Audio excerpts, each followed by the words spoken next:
friends at the House of Lords to speak to the powerful people who make decisions about your life, your health and your well-being. And we are here to get your voices heard today. Thank you, Lord Collins.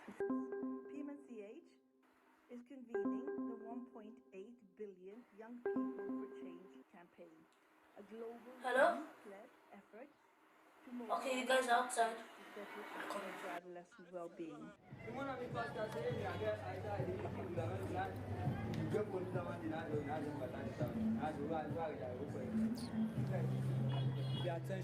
Unite! Rise! Lead! Young people, this is our time.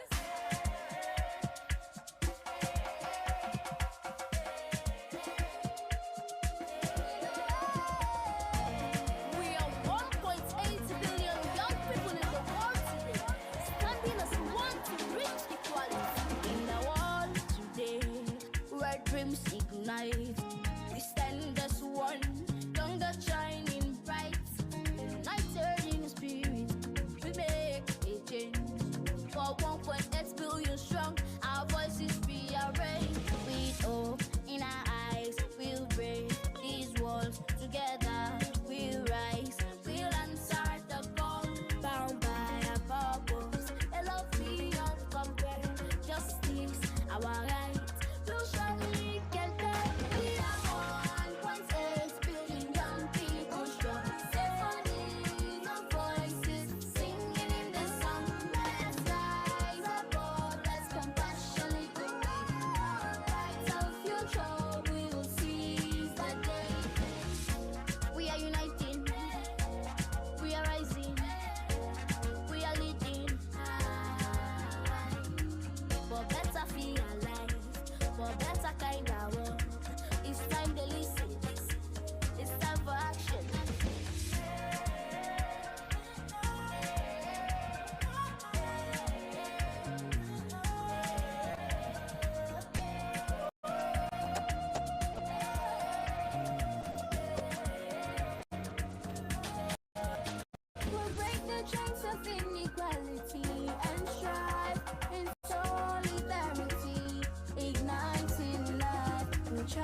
Symphonies of voices singing in the song. Let's rise up, let's compassionately walk. Bright our future, we will seize that day. We are uniting, we are rising, we are leading. For better feel alive, for better kind of one. It's time to listen, it's time for action. As we come together hand in hand, the world will witness the change we have planned. With unity and love, we will overcome. For 1.8 billion young hearts, we are one.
was quite a day yesterday.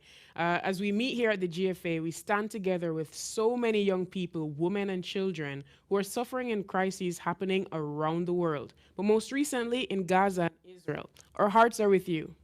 And today we have got another great lineup for you today, including inspirational young leaders, big announcements, and next steps. The conversations we're having here are only the beginning. We're going to be talking about the new agenda for action for adolescents, the new commitments made by governments and other partners, and of course, we're going to have a dialogue with civil society leaders about how we can make sure this all leads to the action that we want to see. Meanwhile, we are very happy to have Shai Sarui from Brazil. Now, she is a leader at the forefront of global environmental activism. Now, you'll see her speaking in Kenya as part of our advocacy around the world to unite with land defenders to protect our environment. Eu sou Chai Surui, sou liderança jovem do povo Paité Surui, da terra indígena 7 de setembro, da Amazônia brasileira. E hoje eu estou aqui em Nairobi, no Quênia, me conectando com outros ativistas também, né, me conectando com outras comunidades que também vêm lutando e enfrentando as emergências climáticas.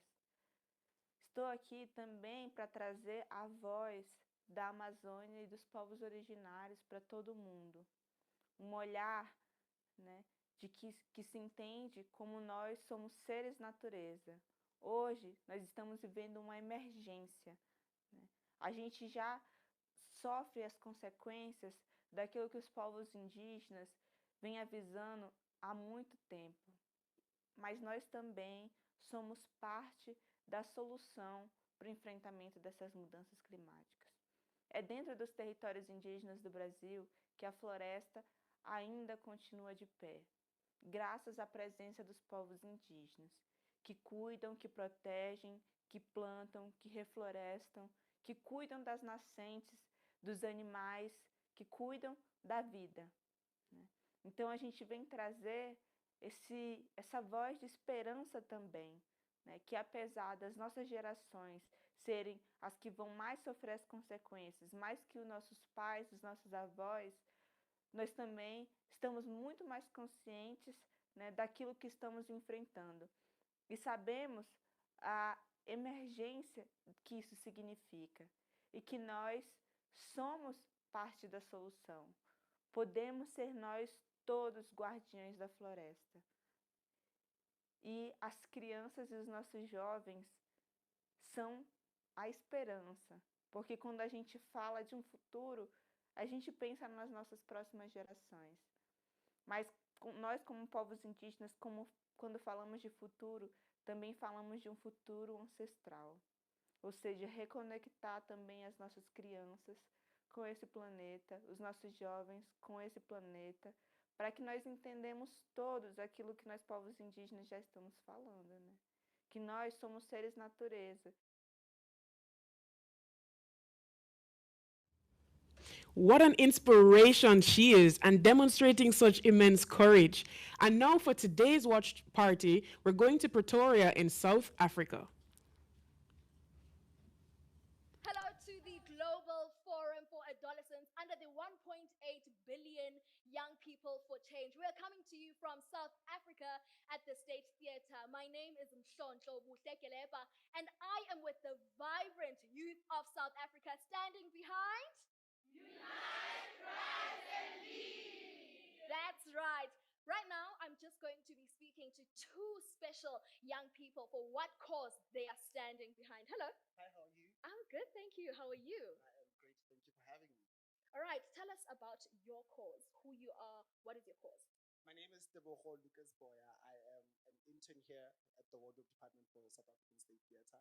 The cause I believe in, and something that I firmly want everybody to be up with, is the digital divide and just the lack of information that everybody seems to be going through. I don't like that we are in the city and we get access to information, yet kids in the villages don't have the same access that we do. I also believe in inclusivity in workplaces. I'm very fortunate to be in a space that does allow inclusivity. Absolutely. But I believe, like Mark Lema once said, no freedom until we equal. I don't believe that other people need to be feeling excluded in other spaces, as opposed to being accepted for who they are. So acceptance and just inclusivity in spaces is all I care for. And you heard that. And now we will be chatting to another special young person. Tell us your name as well as the cause that you stand for. I am Simphiwe Masilo. I'm part of the Youth Policy Committee at SIA, which is South African Institute of International Affairs. And recently we launched the South African Youth Gender Action Plan, which stands on 7 pillars of education, gender-based violence, health, safety and security, sustainable transformation, as well as gender identity and sexuality. And under each of these pillars, considering that it's a policy document written by the youth, it has suggestions on exactly how the youth can make a change and how the youth can reach the SDG goals, as well as suggestions on how stakeholders can also be involved in creating this change. Absolutely. You heard it right here from Mzansi Afrika. The beautiful shores are saying the SDG goals, young people need to be at the center of it. We are 1.8 billion. Over to you in the plenary. Thank you. Reunite, rise, and lead. Woo, thank you, guys. Thanks for that, guys. Well, now we are handing over to our resident genius, the amazing Apurva, who we saw yesterday with her message about youth values and the world of work. Now, today, she is putting that into action as she leads us through to our second. That's right. And the subject of this plenary is Rise to Success, Unlocking Solutions for Adolescent Well-Being. We're going to hear about some incredible initiatives and advocacy which have resulted in major wins. So, we'll be back soon.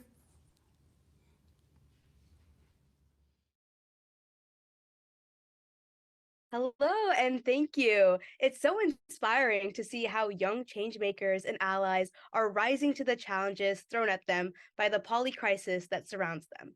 This is an absolutely big moment of truth and momentous change. I am so excited to welcome you to day 2 of the Global Forum for Adolescents, a milestone of the 1.8 billion Young People for Change campaign, and the biggest ever gathering of adolescents, young people, and allies all coming together to push for the better well-being for adolescents and for all of us.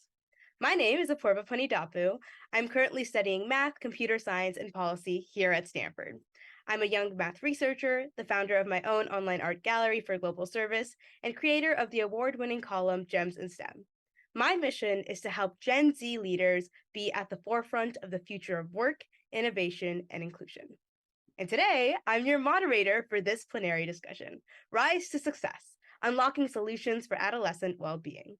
The 1.8 billion Young People for Change is all about getting politicians and people with power to take notice and invest in us. It's a long-term advocacy campaign coordinated by PMNCH, and it's championed by our fierce partners. So why should we listen to young people? What actually gets adolescents and young people fired up to take action? How do we make change happen? Well, we're about to hear some incredible change makers and trailblazers speak their truths, sharing stories on how they turned their life experiences into rocket fuel for change, making a positive impact on millions across the globe.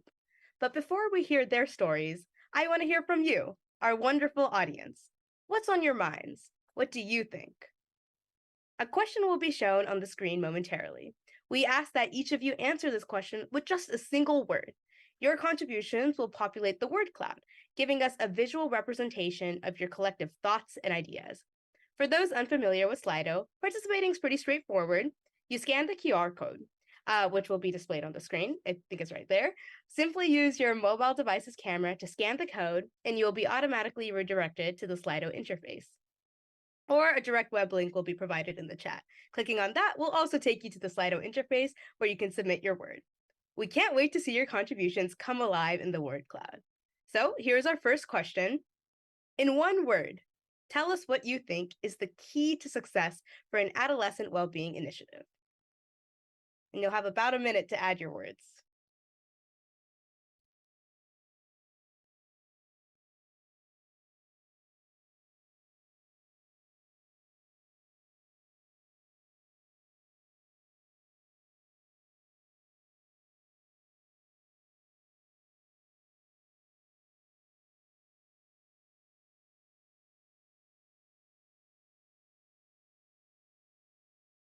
Here we see them popping up. I'm really liking the answers so far. I think inclusion is a very, very big thing, and it's something that's so important to individual well-being. We have funding, inclusivity, education, youth participation, support, courage, I like that one, accessibility, youth engagement. These are really good answers, and the bigger the word, the more that people have said it. So you can sort of see how popular your answer was. Keep it going for a couple more seconds. Intersectionality, that's an amazing word. Meaningful support, diversity, political will, interesting, equality. Inclusion is the biggest one though so far. Okay.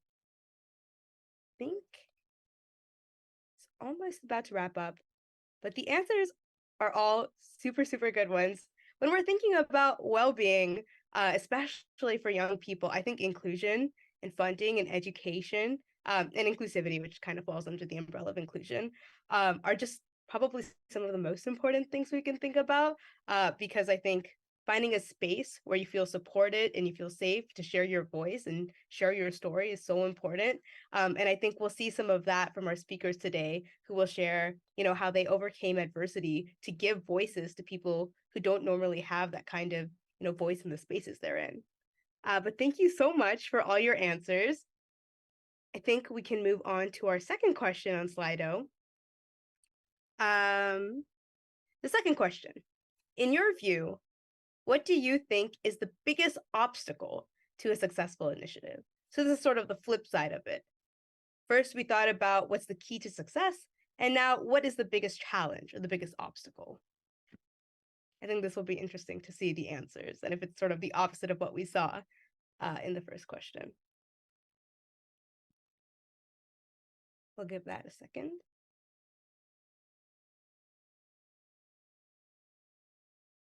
Funding, yeah, that's kind of both a key to success and an obstacle if you don't get funding. Lack of funding, yep. Inequality, apathy.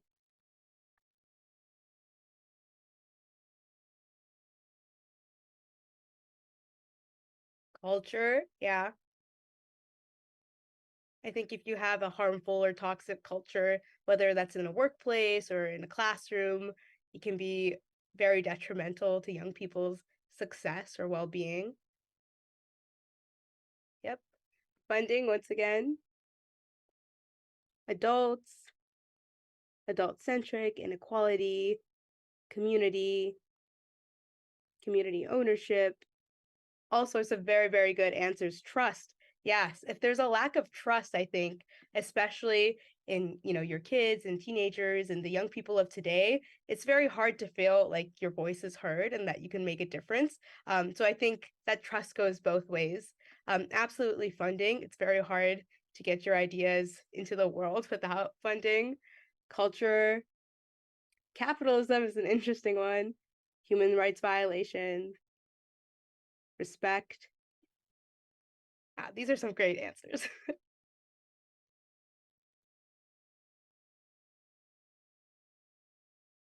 Yeah, well, we have a lot of very, very good answers talking about what is this big challenge. And I think we'll hear a lot about how our speakers overcame these challenges, like trust or culture or having a lack of support. And I think it's going to be very exciting to hear how to overcome these obstacles, especially if it's something that you're struggling with in your own life and your own well-being.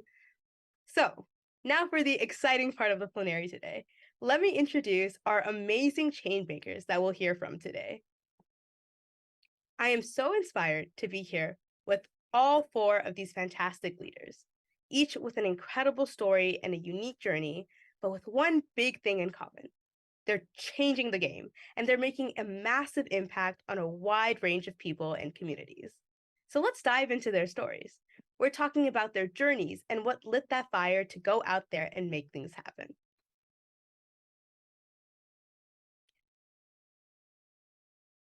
So first, we will start with Helena Branco, a youth, gender, and climate activist from Brazil. She's a youth climate ambassador for the Climate Reality Project and a Women Deliver Young Leaders alumni. She is the one driving the Free to Menstruate movement. So, Helena, please tell us your story. What is fueling this fire for you? Hi, everyone. Thanks, Apurva. It's a pleasure to be here. Well, it all started when COVID-19 hit Brazil, underscoring inequalities that already existed. However, one issue was being pushed aside and forgotten, which was period poverty. And when we think of menstruation, it is indeed a private matter.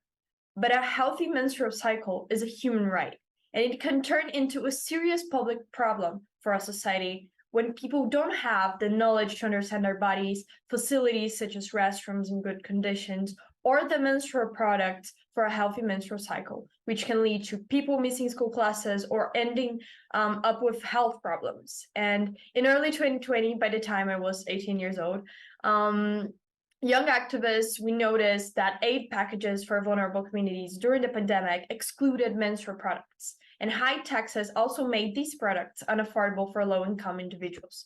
And that's when leaders from Girl Up in Brazil, a global movement empowering young people, stepped up and created Free to Menstruate.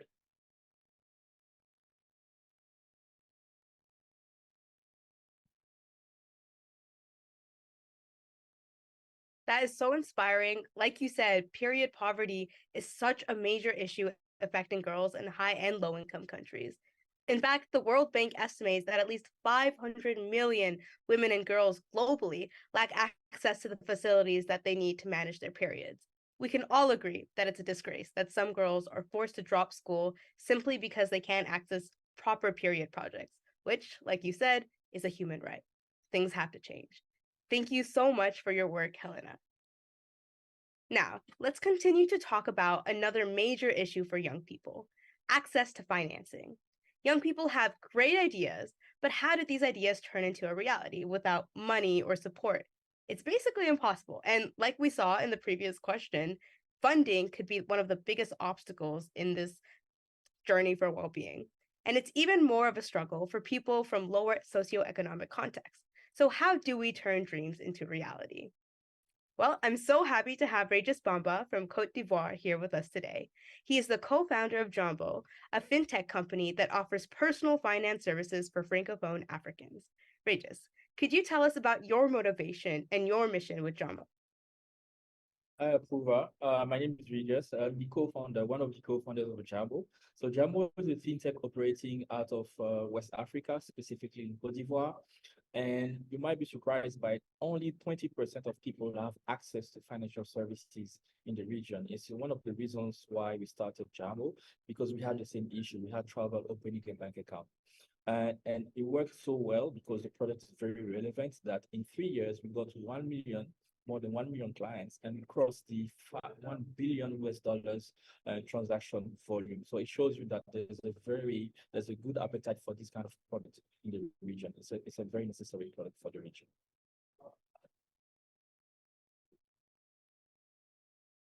That's incredible. Especially with the way the world's finances are looking right now, it's such an important cause to be working on. We're already seeing reports that show that social protection has taken a serious hit in the midst of this multi-crisis situation we're dealing with. And that's why we need people like Regis. Thank you so much for sharing a bit about your journey. So now we're going to hear from Enrique, who is passionate about interconnectedness and access to information for young people like us. Enrique Anarte is a Spanish journalist specializing in LGBTQIA+ topics. He is a vertical video creator, currently working as the Thomas Reuters Foundation's TikTok lead for its queer news platform, Openly. Enrique, could you please tell us a little bit about your story? Thank you so much for having me here today. Well, as Elena said before, my journey started also with COVID-19 and with the first COVID lockdowns in Germany, where I live. Before the pandemic, I had the experience, and I think many young journalists had the same experience, that traditional media outlets were not giving young people the opportunities that I thought they deserved. And there was also this general idea that this had a strong impact in how young people how there was a growing mistrust in traditional media among young people. Experts kept saying that young people didn't care about the news. My experience was that the news didn't care about young people, and that traditional media outlets were not giving space for young people to include the perspective of the youth in what was being covered and how it was being covered. At the same time, misinformation about LGBTQIA plus issues was growing around the world, and not only online, but it was also starting to influence policymaking in more and more countries. And that's how I decided that I was not just going to sit and wait for traditional media outlets to cover stories about the queer community where young people were spending their time on platforms like TikTok, and I decided to start making those stories myself.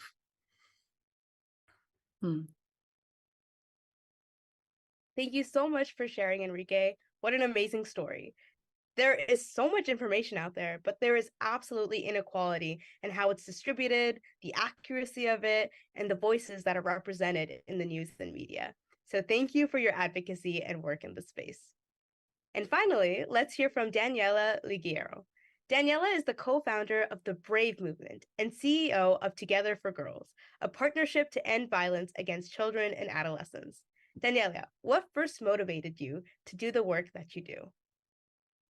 Hey, thanks so much. First of all, let me say it is such an honor to be here with you, amazing leaders. Wow, I'm just really humbled by these stories. So yeah, I'm going to talk a little bit about the Brave Movement. We are a survivor-led movement working all around the world on advocacy to end all forms of sexual violence against children, adolescents, and youth. We launched about a year and a half ago. I think like a lot of us, we were busy during COVID, watching what was happening and what was going wrong in the world, and decided to do something about it. And for me, this movement that's really grown exponentially in only 18 months with platforms all over the world doing phenomenal advocacy starts in a very personal place, because I am a survivor of childhood sexual violence. And one of the things I really found over time, and we know from the data, is that this is a massive issue that affects about 1 in 4 to 1 in 6 girls under the age of 24, and about 1 in 5 to 1 in 10 boys under the age of 24. So it happens to everywhere, to everyone. It happens in schools, in sports, in religious organizations, in homes, in communities, and now online. And so really the Brave Movement is a place to center survivor voices. We are survivor-led. We have a board of all survivors from around the world, who invites all allies, young people, parents, anyone who wants to be part of the solution to end all forms of sexual violence against children and adolescents.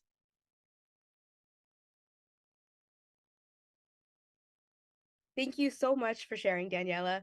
Your work protecting youth whose voices are often ignored is so necessary, and we're all thankful for the hard and I'm sure very emotionally difficult work you do. It's very, very inspiring. It's deeply humbling to hear all these stories of motivation and the intersectionality of these issues, from period poverty to personal finance to LGBTQIA+ and journalism activism, and of course, work against sexual violence for young people. So let's dive deeper. How did all of you even begin to tackle these enormous challenges? What were the secret ingredients that made your mission go big? Let's start with Helena. Well, thank you, Apurva. I'm super excited to tell you more about Free to Menstruate. Well, our journey started by fundraising money to donate around 100,000 menstrual products to communities in vulnerable conditions. But we quickly realized that to make a long-lasting change, we needed to work with lawmakers to create laws that could fight period poverty. So we teamed up with elected people, politicians, especially women, in different cities and states who were excited to help us write what we call a public policy, a law. And this teamwork between older and younger generations was a very powerful collaboration for our success. So in June of 2020, we passed our first law in the state of Rio de Janeiro. So menstrual products became part of the aid packages given out to people in need in the state. And it was a huge win, but we did not stop there. And free to menstruate kept going strong. And by the end of 2021, we introduced and passed laws in over 40 towns in Brazil and 9 states. But then in October of 2021, we faced a big challenge. The president at the time vetoed the first national bill aimed at helping people dealing with period poverty, meaning that he wanted to stop our plan to make a national law for period justice. And it was also very important for our movement at the time, as Enrique was saying, to raise awareness online and through different channels such as newspapers, social media, and TV programs. And in fact, we were even featured in the first nationwide news piece about period poverty in Brazil. And it was only after 5 months in March of 2022 that we, young activists and elected politicians, came together in the Brazilian capital, Brasilia, to change the president, to challenge and change the president's veto. And on that day, the young activists from Free to Menstruate were invited to the House of Representatives in the Brazilian Congress during the voting session. And guess what? We won and the veto was overturned. And that was a big moment in our journey. And it meant that we had the first national law that says the government has to give out menstrual products to the people who need it most.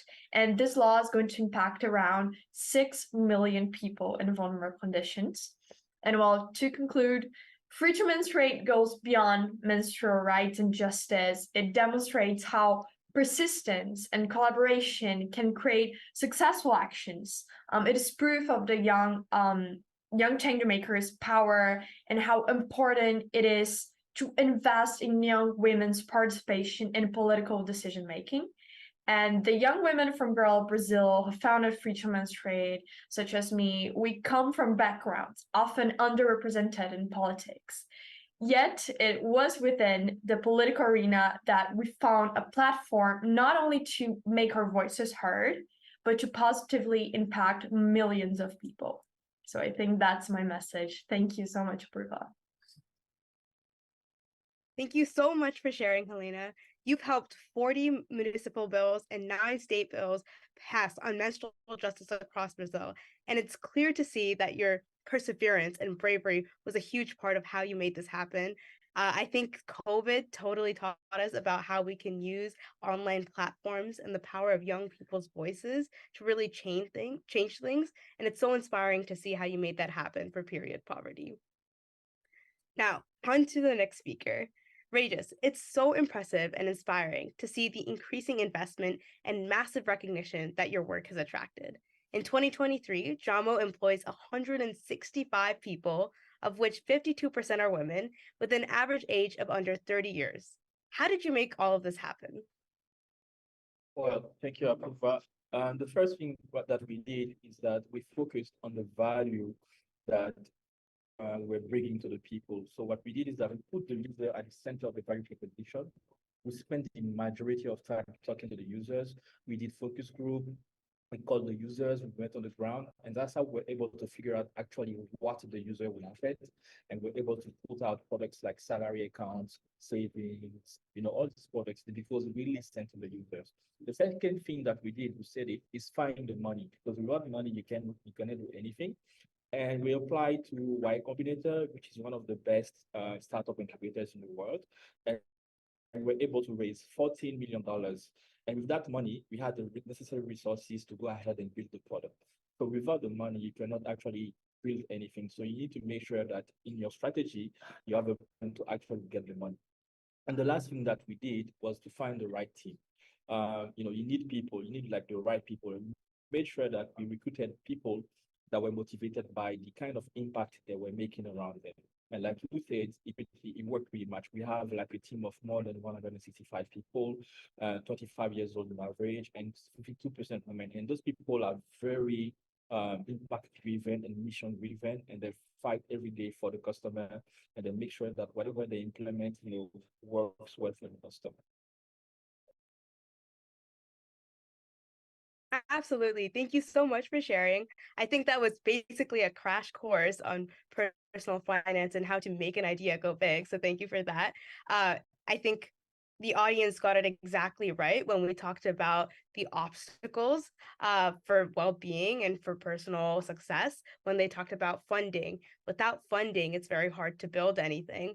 And you really have to think about the long game and find a strategy and surround yourself with the right people that are also motivated by the same mission. So thank you for sharing. And then on to our next speaker, Enrique. It's so true that Gen Z and other young people have a whole new way of taking in the news.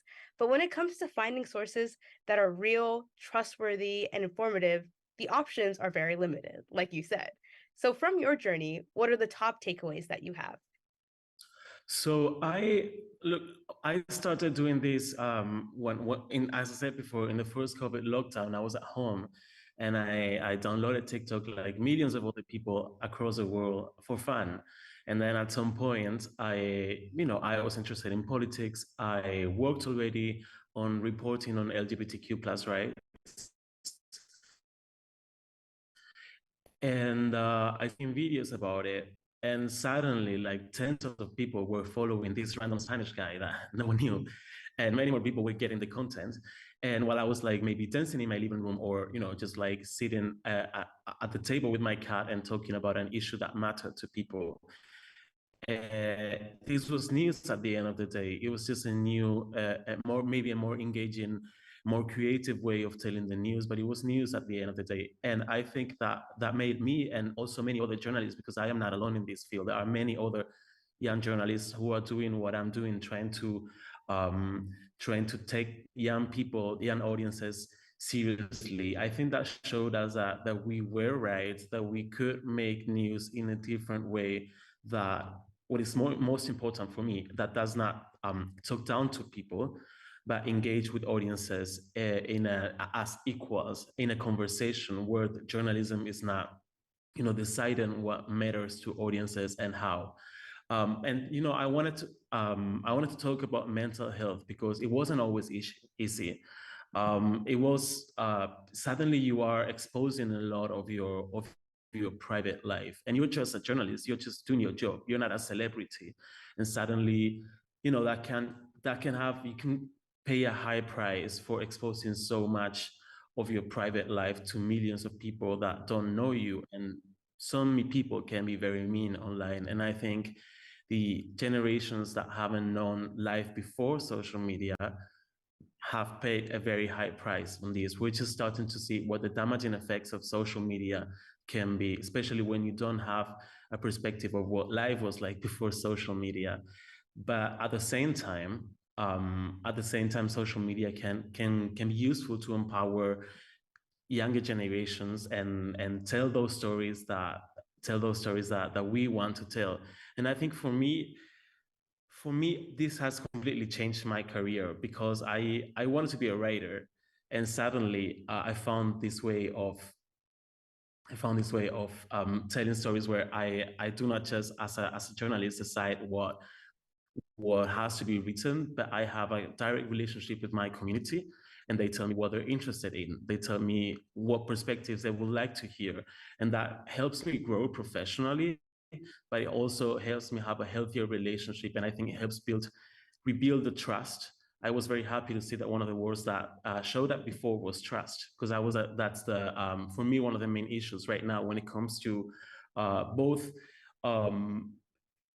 disinformation and the relationship with the media industry, but also with LGBTQ plus issues in general, because the community has stopped trusting policymakers that have let so much disinformation flow into policymaking, for example. So I think for me, I was very happy that for years I was told this is not journalism question, and sorry that it went going full circle. For me, the takeaway is that if you're a young person and you have a story to tell, do not listen to those people. You think that story should be told. Do not listen to those people who are not telling you. That is not journalism. That is not the story that should be told. The takeaway is that if you believe in your story, find a way to tell it. Find a creative way to tell it if you don't have place, for example, in traditional media outlets. And guess what? Guess what? You know, telling those stories the way I wanted to tell them is what got me my job and what brought me here today to tell you all about this journey. So just tell your story.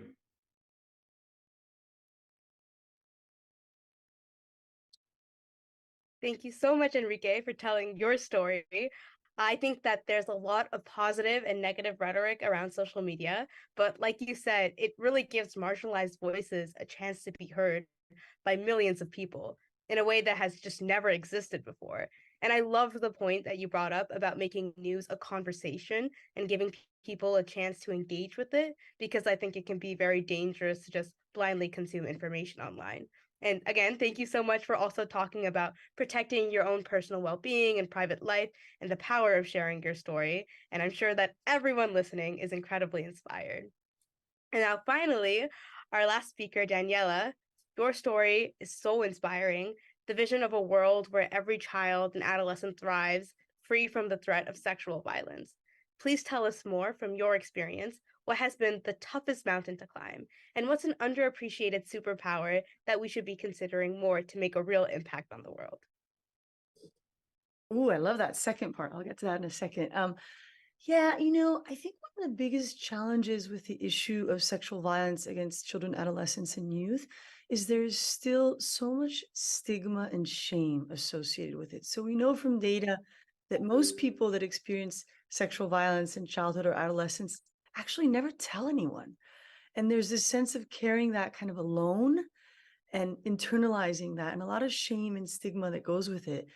And so what that creates is isolation and loneliness and all kinds of mental health issues.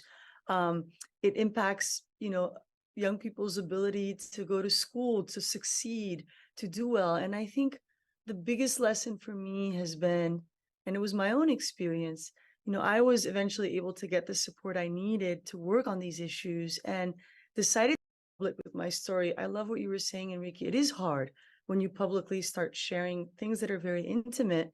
You know, it exposes you in a way, but what it also does is it makes other people feel less alone. And the power of our movement has been more and more people coming together and realizing, wait a minute, I'm not alone. This wasn't about me or something specific to my context. This is actually happening to youth everywhere in every context. And if we can come together, we can be powerful agents to change what's happening. And so the movement is around coming together, not feeling alone, breaking down stigma and discrimination, working with allies, because it shouldn't just be on survivors. Allies need to step up too and speak out on these issues, and really together demanding the kinds of changes we need to see from institutions, from leaders, from organizations that frankly allow this to continue wherever it's happening. And so, you know, we've been able to, just as an example, when we launched last year, we organized all around the world and we're able to push the G7, the 7 most powerful countries in the world, to, for the very first time at the highest level of leadership, put the issue of sexual violence against children and adolescents on their agenda, especially when it comes to online child sexual exploitation and abuse that has just been growing exponentially. So it really showed us that if you come together and if you believe in what you're doing, you can really have an impact.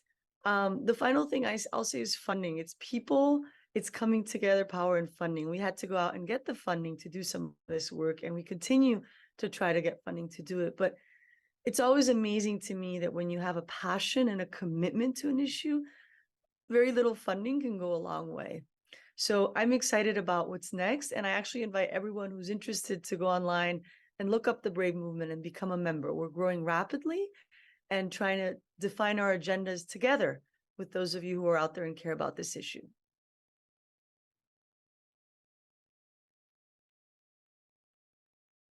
Thank you so much for sharing your story. I think what you talked about, the power of having a community and knowing that there are people out there who can understand and empathize with your experience, is just so important. And I think the pandemic really showed us that too. It does take a lot of bravery to put yourself out there. So thank you so much for helping all the young people out there. And I think all the people watching are now very inspired to be allies and should absolutely check out the Brave movement. But thank you all so much for sharing all of your stories and sharing how you got there, because I think a lot of us, when we're thinking about big issues that are important to us or that make us very upset in this day and age, it's really easy to feel a bit powerless in finding a way to help. And these stories are how you know that there are ways and there are paths to make a difference as an individual, and to also power of movement that can really make a huge difference across the world.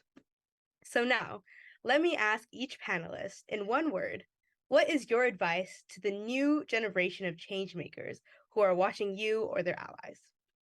And we can start off with Helena. In one word. Oh my God, that's really In hard. one word. We had the audience do Okay. one word, and now it's your guys' challenge. I would say, I would say be bold, but also be calm internally. Because young people have the time to make mistakes, but also have the guts to be very pioneer and, make the change. That's not a word, but okay, in a word, I'd say support system. Create your support system so you can make mistakes and feel okay about them, and you can just we say in Brazil that good activists are activists with good mental health. So let's be these people. Support system is definitely my word. Thank you so much. And we do have some extra time, so feel free to elaborate on your one word.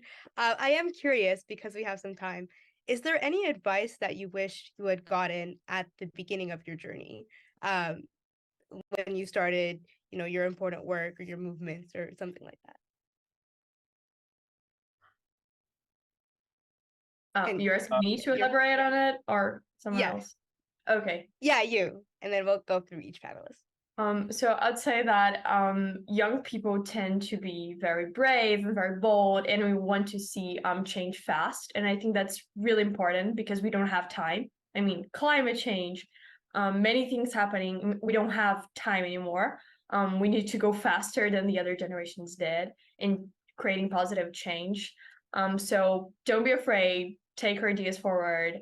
But also keep your calm internally. So as I said, we have time to make mistakes, and we're in the beginning of a learning journey. So always cultivate the support system.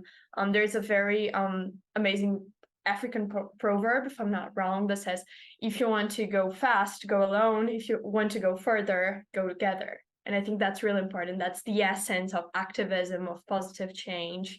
And also to the allies, I think that's important to say. I mean the allies, because I'm 21, so I still consider myself a young person. But I'd say listen to young people. Remember, you have been one, and I think some people forget sometimes. So if you're willing to build bridges between youth and opportunities, I do believe that this generation will continue to surprise us with positive change. Thank you so much for your amazing answer. I love that proverb, and I've loved how much there's been an emphasis on community in this plenary. I think that that's sort of the biggest thing in making change. And I think especially, for young people, community has been a big part of what gets us through our challenges and what also just makes us happy on a day-to-day basis, because we talk a lot about well-being. But thank you so much, Helena. And now I'll move on to Regis. What do you think is one word for advice to the new generation of change makers? And you feel free to elaborate.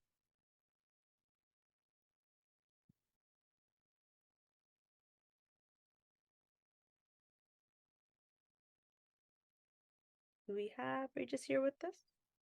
Okay. Yeah, sorry, I didn't answer the question. Sounds good. Oh, okay. The question was, what is one word of advice to change makers who are watching now, or to their allies? Okay, so my one word is actually a phrase. It will be believe in your mission, because we're probably gonna have like 95% of chance of failing, and what's gonna get you through is your resilience, and your resilience is gonna be powered by that mission, that vision that you have about the impact that you want to bring.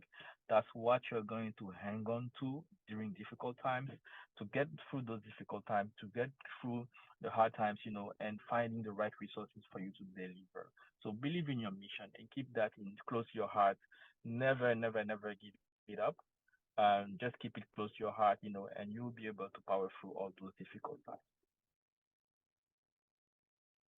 Thank you so much for that amazing advice. I think having faith in yourself is one of the biggest gestures of grace you can do for yourself, especially because if you don't believe in yourself and your mission, who will? And that's that kind of faith that really gets you through those obstacles, like you talked about. And we did have an extra question if you want to answer, which is, what is one piece of advice that you wished you had received at the start of your journey? I would say embrace failure. We tend to be scared of failing because of how society is made. But actually, failure is very good. Failure, you can go lower than failure, and failure actually um, builds you, because when you go through failure, when you go through multiple failures, the next time you try what you shouldn't do. My personal story is that I failed 2 times at building startups, and it was very hard. But the mistakes I made in those 2 times, I didn't make the same mistake the time when I did Jamo, and it worked. So you should see failure as a natural step of growing up, a step of making progress, and you should not be afraid of it. It sounds cliche, but really, trust me, one piece of advice that I can give you is that failure is actually good for you. So once you failure as part of the learning process, not scared of it, not scared of taking risks, and it can pay off ultimately. Absolutely. I heard this phrase one time, which was, if you fail fast, you learn fast. And I really like that, especially when you think of failure as not as a bad thing, but as just a step to learning more and becoming better at whatever pursuit you choose to do. So thank you so much for sharing, Regis. And on to our next speaker, Enrique. Once again, same question. In one word, what is your advice to the new generation of change makers who are watching now, or to their allies? So my word, it's actually 2 words, but I hope it's fine. Speak Absolutely. out. Speak out. A lot of my work right now, and a lot of the work of the people working in my field, both in journalism or LGBTQIA plus topics, is misinformation. But it's also misinformation and disinformation.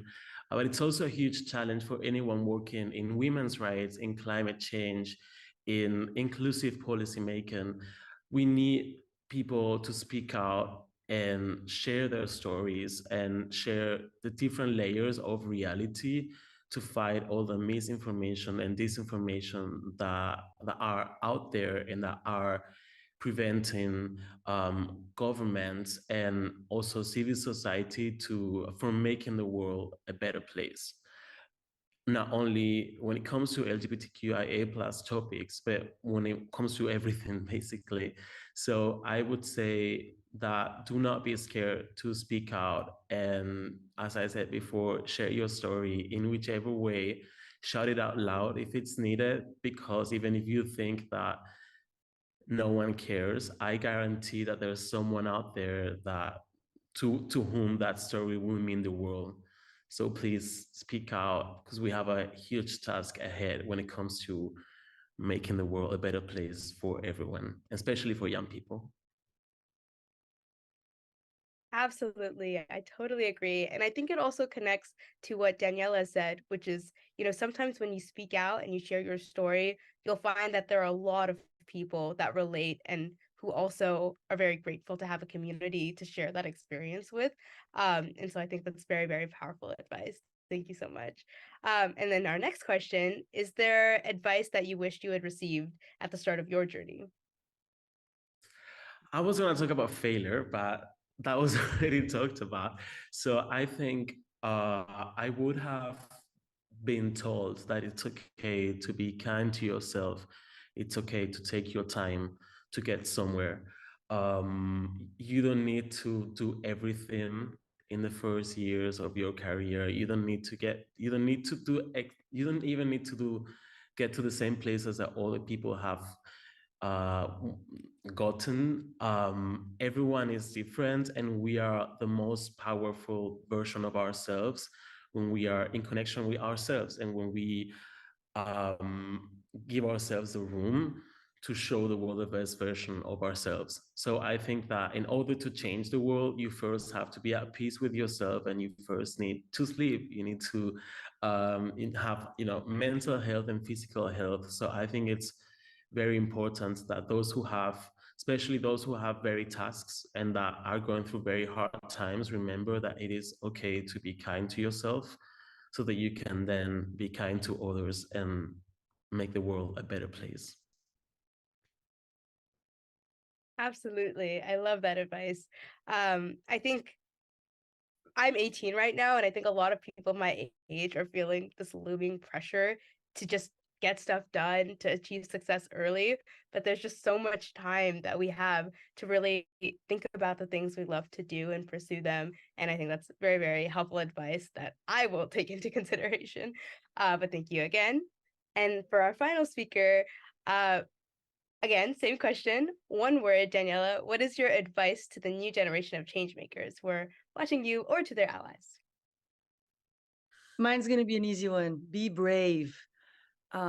I love what some of the other speakers were saying. I think it's so important to kind of really understand the power that, you know, young people have in terms of creating change. And I've had an opportunity, you know, I'm a little older than others on the panel, and part of the reason why I started the Brave movement was because I feel like I have a responsibility. It's so hard to come out as a survivor. It's so hard to say that you were sexually abused or assaulted.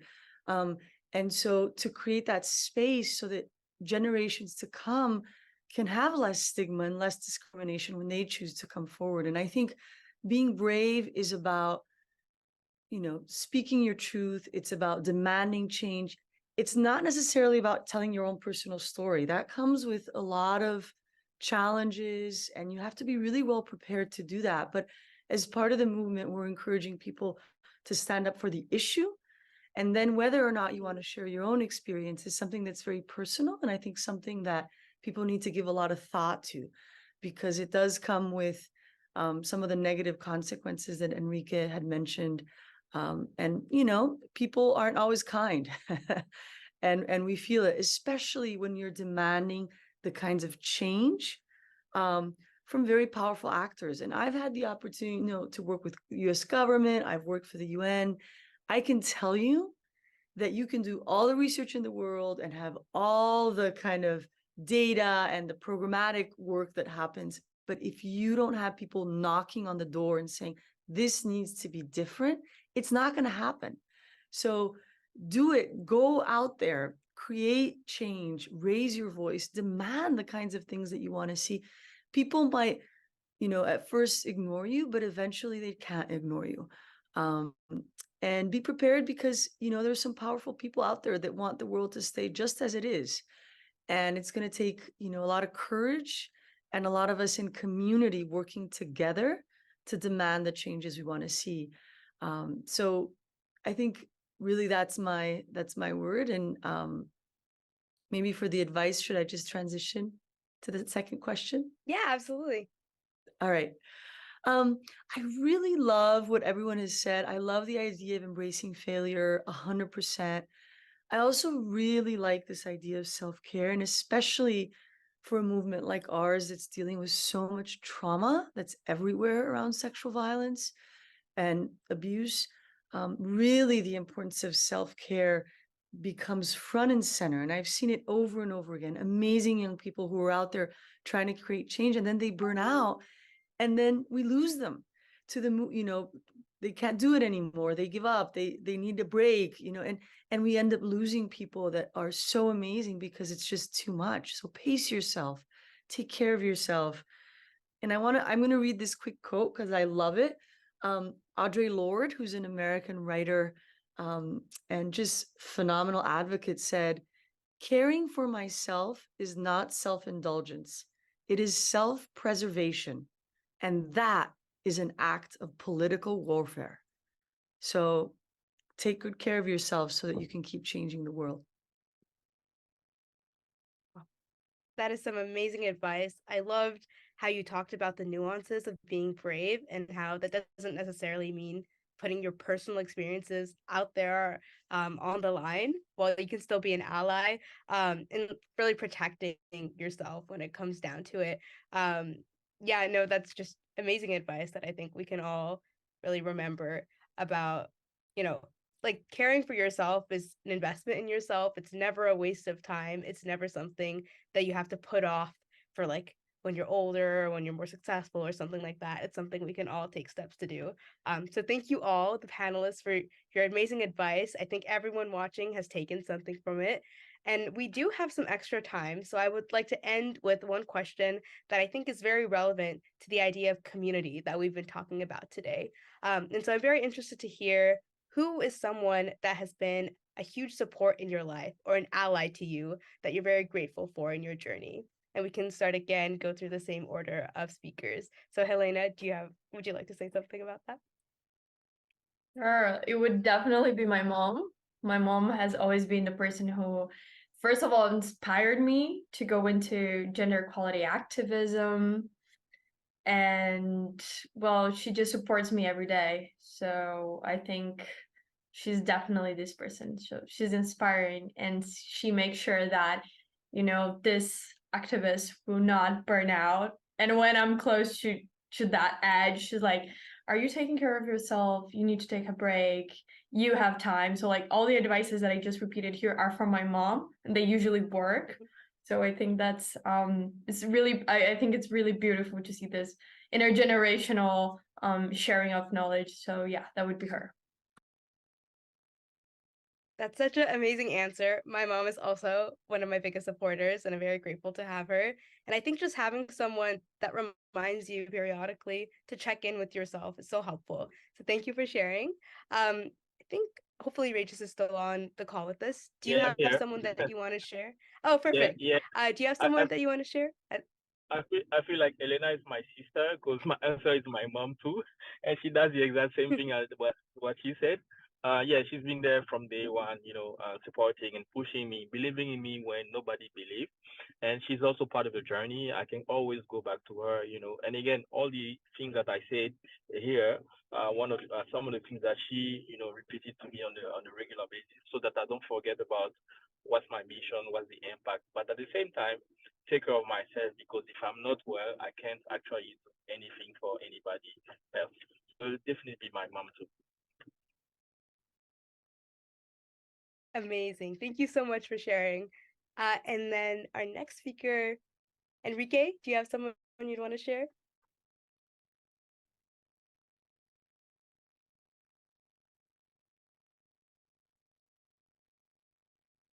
Not sure if he's just frozen on my screen.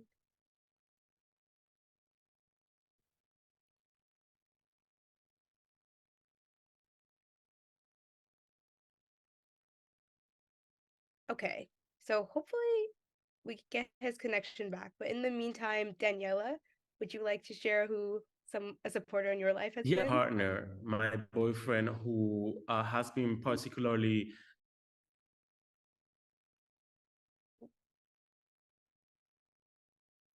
Could I go ahead, Enrique? I'm not sure we can hear you. Hi. Yeah. Sorry. Oh, he's back. He's back. Oh, he's back.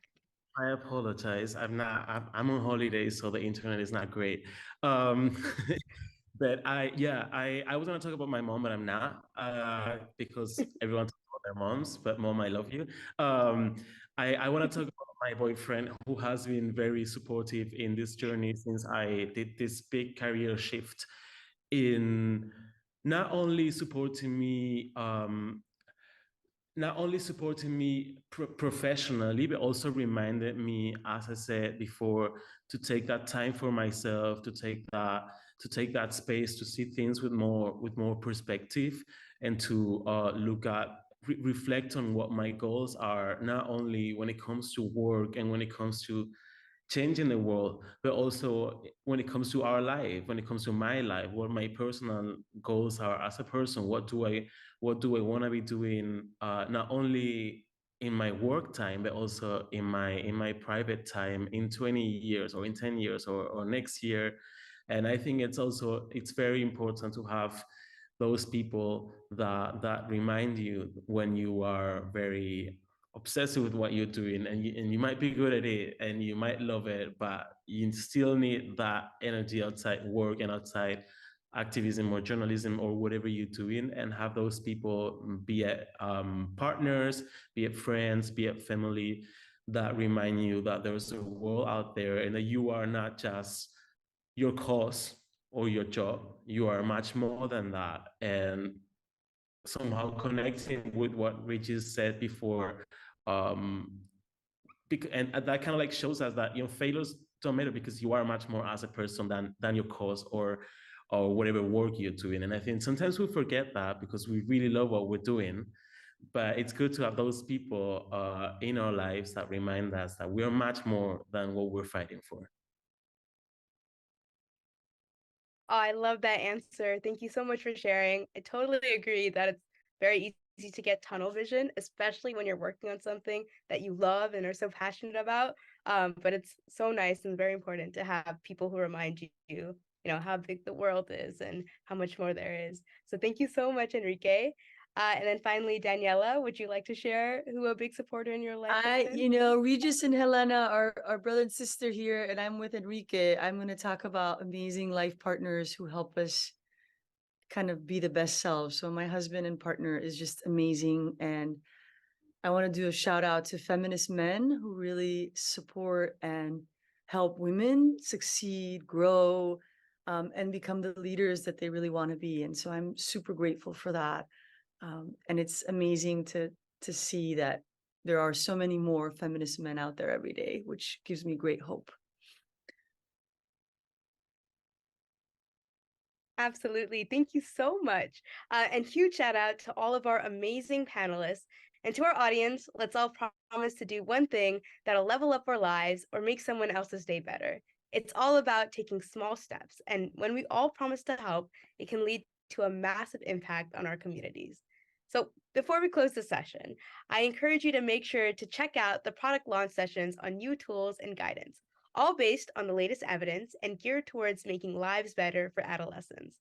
These include an updated global accelerated action for the health of adolescents by the World Health Organization and UNH6 and PMNCH, the adolescent well-being investment case, where it says the cost of inaction is 1.7 trillion per year, and measurement approaches to support countries in designing policies and the program for accelerated action, and others. Thank you so much, everyone, for being here. Thank you so much to our amazing panelists. Let each of us be the champion and change maker for adolescent well-being. Thank you, thank you, thank you. Bye. Have a great day.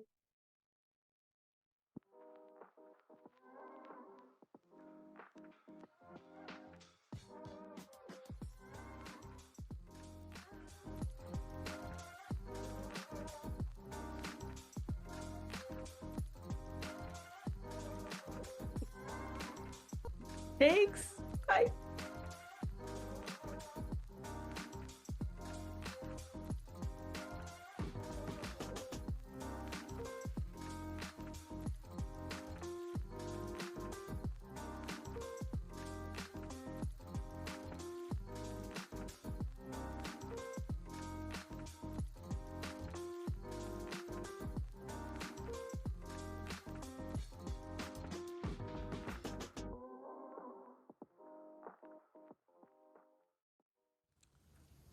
Wow, thank you to all the incredible leaders for telling us their stories of change. We heard about the Free to Menstruate cycle, campaign, the importance of us utilizing our voices within social media and media communications overall.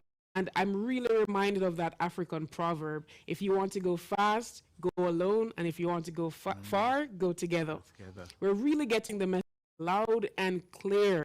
Change is possible when we come together with others, collaborating across multiple domains, and we're just so pleased to see all the amazing things that you're doing. But of course, to all our audience members, please do share your stories with us using the hashtag 1.8 billion. Of course. You know, one thing that I was particularly interested by in the plenary session we just saw there was this whole idea of news being a conversation. You know, my background coming from news, quite often I feel like people can forget that news isn't just a reporter talking to the audience, but actually it should be this collaborative space where, you know, there is a bit of dialogue and there is a bit of conversation. So that was super interesting to me. But now over to another crew who are making a big noise. Now check this out. They're a metal band from Indonesia. So get ready. Some moves. They are the voice of Bachelet.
Whoa, they have some energy. Absolutely love that. And what an important message as well.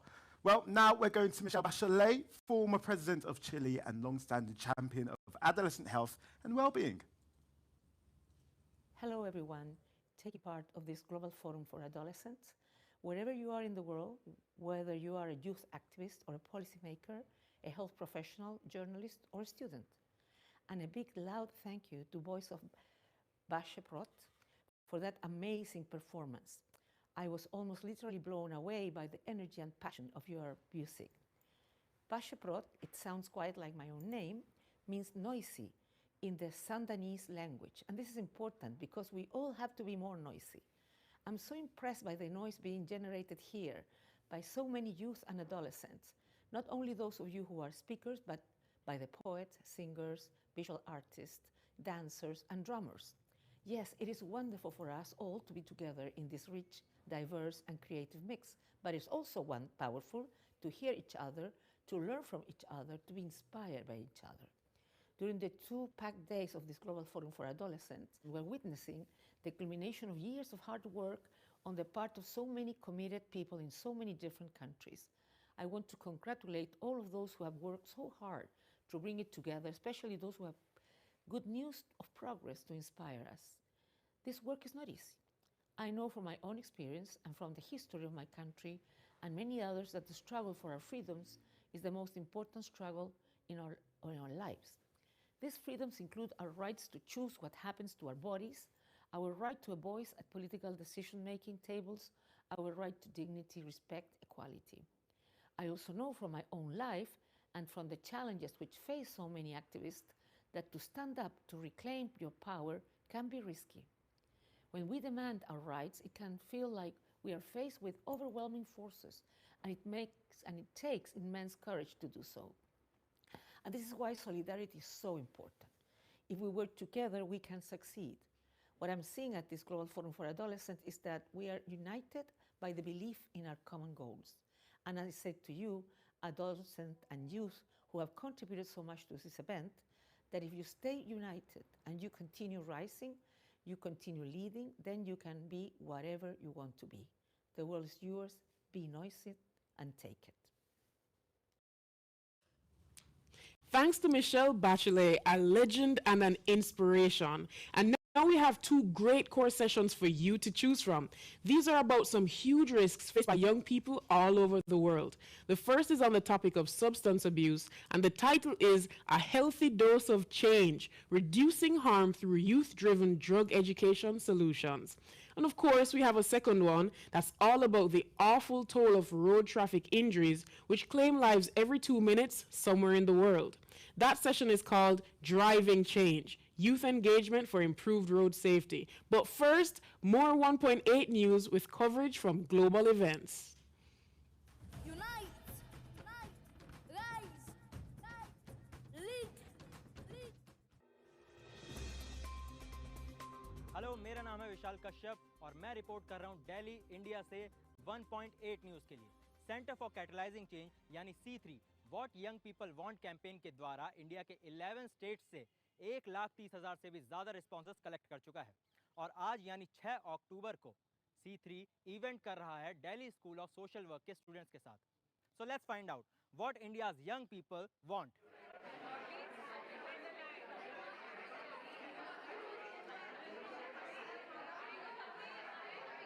तो जब हम youngsters के challenges या problem की बात करते हैं तो सबसे पहली चीज़ है डिजिटल डिवाइड की। कहीं किसी के पास हाथ में टैबलेट, लैपटॉप और बहुत सारी फैसिलिटीज़ हैं, तो वहीं कहीं किसी के पास एक छोटा सा फ़ोन या इलेक्ट्रिसिटी जैसी भी एक्सेस नहीं है। हमारे भारत में ही बहुत सारे ऐसे लोकेशंस हैं, अनटैप्ड लोकेशन है, जहां वेरियस टैलेंट्स छुपे हुए हैं, बट अभी भी हमें डिसेंट्रलाइज करना पड़ेगा टैलेंट हंट के लिए, ताकि हम ऐसे नायाब हीरे को तलाश सकें और उन्हें निखार सकें for the Olympics and many other events. The young people, they are usually cast aside saying that they are not enough experienced or they don't have the ability to make a choice or to give opinion on important matters. Not given enough value in order to make this change, the grand change. But we are the youth, we are the next generation. Peer pressure के कारण बचपन से ही unnecessary competitive environment पे students को रहना पड़ता है, जिसके कारण मेंटल हेल्थ उनकी बहुत डिस्टर्ब होती है और वेरी टेंडर एज में, एडोलेसेंस एज में सुसाइड जैसे कदम स्टूडेंट्स लेते हैं।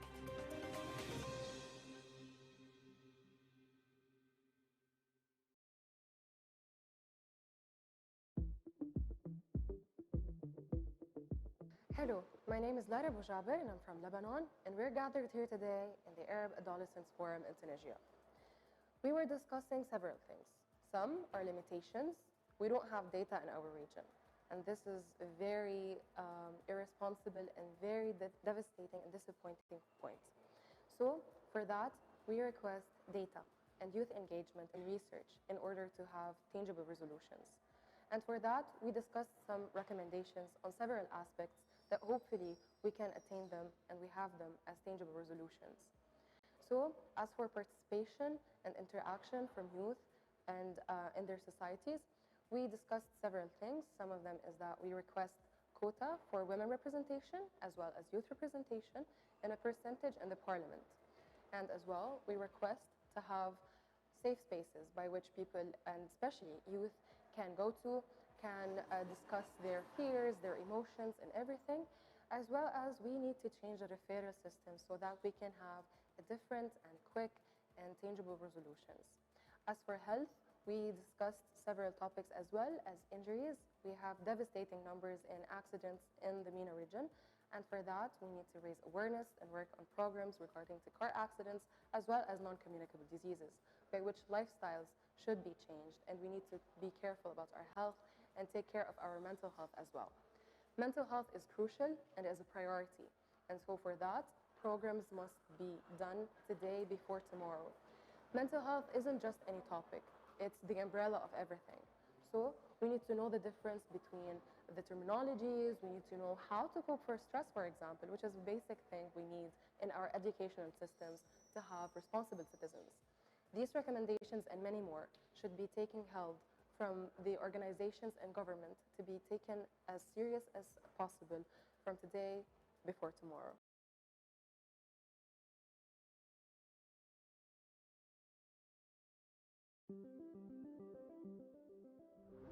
The gaming industry is about to experience an unprecedented shift, and we girls will be at the forefront. We're going to define the future of gaming by transforming it from within. This is our chance to shatter stereotypes and let our strong voices be heard. In a growing number of countries around the world, almost half of gamers are girls, but currently, less than a quarter of game creators and developers are female. Well, we're on a path to change that, to go from playing to learning to earning. Technology and game development require brain, so boy can do it, you as a girl also can do it.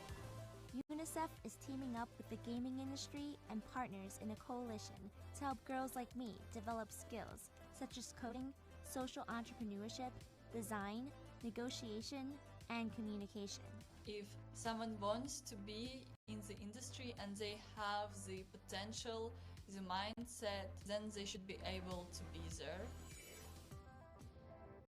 The game's about to change.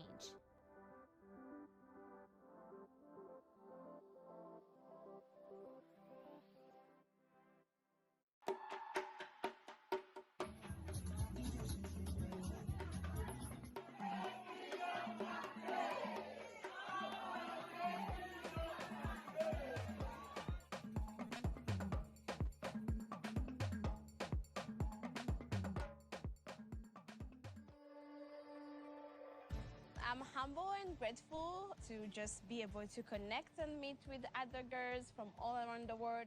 You think we come from different countries, different cultures, but then you talk and you realize you're all just human and you have so many of the shared passions, same experiences. Advocacy journey can be a lonely journey, and it's really good to meet other like-minded women and actually share experiences and how they're championing their work in their various communities. And I think that's why this work is important now more than ever. Climate, reproductive health rights, adolescent girls' rights are all intersected and we're not living single-issue lives.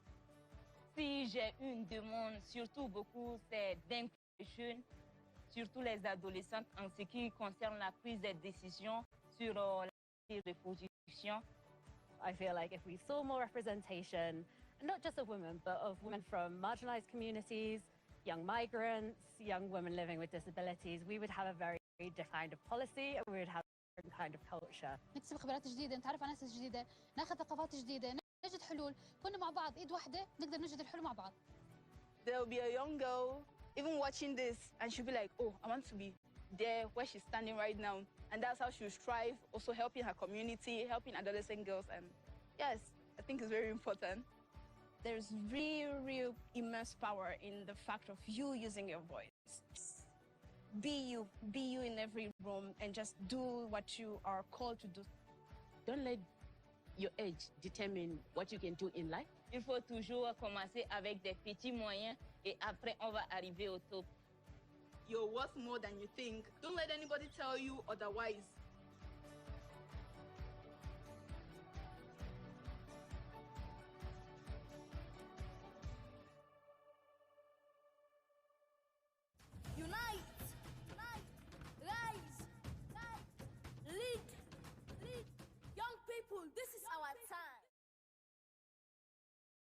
Hello, everyone. My name is Sarah. Thank you so much for joining today. We are going to present an amazing session, and thank you so much, everyone, for joining to this session this morning. Today, we present a healthy dose of change, reducing harm through youth-driven drug education solutions. And I would love to introduce you to our amazing speakers, as well as the recommended mechanisms for interaction. Today, okay, we invite you all to participate in this session with open-mindedness and respect. So we have in here our speakers, Vongai Charity Deka, Ida Owutu. We also have Andre Gomez, Nick Kent, and Yula Batel. So thank you so much, everyone, for joining today and for attending this virtual forum at the Global Forum for Adolescents. I will now give the word to our friend Ruby Lawler, who represents Youth Rise. So Ruby, thank you. Go ahead. Thank you so much, and hi everyone. So thank you, first of all, Sarah, for being our moderator for this session, and thank you all for being here today as well. We're so excited to be part of this incredible opportunity as part of the Global Forum on Adolescents, as part of the 1.8 billion campaign. I also want to thank the collaborators for this session and key partners of Youth Rise, UNAIDS, SSDP International, and Agape Women and Child Empowerment Foundation. So the focus of this session is about adolescents and young people who use drugs, a population that experience extreme marginalization, stigmatization, and discrimination worldwide due to the punitive landscape of drug policies. Adolescents and young people who use drugs are often left out of conversations relating to our health and our well-being, leading to policies and practices that do not meet our needs. Adolescents and young people are also often faced with a drug landscape with which they have been offered very little, if any, effective information and education on drugs. Drug education is a key pillar of harm reduction that must start early on, in both formal and informal education settings, and it is crucial for ensuring that adolescents can enjoy all aspects of their health and well-being. Drug education is currently driven by preventative measures and fear-mongering to prevent adolescents and youth from using drugs. From the limited existing research on the impact of drug education on adolescents and youth, it is evident that this current approach to drug education is not achieving its intended goals. Furthermore, prevention-based drug education has shown that it is not effective at preparing adolescents and young people to make informed decisions about drug-based harm reduction. This session brings together communities of adolescents and young people who use drugs, as well as service providers and educators who support them, to start a conversation on the need for supportive, age-appropriate drug education for adolescents as a form of harm reduction and a way to reach targets set out in the Sustainable Development Goals 3. You will hear from Ida and Vongai Charity on the perspectives of the drug education they received and their views on the need for change. You will also hear from Andre, Nick, and Yulia on what drug education should look like based on their research and knowledge, and the key things that young people are looking for and what has proven to work. And you will hear reflections from Emily Christie, the Senior Advisor on Human Rights and Law at UNAIDS. And finally, we will close the session with closing remarks from Charity Monarang from SSDP International. So we are honored to be with you all to share our lived experiences and existing knowledge and research about drug education, and encourage you to please put all and any questions and comments you have in the chat and question function so we can bring you into this essential conversation. Thank you.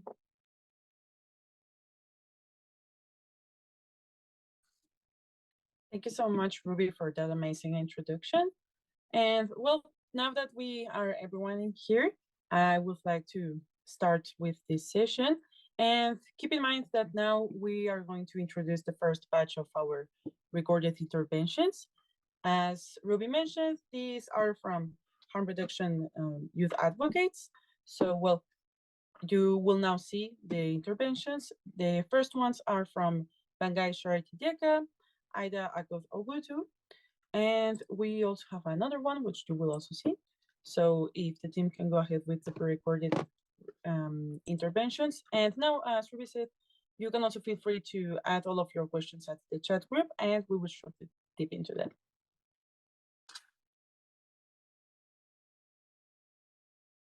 Student for Center for Drug Policy Zimbabwe. I'm a former student at the University of Zimbabwe. So today I want to share my experience as a person who used drugs in relation to drug education in tertiary institutions, specifically at the University of Zimbabwe. So I want to acknowledge that there was no drug education at the university except for policies which regulated the use and possession of drugs. So most of the times we were found at the other side of the law, and to avoid being suspended, we would bribe the law enforcement agencies. So it was difficult to survive in such an environment where everything was done in hideouts, and we would put ourselves in danger, even our health. So we didn't have information on where to access services and other things we needed to survive as people who use drugs at the college. So it was at one point when I was invited to a student forum which was hosted by a civil society organization working with people who use drugs in the country. So that was when I get to know that people who use drugs have their rights, and they have their right to health, and there were some initiatives being put forward in order for people who use drugs to access healthy services as well as harm reduction services. So I got interested through the information I acquired at that specific forum, and I started a movement, and I joined Student for Sensible Drug Policy and established Student for Sensible Drug Policy in Zimbabwe.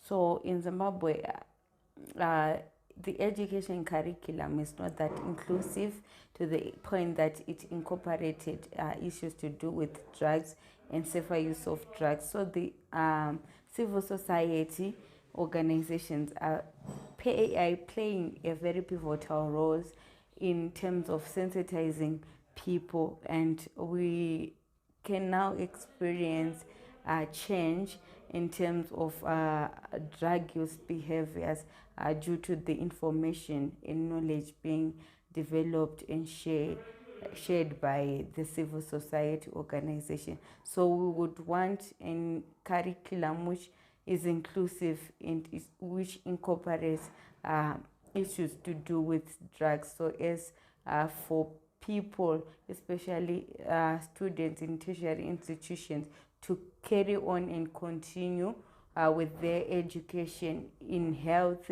despite their drug use. Thank you. Everyone, my name is Aida Court from Kibra Slums, which is in Nairobi, Kenya.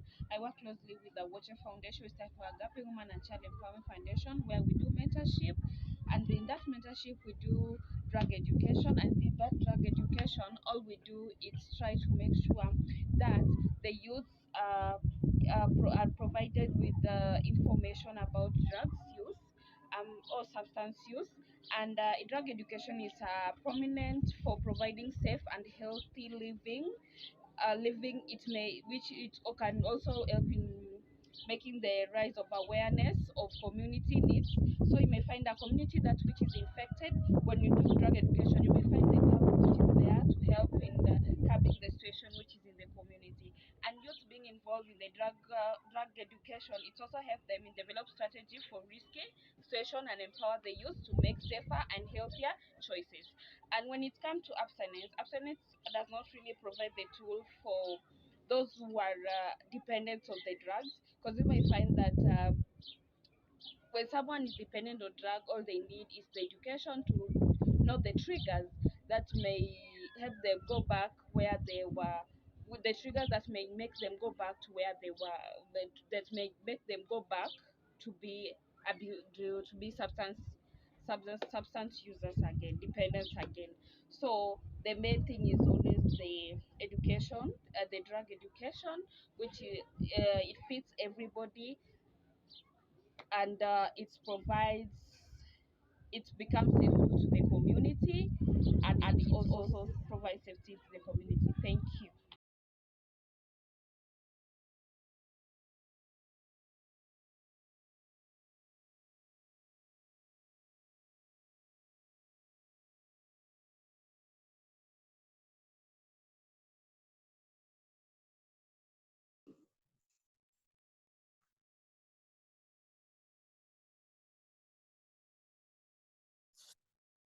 Okay, thank you so much for the recordings. These were our first two interventions, and as you could see, we have plenty of material to continue thinking about what are the relations between youth and drug education, which is particularly interesting in all parts of the world today. So thank you so much to our speakers for their intervention. And we would like to also bring a question into the table for our attendees today. So in order to start this discussion, I would like to encourage you to start thinking about what was education on drugs like for you. So if you go back into the time and you remember when you were a child or when you were an adolescent, what was that drug education for you, if you have any? And other thing we would like to encourage you to think about is what were some gaps or issues that you encountered under this type of drug education. So thank you so much. You can also have this in your mind. And well, now I will also encourage you again to add any question or concern regarding these two first interventions and the further ones in our Zoom chat. And we will also continue with the rest of the recordings now. So our team can go ahead. And now we are going to hear the second batch of intervention. And this next round are, again, interventions that are focused in the questions on what should drug education look like and what are the key things that young people are looking for, obviously regarding drug education. So, well, thank you so much. We are going to listen now, Andre and Nick and Julia. Hello, my name is Andre Gomes. I am an international working group member of YouthRise and also work for Release, the UK's National Centre of Drugs Expertise. So I've been conducting a lot of research into youth attitudes and knowledge around drug education and trying to really understand what children and young people, mostly aged between 14 and 20, understand about drugs, how they've received their education, and how this actually works. So there was three big ideas that came out of our research. This was primarily that education is coming in too little and too late. So a lot of the education that is coming in is either being received at an age around usually 14 and 15, which is coming already too late at the times that you've been presented with drugs. Around 59% of people under the age of 15 have been presented with drugs in the UK. Meaning that this education needs to be received earlier.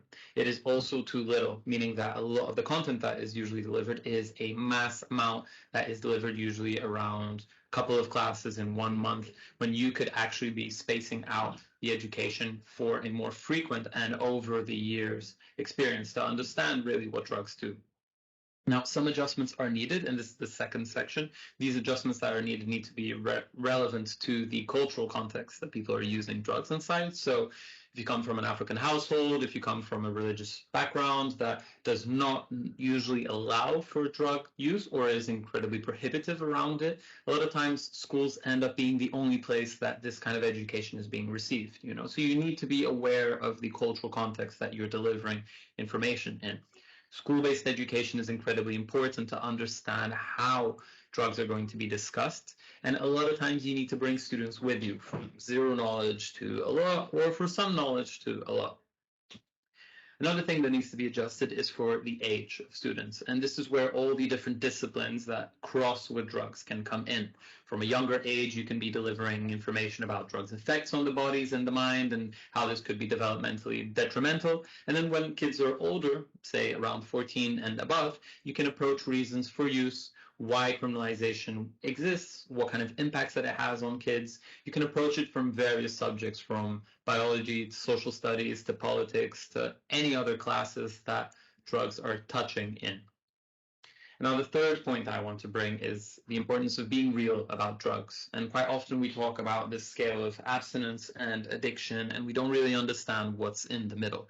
And this entire section is where a lot of young people are going to be understanding drugs and experiencing drugs. So it's important to not speak just at the extremes of like 100% abstinent or addiction being an inevitable route. We can't just talk about gateway conversations, you know, where use of one drug will just inevitably lead to another harder one and become worse. we can't be reinforcing self-stigma, and we just need to be real about the challenges, the experiences, and what people are going through. Thank you. To speak. I would like to start by acknowledging that I'm on the lands of the Wurundjeri and Bunurong peoples of the Kulin Nation in what is now known as Melbourne, Australia, paying respect to all Indigenous peoples worldwide and acknowledge the disproportionate burden that current drug policies place on Indigenous peoples around the world. So in 2016, I was 24 and studying education at the University of Melbourne. I was struck by the absence of information about how to talk to young people about drugs. As a student of politics, pedagogy, and the social sciences, I'm really interested in why access to all this information is so restricted. And I knew that behind the stigma that drug criminalization perpetuates, many young people use drugs for a variety of reasons. In my country, young adults between 18 and 29 constitute the largest demographic of drug users, but we are systematically ill-prepared to engage with the complex risks and benefits of drug use. So, what is the point of drug education?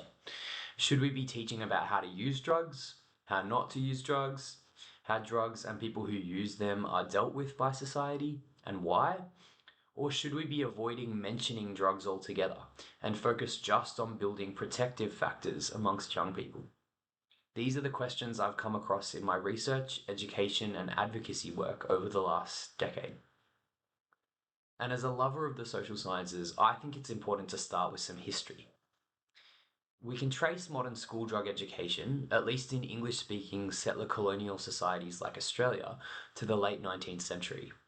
It was intimately entwined with the temperance and abstinence movements of this time, who focused on school education at a time when public schooling itself was a pretty new thing.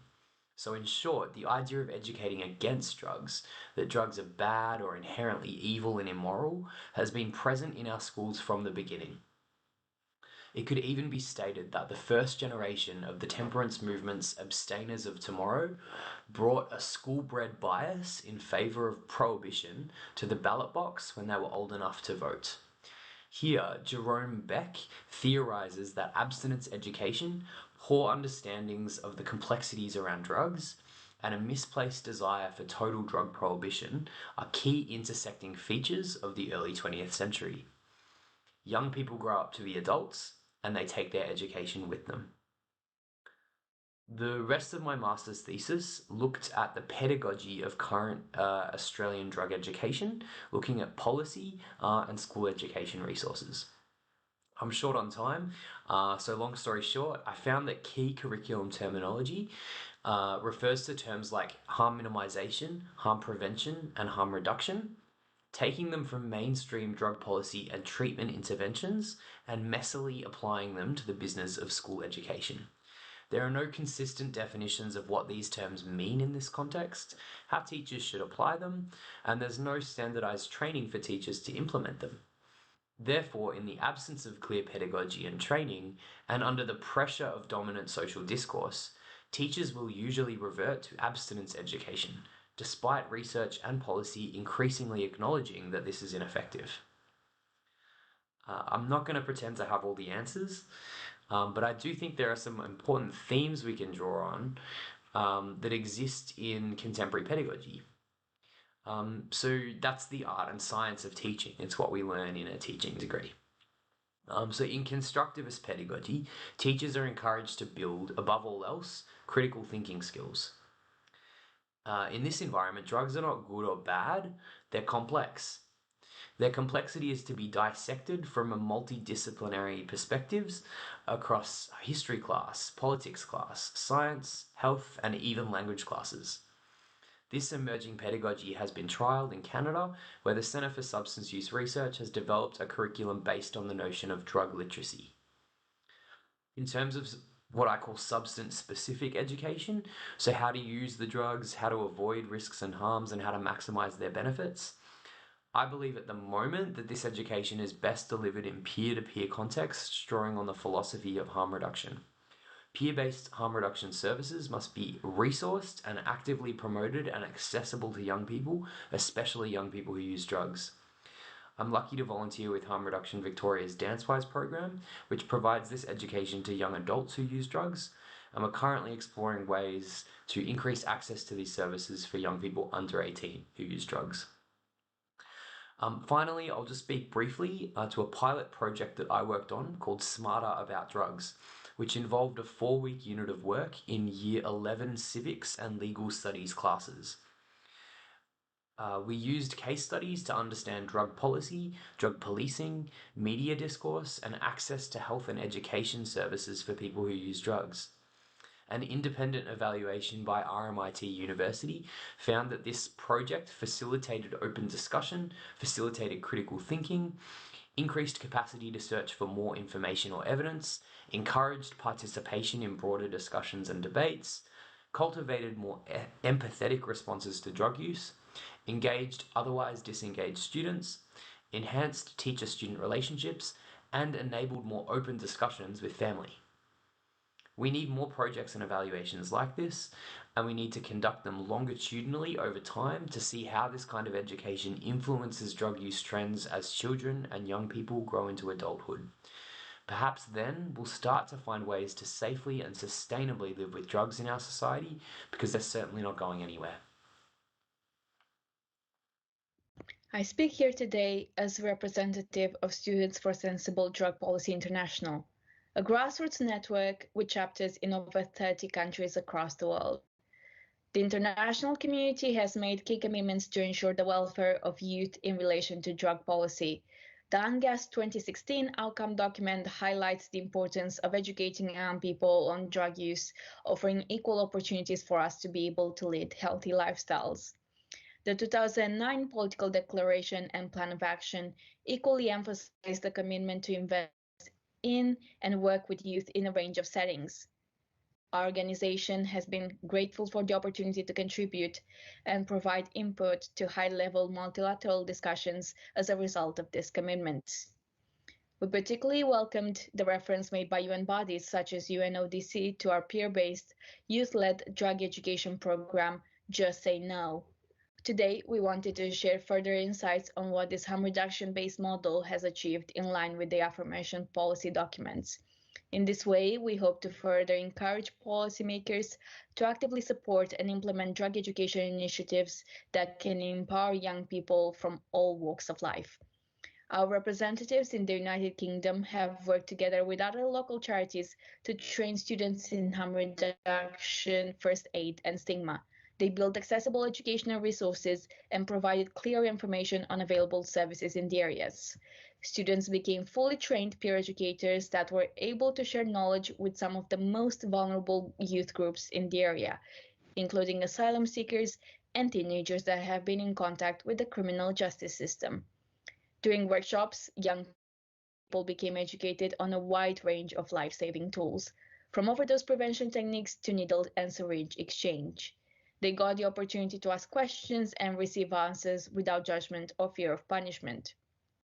They got to learn and bond with their peers, and as a result, our UK representatives saw a marked increase amongst participants in awareness of drug risks, harm alleviation tips, and available services. Most importantly, this peer-driven approach to drug education made young people more willing to seek help and support, as well as support and educate one another. Based on this experience, we urge stakeholders to engage with drug education initiatives built for and by youth, and therefore actively foster peer-to-peer support, community mobilization, and evidence-based harm reduction. We specifically call for resources to be allocated towards vulnerable youth populations that traditionally have been marginalized and subject to punitive responses that lack compassion, as well as genuine potential for rehabilitation and social reintegration. Students for Sensible Drug Policy International is keen to further share insights based around own drug education efforts, and we look forward to collaborating with stakeholders and building on current international commitments. Thank you.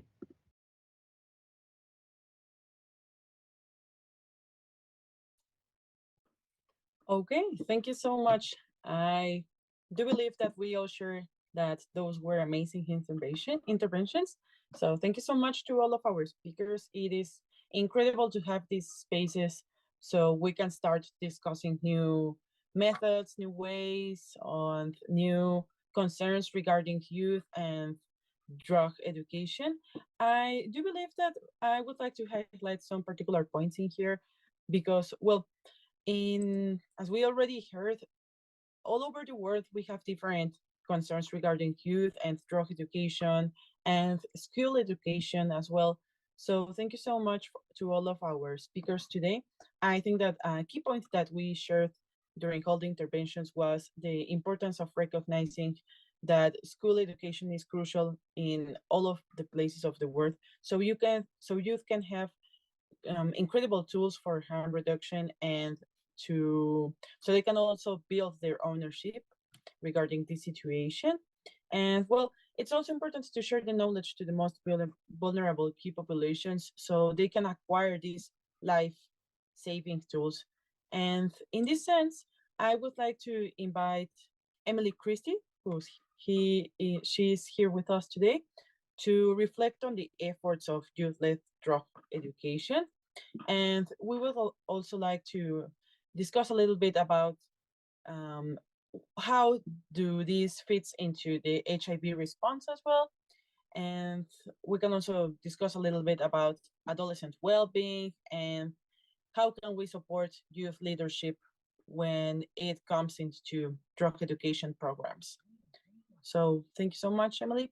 It's all in you. Thank you very much, and thank you to all the speakers today. I have the unenviable task of trying to do a bit of a summary and response to what have been some incredibly rich interventions and discussions already. As pointed out by Sarah, these are really important to the HIV response. A study this year found that around 23% of people who inject drugs are under the age of 25. And so when we're looking at HIV and HIV prevention, this is a really core group of people that we need to make sure have access to education information, harm reduction services, peer support services, in order to ensure that people can protect their own health and that of their communities. Research that UNAIDS did also found that in last year, the prevalence of HIV amongst people who use drugs is around 7 times higher than that of the general population. So we're still seeing a much higher prevalence, and we're also seeing much higher incidence still every year amongst people who inject drugs and people who use drugs more broadly. I think it's very difficult to sort of go across everything that was discussed and how it's important to HIV because all of it really is. One of the things I found interesting is that a common thread across everything we're talking about is this issue of criminalization and the backdrop of criminalization. So being able as a teacher to provide information in schools that is real, that is based in the evidence, becomes a lot more difficult when you're talking about something that is criminalized. Being peer support networks, providing information, even providing needles and syringes, again, once it's criminalized, becomes important. So making sure that these conversations happen together around how do we find alternatives to criminalization and then, remove the barriers to providing the services and the education is really quite critical. And I think the points that Bongai raised around the impact on her and others of the punitive policies that drove drug use underground and into unsafe environments was really critical to paint the picture at the beginning, paint the scene of what we're coming up against. And we had Von Gandick and Andre really showing that the current mainstream approach to promoting abstinence only for adolescents and this protectionist approach we see still across a lot of policies for adolescents really doesn't work and doesn't respect the rights of and the agency and autonomy of adolescents and young people, and doesn't engage with the nuances and the variety of people's experiences when they are taking drugs. And I want to also highlight, Ida, Nick, and Julia talking also about the youth networks and how they are supporting each other to implement harm reduction in education and to tackle stigma, and to show what happens really when communities do lead and engage, as we heard in the last one, in multilateral spaces. And actually, for World AIDS Day this year, the theme for us is Let Communities Lead. And I think the word let is incredibly important here. It's not build capacity, it's not empower, it's just make sure that the space and the environment we have supports what communities are already doing and puts them in the lead. There's so many funding shortages, there's policy and regulatory hurdles, there's crackdowns on civil society, but communities are already doing such amazing work as that we've heard. It's more about creating that space for that work to flourish that we really need to make sure continues to happen, so that all the communities and groups that we've heard today are able to keep doing what they're doing. I also want to end just by commending PMNCH for bringing everyone together today to promote a rights-based approach to drug policy for young people and really championing the voice of young people who use drugs. And of course, UNAIDS is always committed to continuing to work with young people who use drugs and realizing the right to health. So thank you.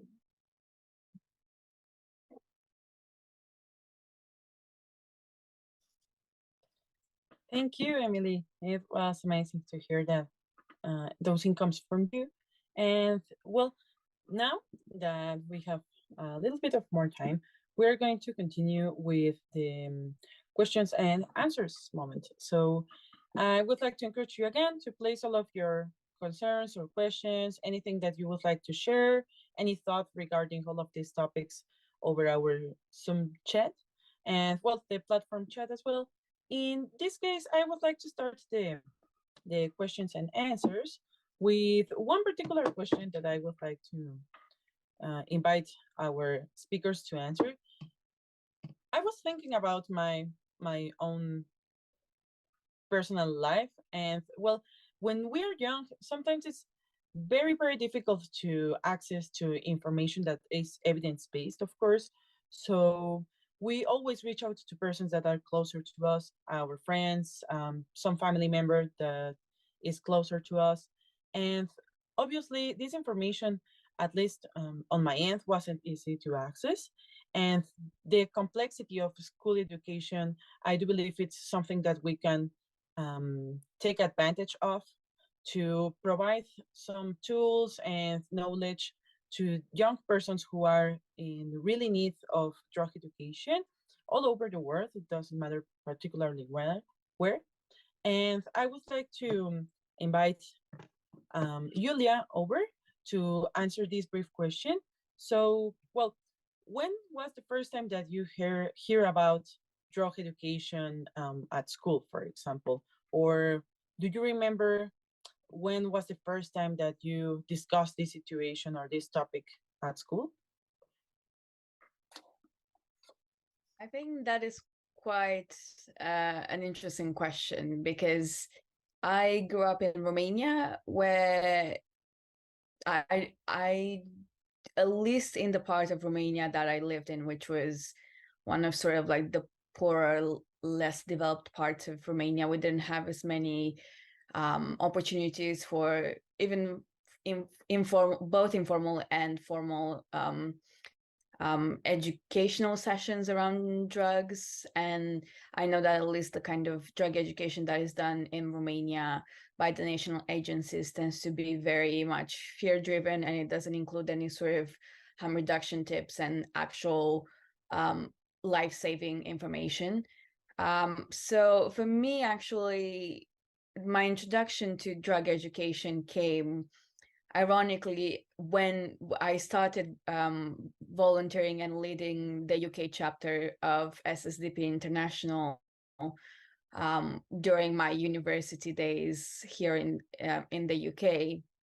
And when we started the volunteering program, Just Say No, in our local community, that's where I also joined peer education sessions, and I've sort of learned more about first aid, what an overdose looks like.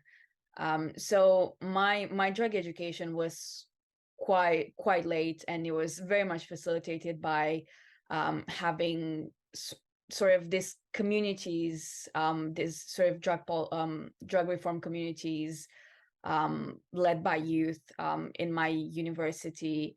And because otherwise I don't think it would have been as accessible to me. And it definitely wasn't until I was 20 years of age, which was quite late to be exposed to this kind of information. And I had to navigate my first year of university, freshers week, and we all know how those particular circumstances can make people particularly vulnerable to problematic drug use or potentially dangerous drug use.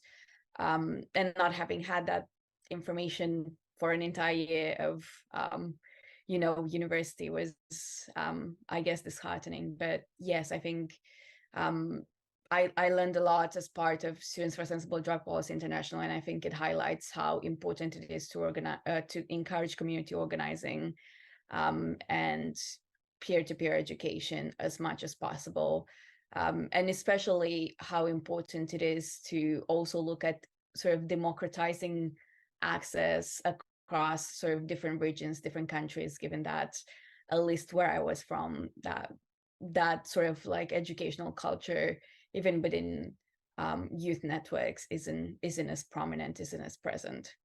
Thank you. You're welcome. Thank you so much for your answer. I think it was amazing. So we can start linking a lot of our main topics discussed during the recordings. And thank you so much. It was amazing to hear about your experience at Romania, because as Andrew was mentioning too, the backgrounds we have, they also determine some of our boundaries in order to access to the knowledge, no?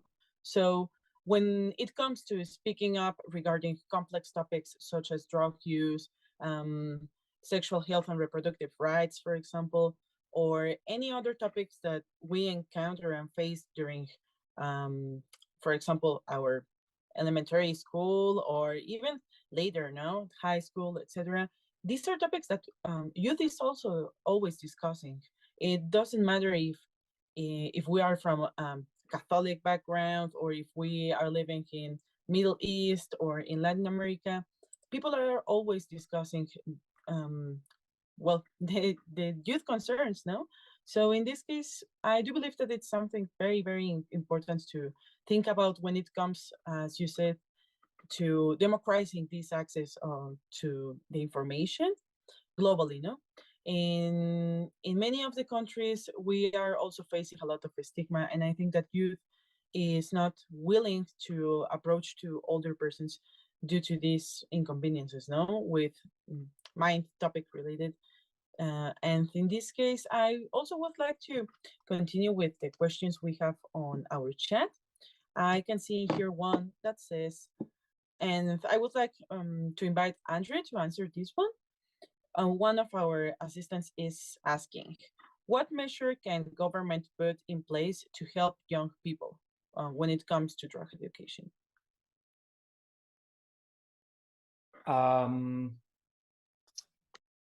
There are several. I think two that are quite important would be to consult with young people that use drugs or organizations that represent them. Because a lot of times you are speaking about a population without their actual participation in it.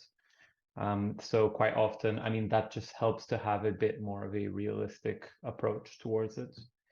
And I think often this may be a bit more complicated to put in practice, but it is providing safe spaces for the discussions of actual drug use. So this was something that came out of some discussions that we had, and the ways that that young people were suggesting to do this was that smaller classes with smaller groups that are able to talk about their personal drug use, that it isn't just one teacher telling a group of 30 people about how drugs are controlled and their harms, having a bit more of a backwards and forwards process between the group that is there and the actual person teaching that class could be really interesting to explore. But also having sort of targeted discussions that smaller groups can have around potential drug benefits, drug harms, reasons for use, social impacts of drug use would be an interesting way of getting these points of views to be discussed without people actually having to disclose their drug use. So yeah, creating an environment that's safe for people to disclose their drug use and consulting with the community, I think, are two really important policies that can be put forward by governments. But they can also be led from the bottom, from schools and children requiring these commitments. It doesn't just have to be from the government.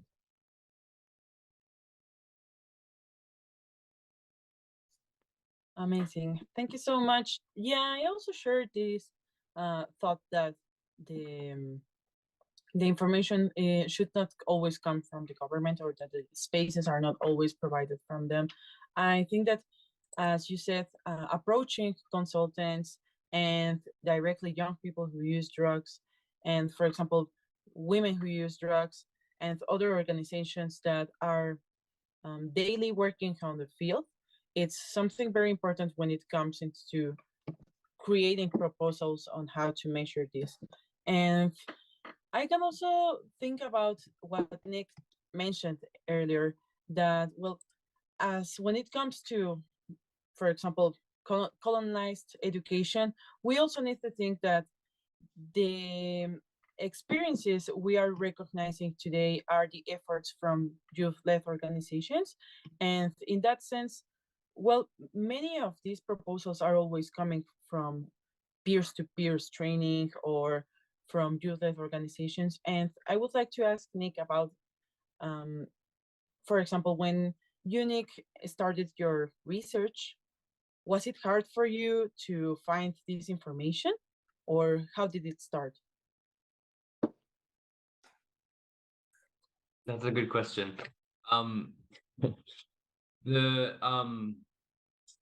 My research in school drug education in Australia kind of intersected with my experience with SSDP Australia, like joining SSDP Australia. So yeah, it was a very like special experience for me, actually, like meeting the people that were setting up SSDP Australia in 16, sorry, and saying I was really keen to help out and being really interested. It was actually at the point where I was due to decide what I wanted to do for my master's research. So it all just kind of was kind of like right place, right time sort of thing for me. So I agreed to help set up SSDP Australia and set up one of the first teams at the University of Melbourne at the time where I was sort of looking about how to set up my research. And also for me, I mean, as a young person at the time, you know, a young person who uses drugs and sort of thinking about my whole professional journey, obviously you're dealing with a lot of like self-stigma there. So I had to overcome a lot of like self-doubt and kind of just like many kind of institutional barriers to even like having these conversations about wanting to ask the questions. What I found was that, you know, a lot of those barriers are either sort of in your head or like kind of easily overcome when you do have the supports around you and when you do have the I guess drive to do so. But yeah, it was very much the kind of networks that came together around the establishment of SSDP in Australia at that time that linked me up with mentors and people who could help me find resources and stuff like that. Just very quickly, I'll mention one of the data sources that I used in my master's research was a survey of school principals from, I think, about 2009 or 2010 that was done by what was then called the Australian National Council on Drugs. And that survey data was publicly available, so I was able to use it for my master's research quite easily. Well, technically publicly available. It was a public report that was done by that council, but that council was actually defunded by one of our conservative governments at the time, and the website, and it was actually really difficult to even find that report. And so it was actually through my networks with SSDP Australia that I managed to kind of get in touch with the people that were running the council at that time, and were actually able to they had the PDF like on their own computer, but it was actually really difficult to find that information publicly for whatever, because the council had been defunded. So little things like that meant that I was, I guess in a pretty privileged position to be able to do that research. So I'm always forever grateful for the people that helped set up SSDP Australia for kind of giving me that opportunity. And I think I just echo Julia's point around the importance of these organizations and the importance of community organizing, and the importance of good mentors in this space to be able to support you to overcome the stigma and to look for the evidence when it's not always immediately available. Thank you so much for that, Nick. Yeah, I also believe that these type of programs allow us the opportunity to improve our critical thinking as youth and as young persons. So in this case, thank you so much for all of your participations today. And now we are running a little bit out of time. And thank you so much, everyone, to continue waiting here with us. I would like to invite Charity and Ida to answer the following question. Based on their experiences, I would like to know, because we have also some few questions over the chat about how can we best support our friends and peers who use drugs? What would you say regarding that? What are the best methods, or what has been the best chances you have to speak to a friend who uses drugs and to get to know their concerns? Who would like to go first? Ida, is that okay?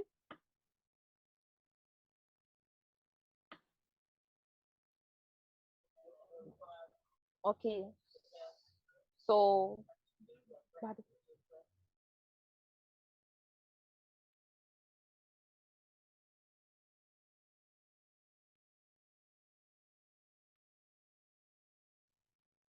okay, so what I think, how we can support this, our peers or those who are on drugs, it's by, we need to love them and accept them in the community. We should not stigmatize them and try to give them the right direction that they need to get to have, like,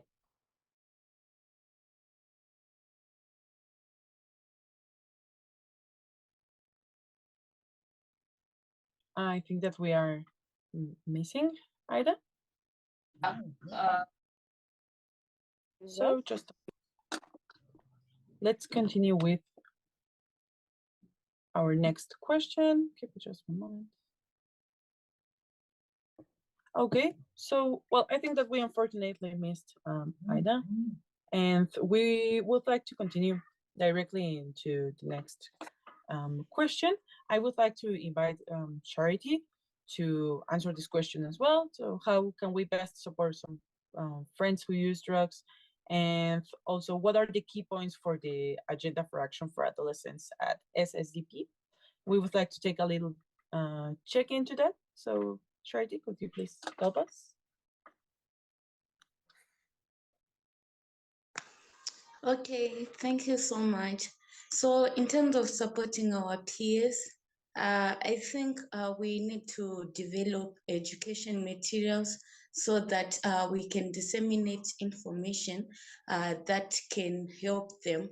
Even we really have to sensitize the general public because they don't have that information in terms of how to support people who use and inject drugs, especially in Zimbabwe. The message is like there is a war between people who are pushing for harm reduction and those who are saying of total abstinence to drugs. So we would want to educate the general public to see the issue of drugs in a different perspective in terms of its complexity, that it needs multifaceted approach in order to address these issues. So we really need to educate the public so that they won't stigmatize people who use and inject drugs. And as peers as well, we have to create safe spaces for our peers so that we can engage and discuss some of these issues together so that we can find a way forward and drug use won't be a challenge in terms of pursuing even our careers. Thank you. Thank you so much. Okay, so well, I think that we are unfortunately at the end of our session. Thank you so much, everyone, for joining. It was amazing to hear these incomes and to hear these amazing youth-led projects. We also are always inviting you and encourage you to continue working with your friends, to continue discussing this with your family and with any other person. And if you need so, for always reaching out to help and to always look for these opportunities we have all over these amazing projects. Thank you so much to the Global Forum for Adolescents 2023 and thank you so much for all of our speakers. Have a nice day and an amazing evening. That, you know, bringing young people into this conversation around substance abuse and an addiction, you know, could be quite radical. But many people, you know, may think the opposite as well, and that's just following on that idea of that bringing young people in early could actually be a safer and more effective way to tackle it. So there's lots to think about there. Harm reduction, yeah, I think that's what we call it. For me, the standout session was really about improving road safety. That was really surprising. Those numbers are shocking. 1 adolescent in youth death every 2 minutes around the world. That is completely unacceptable. But please keep engaging on social media. We'd like to hear your thoughts, your perspectives, and your ideas in terms of how you're finding the respective sessions. Use the hashtag 1.8, that's 1POINT8, across all social media platforms, and we'll be following all streams, really trying to keep track of what you're saying, what you're liking, and what you want to see more of during the course of today. That's right. I'm so excited for the rest of the sessions, and I'm about to tell everybody what a couple of the next sessions that are coming up are. So now for our core session, that's this morning. One is about resilience and one is about investment. Now the first one is called If Only You Would Listen, a conversation between adolescents and global experts on building resilience in an uncertain world. The second is called Invest We Must. The time is now, making the case for adolescent well-being. And well, I think that title says it all. I'm really loving the sense of urgency in all of these titles. They're very timeless.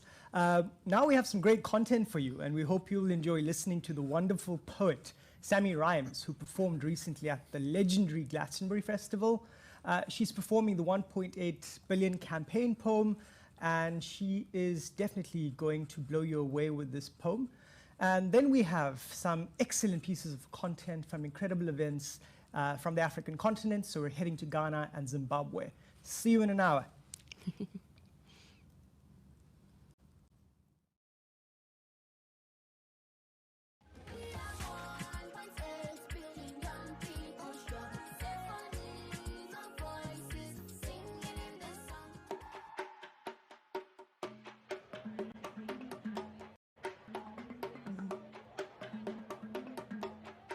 Great to be here. I just want to give a big shout out to the White Ribbon Alliance for having me here. So I'm here to share a poem today, capturing the voices of 1.8 billion young people out here today. They've got a lot to say, and I just wanted to capture that peacefully through a protest through this poem. And it's called 1.8 billion strong, simply because their voices are powerful, and I really hope I capture this through this poem.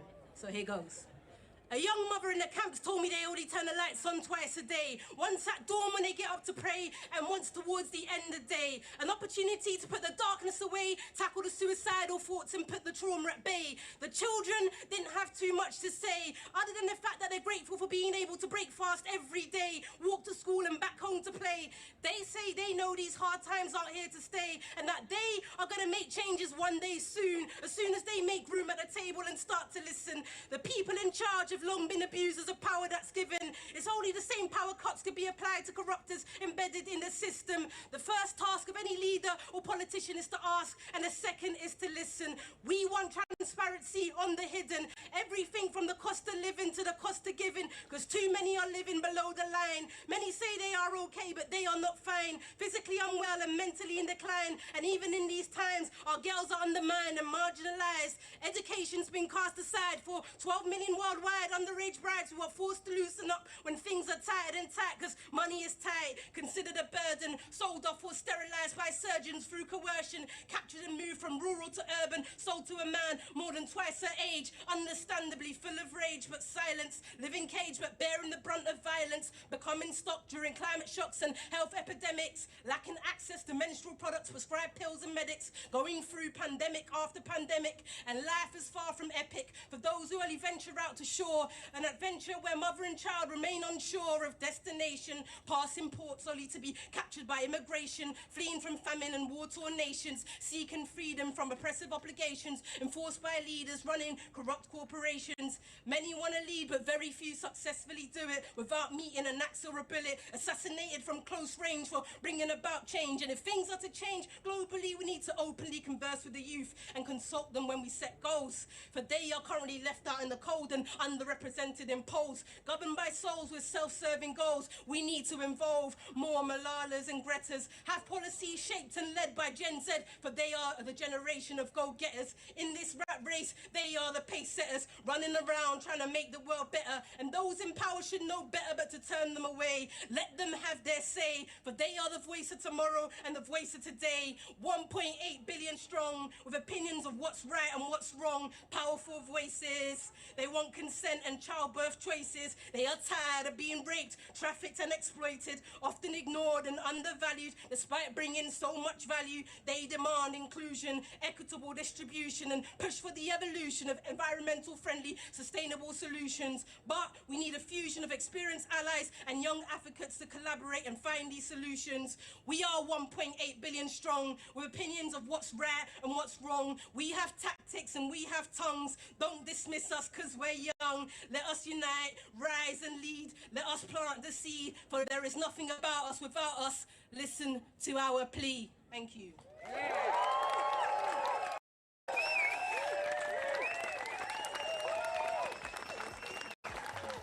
Oh, Sammy, thank you so much. Gosh.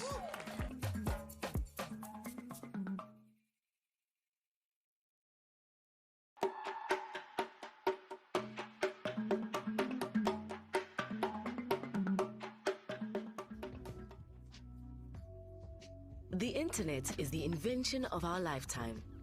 It's the thing we turn to for the answers to almost anything. Now, imagine not having it. Around the world, mobile phones are bringing people closer to being connected. But the truth is, not everyone can afford the data bills, especially those in hard-to-reach areas. There's a big gap, and the Internet of Good Things is working hard to bridge it, bringing locally relevant, life-saving information and educational content closer to the people and communities who need it most, for free. And it's working. The Internet of Good Things is helping parents in the poorest and most remote areas provide the best care for their children. It's empowering young people to understand and defend their rights. In emergencies, it's a valuable source of real-time information, and around the world, it's providing a voice to the community. Through partnerships, the Internet of Good Things has the potential to reach 1 billion people. But to close all the gaps, we need to build a lot more bridges. With more people on board, more communities can be connected, and more lives will be changed. Internet of Good Things. Live better today.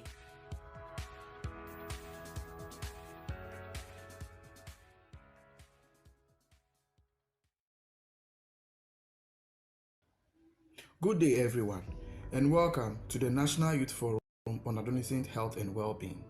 This is one of over 100 national events leading up to the Global Forum. The goal of the Global Forum is to make sure the world takes us seriously and that our well-being and health are a priority. Working with mobilizers to hear what the young people want through the 1.8 billion campaign, our leaders must address these issues. And to improve my well-being, I want the government of Ghana to reduce all the taxes imposed on sanitary pads to allow all girls to be able to access it. And to improve upon my well-being, I would like more police stations to be set in the rural and urban areas to help create a safe environment for girls. Thank you. To improve my well-being, I'm pushing for there to be better roads for our young people to be on. Thank you. Hello to everyone joining us for this session from all around the world. My name is Lakisha Burnwal. I am 14 and I live in Mumbai, India. I'm currently in the ninth grade and I'm eager to find my passion through exploring new skills. I'm currently interested in helping people to change their mindsets for the better and learning about people's behavior and ideologies. I like to read books, write, draw, and learn about animals.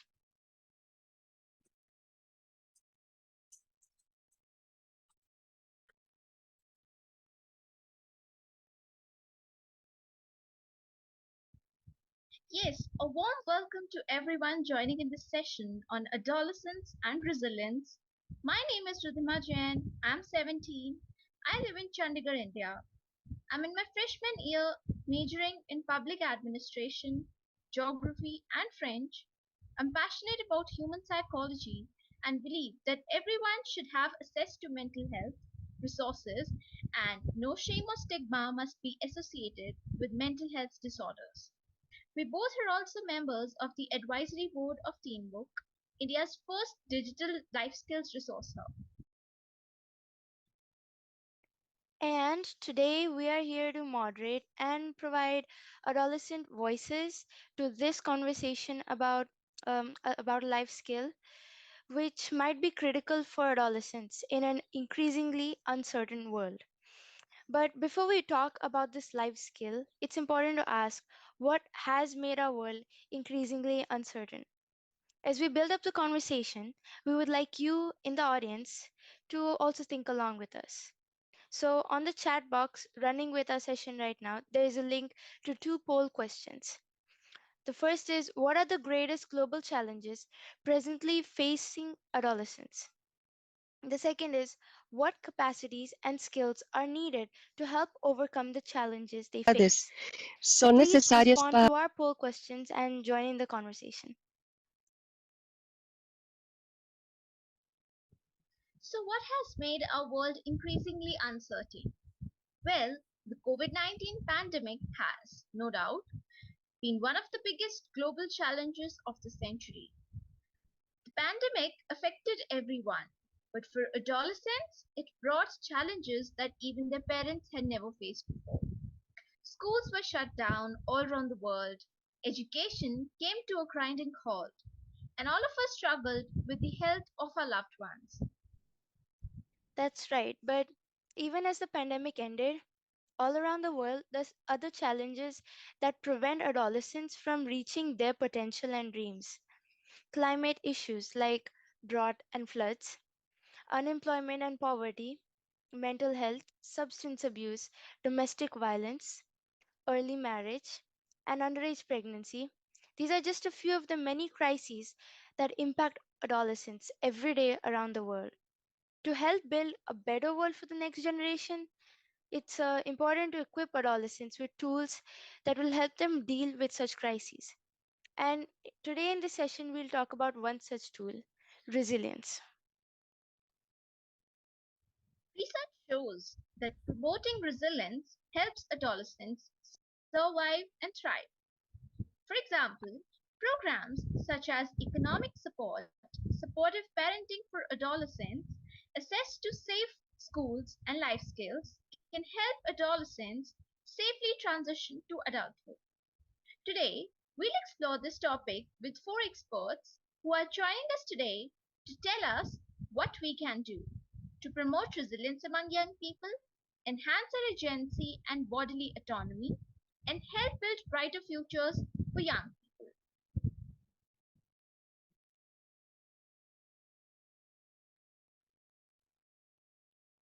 But first, let's hear from young people in rural India about the challenges that they have faced in their journey towards adulthood and what they think are the priority areas for help in order for them to cope with any future shocks.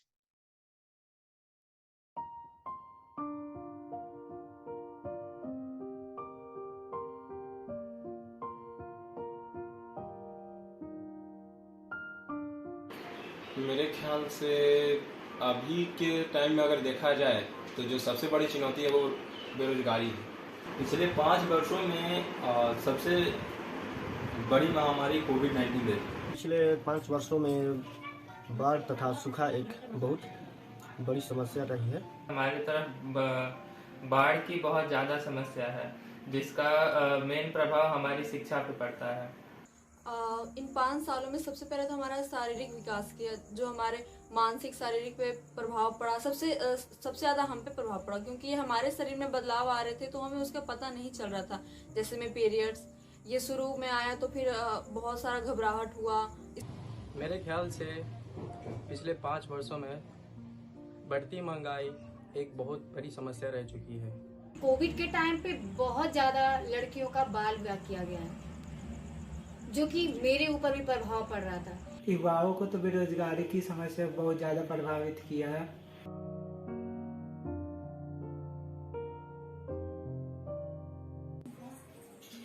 पिछले वर्ष कम वर्षा होने के कारण मेरे खेतों में जितना उपज होना चाहिए था उससे लगभग आधा हुआ, चूँकि मेरा परिवार खेती पर ही निर्भर है और यहाँ आर्थिक तंगी का माहौल उत्पन्न हो गया, जिससे मेरे पढ़ाई पर भी प्रभाव पड़ा। जैसे कोचिंग में फीस न देने के कारण मुझे निकाल दिया गया। लॉकडाउन के कारण बहुत सारे लोगों का रोजगार चला गया। मेरे परिवार पे तो बहुत ज़्यादा प्रभावित किया है, क्योंकि भैया दीदी ग्रेजुएशन करके बैठे हुए हैं लोग 3-4 साल से, और सरकारी जॉब के लिए तैयारी भी कर रहे हैं लोग, बट कोई जॉब मिल नहीं रहा है। बाढ़ के कारण हमारे स्कूल के चारों तरफ पानी भर जाता है, स्कूल में भी पानी भर जाता है, स्कूल के सारे जितने भी रास्ते हैं सारे पानी से भर जाते हैं, जिसके कारण शिक्षक भी स्कूल नहीं आते हैं और हम छात्रों को भी हमारे घर वाले नहीं जाने देते हैं, क्योंकि अगर हम जाएंगे तो हमें उसी पानी के रास्ते से होके जाना पड़ेगा, जिनके कारण हमारे पैरों में पानी लगने से बीमारियां हो जाती हैं। बेरोजगारी से किसी भी व्यक्ति में हताश और हीन की भावना भर जाती है। जो बेरोजगार व्यक्ति रहता है वह अपने परिवार पर आर्थिक रूप से एक भार बन जाता है।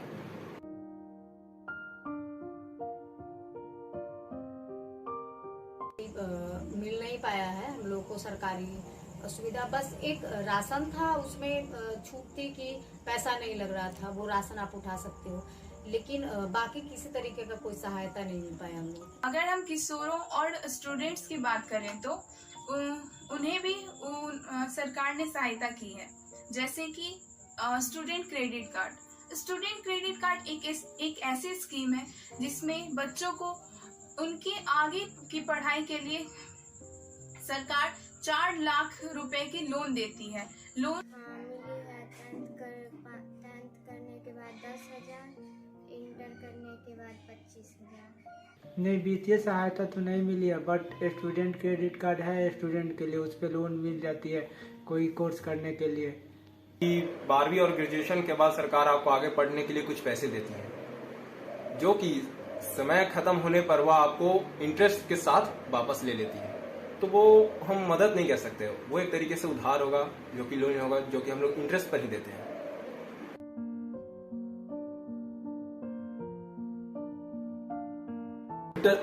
उद्यमिता पर ध्यान देना चाहिए, मतलब स्वयं से अपना रोजगार सृजन करना चाहिए, अपने परिवार के मतलब पालन पोषण के लिए खुद से ही अपना जो है इकोनॉमिक डेवलप करें। गरीबों और गरीब युवाओं के लिए सरकार को कोई विशेष नियम बनाना चाहिए, जिससे उन युवाओं की बढ़ती महंगाई से शिक्षा बाधित ना हो और उनका अर्थव्यवस्था भी सही रहे।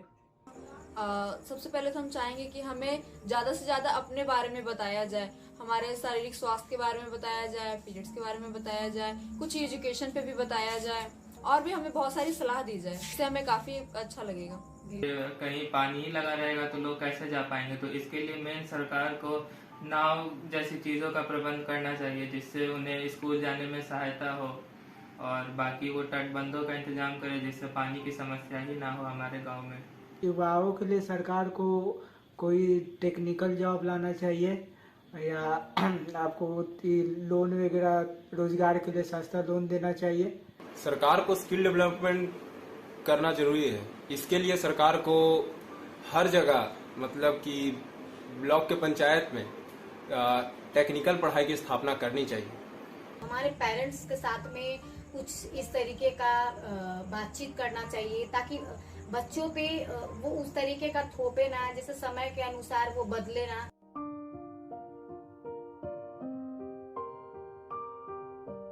These 5 minutes have told us that there is much to be done and many challenges to be tackled. So what can be done? To find some answers, let's now turn to our expert panel. Today we have with us Dr. Rachel Yates, who is the policy and advocacy leader working with the Accelerate Hub led by the University of Cape Town in South Africa and University of Oxford in the UK. Through her work with the Accelerate Hub, she works with an amazing team of early career researchers from across the globe. Before joining the Hub, Rachel has worked with civil society, UNICEF, and the UK government, focusing on ending poverty and gender inequalities. Hi, Rachel. We also have with us Jennifer Yablonsky. Jen works as the Child Poverty and Social Protection Chief for UNICEF in New York. She has worked on issues of social inclusion, inequality, and economic justice for over 23 years. She brings applied knowledge of poverty and economic analysis, an extensive experience working on social protection systems and programs in developing countries, including humanitarian contexts. Hello, Jen. Also joining us today is Jeffrey Sabino. Jeffrey is a youth activist from Honduras and is currently studying law at the National Autonomous University of Honduras, UNAH. Jeffrey has considerable expertise in human rights, including LGBTQ rights, sexual and reproductive rights, and youth political engagement. Jeffries also volunteered at Foundation Yahweh's and other civil society organizations advocating for sexual diversity and rights. He's co-founded the Sexual Diversity University Collective to promote inclusivity in academia. Hello, Jeffrey. Last but not the least, we have Silinga Nisiwe Zumbunu. Silinga is a quantitative social scientist and demographer at the University of Cape Town. Her research tries to understand how adolescent empowerment shapes sexual and reproductive health among African adolescents, including ending child marriages, improving access to sexual and reproductive health services, and education. Hi, Silinga. A very warm welcome to our guest panel. We look forward to hearing your insight on the challenges that adolescents face and how building resilience and agency among youth can help them overcome some of these challenges. So let's start with you, Jeffrey. Can you please explain what resilience is and what would it specifically mean for adolescents? And if possible, please share with an example. Por preguntarlo, Kisha. Al abordar el concepto de resiliencia, es Good, esencial reconocer su Thank you for importancia, asking. When we especialmente en el approach contexto the de la concept juventud. of resilience, La it's very resiliencia important podemos to definirla recognize como la its capacidad importance, que permite a especially los for the individuos youth. We hacer can frente a las define it as adversidades a que puedan capacity surgir mientras that se esfuerzan allow individuals por to alcanzar face sus metas o adversities proyectos. Esta se so fortalece in con el order tiempo to y con la achieve práctica y la their experiencia. targets and goals. This is Cuando hablamos strengthened de with time and resiliencia, una etapa en la experience. que muchos de nosotros, When los adolescentes y jóvenes adultos, nos many of encontramos, us, podemos adolescents ver que and está youth, marcada por una find multitud de ourselves cambios, under tanto pressure, we internos can como see our externos, life así full como of por una changes, variedad internal de and retos external, que a as well menudo as a pueden variety parecer of insuperables. challenges that Estos retos can often abarcan seem transformaciones emocionales, unbearable. psicológicas, This presiones académicas, encompasses emotional and frustraciones como psychological compañeros, transformation, formación de academic identidad pressures, y mucho más. peer-to-peer relations, Es un periodo de identity formation, and autodescubrimiento y more. crecimiento, pero It's a también es una period of época de muchos self-discovery cambios y and retos. growth, but it's also En a este time for many contexto, changes and la challenges. resiliencia nos proporciona importantes In this context, resilience gives us important skills. It allows us to not just taking about moving forward, but face difficulties and thriving with them. It instills the ability to adapt, persevere, and find constructive solutions for the challenges. It also fosters the development of the ability to take action, rely on ourselves that we can face the change. For instance, when we talk about access to education, maybe many of us do not understand consciously the concept of what it is and how to develop resilience. There are also those youth that do not have access to the education and therefore have no resources to face the challenges effectively. We can think about educational centers which curricula talk about that and have a more realistic approach to the youth. And I finish with this. As we expect a lot from the youth because we are considered the future, we are actually the present. We need and want access to education. We need open communication and emotional support within families, and also empower youth to engage to complex issues of the world. We don't have to wait till we are adults to make that. It is important to develop these skills from early adolescence. Thank you. What really chimed with me was the fact that everyone keeps talking about us as the future. Well, we are right here. I agree, we don't want to wait until we're adults to develop the skills we need. We need them now. Let us now come to you, Selinga. Can you help us understand the concept of agency with an example? What role does agency play in developing resilience? Okay. Yeah, thank you, Redima. Okay, so let's start with maybe defining what agency means. To me, agency refers to an individual's ability to make choices or decisions about their life and taking the necessary steps they need to achieve their desired goals. So these include making decisions about education, career aspirations. Then in terms of sexual relationships, which emerge during the adolescence stage, for most people, it includes deciding as well, when would you like to get married, with whom would you like to marry, and when do you want to have children, if you desire to have children, and what type of contraception would you like to use. So then using an example that is broad, I would like to take us back to the COVID-19 pandemic. So agents played a big role in developing resilience during the pandemic. For example, when schools moved to remote learning, there were a lot of challenges that came with that. A lot of students didn't have access to the internet. Others didn't have access to school materials like textbooks, and then just the isolation that came with it. Not being in contact with your peers and teachers. So agency played a role for students to make choices as they have to decide for themselves, like, and take actions that influence their educational circumstances. These include making choices about developing study routines at home and setting study goals, finding online resources to supplement the usual educational material, and then seeking support from family members.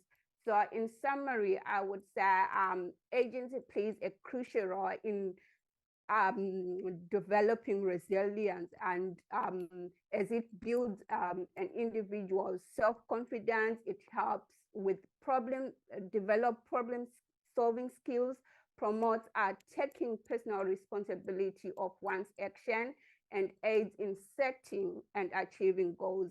So these various aspects of agency are necessary when navigating the challenges of life and building resilience in general.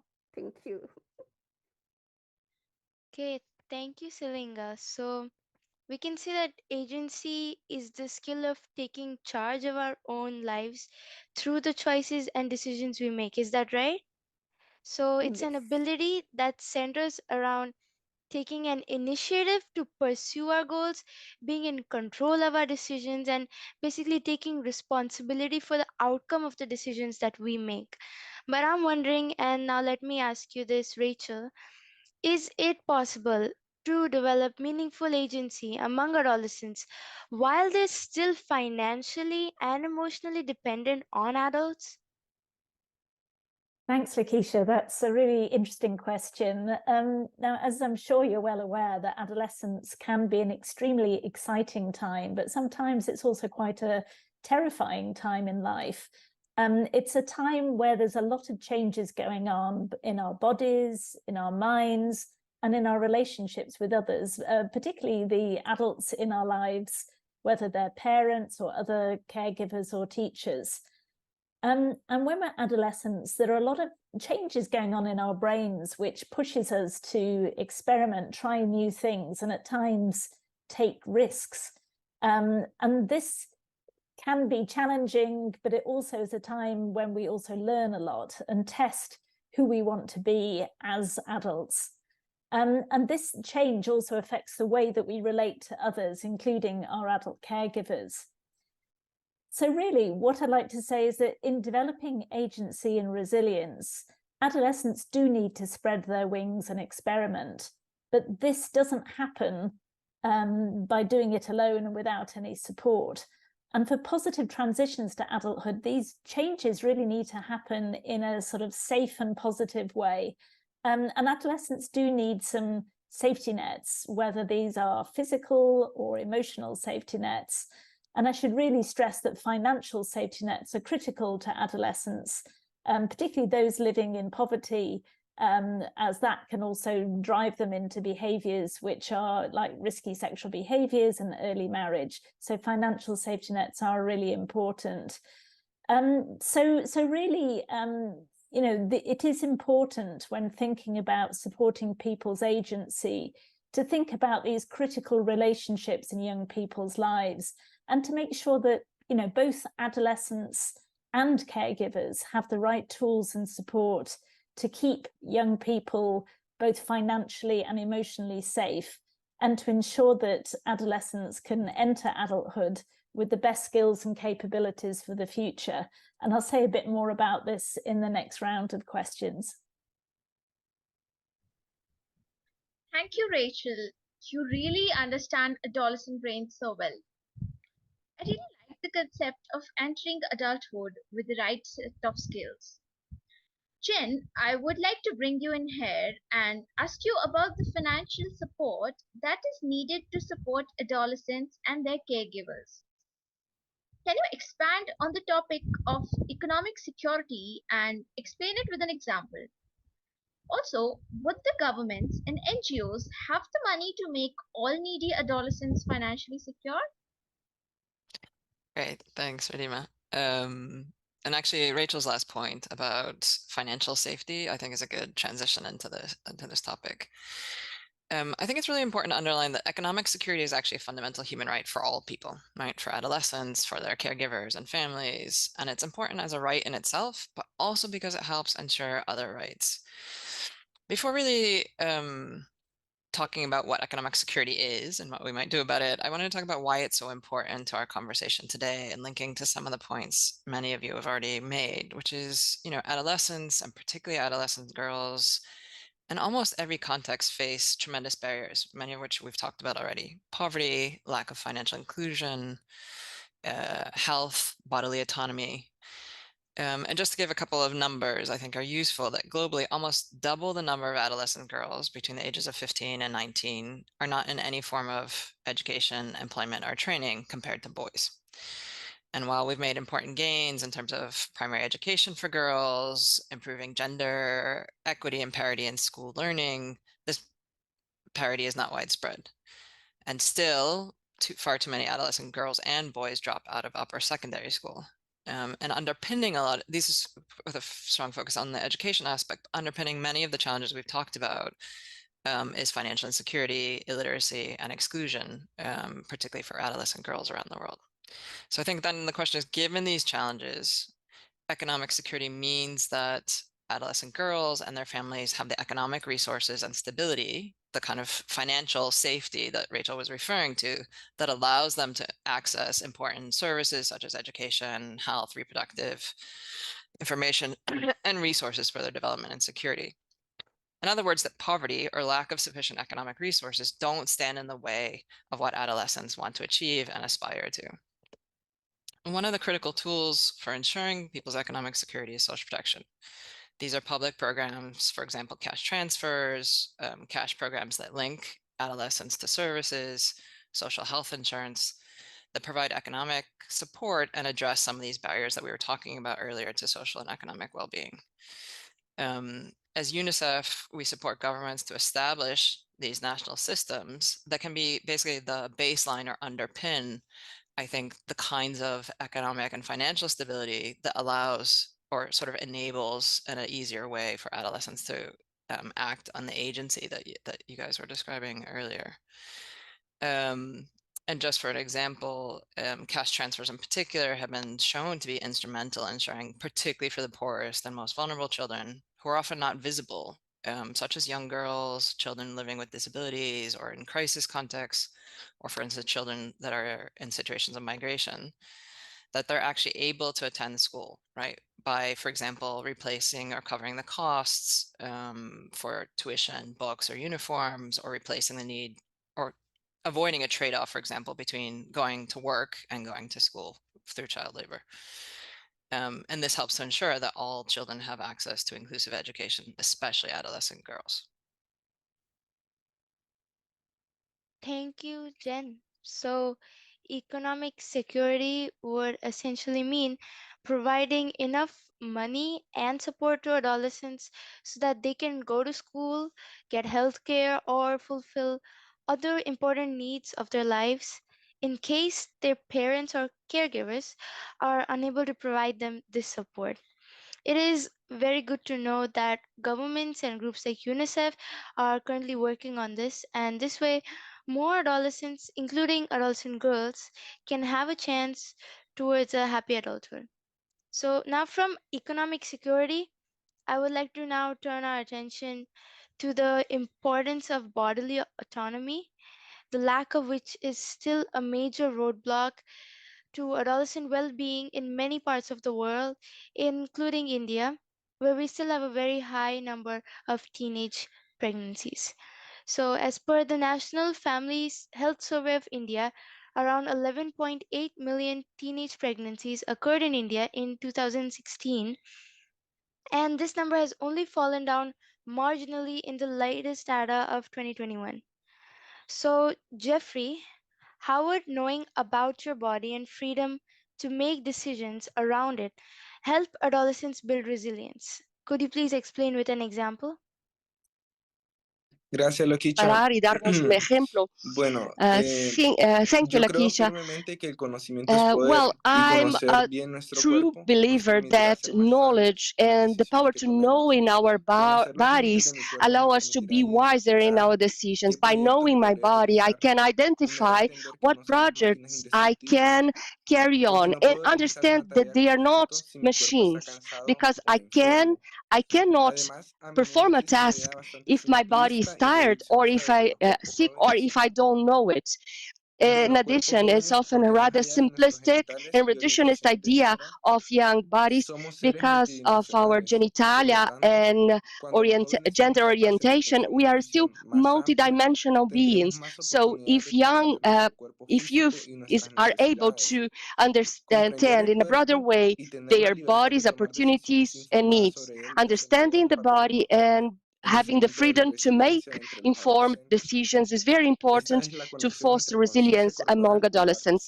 This resiliencia. connection Cuando between hablamos de body awareness resiliencia, and por ejemplo, es resilience. cuando When we reconocemos talk la about importancia de la resilience, for salud instance, sexual y is when we reproductiva, recognize the conocemos nuestros importance of derechos y los servicios sexual disponibles de and educación reproductive sexual, health, anticoncepción y guaranteeing pruebas de services ITS. for sex Este education, conocimiento nos capacita para tomar decisiones contraceptive informadas sobre methods, nuestra and salud sexual. testing for sexual Estas transmitted decisiones se diseases. basan en el This knowledge conocimiento, empower our decisions, that should be based on knowledge. When we face a situation that requires access to sexual health services, we know where to go, be it a local clinic, healthcare provider, or a trust hotline or online resource. And knowledge enables to act quickly, and it is especially important in the sensitive situations.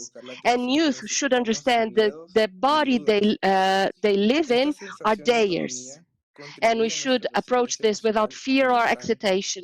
The sense of autonomy contributes to our emotional and mental resilience, and navigate to delicate and difficult situations. In essence, knowing our body and being able to freely make decisions make us capable to face complexities of life, make good decisions, and avoid complexities, allowing to prevent setbacks, and ultimately enabling pursuing our aspirations with confidence. We now have spoken of several ways in which resilience and agency can be built for adolescents. Personally, I believe Jeffrey's point where he spoke about knowing one's body and having the freedom to make decisions about it is a power solution, through which young adolescents learn to make wise decisions, move on from tough times confidently, and gain determination to pursue aspirations. Thanks, Ridhima. And I feel that support programs like those that UNICEF is working on, combined with elements of bringing bodily autonomy awareness, as Jeffrey had mentioned, would be very helpful, instrumental, I can say, in addressing the global challenges faced by adolescents. So now, as we reach towards the end of our insightful session today, we have a question we would like to ask all of you. Rachel, can we please start with you? Besides financial support and development of agency, what are some other recommendations for adolescents to build their resilience? So what are your top tips to the adolescents that are listening in with us today? Thanks so much. And I think for all of us who are working to support adolescent well-being, there's a paradox. We want to both ensure the creativity of young people at this stage in life and enabling them to explore new things, but at the same time keep each other safe. And this requires a sort of comprehensive package of support and services, including social protection that Jen's spoken about, youth-friendly health services, including mental health services, good quality education, and also good child protection services that can address violence and abuse. But it also requires support for at the family level, to supporting difficult intergenerational conversations and engagement between caregivers, parents, and adolescents themselves.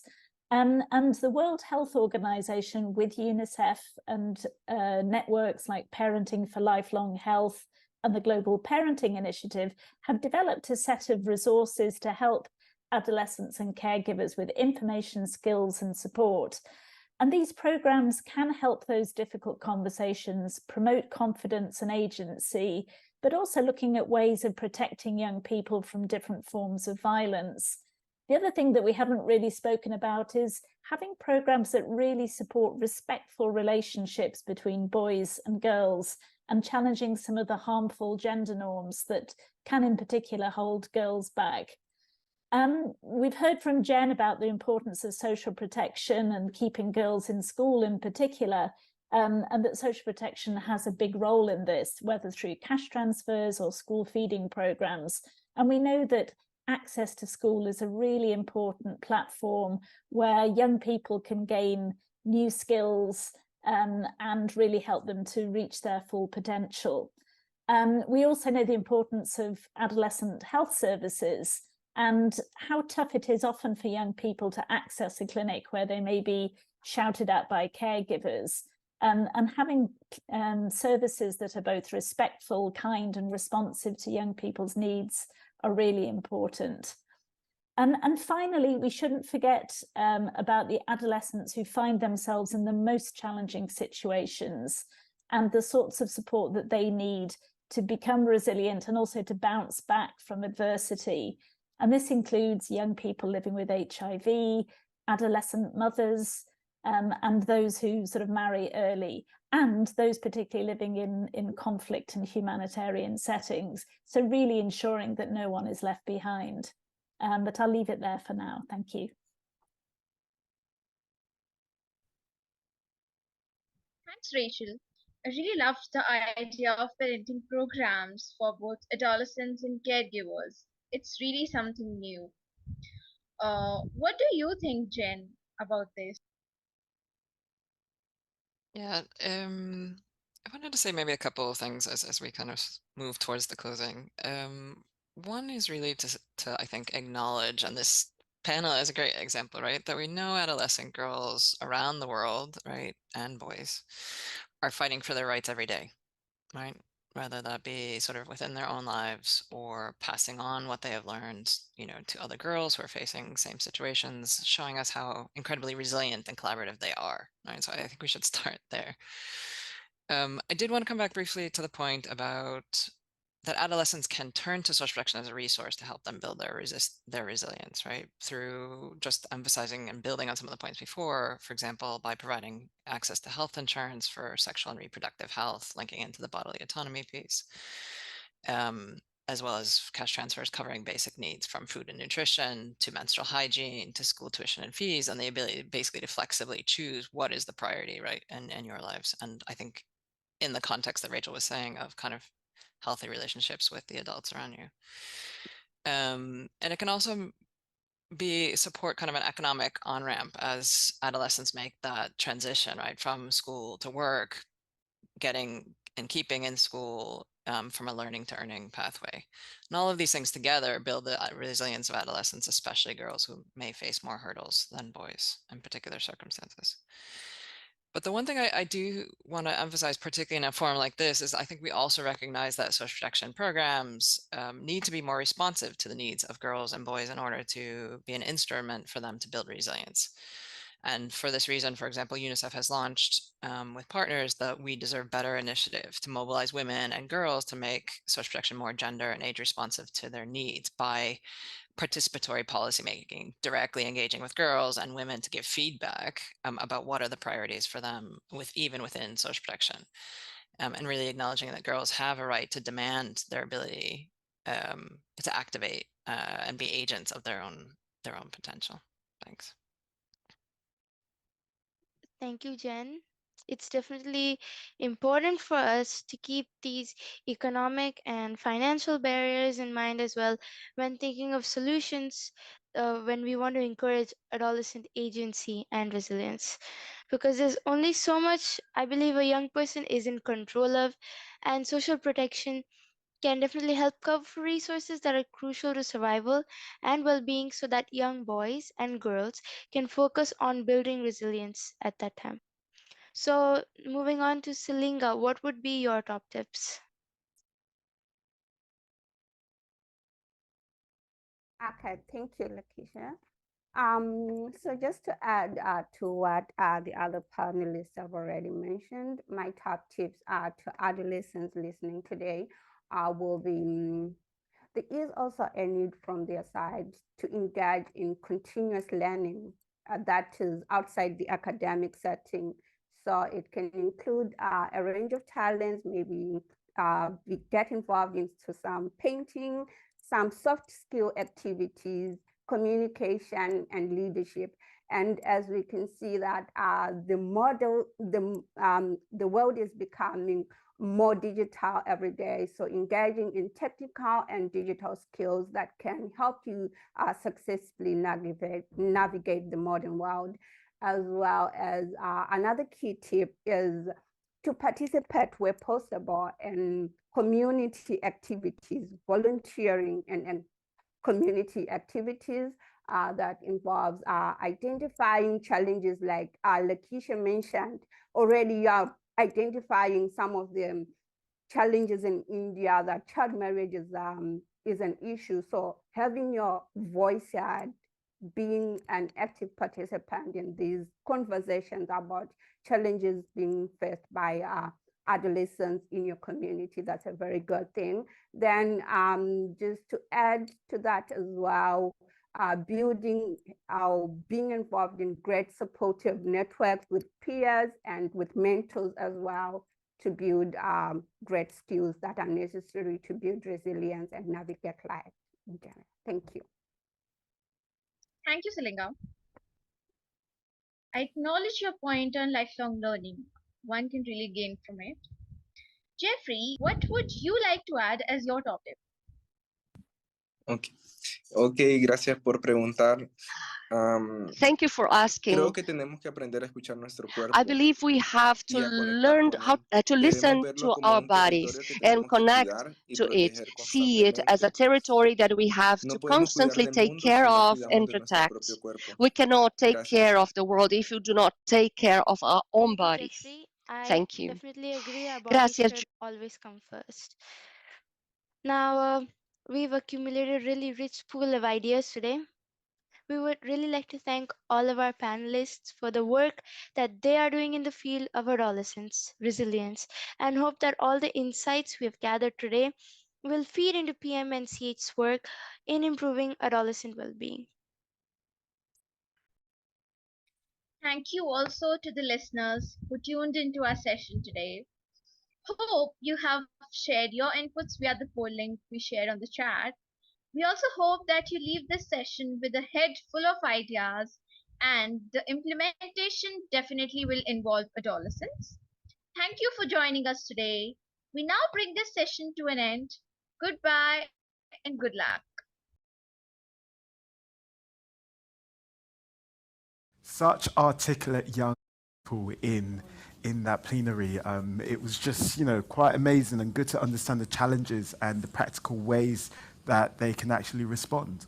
Definitely, De Graaf. I think the session on financing and on the investment case in particular happens at such a critical time. Whilst we're going through the GFA, the IMF and the World Bank are currently meeting to discuss how to get human capital development outcomes back on track.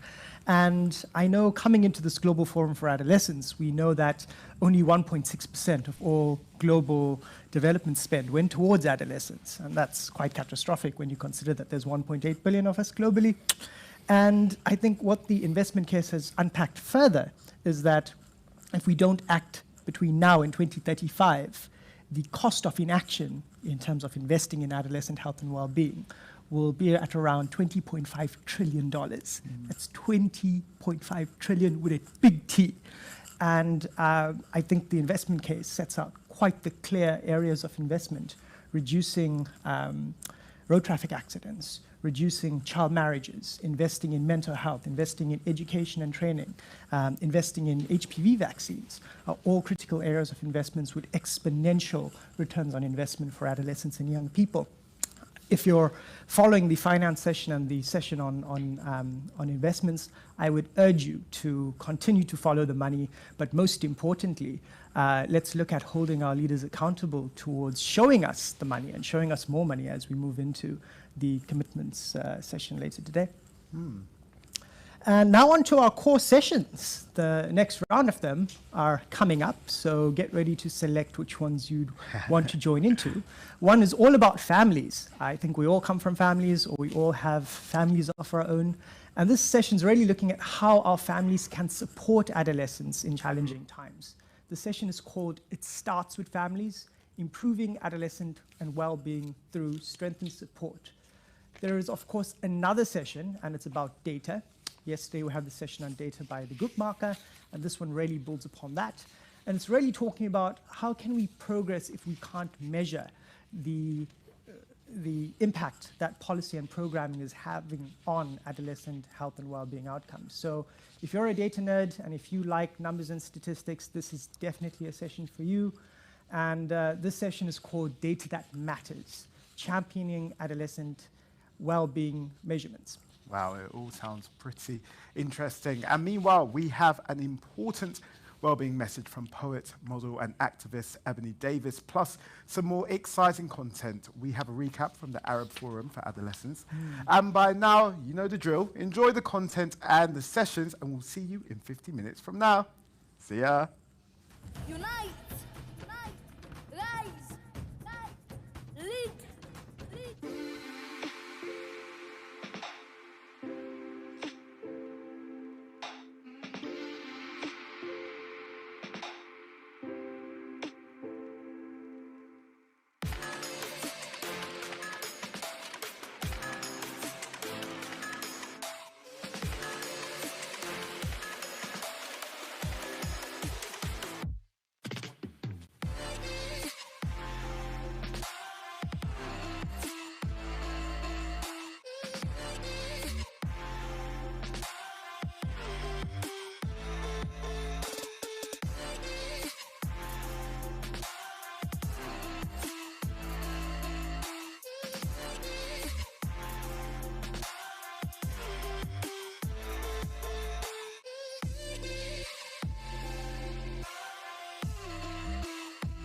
Hello, my name is Ebony Davis, and I'm so honored to be present at this forum today. My path has been one of searching for my authenticity, searching for my authentic truth, and being bold and brave enough to walk in that unapologetically.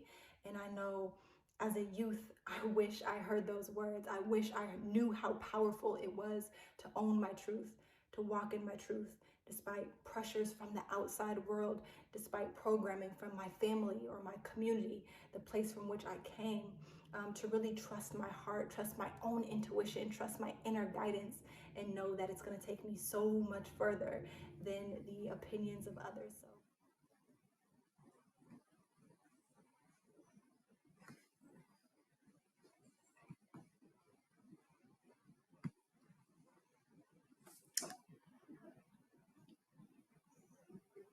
Good day, everyone, and thank you so much for joining this session.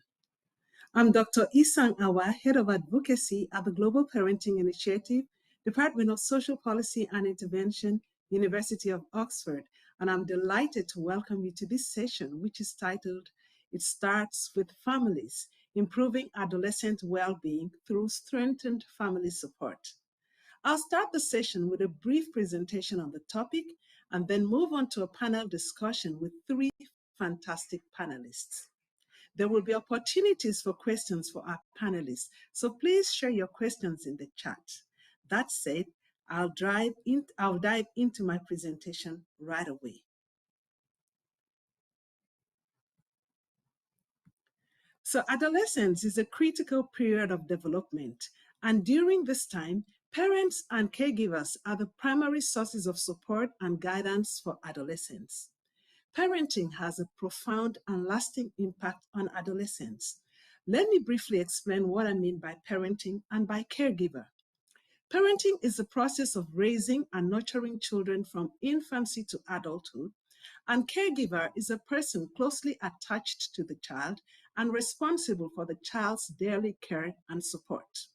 For most children, their parents are their primary caregivers, but for many children without their biological parents, caregivers can include extended family members and people working in organized daycare facilities. I will use parents and caregivers interchangeably in my talk today. The way parents interact with and raise their adolescent children greatly influences the adolescent's development, behavior, and overall well-being.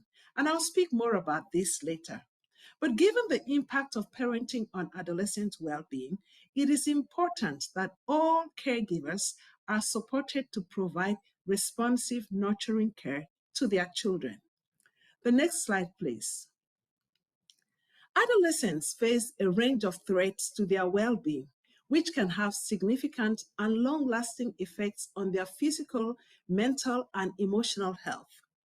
Threats include family conflict, academic pressure, bullying, cyberbullying, and so on.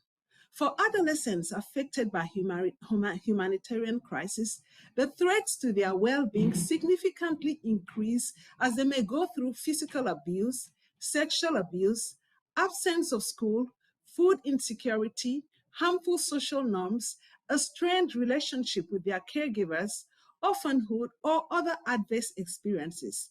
So threats to adolescents' well-being are real and many. And during crisis, they escalate in both numbers and intensity. But the situation is not hopeless. The next slide, please. Research indicates that globally, parenting practices influence adolescents' well-being.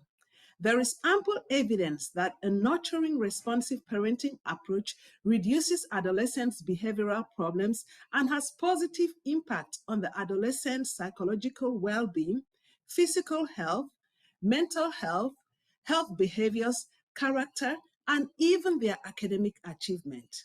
So adolescent well-being can be improved by supporting parents and caregivers so that they provide nurturing, responsive parenting to their adolescents. The question then is, how can we support parents and caregivers? And my next slide speaks to that. The next slide, please. Parents can be supported through parenting programs, which are structured interventions that help parents learn skills and improve parenting behaviors along several dimensions.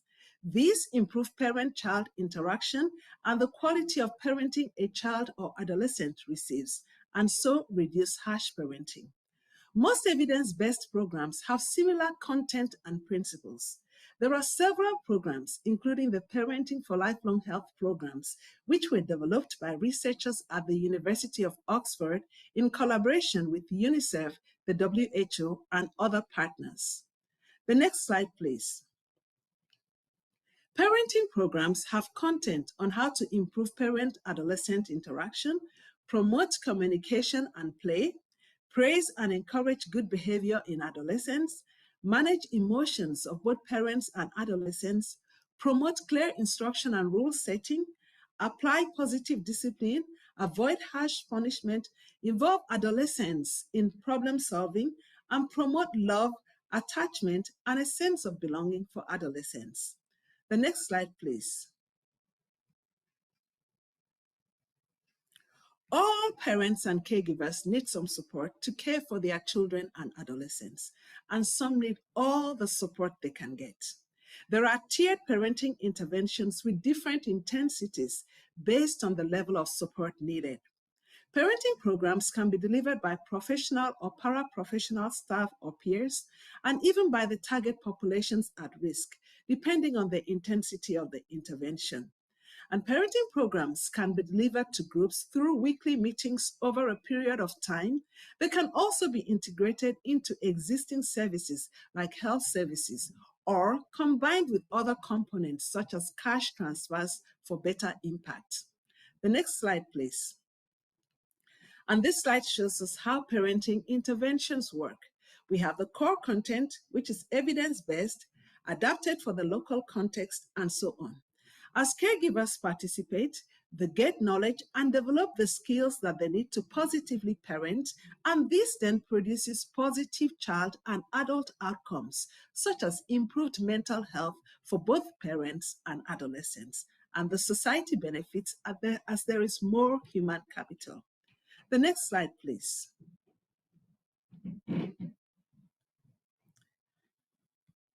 During humanitarian crisis, families go through various traumatic experiences such as displacement, hardships, and even death of loved ones, which have adverse effects on caregivers and their children. But there is evidence that even in these settings, parenting interventions help parents to cope and also provide mental health and psychosocial support for their children and adolescents. The Parenting for Lifelong Health team, with UN agencies and other partners, developed resources to support families affected by various crises, including the COVID-19 pandemic, conflicts in Ukraine and Sudan, and climate crisis in Pakistan, Turkey, and Syria. The next slide, please. Yes, this one. So this slide has quotes from adolescents whose parents use the Parenting for Lifelong Health resources. The quotes in the blue background are from the Pan-African User Testing of Parent app, the digital version of the Parenting for Lifelong Health for Teens program. And the quotes in yellow background are from adolescents whose caregivers received the parenting resources for families affected by the conflict in Ukraine. As you can see from the quotes, in both crisis and non-crisis settings, adolescents greatly benefit when parents and caregivers are supported. The next slide, please. Thank you for listening. And the next slide. Many thanks to our funders and partners for supporting us, for supporting our work and making this possible. The next slide, please. The next one.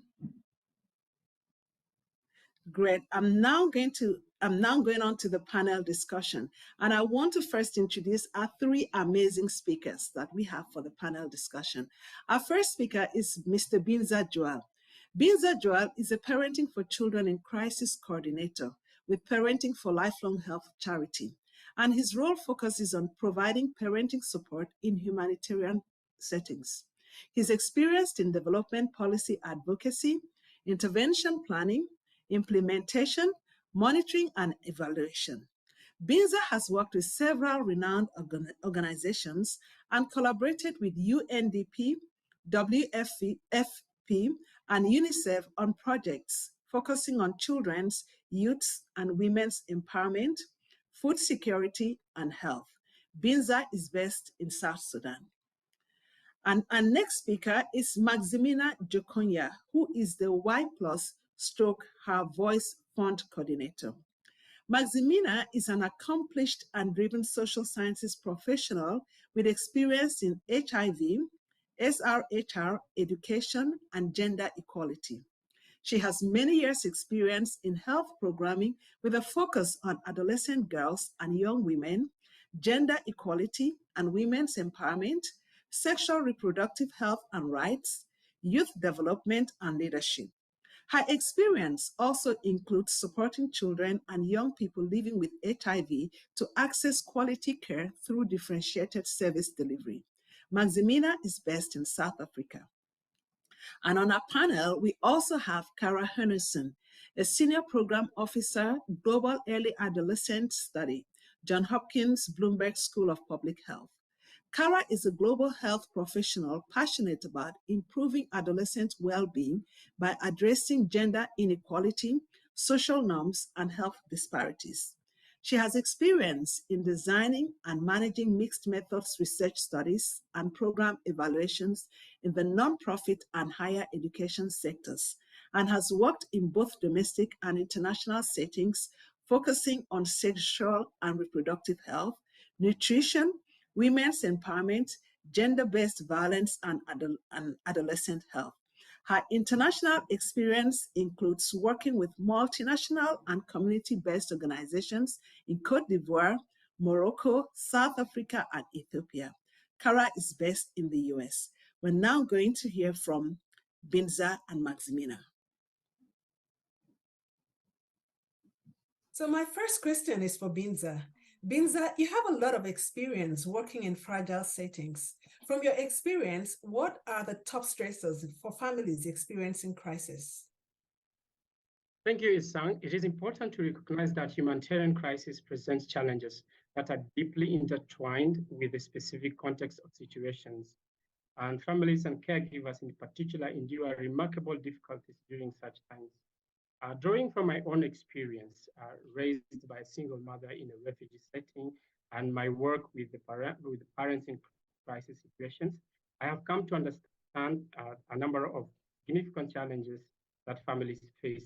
These challenges span economic, social, psychological dimensions, and it is important to acknowledge that I can only scratch the surface of their complexity. The emotional and psychological impacts during crisis are undeniable. Families navigate a roller coaster of emotions ranging from the paralyzing grip of fear and anxiety to overwhelming waves of grief and anger. These intense feelings strain family bonds and take a severe toll on the mental well-being of both parents and children. Not only that, access to basic needs is a big challenge. We see that in most cases, securing essential resources like food, water, shelter, and medications become a daily battle during crisis.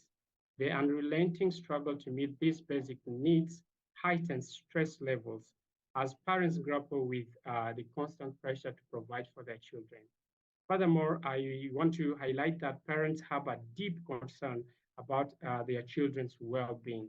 This encompassing worries about their safety, access to education, and emotional health. The disruption of schools, for instance, and the limited social interactions and the crisis in this crisis impacts on children's mental well-being and serve as a significant stressors for parents. Finally, it is crucial to acknowledge that individuals cope with stress differently. This is from my experience as a child in a refugee camp. Some may turn to unhealthy coping mechanisms. Parents may slip into alcohol abuse, and teenagers may begin to misuse substances or abuse substances, which can further strain family dynamics and result in lasting negative consequences for both parents and children. As such, understanding these stresses in families experiencing crisis is essential for providing support they need. And we must recognize the mental health and well-being of parents and children as a top priority. By addressing these stresses and offering resources and assistance, we can help families navigate crisis more effectively and foster resilience in the face of adversity. Thank you, Biza. That's quite enlightening. And are there any good examples of family-based support for families in humanitarian settings? Indeed, there are a number of commendable examples of family-based support during and in the aftermath of emergencies. For instance, the Parenting for Lifelong Health Parenting in Crisis Initiatives, which is an evidence-based intervention that has proven to be very effective in supporting parents during crisis. This open source parenting resource can be adopted to various crisis situations, as they have been during the COVID-19 pandemic, the Ukraine crisis, Pakistan floods, Syria, Turkey earthquake, and currently in Sudan conflict, and it has reached millions of people. They offer not only practical tips to parents in support of their mental well-being, ensuring positive parenting, but contribute the resilience of families to navigate crisis. These resources have been effectively utilized to deliver a hybrid responses encompassing various channels such as social media and radio to widespread dissemination. And they have also been employed in direct in-person interactions with families. For instance, our partners in Pakistan have seamlessly integrated these resources into their school inbox programs and harnessed their power in workshops for parents and caregivers. Another example is the community-based support network, an initiative from the World Without Orphan, which is the Hope Groups, which brings together community members. These are women and men together to offer emotional and practical assistance during difficult times. These networks fosters a profound sense of solidarity, creating a safety net for families in crisis. Another invaluable aspect of family-based support is the livelihood assistance and the cash-based transfer. These I'm drawing from my experience with the children associated with armed forces and armed groups in South Sudan. Families are often, they lose livelihood during crisis. This makes life very challenging to meet basic needs. When they were to be integrated into community, partners provided financial assistance to the families of these children, allowing them to address immediate necessities. In the process, empowered them to make choices that best suited their unique circumstances. Not only that, livelihood support, which included vocational trainings and microfinance opportunities, helped parents regain financial stability and ensure that the well-being of their children, catering for their school fees, healthy diets, and medication. I've given this example to highlight the diversity of services and interventions within family-based support in emergencies. While they promote the well-being of individual family members, they also contribute to the overall resilience of communities facing crisis. As policymakers, development partners, and humanitarian actors, it is critical to have a deliberate investment strategy for the pre-crisis preparedness, active crisis response, and the post-crisis resilience and recovery efforts. Thank you. Thank you, Binza. That's amazing. It's good to know that there are good examples of family-based support for families that are affected by emergencies. And I'm sure that many people in the call today in this meeting will probably like to know more about these examples. So before you leave, if you can put in links to some of these resources, that would be amazing. Thank you again. And I'll go on to the next speaker. Our next speaker, Maximina Jokonya, is a leading activist for adolescent girls and young women living with HIV through the Her Voice network. Maximina, welcome again. And could you tell us more about the advocacy efforts you're leading and what challenges you're facing? Thank you so much. So what do we know so far as HAGYW and also in the HIV response when it comes to adolescent girls and young women? We know that as adolescent girls and young women continue to be the first and the bearer of HIV with increased vulnerabilities that are really, increased time and again with social disasters that come in, environmental disasters. We can name a few. We know COVID-19 was one of them. We know that at the back of every challenge that we are facing, there are also punitive laws and legislations that really impede us from having access to services that we want and need as adolescent girls and young women. We can talk about, the LGBTQIA bill that the anti-bill that was really recently ascended in Uganda, and how that then affects us as young women in our diversity in terms of accessibility to services, but also the danger that we are now in terms of, us facing violence and also abuse. Just to name a few of the challenges that we are facing. We can talk about young women who are breastfeeding, but also living with HIV, and we are being criminalized of us just breastfeeding our children. So in this topic that we're talking about family-based support, what does that even mean now when we're talking about the communities that are criminalizing us of just doing our duties as young mothers, for example? We know as well that there are structural, social, and economical barriers that are in place that really drive some of the challenges that we face as adolescent girls and young women, and really puts us at higher risk of, HIV infection. We can talk about, as every week as adolescent girls, we are constantly being, recorded in every publication that comes out that we are constantly being infected by HIV. We are constantly be the ones that are at higher risk of violence, when there is gender-based violence and all other violence that are against adolescents and young women in general. So all of these and at different, intersections, we know that who is at the center of being, facing all of this is an adolescent girl and young women.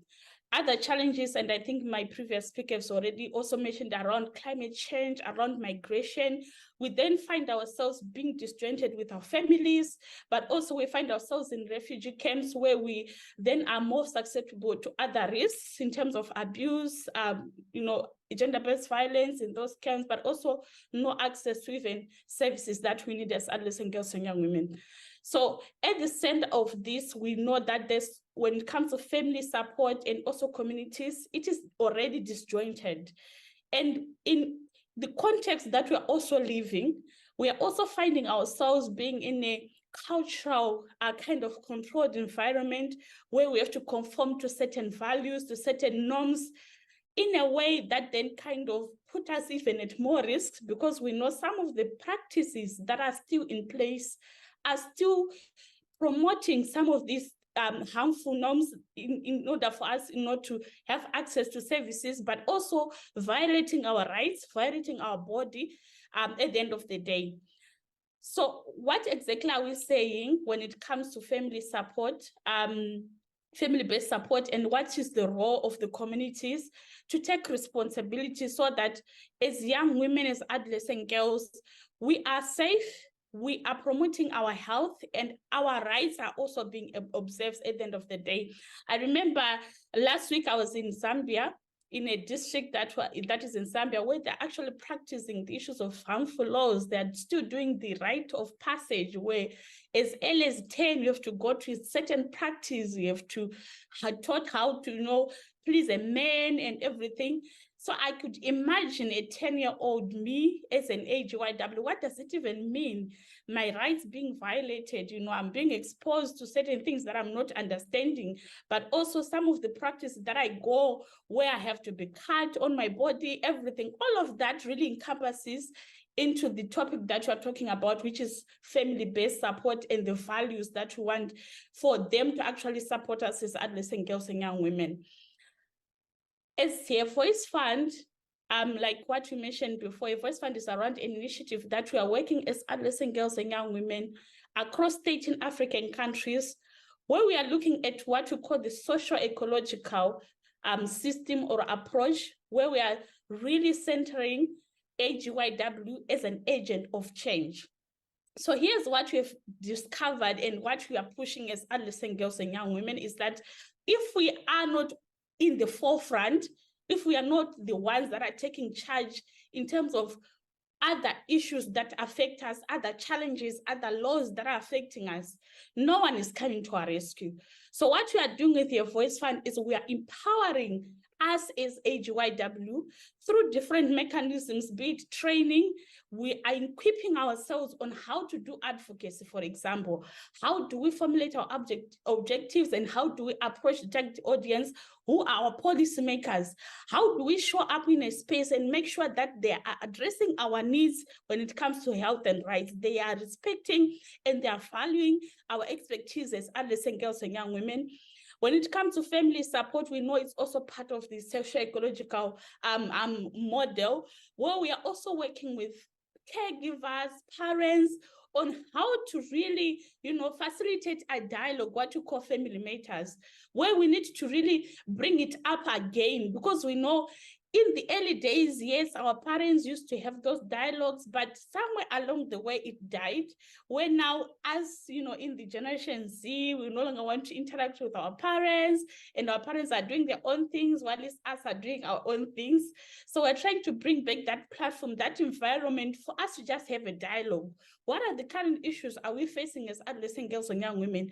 And how can parents and caregivers also support us in terms of what we want and what we need when it comes to services, for example?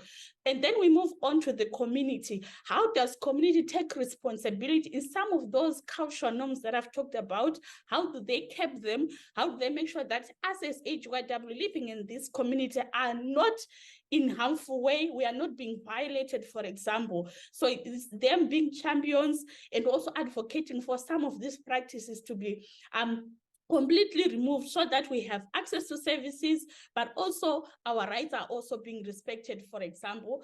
Then lastly, that I'm going to mention is around Her Voice Fund working with policymakers, where we are saying at the level where the decisions are being made, key decision-making platforms, whether it's a process that is happening in country regarding a certain policy that speaks to us as adolescent girls and young women, we are always there.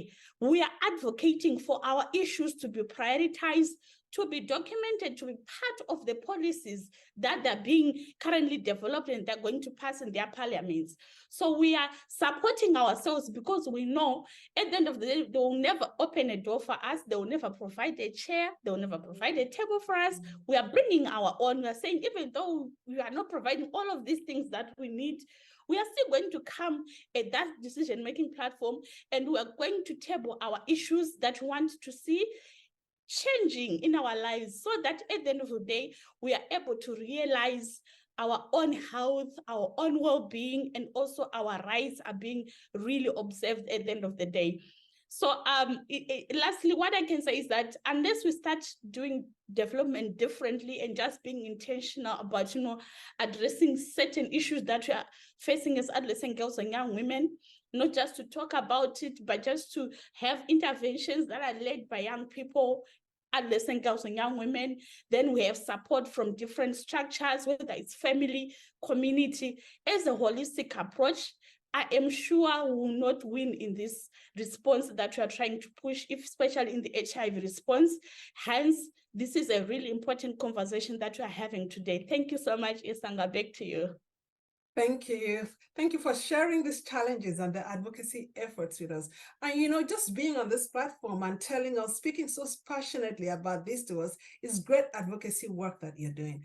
I want to ask, what can be done to mitigate these challenges, and where do you think we need to be investing more? Yes, as I think we need to really start thinking about how do we come as a collective, looking at us as young women, implementers. We also need to bring together the donors as well to come on board and have a collective kind of interaction and realistic dialogue in terms of where's the current gap, right? What are the challenges that young people are facing? And we hear directly from us where we call it ethical and meaningful engagement of young women, for example. Not policymakers, implementers coming in with their own ideas, and they come with intervention and say, oh, we have come with an intervention for HYWs, run with it. We will not run with it. That's something that we're imposing on us. We are not tokenistic, right?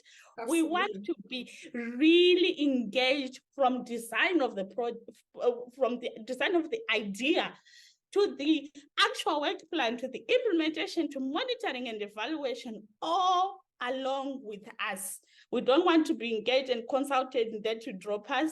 So that's the first thing that I need even for policymakers, government, donors that are even in this space to really understand.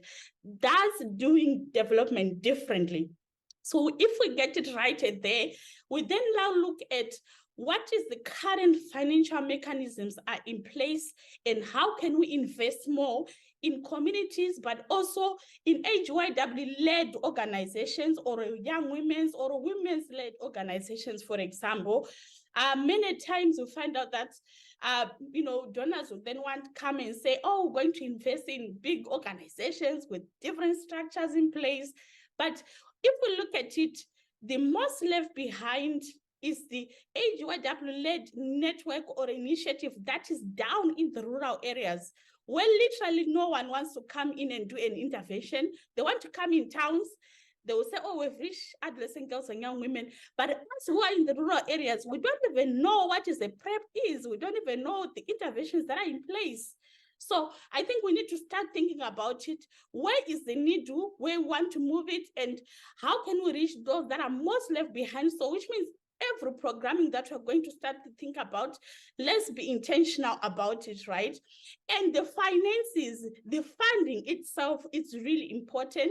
I think it's high time where we also need to really invest in this socio-ecological model that I've talked about, empowering an adolescent girl, young women, or young women in general in our diversities.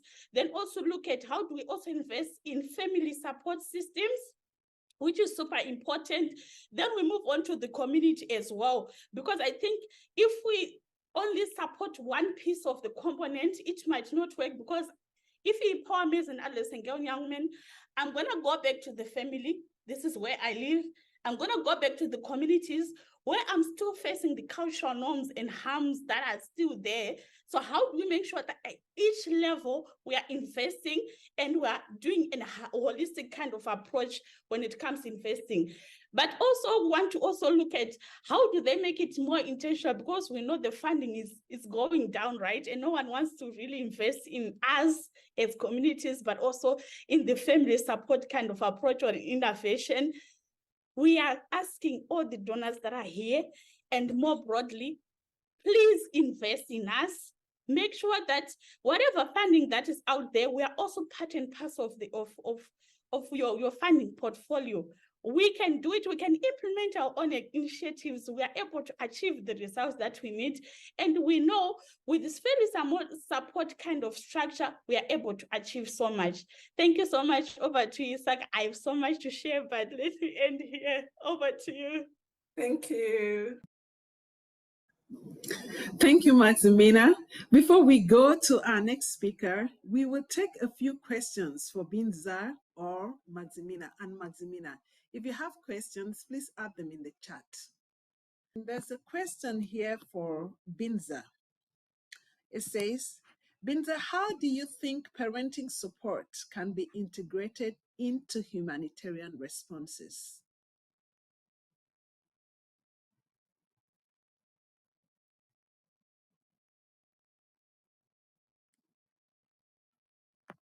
Sorry, Binza, I think we can't hear you. Apologies for that. I think Binza's mic is muted, but it should be back in a minute. We're going to get that sorted. And while we're waiting for Binza, there's another question here for Maximina. So I'm going to take that first, and then if we have time, we will go back to Binza. And Maximina, this is for you. How can we support youth advocates and youth-led organizations to increase community-level support? Thank you so much, Issa. Can you hear me, just to confirm? Yes, I can hear you. Could you hear me? Did you hear my question? Yes, I did. I did. Okay, great. Please go ahead.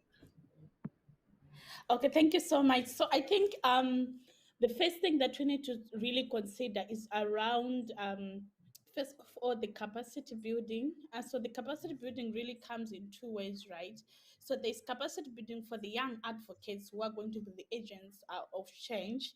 So we need to make sure that whatever change we want to see happening in our communities or in our policies that we want to influence, they have the capacity to deliver on that, which means we need to invest not only doing the trainings online and trainings on face to face, then you say it's done. What about going further? What about mentorship? What about connecting them to the rightful platforms where they can continuously increase their skills, their knowledge, being connected to what is currently happening in the world in terms of HIV response or SRHR or the policy world. So this is what we are trying to really improve and encourage. Secondly, it's around capacitating the actual organization, the youth-led organization that is based in the rural areas. That is where we need to invest more to make sure that even their internal systems are well equipped for them to even apply for bigger funding. Right now, if we look at the youth-led organizations, they don't want to invest in us because they know, they will say you don't have this policy, you don't have this strategy in place. At the same time, we are the ones that are doing the actual work on the grounds. We are the advocates. We are the ones that are pushing the policies. We are the ones that are continuously, demanding for the services that we need. So we know what we want. We know how to do the work. Sometimes we might not have all the policies that we need, all the papers, all the procedures, but we are capable of doing so much more. So we are saying, in order for us to then receive the funding, also invest in our internal systems, in our organizational development, for us to then be at that level where you want us to be, for us to then be eligible for any funding that is out there. I think those are some of the things. And also, how do we also then support young people to then be connected and collaborating with other organizations? That mentorship, that well-established organization, whether it's a civil society or other community-based organization that is well-established, how can they come in place and also support a youth-led organization that is starting up without you imposing, but just giving the room for the youth-led organization to actually implement their own ways and be able to start and grow with themselves with your mentorship as well. I think those are some of the things that I can also really share at this moment. Thank you. Thank you, Maximina. And I was just about to stop you, but that's really great. Thank you. I'm going to move on to our next speaker, and hopefully we'll be able to take a question for Binza later on. So our next speaker, Kara Honerson, whom I introduced earlier, has been working with Johns Hopkins University on the Global Early Adolescent Study. Kara, what does the evidence say on the relationship between social norms and parenting? Thank you, Isan. Can you hear me all right? Yes, go ahead. Thank you. Okay, excellent. Thank you. So first, I just want to thank the other speakers who spoke to so many of the important issues about families and caregiving for adolescents. It's such a central piece of the adolescent experience. And I'd like to talk a little bit about what that means, and especially what that means around social norms and gender norms in communities. So next slide, please. So first, I'll talk a little bit about what is the Global Early Adolescent Study. You can go ahead to the next slide. So the Global Early Adolescent Study looks at how gender norms impact the health and well-being of very young adolescents, which is ages 10 to 14, as they grow up into older adolescents and adults. So why are we looking at this? We see from the evidence that early adolescence is a critical window for gender norm formation and gender norm transformative interventions. But what do we mean by gender norms? Well, until recently, there wasn't much research on how adolescents, and especially young adolescents, perceive gender norms. And by gender norms, we mean the social rules of behaving as a male or female, and then how adolescents respond to those rules, and how they change across adolescent years. We then look at how these social expectations placed on adolescents influence their health and well-being. You can move on to the next slide. So our goals with the Global Early Adolescent Study, which is the largest globally representative longitudinal study exploring gender norms and their implications, we are seeking to understand how gender as a social system informs health and well-being across adolescence, and how this process unfolds in different sociocultural contexts. We are also, as part of this, in some of our sites, testing how gender transformative interventions that happen during early adolescence can contribute to improving adolescent health and well-being. You can move to the next slide. This is just a snapshot of where we work. You can see that we are representing all continents across the world, and we work in primarily urban poor settings. You can move to the next slide as well. Okay, so now I will speak a little bit about our results and what we found through this work. Next slide. So why do gender norms matter in early adolescence? Well, what we found, and what is contrary to what many people might believe, we have found that young people and young adolescents, even at age 10, perceive unequal gender norms. We've also found that these unequal norms tend to solidify with age. That means that they become more central to the adolescent experience. And we've then found that these gender, can you go back to the last slide, please? Thank you. We've also found that gender unequal norms inform many health outcomes.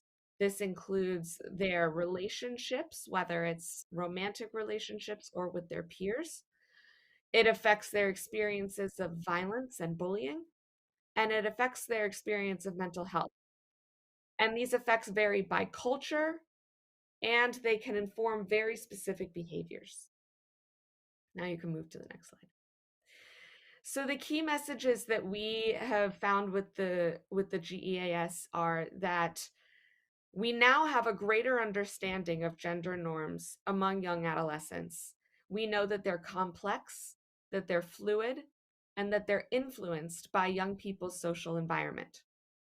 We also know that gender norms are social determinants of adolescent health. We know that they can predict many different behaviors, and then they can change according to adolescent experiences. We also know that different gender norm perceptions can predict different behaviors. This was a lot of information, so I think I'll pause for now and see if there are any questions first before I move on to how we have addressed some of these normative beliefs.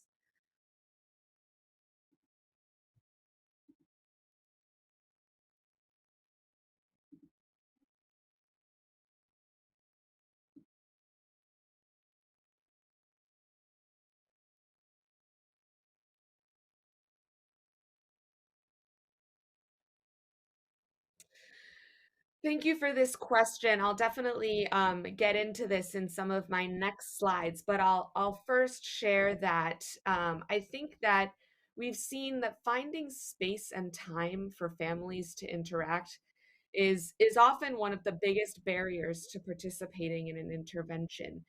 Maximina mentioned this earlier, that adolescents do their own things, parents do their own things, and sometimes it's hard to find that time. This is especially true in disadvantaged households where caregivers have to work multiple jobs or are unable to access childcare, maybe for younger children. But we found that some factors could be addressed to help engage parents. This includes engaging other institutions that families are connected to, such as religious institutions or schools. Holding activities that involve the whole family in some way, as opposed to just maybe the adolescent children, so that caregiving, so that childcare is not as much of an issue. And then bringing families together can promote participation and closeness both at whatever program as well as when they return home. And then the last thing I'll just mention is engaging fathers has definitely been the most challenging aspect and often takes direct outreach from other men or community leaders. So having this buy-in from influential men and community leaders at the start of an intervention is really important.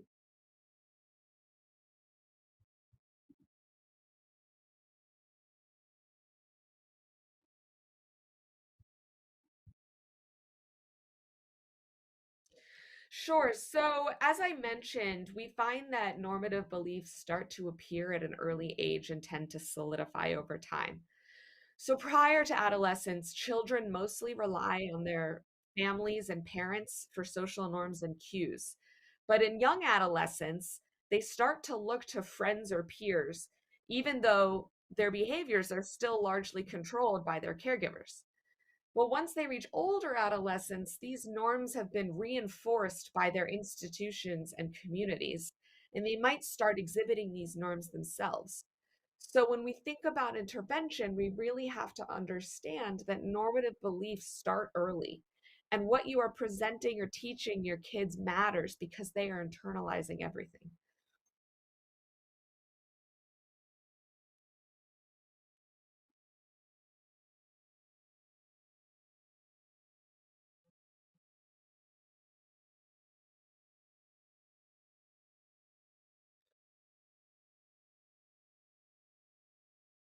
Absolutely. So, the next two slides, I think you can move forward. So we conducted what's called a human-centered design process, which means that we created a new package of interventions with young people at the center. This is really about what Maximina was speaking about having young people be the ones designing these programs. And we are in this process addressing the fact that caregivers are really important and need to also be involved. We need that multi-level intervention that includes the communities, the families, the institutions, as opposed to just targeting adolescents. So you can move to the next slide. So this is, I know, a lot, and this is, I don't expect everyone to read what's on here, but this was our theory of change, and it speaks to, on the top are the gender norms that we wanted to focus on. The second row is the design imperatives. So when we were creating these interventions, what were the values and the things that we thought were important in order to ensure that young people and their caregivers are equally heard and represented? That third row are the interventions that we wound up creating, and it included everything from a family class that brings whole families together to learn and grow together, to an exhibition that was an art exhibition that brought the whole community together to share experiences of violence and mental health that adolescents experience on a daily basis. That second to last row there is the population that was affected by that intervention. So like I mentioned, we reached adolescents, caregivers and families, teachers, community leaders, and entire institutions to make sure that we were creating a holistic approach. And then that last row there is some of the norms that we attempted to change to create that supportive environment and how we were able to change them. Move to the next slide. This seems to be a different version of the slides than I shared, but this is one of the activities that we did in the family class. And the purpose of this activity was to take users on a journey from thinking about their own experiences to understanding others' experiences, and then working together to improve communication and relationships. Because what we found is that there are many interventions that try to address a whole host of issues for young adolescents. But at the core, at the foundation, it's really about just building connection and communication between parents and caregivers and adolescents. And that if we can just bridge that challenge and bridge that need of just spending time together and connecting, we can open the door to other interventions.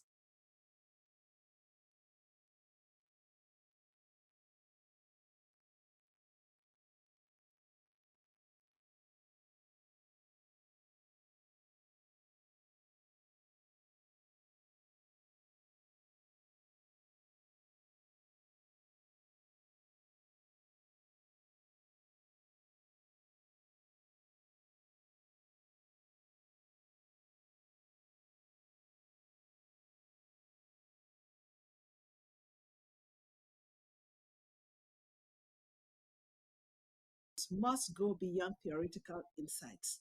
They carry a call to action. So let's take the inspiration and knowledge that we've gained here today and translate it into real world actions.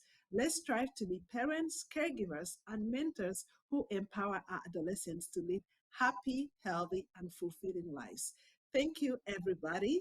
And if you still have questions, please share them and we'll see how we can get the panelists to respond to the different questions, including those that have already been shared. Thank you again, everybody.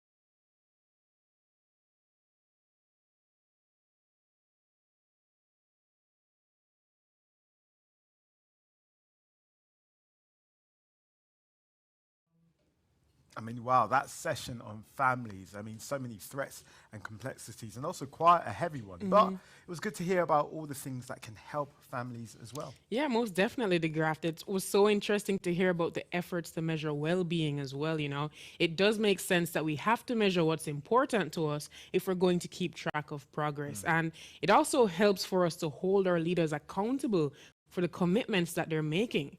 But now we have some really interesting core sessions coming up. One is about food. I know that's a big topic. Many people interested in that. And it's called Hungry for Change. Students assess school nutrition programs. The other is a really hot topic as well, and it's called Man Up. How deconstructing masculinities improves adolescent well-being, because we need to empower boys, but we need to deconstruct harmful masculinities too. That sounds brilliant. So guys, we'll see you again soon. For 1.8 billion young hearts, we are one.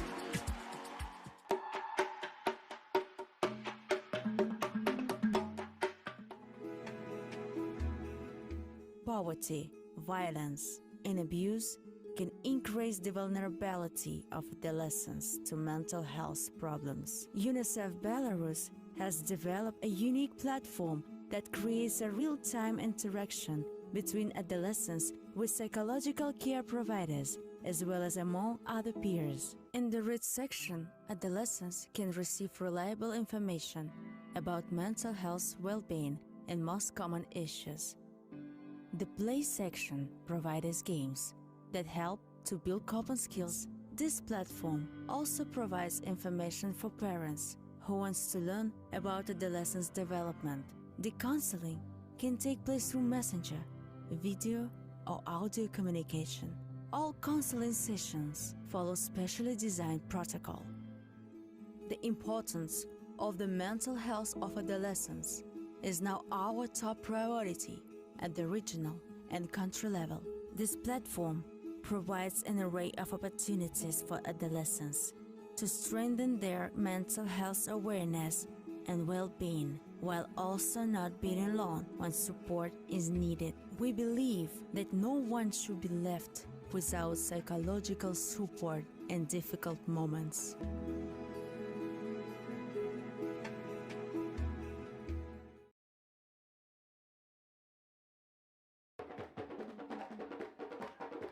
We are here at the United Nations in Geneva getting your voices heard, and that's on period. 1.8 billion! So to you, the 1.8 billion young people, Keep making your voices heard. I want to see governments investing more in the rural areas, the primary healthcare in those rural areas. On the 1.8 billion campaign, we're with you, and we will do everything to support and make sure that the campaign is a success. So, Youth Council, what do? We basically ask for one thing: young people as equal partners on decision-making tables.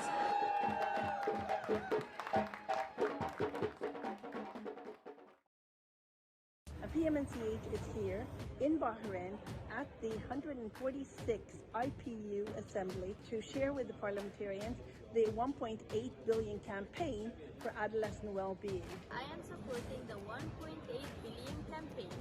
Yo apoyo a los jóvenes. Para mí es muy importante el futuro para los jóvenes. We really need to drive the gender-responsive solutions to, tackle all the challenges that we face. نحن ندعم المليار و800 شخص من أجل تعزيز صحة الشباب والنساء والمراهقين. I support the 1.8 billion campaign because we need more young voices heard. Let's get more young voices heard. We support the 1.8 billion campaign.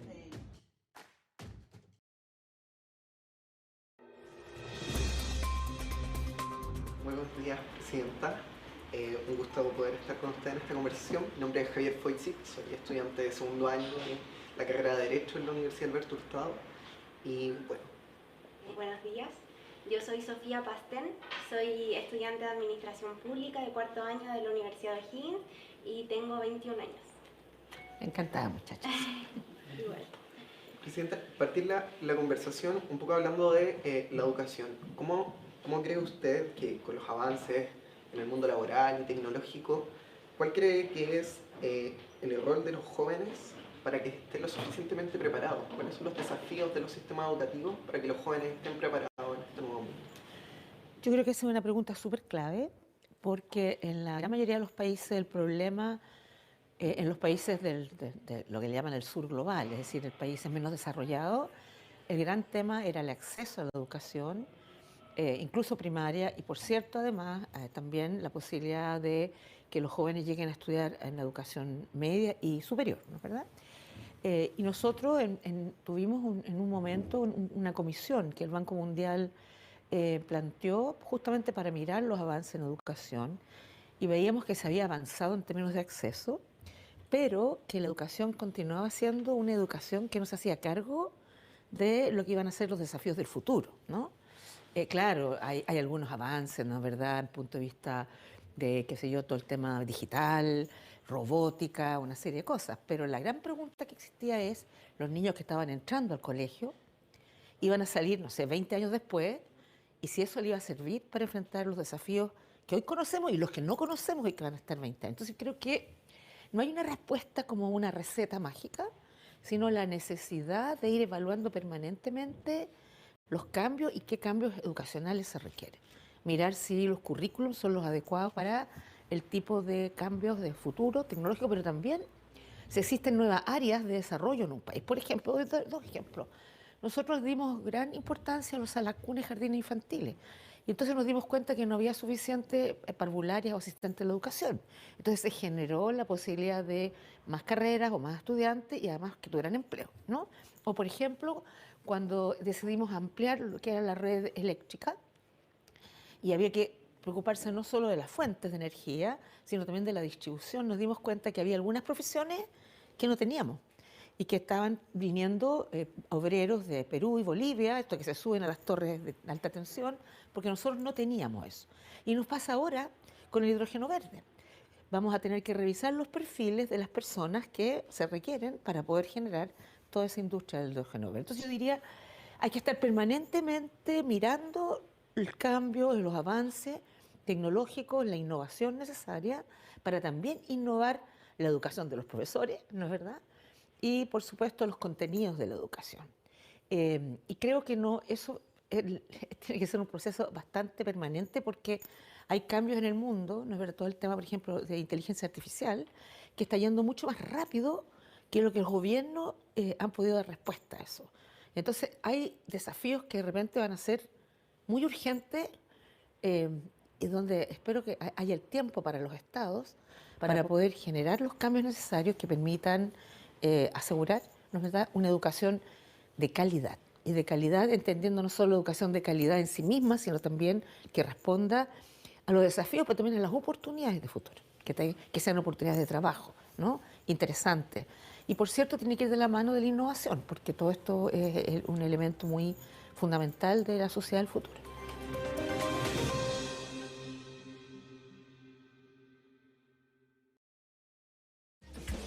As we come together hand in hand, the world will witness the change we have planned.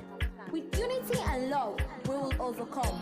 For 1.8 billion young hearts, we are one.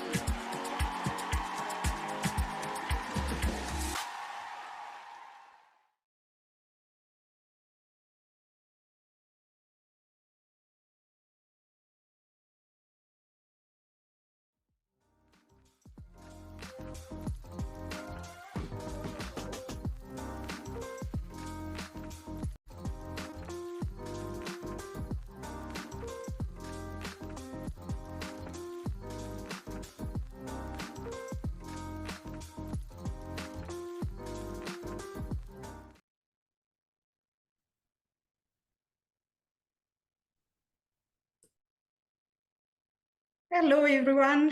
Good morning, good afternoon, from wherever you're joining us from. We are very excited to have you in this event. My name is Lucy Muraga. I am the Regional Technical Advisor for Adolescents and Women's Health and Nutrition at Nutrition International for the African region, and I will be your moderator for the next 1 hour or so. So on behalf of Nutrition International, the Research Consortium for School Health and Nutrition, Sight and Life, and Global Alliance for Improved Nutrition, I'd like to welcome you all to this event. We have teamed up on this session to explore the important linkages between adolescent nutrition and education. So today there are more adolescents than ever before in the world, and yet investments in adolescent nutrition remain scarce. And adolescent access to nutrition services at healthcare facilities is quite limited. We believe that access to education is a right for adolescents, and for adolescents to achieve their full academic potential, they need to be healthy and well-nourished. And this is especially important for girls, because adolescent girls are vulnerable to malnutrition due to their elevated nutritional needs, and gender inequities mean that their increased needs are not being met. And this is aggravated further when those gender norms keep them out of school. As school is one common service that adolescents are ideally accessing on a regular basis, it can be used to reach as many adolescents as possible with the important health and nutrition services like school meals, supplementation, and nutrition education, and therefore, creating quite a good safety net for this group. And this became even more apparent during COVID-19 pandemic, because this social safety net was lost as schools were closed. And this put a lot of adolescents at risk of poor nutrition, poor health, among other threats like child marriage, adolescent pregnancies, and child labor. This session will explore how research, innovative technologies, and school health and nutrition programs can promote adolescent health and well-being, improve educational outcomes, reduce gender inequities, and increase a country's economic prospects. Adolescents will also describe why nutrition matters to them, what their experiences are with the programs and digital platforms as well. And throughout the session, we'll be asking for your thoughts through the poll function in this interactive platform, and we'll have some time at the end for questions. That said, please feel free to put your questions in the interactive platform as the session continues, and we can try and answer them either during or at the end of this session. It would also be helpful to us if you could tell us who you want to direct your question to. And with these logistics now out of the way, I will now invite our speakers for this first session. And I'd like to request our speakers to please stick to the 5 minutes that are allocated to you, and so that we have enough time in the end for questions. So to start us off, please allow me to introduce our first speaker, Gilbert Ngwane Miki, who is the founding president and CEO of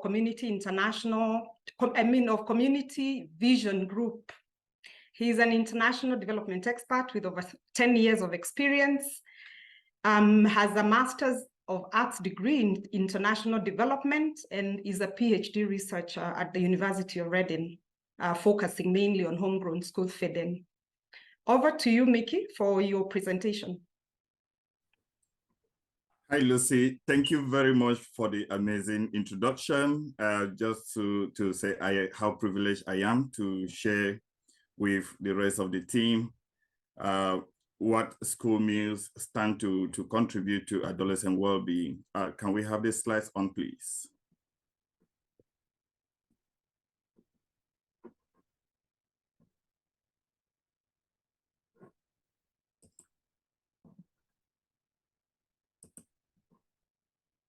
Okay, I literally can't see the slides from my end, but I'll move on to say the picture we have is good for us to, first of all, understand how school meals programs were in terms of coverage prior to COVID-19. And we can actually see that school feeding programs were reaching up to 388 million children prior to COVID-19. But when COVID-19 broke out, we see that over 370 children were missing out on school meals. And not only school meals were they missing, they were also deprived of their educational opportunities. Next slide, please.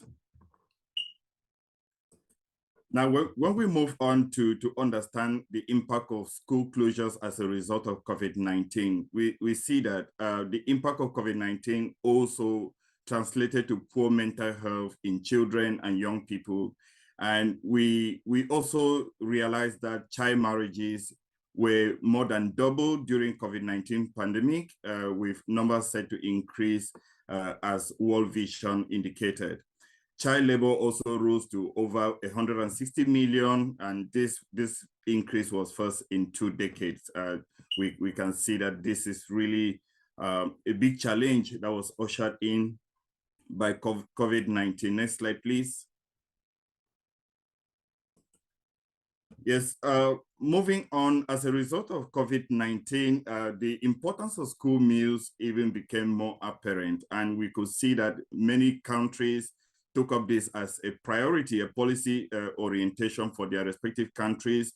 We see the government of Finland, the government of Rwanda, and the French government, which currently sits as the chair of the Global School Meal Coalition, all ramping up efforts to see that school meals programs get scaled up to reach as many children as possible. Next slide, please. Now, let me talk a little bit about the Global School Meals Coalition, which is really an important platform where all the different countries are coming together to contribute to this bigger vision, which we see to actually how to ensure that every child has the opportunity to receive a healthy, nutritious meal in school by 2030. This important platform is working hard to restore or to improve the national school meal programs to 400 million children by 2030. And the second objective of the Global School Meal Coalition is to reach the additional 73 million most vulnerable children who were not reached previously by 2030. And finally, we're looking at the mandate of the School Meal Coalition to raise the quality of school health and nutrition programs globally by 2030. Next slide, please. This is a picture just to highlight, to tell us the momentum that the School Meal Coalition is harnessing, bringing all the different countries together. And it's important to highlight here that over 90 countries have signed up the declaration of commitment to this School Meal Coalition to actually showcase their support for the program. Next slide, please. Here, I will talk a little bit about the research consortium, where I am functioning as one of the co-chairs for diets and food system. The School Me Coalition has the research consortium as its technical arm, which is aimed to generate the evidence that is required to showcase the importance of school meals. Launched at the London School of Hygiene and Tropical Medicine, this research consortium has a number of communities of practice. And amongst these different communities of practice, we have what we call the Early Career Researcher and Young Scientist Network, which is very important to this session as we're speaking, inviting all the young people who want to showcase their interest in school health and nutrition to be a part of this network. Next slide, please. I'll end this presentation by highlighting again on the Early Career Researchers and Young Scientists Network to say, if you are hoping to pursue a career in school health and nutrition programs, why not join our Early Career Researcher and Young Scientists Network for opportunities in research, in networking, skills coaching, mentorship. Otherwise, you can just simply stay connected to us, the research consultant, by signing up to get regular updates. Thank you very much. I will now pass you over to Keso, who will let us know why adolescents. Thank you. Thank you so much, Gilbert. Hello, everyone. I'm Gabrielle Verschutten, the Director of Science at Sight and Life, and I'm really happy to be here today to tell you about the nutrition needs and challenges in adolescence. Next slide, please. Now, as all of you know, and as we've heard many, many times during this event, there are 1.8 billion adolescents worldwide, with 90% living in lower and middle income countries. And adolescents were actually once seen as a risky age group, but now we finally recognize them as a transformative generation. Their growth not only shapes their future, but also impacts communities and nations. And as the policymakers of tomorrow, understanding and meeting their needs today is absolutely crucial. And today I want to focus on two very specific needs that they have: the need for good nutrition and the need for proper education. And in the following slides, I will demonstrate why it is so crucial to invest in their nutrition and how closely this is linked to their education. Next slide, please. Now imagine running a marathon. Each step feels like a pain, but now picture doing it with a backpack full of bricks. That's anemia. That's when your body lacks enough healthy red blood cells to carry oxygen, often due to a lack of iron. And this makes the simplest tasks feel like running a marathon with a backpack full of bricks. And iron is a bit like our unseen champion in our body. Iron is absolutely vital for creating hemoglobin, which is the oxygen-carrying protein in our blood. But when iron falls short, so does our breath, our energy, and our vigor in life's marathon. So filling the iron gap is actually the most important nutrition intervention for adolescent girls. Next slide, please. And among adolescents and globally, iron deficiency ranks among the top 10 causes of disability-adjusted life years known as DALYs. So this means that it's a big problem that can take away the fun and the active years from a young person's life, or make those years harder due to feeling weak or feeling sick. And iron deficiency, in fact, leads the charge among nutritional conditions affecting our adolescents. Next slide, please. Now, there's actually more to iron deficiency and anemia during adolescence. As you can see on the slide, during puberty, adolescents hit a growth spurt. So it shoots up in height by 15 to 20%. But it's not just height. During adolescence, we also gain a lot of weight, about half of what we'll weigh as adults. And our bones get stronger too, gaining almost 60% of their peak strength during this time. And this growth spurt it's kind of like a second chance. With the right nutrition and healthy habits, kids who didn't grow well earlier, well, they can catch up a little bit. And adolescence is a time when we lay down the foundations for our future health, relationships, jobs, parenting skills even. And while we start learning a lot when we're younger, our brains actually keep growing. And they're changing through adolescence. So adolescence is a busy time for our bodies and also our brains, setting us up for the rest of our lives. Next slide, please. And I'd like to tell you the story of Gloria, a young girl who faced anemia during her teenage years. And as you can see on the slide, anemia always made her tired, weak, and often short of breath. It also made her body weak against infections. In school, Gloria found it hard to focus. She worried about her future. What if her grades didn't improve? She might have to leave school. And facing early marriage isn't an uncommon path where she lived. So anemia also hinted at troubles for later in life, especially during pregnancy and childbirth. Next slide, please. But here's the bright turn. With the right food and iron supplements, Gloria waved goodbye to anemia. She felt stronger, her grades got better, and her future looked bright again. So Gloria's story tells us that beating anemia is about more than just getting healthy. It's about opening the doors to better education and brighter futures for young people. And with that, I'd like to hand over to my colleague from Sight and Life, Jordy Fisher. Thanks so much.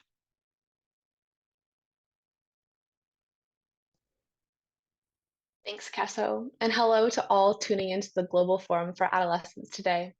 My name is Jordy Fisher, and I'm a research associate at Sight and Life Foundation. I'm grateful to be with you. I'm here today to talk briefly about the most controversial meal of the day. We all know the ongoing debates and opinions about eating breakfast are nothing new, but let's explore what some very recent research has to say about this meal, specifically for adolescents in low and middle income countries. You should see two poll questions that ask about your breakfast consumption on the screen. I encourage you to complete the poll questions and even share more of your experiences or perspectives in the chat. Next slide, please.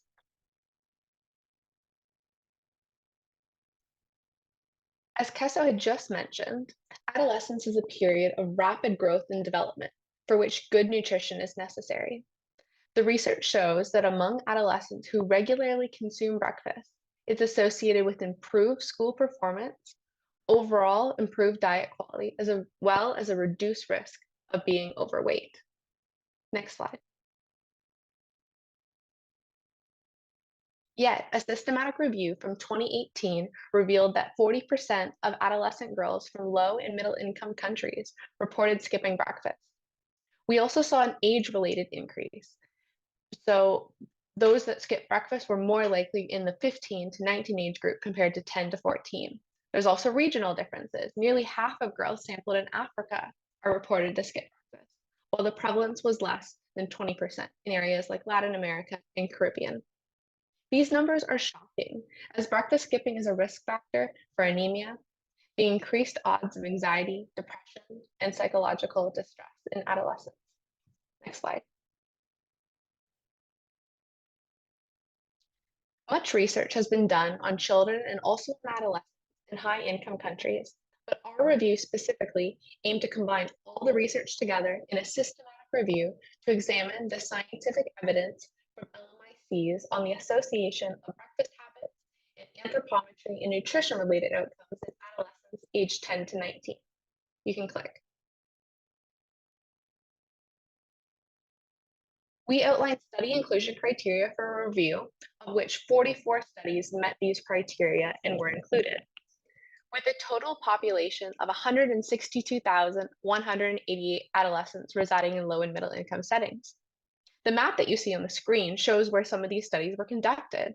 We have 4 studies conducted in Iran, 4 in India, 5 in Malaysia, 3 in China, 3 in Ghana, and 9 in Brazil, with a representation mainly across Asia and Africa. Then on the right side of the screen, you see some examples of our selected outcomes that were reported on the included trials, such as weight status, hemoglobin, body mass index. Next slide. From here, we assessed the associations using meta-analyses and found that adolescents residing in low and middle income countries who regularly skip breakfast, defined as eating breakfast 0 to 2 times per week, are twice as likely to be overweight or obese than non-skippers, defined as someone who eats breakfast 5 to 7 times per week. Then if you look at the fact on the left bottom side of the screen, we assess those further. Breakfast skipping adolescents, those that sometimes skip breakfast, meaning you skip breakfast 3 to 4 times per week, are 1.3 times more likely to be overweight or obese compared to non-breakfast skippers. Then looking on the right top side of the screen, breakfast skipping adolescents were associated with a significantly greater body mass index for age compared to semi-skippers. Finally, some studies phrase questions for their questionnaire such as, did you eat breakfast on the day of this questionnaire? Yes or no? In these instances, teens who did not eat breakfast were 1.4 times more likely to be obese compared to those that did not eat breakfast on the day. Our work will continue to explore other anthropometric outcomes, such as waist circumference, but also explore nutritional outcomes like hemoglobin concentration and anemia prevalence, including investigating differences between boys and girls. Next slide.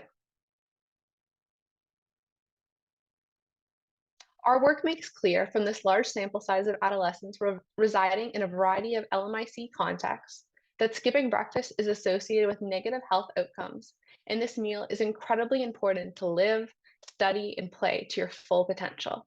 Yet, it's also important to recognize that having access to a healthy and diverse breakfast may be a challenge. The reasons for taking or skipping breakfast are nuanced, just as we see in the answers to the poll questions here today, and work should continue to explore this. Building on the work already shared by the School Meal Coalition, school meal programs may provide an excellent platform to ensure healthy breakfast meals for all adolescent learners. Thank you so much for your time. I welcome any questions in the chat, and now I'll pass the floor over to Marion Roche.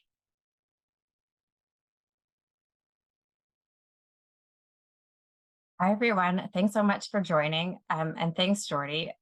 Following on from considering the issues in adolescence and looking at anemia and adolescent nutrition, we're going to share with you this morning a case of taking evidence and action to create meaningful policy change for adolescents.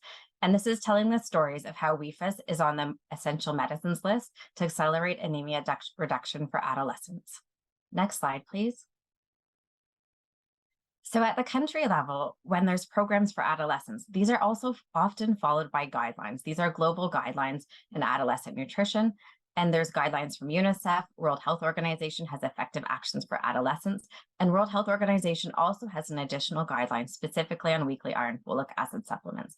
In all three of these guidelines, they recommend weekly iron folic acid supplements for adolescent girls to help reduce and prevent anemia.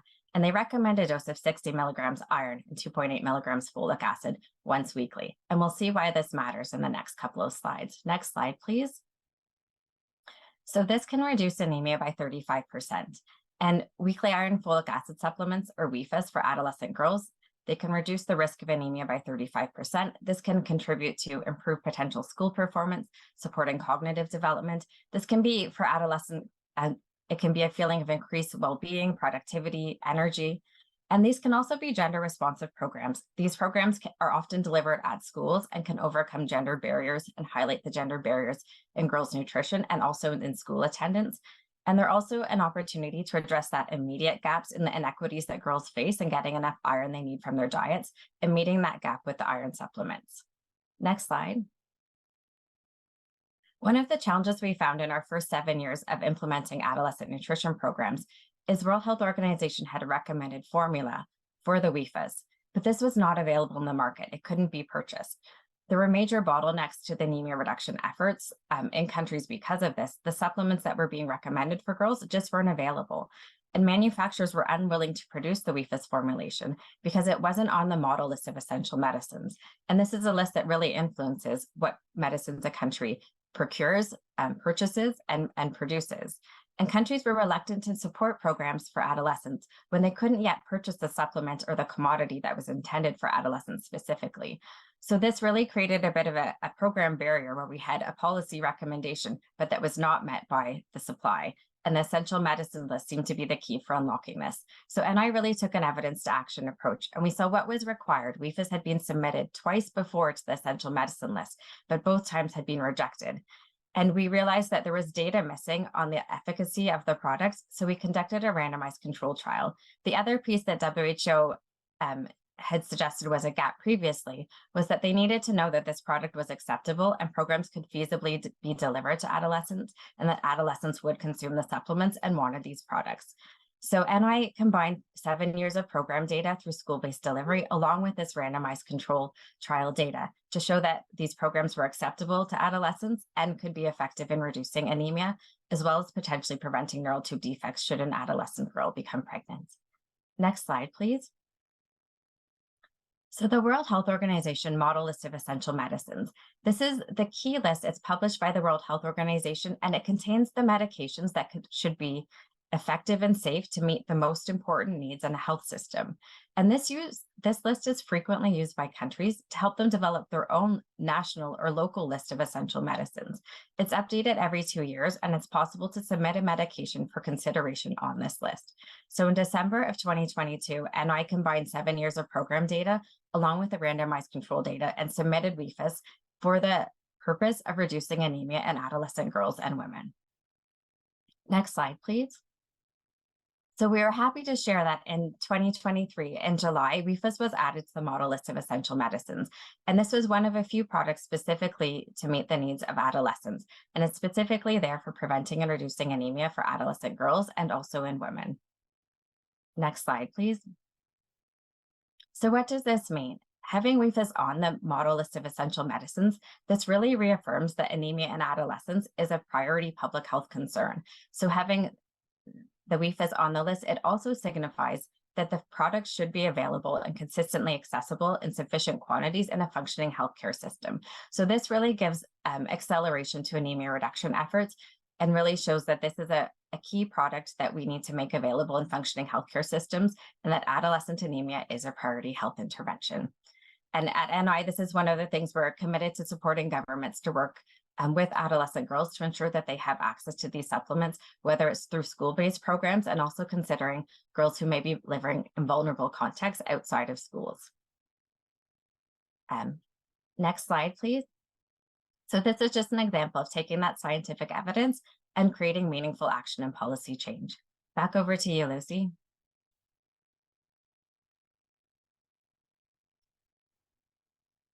Thank you. Thank you so much to our speakers for that engaging conversation. It is quite clear that, there's a lot that is going on in terms of what is being done in this health and nutrition space, working through the school platforms, implementing evidence-based interventions. And it is also clear that it is critical that most of these are multi-sectorally planned and implemented, and then need to ensure that they are actually being done, closely with the government. In the next session, we also want to hear from adolescents and young people about how nutrition affects their health and nutrition status, how it affects their education, and what the experiences they've had in terms of interacting with school-based interventions and also doing advocacy in this area. And to start us off, we are going to hear from girls across Africa that have participated in Nutrition International's adolescent nutrition program and policy work. We asked these girls what nutrition means to them and what they feel should be done to support them better in nutrition. And this is what Esther, Nangima, and Palesa had to say about this.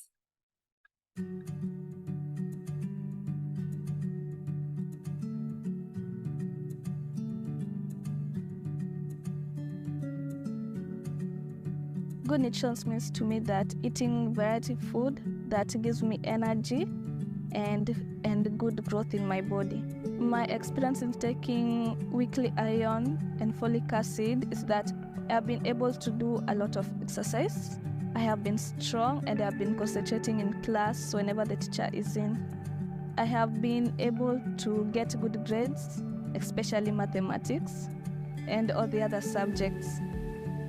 It is important for girls like myself to do well in school because we as girls have always been undermined that we can achieve certain things. So if we can prove to the world that we can, we will and we must. It's just an achievement for us as girls that we are able to be heard and seen by the world. Si c'est une bonne question. Quand j'aurai une bonne santé, et je serai prête mentalement et physiquement pour accomplir mes rêves. Je me sens plus confiante. Je pense qu'ils doivent d'abord prendre soin de leur nutrition, regarder bien ce qu'il faut manger pour avoir une bonne santé, parce que sans la santé, on ne peut pas accomplir ses rêves, on ne peut pas réussir, et du coup, la santé, c'est la base. Some of the things I'll tell my friends about nutrition is how nutrition helps us to grow well. It gives us strength in our body to play and reduces diseases in our body. L'important de faire l'anémie pour se sentir mieux dans son corps, mieux grandir, pour ensuite servir l'humanité. A message that I would like to give to adolescents like myself is that we should take care of ourselves. We should pay attention to what we consume, the food we eat. Yeah, I think we should just not let a peer pressure take control of what we consume, because at the end of the day, it is our lives and we have to take control and take decisions with our lives. I want to be a geologist when I grow up. So I think being well nourished would keep me focused in class and excited about everything, all energetic. So if I have those factors, I am able to strive for more in future and actually achieve what I want. J'hésite encore entre l'architecture et la médecine, mais j'aimerais quand même être médecin. Good nutrition will help me to become a neurosurgeon by helping my brain to develop well and to understand what the teacher is saying in class.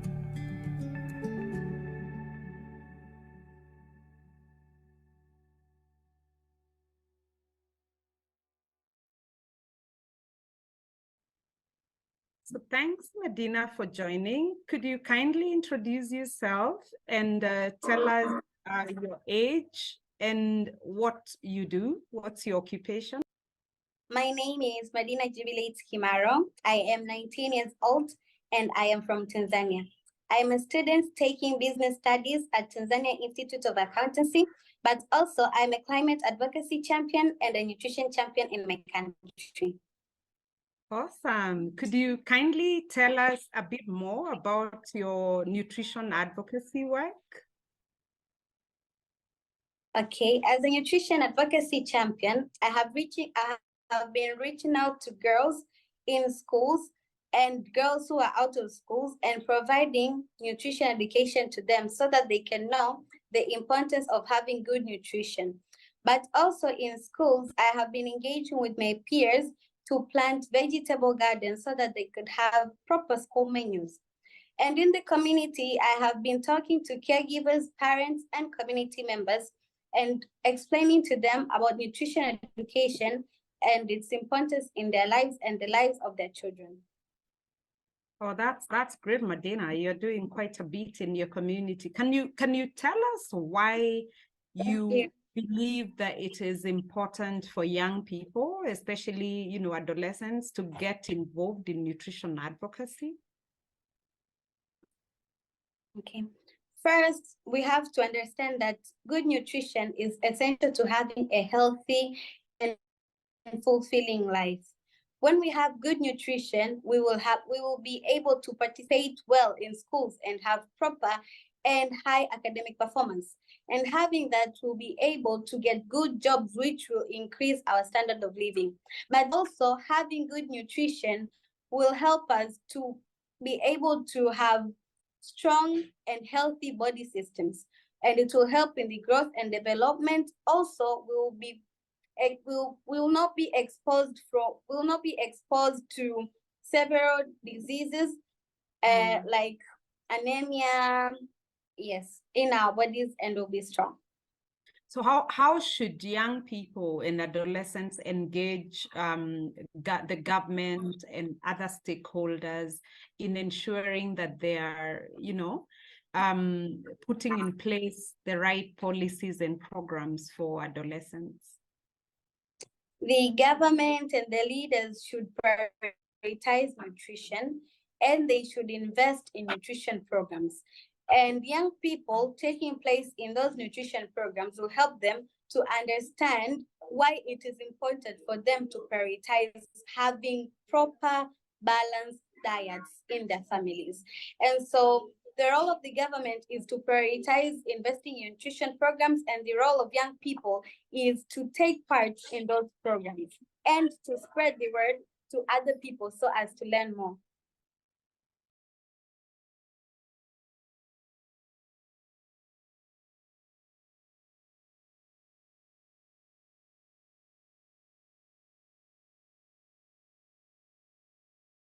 Clear that, besides experts and governments, it's also very critical to involve young people and to include them meaningfully in these programs, and so that they're able also to spread the word about the importance of adolescent nutrition. And it's awesome to see adolescents taking charge and becoming agents in their own communities. Now, allow me to invite Aristiana Sari, who is an Adolescent Nutrition Program Associate with the Global Alliance for Improved Nutrition, GAIN. She's going to share with us some more examples of adolescents being change agents with GAIN. Over to you, Aristiana. Okay, thank you very much. Hi, everyone. I'm Iris. So I'm a Program Associate for Adolescent Nutrition at GAIN Indonesia. And it's such an honor today. I'm thrilled to share you a project that I've been working on for a couple of years called the Food Investigator Game. So Food Investigator Game isn't just any project. It places adolescent at its very core as a change makers. So through involving adolescents at the very beginning, we have developed a mobile app named Health Heroes Nutrihan, which is now already available in App Store and Play Store in Indonesia. I'm sure you all know, or maybe at least heard about Pokemon Go app. Yeah, so it's similar like that. So it's basically, you could imagine yourself as a Pokemon trainer in searching of a monster. So this app allows adolescents to do that just by reading and scanning food labels on packaged beverage and food items. Basically, the healthier food or beverage label item that adolescents scan, the rarer monster that they capture and collect. So we hope through this, adolescents can be engaged and alarmed to read the food labels.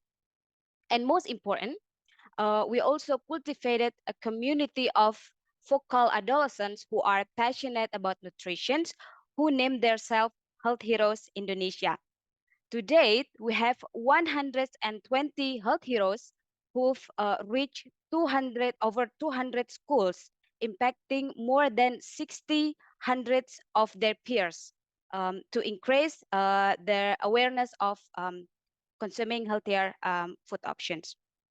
Not only that, we have also generated 50 ingenious ideas that have truly amazed us.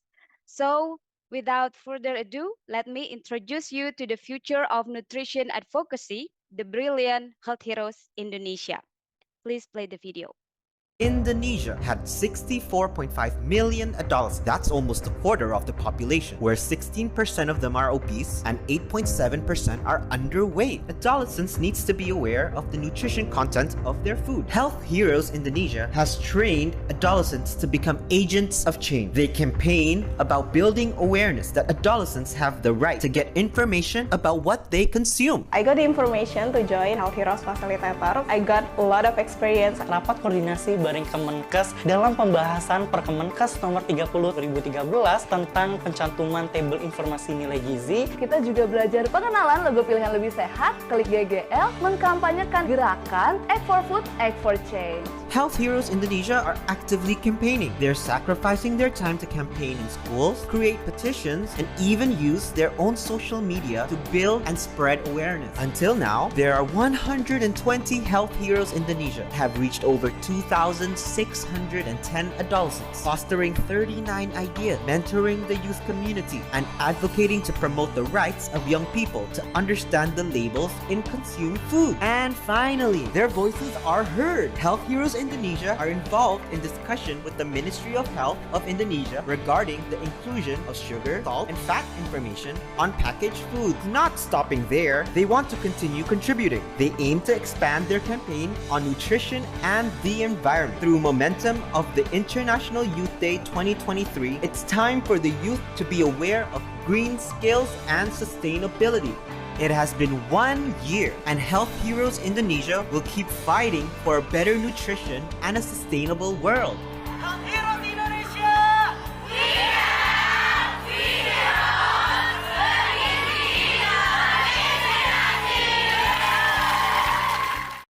Work that we can see happening with our young people, and just, reinforcing the fact that young people actually know about nutrition, they know what is good for them, they're demanding better from their communities, they have an understanding of how programs and policies should support them. So kudos to all of you.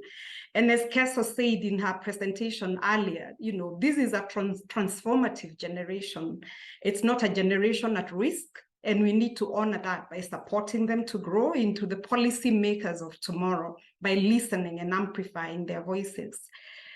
And now, I would like to urge you to continue posting your comments, your questions, any information you have on best practices from your countries in the chat. We've gotten to that time where we have, a few minutes for a few questions. And I will start with those that I can see in the chat. We have a comment from David about the associations between skipping breakfast and obesity. And maybe I would like to ask Jody to probably say something about this, just to give us more information on the connection or the causal connection between skipping breakfast and obesity. Jody? Thanks, David, for this important question. There are some known reasons for why adolescents skip breakfast, but these reasons don't appear to be consistent across studies and really vary by age, by gender, by context. Yes, it is true, adolescent girls sometimes are reported for skipping breakfast to control their weight. Adolescents also report skipping breakfast because they don't feel hungry in the morning or they don't have enough time to eat food. Or food security challenges as well. But the main reasons we see reported for skipping breakfast are usually not feeling hungry, not having time, and a lack of appetite. Other reasons for breakfast skipping are not well understood, particularly those that are modifiable. So alongside assessing nutrition anthropometric outcomes, what we're doing here around breakfast skipping, I think there's definitely a need to understand the reasons for breakfast skipping, specifically among this population of adolescents residing in low and middle income countries, as these are really complex relationships, as you alluded to. I think this knowledge would help us develop appropriate social and behavior change programs and integrate breakfast into school meal programs. Thanks. Thank you, Jody, for that response. We have another question from Malawi. How do we ensure that adolescent nutrition is prioritized? As mostly what we have seen in the past is that, a lot of the focus by government and partners is on children under 5.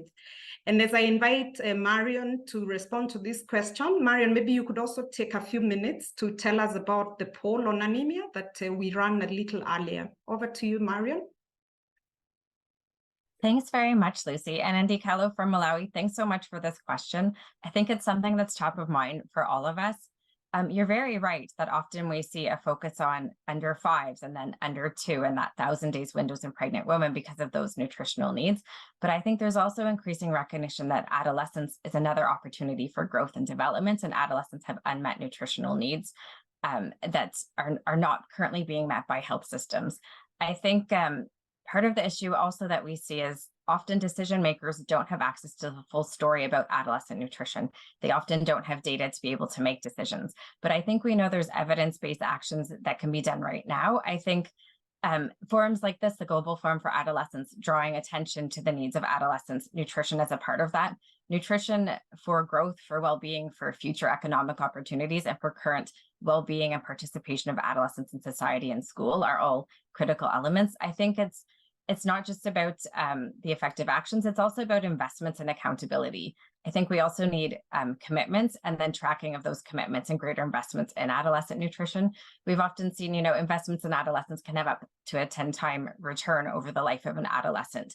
And I think this is an amazing group to work with. Also, the energy of adolescents, they are also very much advocates for their own health and nutrition. I think we've seen that with the eloquence that the youth have spoke with today. And I think we all need to support and make sure adolescents have voice for raising these issues and hold governments, donors, and partners accountable to ensuring that we are investing in adolescent nutrition. And I think this today, hopefully there's energy coming out of today, and this is something that we keep pushing forward. And, Thanks, Mariam. You want to add something? Please go ahead. I just wanted to mention, I think we've seen today here, there was a, in the poll, we saw very few people, know of their own anemia status. No one's taken weekly iron folic acid we've seen in the chat. So we know there's many interventions that are effective and are not reaching adolescents. And even just adolescents having information about their own health and well-being, I think is a starting point, understanding their growth, their development, and the potential to benefit from improved nutrition. Thanks, Lucy. Thank you, Mariam. And we have another question relating to how governments can get involved in adolescent nutrition. And I'd like to invite Mickey, as he also tells us very briefly how governments can engage when it comes to the homegrown school meals coalition, as one of the ways to, of course, ensure that we are providing a safety net for adolescents. Over to you, Mickey. Thank you, Lucy. Just to mention first that there is increasing shift in priority beyond the first 1,000. Now we are talking about the first 8,000 days of life, which is really giving priority to younger people as far as nutrition is concerned. Now, how the national governments are getting involved with the homegrown school feeding program, we will see that homegrown school feeding is another kind of a paradigm shift in the safety net program, which is more transformative. This is where national governments are prioritizing the local food systems, how younger people can get connected to what is being produced within their local communities, and so on. And so we are seeing this increasing interest in shifting away from the conventional school feeding program that depends on food donations to what is being produced locally. So the deeper interest in this is not just because national government want children to feed, it's also because they want to see the smallholder farmers who initially did not have the opportunity to market their food commodities, they now have a steady, profitable market as a result of the school feeding program. And so we see national government taking interest because it is going beyond education, it's going beyond nutrition to including boosting agricultural systems and improving the local economies. Thank you. Thank you very much, Mickey. One final question, and I think we have a few other people asking this same question. How do we engage governments to make sure that they're taking into account adolescent nutrition? Is there anyone on the floor who might want to respond to this question? How do we engage the government to ensure that they are actually taking into account adolescent nutrition in their plans and funding as well?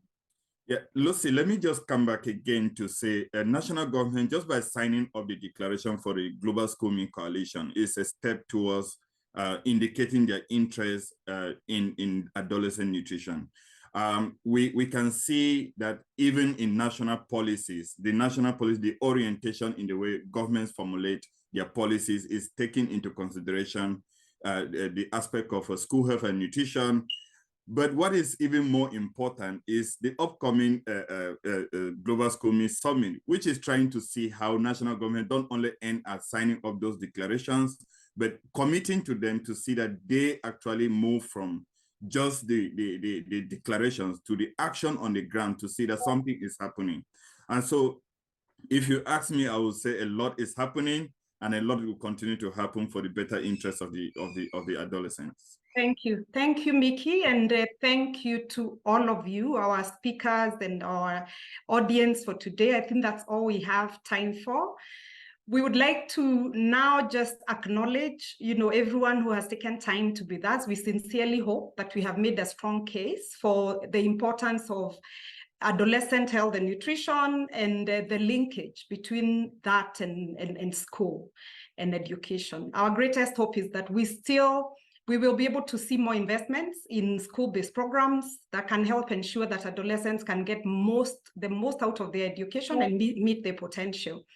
For the adolescents listening to us, and for all of you who are doing great work in advocacy or engaging your communities in whichever way, or your governments, please keep it up. Engage with your communities, get involved in shaping these programs and policies at country level. We wish you all an enriching experience throughout the remainder of the conference. And if you'd like to know more about any of our work, please feel free to reach out. We will also be posting a lot of the conversations we've had today, so stay tuned in the platform for more information. Bye for now.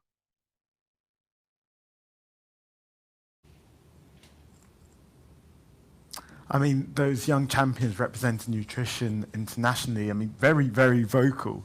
And what a discussion around what it means to be a real man in your community. I mean, I personally hear discussions like that all the time within my social groups and other social groups. So it's definitely one to sort of mull over.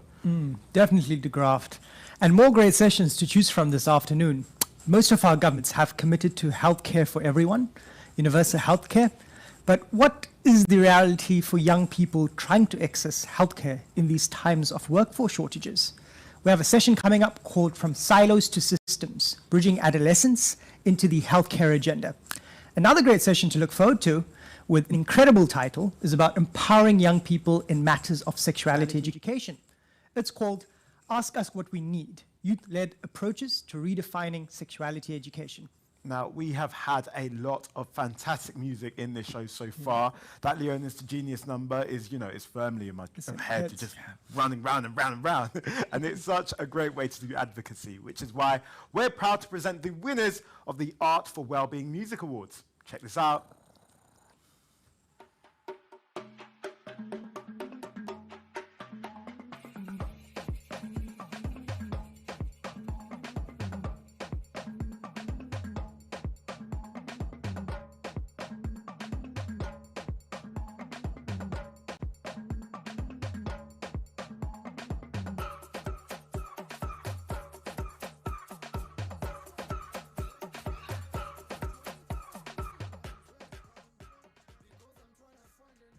My piece addresses that. It addresses a mental health issue, and it also gives semi-solutions to how people can help reduce the issues that come with mental health. And I feel like it's really relevant to the young people to listen to. And I would also encourage them to listen to other contestant species, because they were also addressing well-being issues that were not mental. And I feel like if some of the people close to me, or some of the people in my circle, could listen to that, those well-being issues being addressed by other contestants could help improve them. Oh God, our demons, thoughts we can't escape. It mentally eats us and lead to distress, depression, anxiety, become our friends, preying on traumas that we can't erase. Let us talk to each other, let's encourage mental health. Let us join our forces and put end to suicides. I'm really getting tired not being in control of me, of my thoughts, of my health, of everything I love. I just need my mental health. Ndinepfungwa dzandinoda kuti dzitame, dzikadzoka inini handirare, dzikadzoka inini handifare, dzikadzoka inini handirare. Ndinepfungwa dzandinoda kuti dzitame, dzikadzoka inini handirare, dzikadzoka inini handifare. The clues to what I crave. My entry truly speaks my heart, as I want to convey that our well-being does not solely lie in material, but it is embracing things in life that may look simple to us. So I think my message would have resonated with young adolescents who are in the phase of truly understanding life and figuring out their springs of well-being. While music has been something I deeply cherish, I'm glad that I've incorporated music to deliver something really strong. Finally, a massive thank you goes out to all the organizers, to my beloved school, my supporters, and to those who loved my piece of art. In a world of complexities, back then I would have thought the clues to what I crave lie in materials, but then turns out that it was compiled with blocks of life that are meant to be much more than anything to say. Ooh, I'm proud of myself, my resilience. Ooh, your hands get me out of the deepest trench with all that I've learned. So what's kept me safe for all the nourishment that has made me grow? Well, that's what I've been needing all this time, all this time.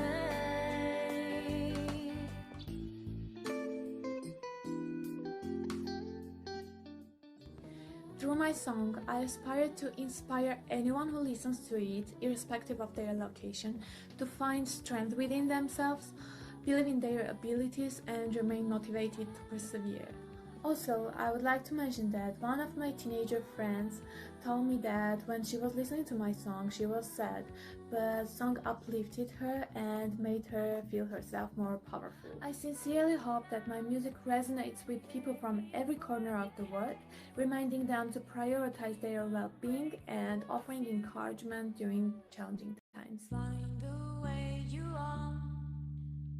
No one can instruct you. Find a show that's yours. Go ahead and break all walls. Don't listen to your guilty advisors. No more, your brain is much more nice, ready to realize what's yours. Feel the sound of chaos. Change your theme, poesy. Keep your secrets safe. Never blame yourself in any case. Don't listen to your fears and uncertainties. No more, your heart is much more nice, ready to realize what's yours.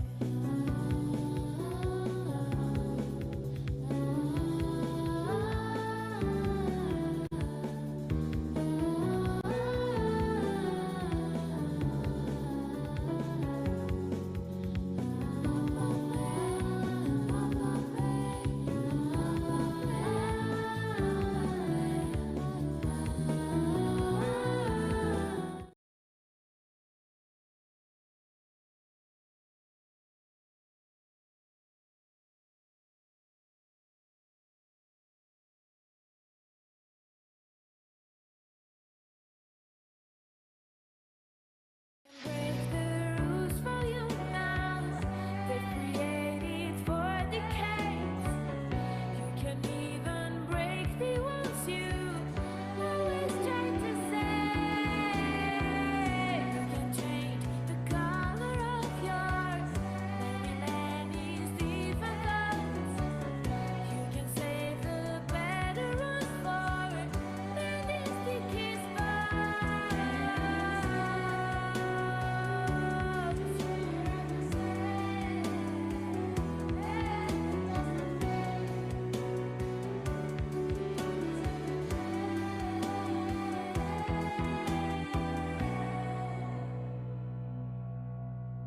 Don't listen to your fears and uncertainties. No more, your heart is much more nice, ready to realize what's yours. No more, you are so much more nice, ready to realize what's yours.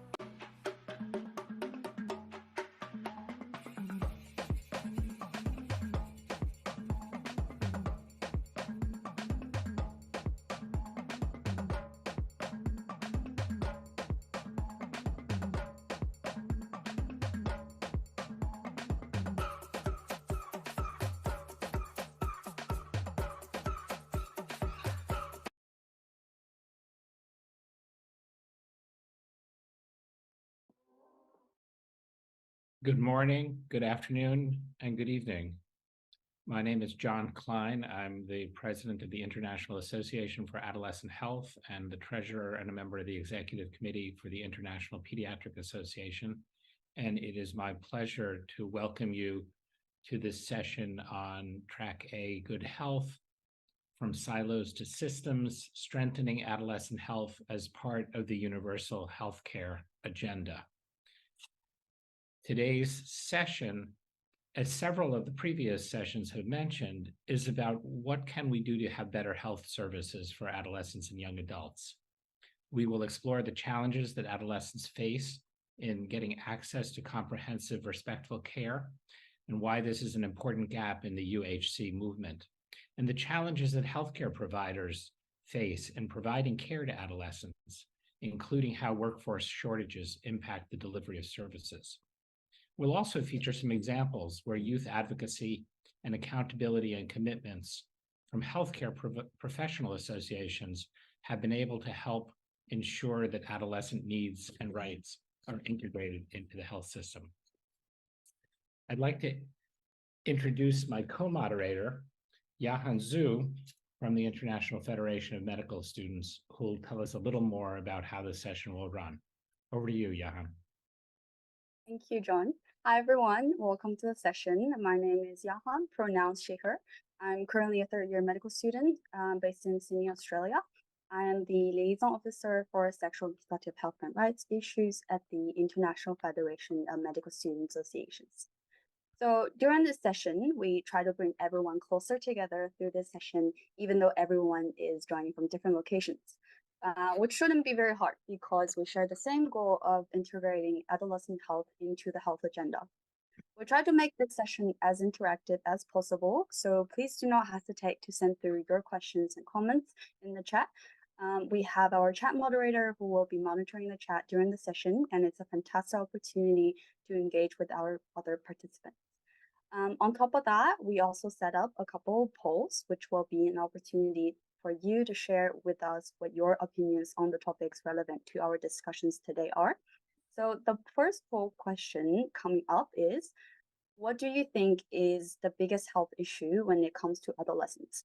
So some of the options we have here are sexual and reproductive health and rights, non-communicable diseases, mental health, violence and injuries. And if there are any other answers you guys would like to suggest, please feel free to type that in the chat. The poll will close after our first segment, and we will then look at the results together shortly afterwards.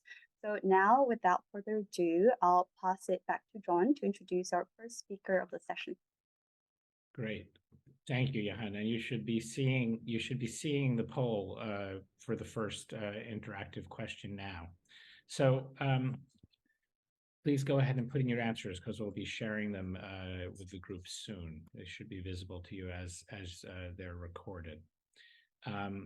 So in the first section today, we are going to talk from the young people's perspective on setting the stage for what we need for health services and sharing some of the data that's come in from the What Young People Want survey. Let me start by introducing Katja Sick, who is a leader with the International Youth Health Organization, to help us set the stage. Katja, over to you. Passing the floor.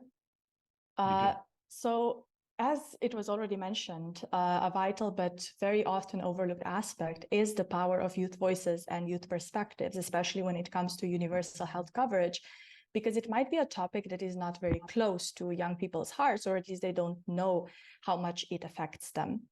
And adolescent health is a multifaceted issue that requires multidimensional solutions, yet all too often young people are left on the sidelines of decision-making processes, even though we're not just 1.8, but 1.9 billion strong.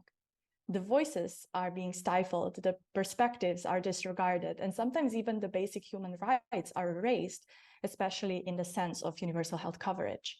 So it is high time that we change this narrative and recognize that young people have a fundamental right to participate in shaping policies and programs that directly affect their lives, especially ones concerning their health and well-being. So it is crucial that we look at UHC, but also from the human rights perspective, not just concerning healthcare, but also some of the basics like clean and healthy environments, access to education, clean water, and much more. And all of these are actually directly impacting the 6 building blocks of UHC. Youth voices do bring unique insights and lived experiences to the table. So not only do young people have firsthand knowledge of the barriers and gaps concerning universal health coverage, but they also possess innovative ideas and creative solutions to overcome these obstacles. So these perspectives can help us identify and tackle the root causes of health disparities, leading to more equitable and accessible healthcare for all adolescents. Furthermore, engaging youth fosters a sense of ownership and accountability, so they can become advocates for their own health and the health of their peers. This does not only benefit individuals, but also contributes to building strong and resilient healthcare systems, as well as communities that value health. So to achieve genuine youth involvement, we must create safe spaces where young people can voice their concerns without fear of judgment or dismissal. We need to invest in youth-led organizations and initiatives that provide platforms for meaningful participation.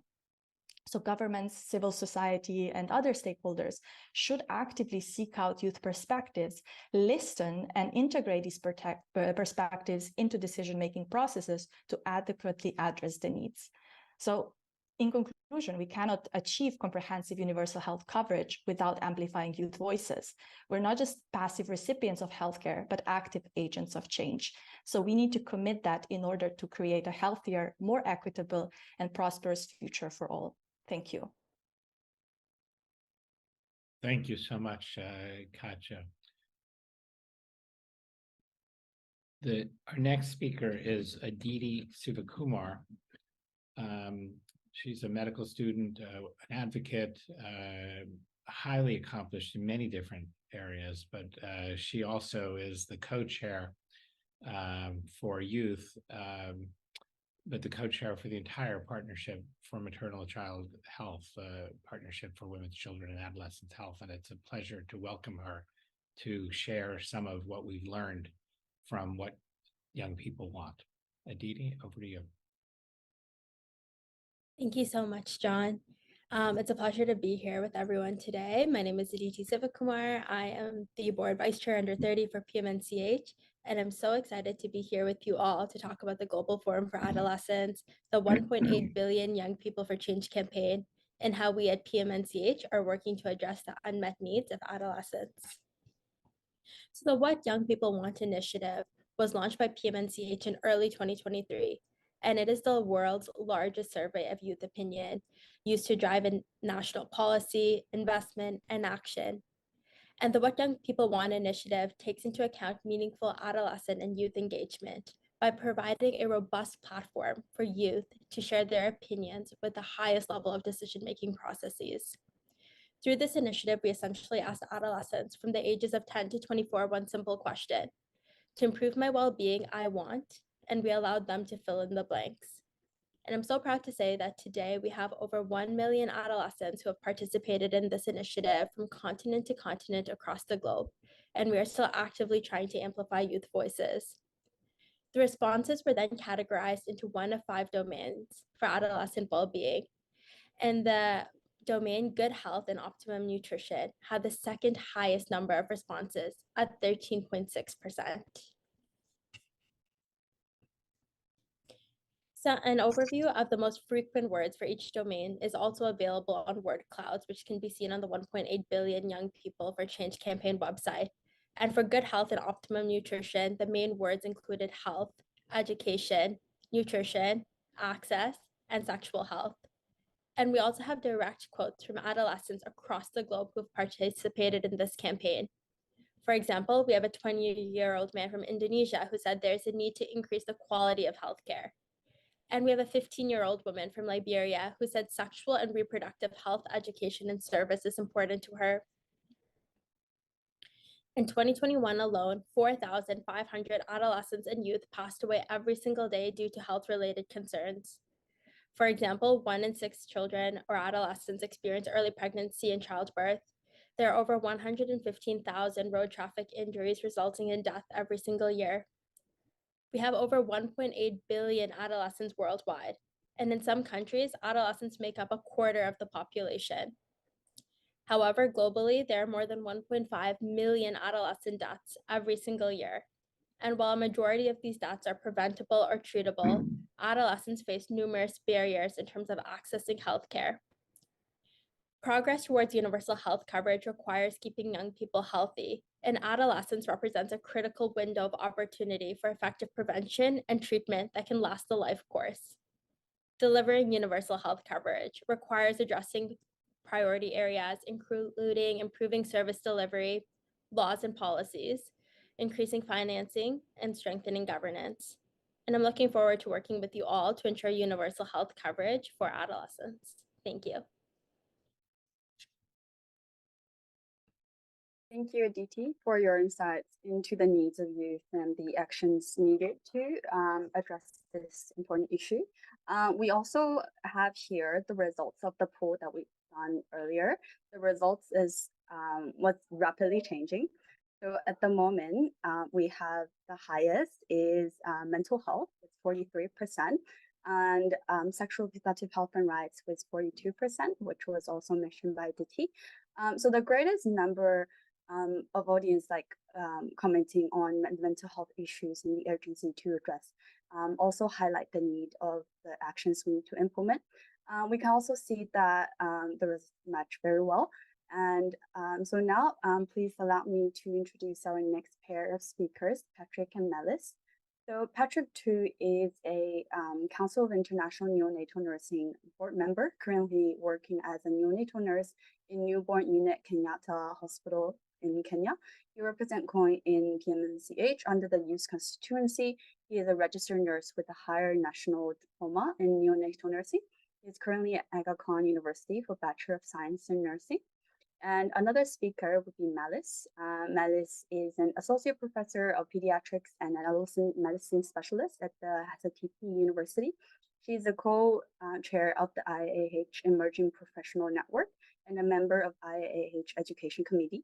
She's the assistant program coordinator of the third-year medical students and serves as a member of Pediatrics Residency Education Board at HSTP University Faculty of Medicine.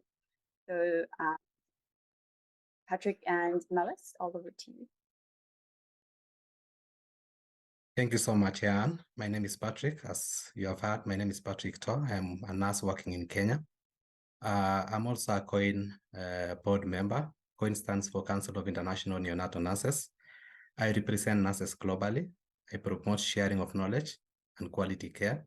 I champion healthy working environments and embrace teamwork and collaboration while providing care. I'm also a member of International Council of Nurses. So nurses play a very key role in providing care among healthcare, especially to the adolescents. So over a long period of time, adolescents have been neglected, and actually an estimated 1.2 million adolescents die each and every year, largely due to attributable to preventable causes. And this can be reverted if the healthcare system is streamlined. So this includes providing adolescent-friendly services, subsidizing the cost of services, and increasing also the workforce. So as young nurses, we play the key role in the healthcare system, and we promote the care of adolescents through various ways. So we offer preventive care services, we offer health education services, and these healthcare education services are geared towards providing key health messages to adolescents, such as sexual reproductive health services, mental health issues, drugs and substance abuse, counseling and psychological abuse, sexual health and reproductive services, advocacy for the adolescent rights, and also as nurses, we also take lead as leaders and management in our facilities. So why is this very important to us? It is very important to us because we need health-specific training to be given to the nurses to be able to meet the universal healthcare services provided to these adolescents. So very few nurses have been trained in adolescent health, and this one affects the output pertaining to the care given to the adolescents. So there is need to incorporate more trainings to meet the needs of demands of the adolescents. And just to mention a few, we need to create awareness of the available online courses that we can be used, communication and counseling skills that also can be utilized by nurses.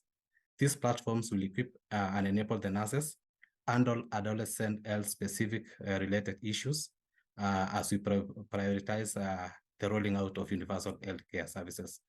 So young professionals have a very special role between adolescents and the young people and the healthcare professionals. So we form a link between the other healthcare professionals. We actually become the first front workers to be met by these adolescents. So we offer those friendly services. We also, most adolescents prefer to talk to their family friends, to their family members and friends as the frontline people before they come to the health facilities. So when they come to the health facilities, the first people they meet are us as nurses. So we need to continue encouraging that linkage so that our adolescents get the services. So as I wind up, the government should support adolescents' activities.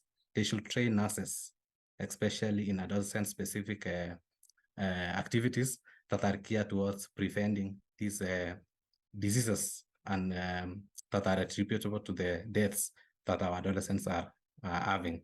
And also, we need to strengthen the universal health care. Thank you so much.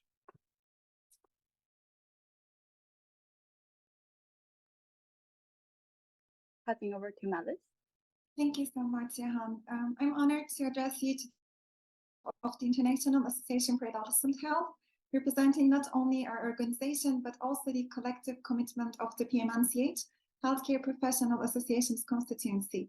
Together, we are dedicated to advocating for the fundamental principle of including all adolescents and leaving no one behind. But to achieve this goal, there is an urgent need for a healthcare workforce that is well equipped and trained across disciplines and according to globally accepted guidelines, so that we can deliver effective, safe, and respectful care to adolescents and their families.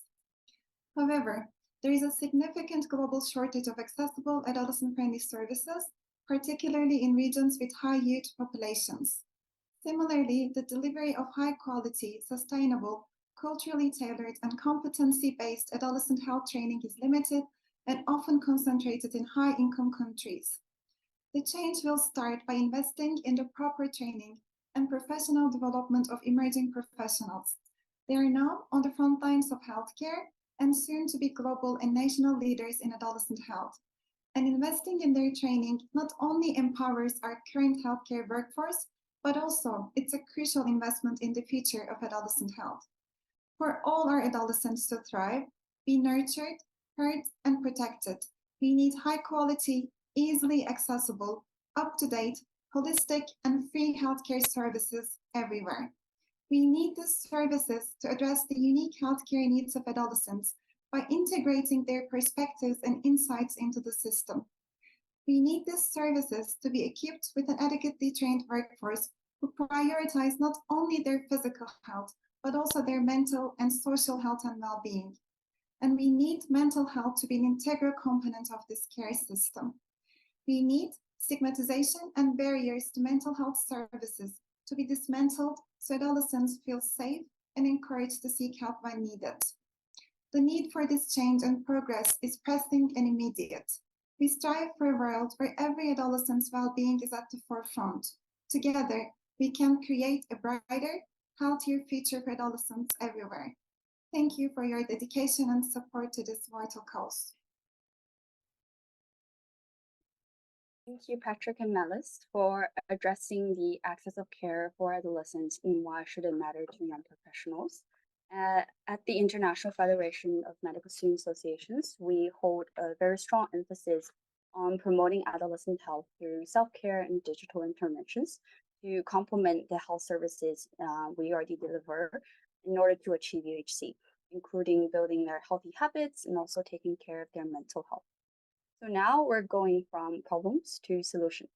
And it is my almost pleasure to introduce Kelly and Ruth, who will share with us some examples of youth-led processes that are contributing toward integrating adolescent services into health systems. So Kelly is the lead ASRH advisor at Save the Children, and Ruth is our youth and gender specialist at Copper Rose, Zambia. Over to you, Kelly and Ruth. Great. Thank you so much. It's such a pleasure to be here with you all today. To achieve what young people want, as Aditi so nicely presented, we can't just do what we've always done. We can't just focus on an adolescent room or an adolescent-friendly corner here and there.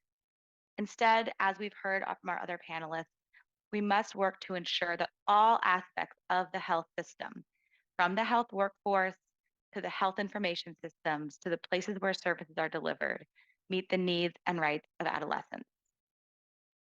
Only then will we achieve universal health coverage. I'm pleased to introduce and present to you my colleague, Ruth Lataba. Ruth is working with us, together with us, on the USAID Momentum Country and Global Leadership Project, and she's going to share how adolescents in Zambia are leading a process of assessment and accountability to advance adolescent responsive health systems for all adolescents. Ruth, over to you. Thank you, Kelly.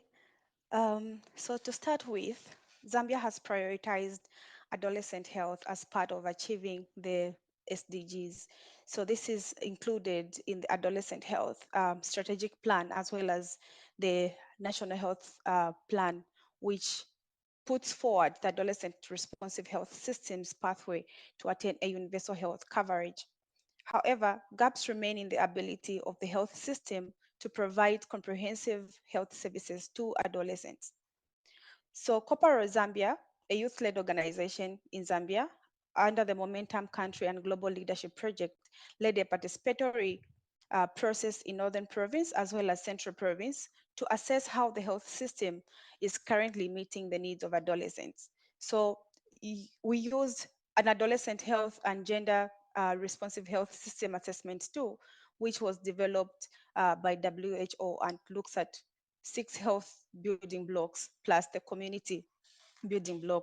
So this process was facilitated by young people, and it was done in such a way that we called stakeholders to be a part of this assessment. Stakeholders such as the neighborhood health committees, the district health management officers, as well as the healthcare providers themselves and the members of the communities. We also had workshops with adolescents and the peer educators that are found at the youth-friendly spaces. So after the assessment was done, the districts, as well as the district management officers, as well as the adolescents, developed action plans to identify the identified gaps. So in terms of the selected gaps and proposed actions, some healthcare providers deny adolescents certain services on grounds of age and other characteristics.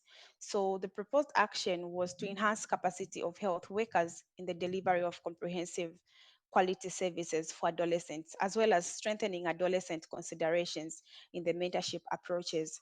We also noted through the assessment that most vulnerable groups of adolescents, for example, those living with disabilities, are not able to access services.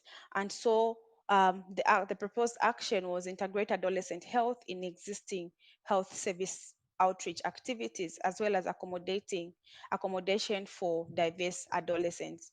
We also noted that adolescents do not participate in the established social accountability mechanisms. Here in Zambia, we call them the INDAWAs. So the proposed action was engage adolescents in social accountability processes, engage adolescents in the key decision-making spaces where they're able to speak and share what their needs are. So what then is our next step?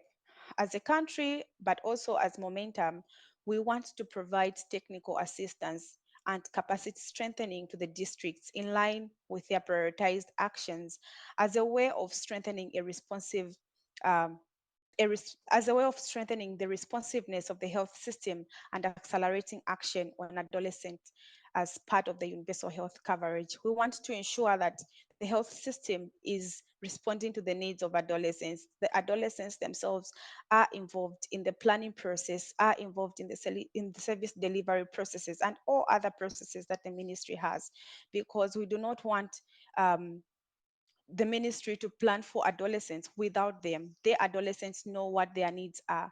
Thank you.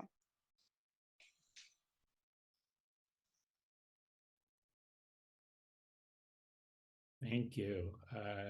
Thank you for that, Ruth. And I note that there are some videos that have been posted by our colleagues at Save the Children from some of the working countries that provide some more detail about some of their activities beyond what we had time for in the session today.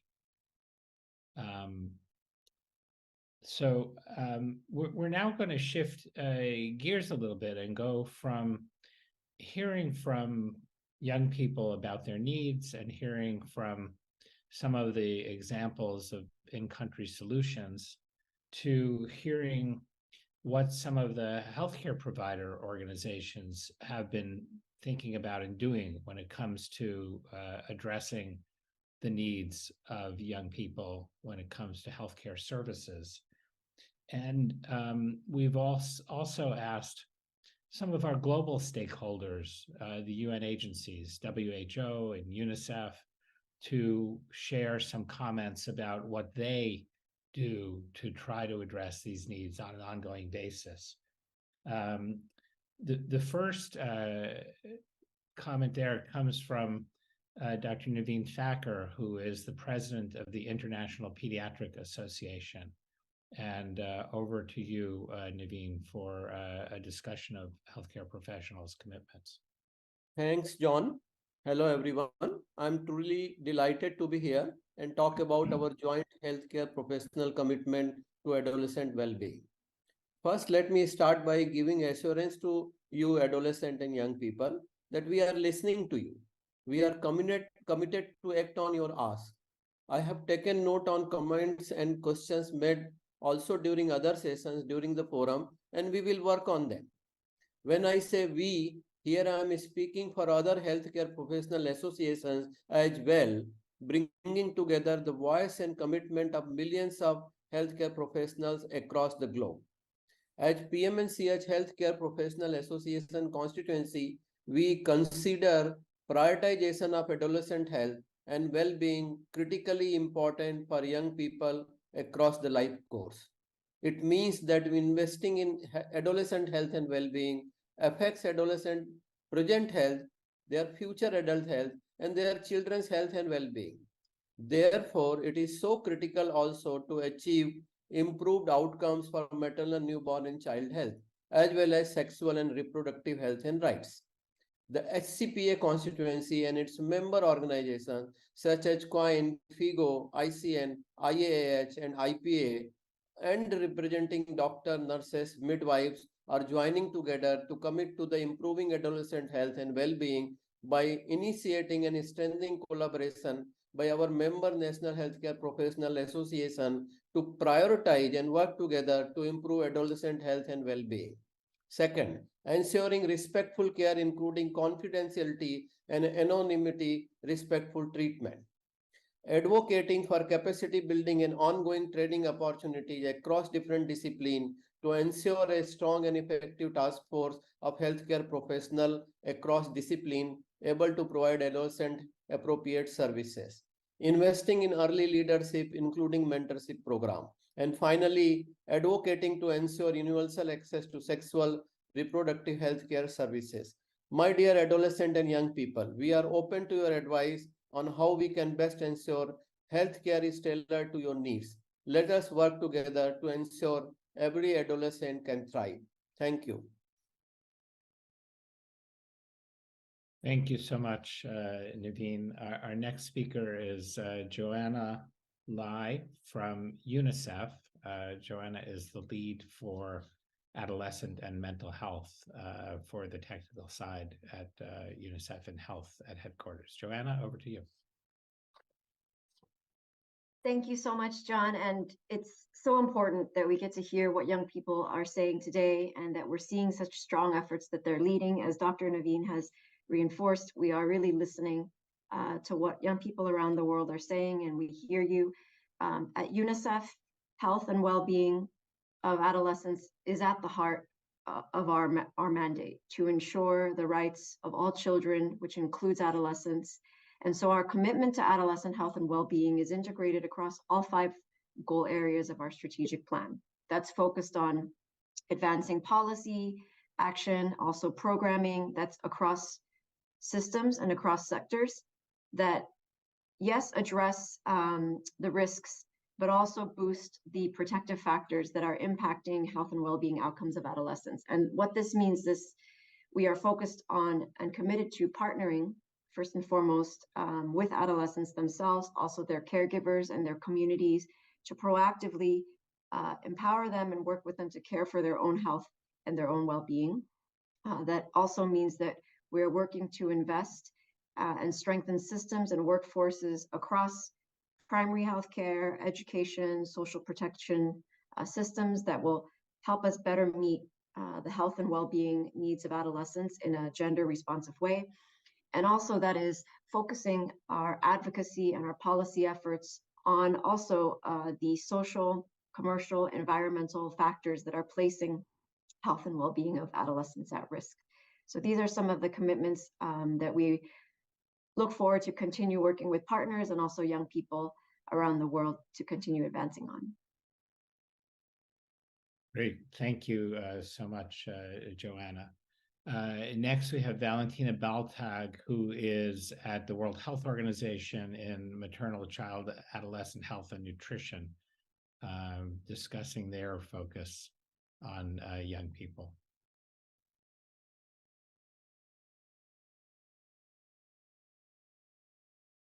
The universal health coverage goals cannot be achieved without investing in adolescents.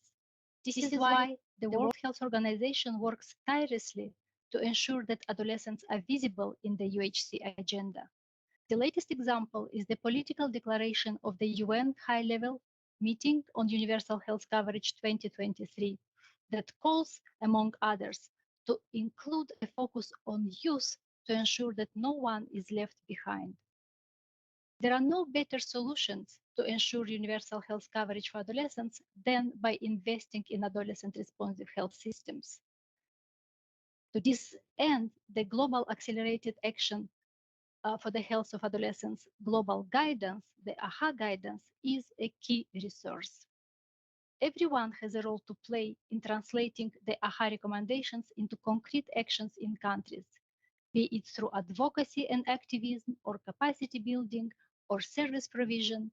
We, the AHA UN partnership, stand ready to support you in your efforts and to ensure that adolescent health and well-being are visible in health and well-being agendas of governments and at the global level.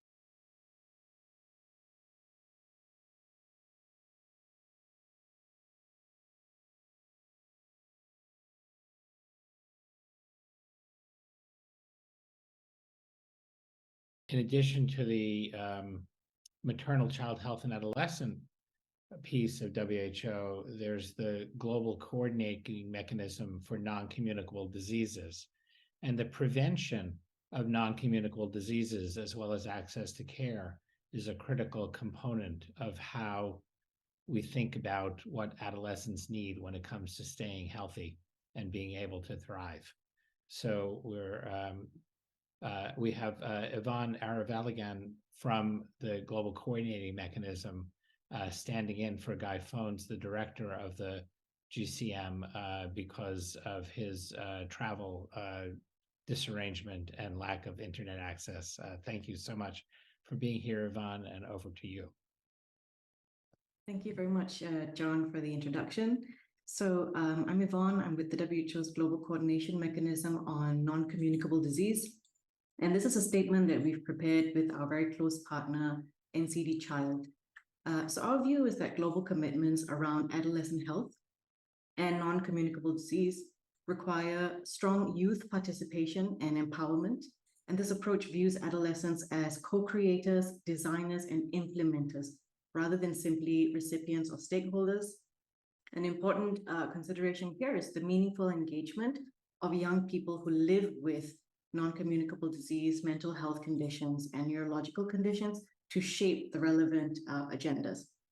So at the GCM, we've been committed to adolescent health and well-being since the inception of the platform in 2015, over a range of activities, including a community of practice for young people, NCD Voices in the Decade of Action, where we raise young voices, and the NCD Lab thematic area on the next generation. And the NCD Lab is a WHO platform that supports promising grassroots innovations to achieve scale through knowledge collaboration, capacity building, and strategic partnerships. And our thematic area on NCDs and the next generation is co-chaired by the NCD Child, and it promotes and advances the participation of young people in the prevention and control of NCDs, introducing novel innovations and youth-driven strategies to address the commercial drivers of poor health. And we're very happy to have one of these innovations represented at the Global Forum for Adolescents just yesterday at a session, again, kind of reiterating WHO's commitment to featuring some of these works and shaping global policy and practices from a youth-driven perspective. Thank you. Thank you so much, Yvonne, for sharing that. And then our last speaker in this section is Natalie Ainsworth, and she's speaking on behalf of the Young Health Programs at AstraZeneca. She's their Global Community Investment Manager, and this is a commitment that the Young Health Program has made to supporting positive youth development in a variety of ways globally. Natalie. I'm Natalie Ainsworth, Global Community Investment Manager at AstraZeneca. Thank you to PMNCH for inviting me to participate in today's session, and welcome everyone to the Global Forum for Adolescents. AstraZeneca's Young Health Programme is our flagship community investment programme with a unique focus on young people aged 10 to 24 living in vulnerable environments and under-resourced settings around the world. The YHP aims to prevent the most common non-communicable diseases such as cancer, diabetes, heart disease, and respiratory disease. A holistic and integrated programme, it combines community programmes, research and advocacy, and supports the development of young leaders. It's part of our sustainability commitment to accelerate delivery of sustainable healthcare and use our capabilities to strengthen health systems and improve equitable access. One of the core objectives of the Young Health Programme is to improve health systems, including access to and quality of youth-friendly services so they meet the specific health needs of young people. Through scorecarding, a youth-led tool, young people assess the quality of the health services available to them. By doing this, young people are able to identify their own specific needs and come up with recommendations that enhance equitable access to quality youth-friendly health services. Scorecarding has helped to identify tangible improvements and opportunities to design and implement adolescent-friendly health interventions. Examples of this include recommendations for more and better youth-appropriate health education materials, more youth-friendly facility opening times, or more youth-friendly non-communicable disease screening programs. The findings of scorecarding are also used to target local government stakeholders and decision makers to ensure that young people in all their diversities and of all backgrounds have access to affordable, quality, non-discriminatory care. Through these activities, the Young Health Programme aims to reduce healthcare inequality by improving access to and quality of health services for young people. Thank you. And we appreciate that commitment and the support that the Young Health Program brings to helping organize some of this work in countries. So we have now time for our second interactive poll, and the question should be coming up on your screens. On a scale from 1 to 5, are the current health systems in your country adolescent responsive and adolescent inclusive, with 1 being that they're completely unresponsive, and 5 being that they're very responsive and inclusive when it comes to the health services that you can get access to in your country. So that poll is now open, and we'll be closing it after about a minute, so that we can have a little bit of discussion about the results. And if I can bring Johan and I both into the screen now, we'll have a little bit of discussion about some of the questions that have been posted in the chat. But first, let's bring Johan in as well for some comments. Thank you, John. Yeah, so while everyone is voting on our second poll, I also want to take a minute to share some very key insights that we found on the issue of adolescent health. So earlier on, a key paper we drafted that surveyed over 355 medical students worldwide found that the problem don't just exist in the lack of access and coverage, but begins systematically as early as medical school. So 56% of our respondents felt that there was inadequate coverage of adolescent health in their curricula, compared to 6% feeling the same about adult health topics. So in the first poll, we saw that mental health and sexual and reproductive health and rights were the largest issues perceived to be affecting adolescent health. And in our survey, our students similarly expressed difficulties in these areas. Respondents expressed large difficulties in identifying signs and symptoms of trauma, bullying, behavioral addiction, self-harm in adolescents. And furthermore, 90% of medical students expressed difficulties on supporting adolescents on the topic of coming out. Over 70% had trouble with topics like gender expression and creating safe spaces. And over 60% had trouble with topics like safer sexual activity and sexting and online sexual activities. In fact, even our final year medical students only expressed an overall 3.3 out of 5 in their confidence in addressing adolescent health issues.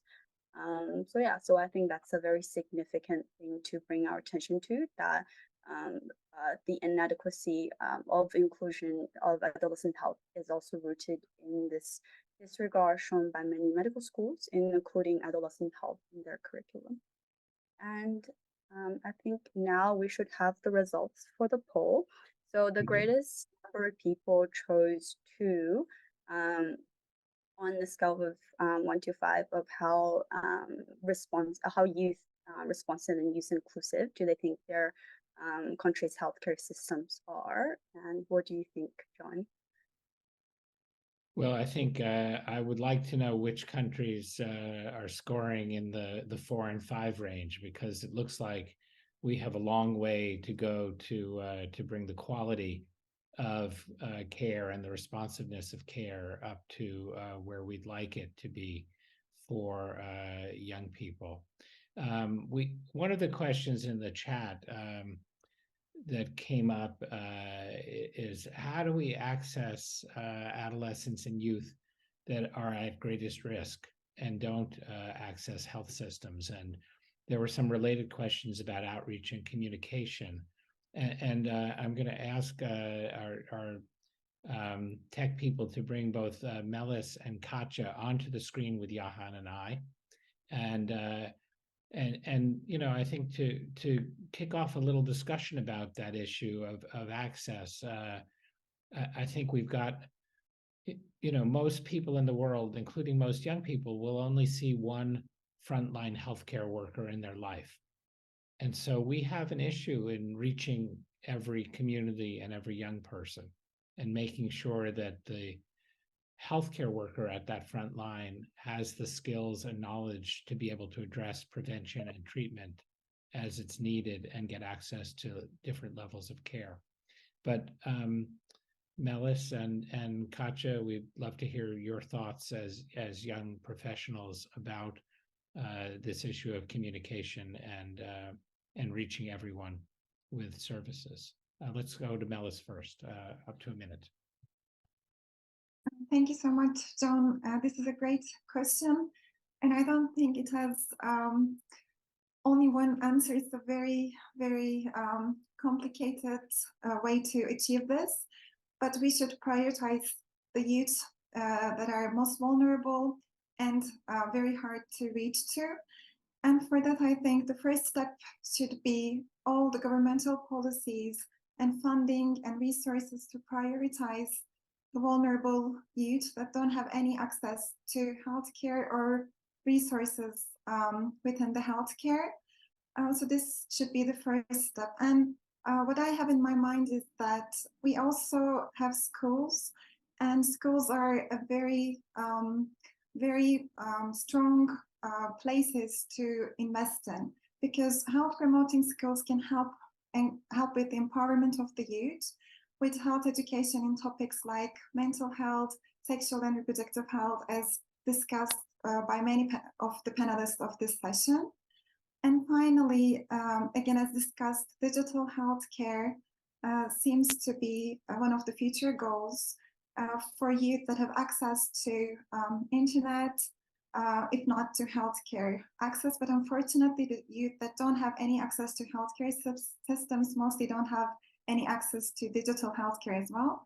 But for the ones who are in school and for the ones who have access to digital healthcare, I think integrating the digital healthcare systems within our healthcare systems is one of the other steps to achieve this goal.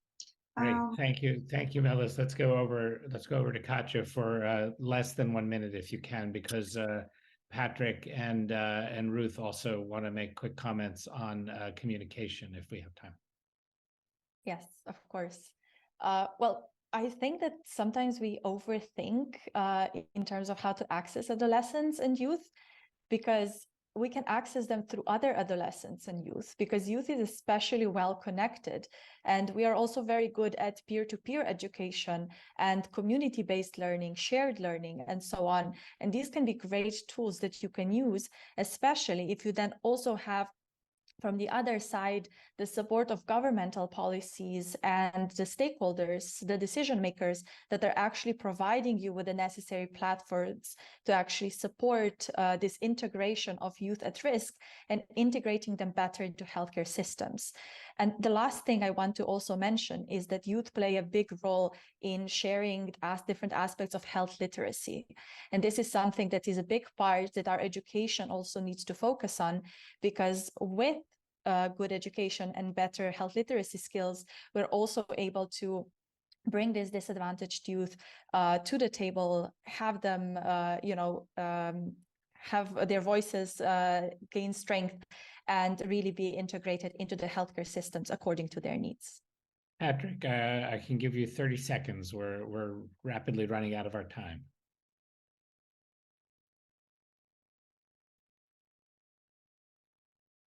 Thank you so much. Another way we can ensure there is communication, there is access to the healthcare, is through use of community health volunteers. So the community health volunteers can be used to actually help these vulnerable populations within the community, as they are found within the grassroots. So they can be the ones who forms a link between these adolescents who doesn't know where to go if they have problems. So they can just use these community health volunteers to show them navigate the healthcare systems and also the social systems. So this one will also help in reducing isolations and ensure that there's optimal use of and seeking of healthcare. Thank you. So I'm sorry, Ruth, we're going to run out of time because we have a sharp ending on the platform. Jahan, you have about a half a minute for our closing comments, and then we'll end. And I think I want to thank everybody now, all the speakers. I don't know if you know that there are more than 5,000 people logged in to the session over the last 2 days, and it's really a very exciting opportunity to share these messages. And it's a place where we really want accountability for the commitments that are being made. So I'm so glad we had folks here from the different agencies, that we're all listening carefully to what young people want and moving forward to address young people's needs. Johan, over to you for the closing comments. Thank you, John, and biggest thank you to all our speakers. So as John has already said, so at the moment, the biggest thing is execution. So at the MSA, we strongly warn against the pitfall of tokenism, and rather all stakeholders should ensure the voices brought on are actually heard, acknowledged, and incorporated. We strongly advocate for accountability and also feedback system. And yeah, again, thank you everyone for joining today, and best of luck.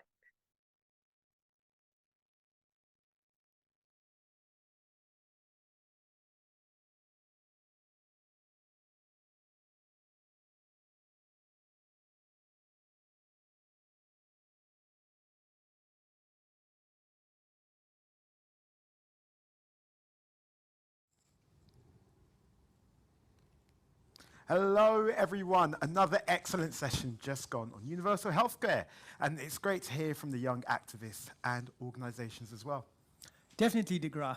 I think it's always important to think around how these high-level commitments can really advance the health and well-being of young people and adolescents. The same for the sexuality education session. What always sticks out for me is the number of young people who are demanding information and knowledge about their health and their rights. And now for a session called Embracing Sexual and Gender Diversity in Sexual and Reproductive Health, LGBTQI+, Adolescents and Young People in the Way. And another called Periods Are Bloody Important, Learning from Menstrual Health Interventions. Both of these, as you'll see, lead into the core elements of sexuality education. Absolutely. And now we have a message from the amazing Eglantina Zing. Now, she is the founder of Go Leodoras. So her story is coming up. And there's also a short skit by a comedian who is huge in Nigeria and beyond. Now, her name is Tauma, and she made this ahead of the forum. Enjoy.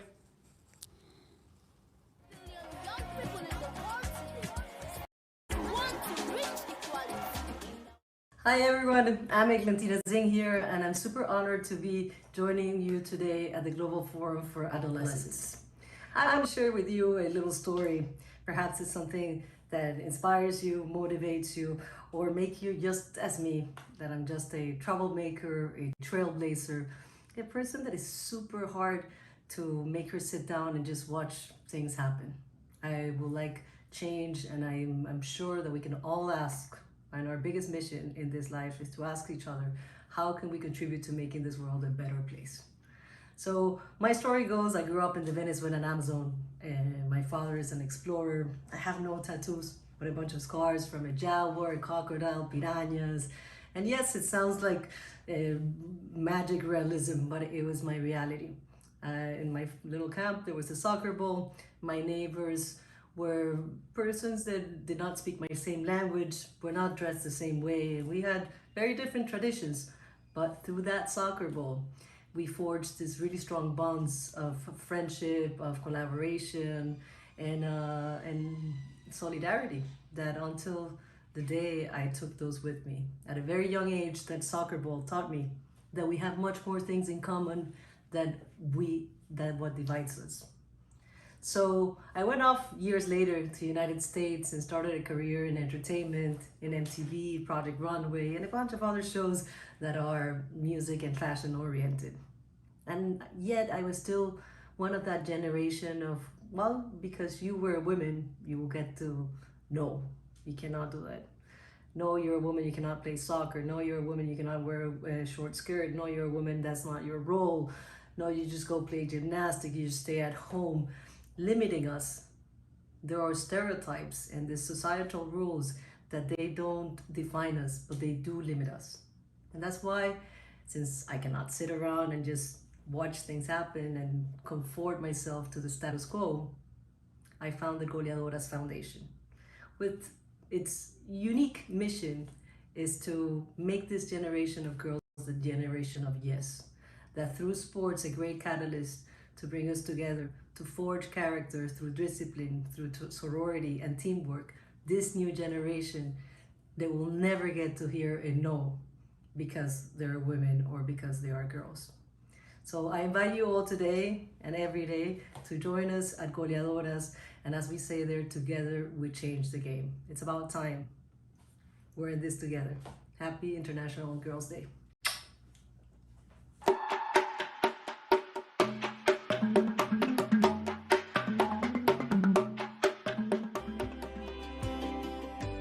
Young people from the marginalized groups and key populations are the most at risk of HIV infection. Now, imagine a world where no one is left behind. U-Tests offer a unique solution to make that exact thing happen.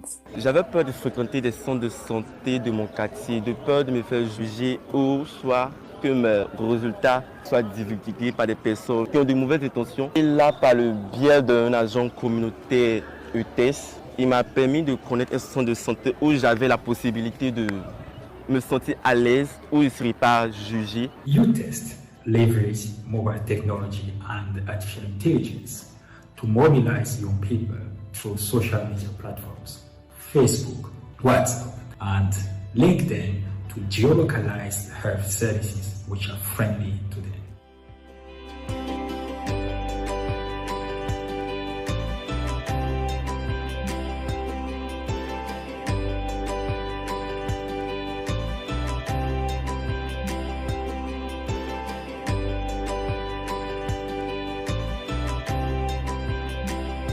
Let's support U-Test Scale Up now.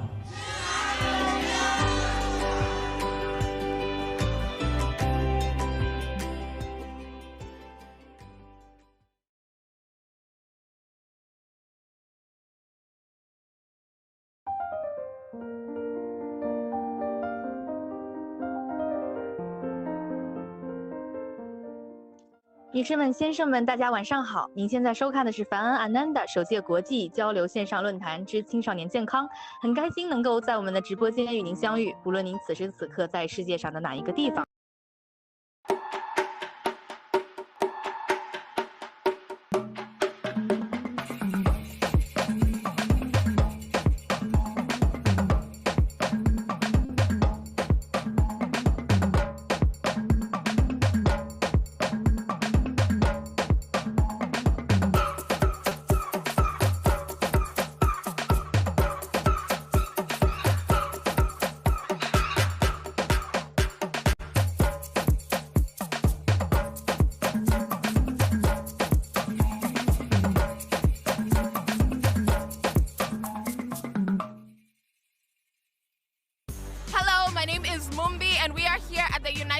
In Geneva, getting your voices heard, and that's on period.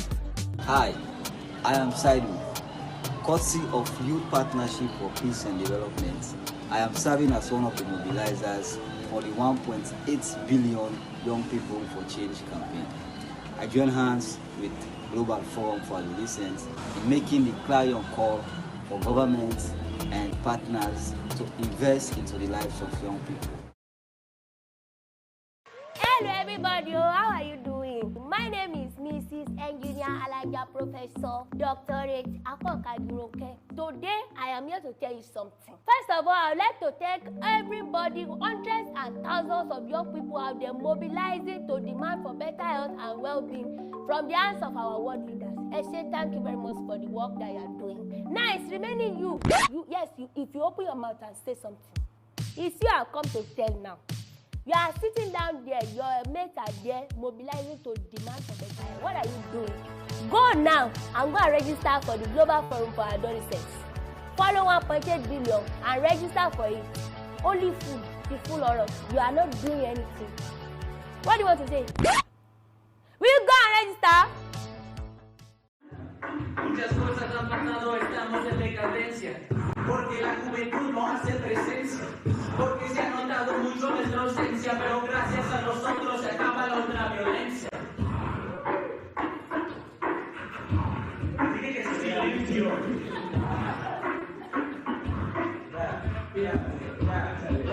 El silencio no es algo por lo que podamos optar, por eso tenemos derecho a votar, porque no podemos quedarnos en silencio, ya que las palabras tienen valor y no precio.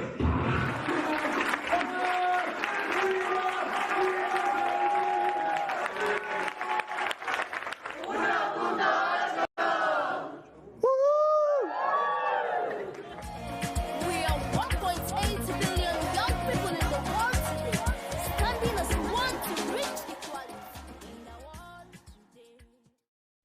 Hello, everyone, and welcome to the session Embarrassing Sexual and Gender Diversity in Sexual and Reproductive Health, specifically for LGBTIQA plus adolescents and youth.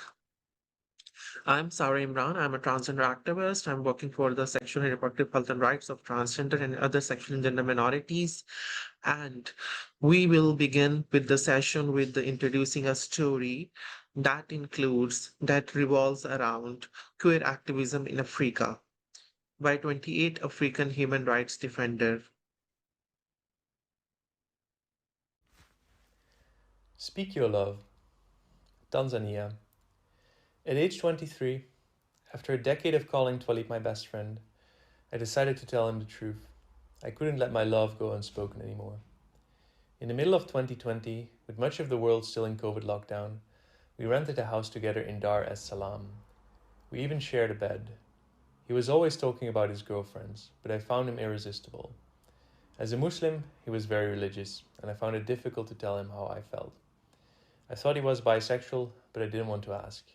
One evening, while we were lounging at home, I started a conversation about homosexuality.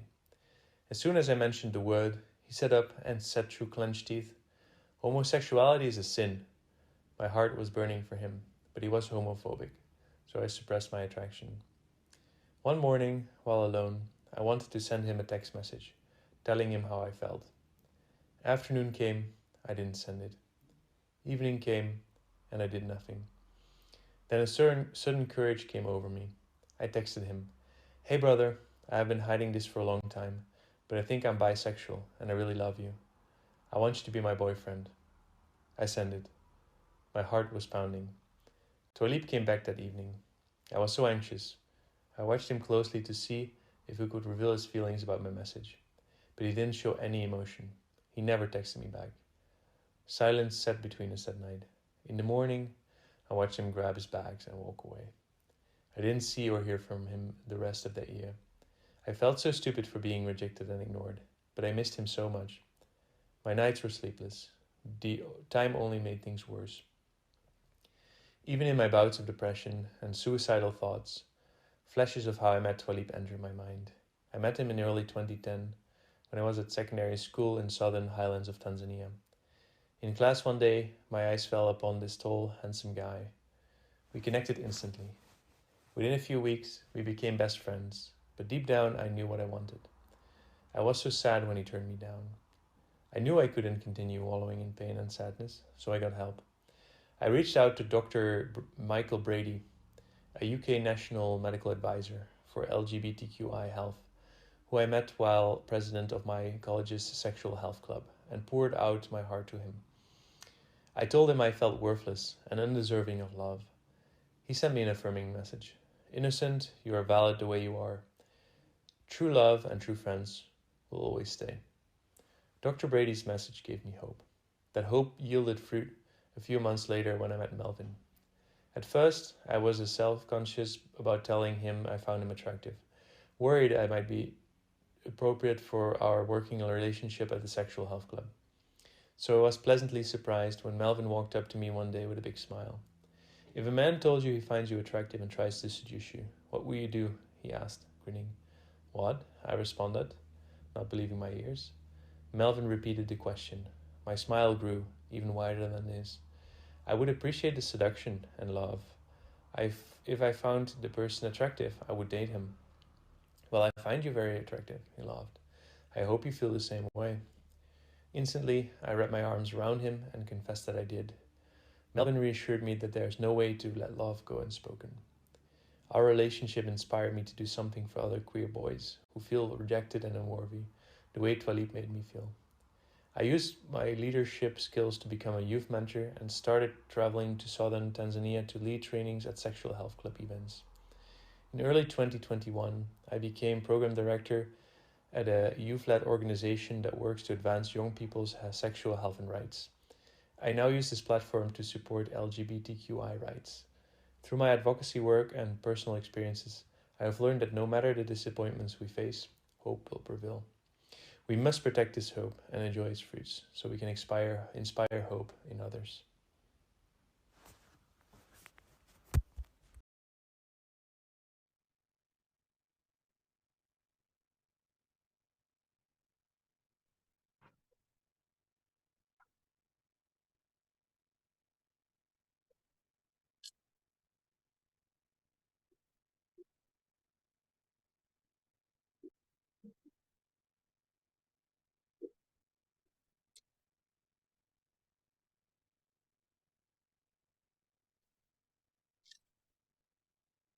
Hey, so hi everyone. Gonna give a brief introduction on my about me.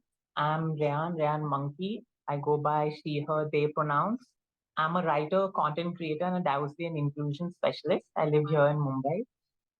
I have a decade of experience in photography and filmmaking, and that's mainly where I want to be focusing things right now. I was raised in a conservative Muslim family in Dubai, a place with almost zero queer representation whatsoever. And as such, I struggle with accepting my own transgender identity and accepting it, influenced by very misinformed, stereotypical, and often transphobic representation that I found in mainstream media. So today, I kind of use all of these skills I have as photography, filmmaking, and as a diversity and inclusion specialist to try and create representation in film, TV, and online that I didn't have growing up. And I'm going to pass it to Sarah to give an introduction on herself and then take it forward. Thank you, Ryan. So basically, like, I'm also like coming from a conservative family and uh, dealing with the gender identity and expression component. It was all, of course, very tough. And we this session is we have couple of speakers as well as to listen from them with different aspects of LGBTIQ adolescents' health and well-being. So moving toward, first we have Melina. She pronounced as she and her. She's a social justice activist, chair of the Youth Leadership Council at the Global Fund for Children, as well as chancellor scholar at Vanderbilt University. So welcome, Melina. And meanwhile, we'll be opening up a quiz poll for the audience to fill it out.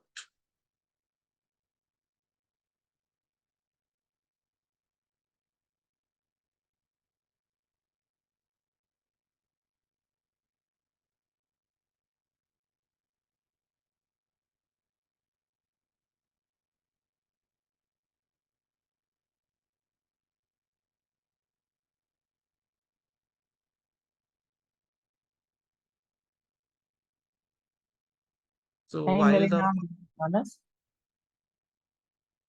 Oh, yes. welcome, Yeah, Melina. thank you. Thank you so much. I'm really glad to be here at the Global Forum for Adolescents. Just like Saro mentioned, I am a human rights activist. I was born and raised in Moldova. I'm currently in the United States pursuing a bachelor's degree at Vanderbilt University. But I am still, I think, very connected to my home country and the region that I come from, Eastern Europe, and I will be talking today about that as well, and sort of covering the views of Eastern European society on LGBTQIA individuals and the challenges that arise from those very problematic and unwelcoming views. I have about, I think, 3 years of that's the 4th year right now, actually, of experience with activism. It started when I was 16 years old, and I founded Feminism Ede, which is my country's first youth-led feminist organization. We've done a lot of interesting work so far. We've reached about 2,000 young people directly through programming related to sexual and reproductive health and feminism. We've created different resources and hosted conferences. And yeah, as Sarah mentioned as well, I'm a board member at the Global Fund for Children and chair of the Youth Leadership Council at the Global Fund for Children. I'm also a member of the Global Advisory Group for the HR 75 initiative at the Office of the High Commissioner for Human Rights and Women Against Violence Europe Ambassador. So I'm really excited to sort of be bringing that experience today into the session. Thank you so much for the brief introduction. Melina, I have a question for you. What are the biggest challenges facing the mental health and emotional well-being of LGBTIQ adolescent and youth today, in your perspective? Yeah, so as I mentioned, I was born and raised in Moldova, and I think Moldova is very similar to in terms of like the challenges faced by LGBTQI individuals. It's quite similar to Eastern Europe. So I would like to bring in that region and the Eastern European context into conversation. And across the region, there's a very frightening rise in depression and in mental illness among LGBTQIA individuals, and children and youth that are part of this community are really the most at risk. And the challenges are really varied, from physical attacks to online harassment to the fact that there are a lot of legislative setbacks and hatred and disinformation, both in society and also online. So the culture generally in Eastern Europe is very conservative. It's very heteronormative, and the sort of binary views of gender and sexuality are very deeply entrenched into the Eastern European society. And there is unfortunately a very big movement from the far-right groups that leverage the notion of family values and traditional gender norms and the excuse of protecting children to try and portray the movement for equal rights as a danger to society and try to paint LGBTQIA individuals as mentally ill. And if we could get the next slide up. Yeah, so as we can see, these are just some examples of the countries in Eastern Europe, but yes, we can see here above 50% of the general population of Albania, Macedonia believe that homosexuality is a sickness, or it is imposed by the West. And that's a narrative that is very heavily and widely used throughout the region, that actually LGBTQIA people in the country don't exist, but it's the West that is trying to push this like homosexuality onto people who would otherwise be straight, which is obviously absurd and not true at all, because LGBT people have always been in the region. And yeah. Oh, sorry, Sarah, did you want to? Carry on. Oh, of course, thank you. Yeah, and Moldova, the country where I'm from, it's one of the most homophobic countries in Europe. So 2/3 of Moldovan society, according to the latest and biggest study that was made by the NGO that we have, that is, because there's only one NGO that is focusing specifically on like LGBTQIA rights.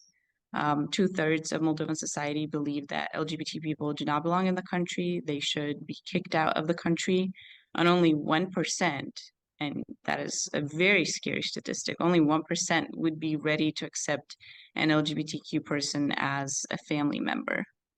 So there is a very, very high intolerance towards LGBT individuals, unfortunately.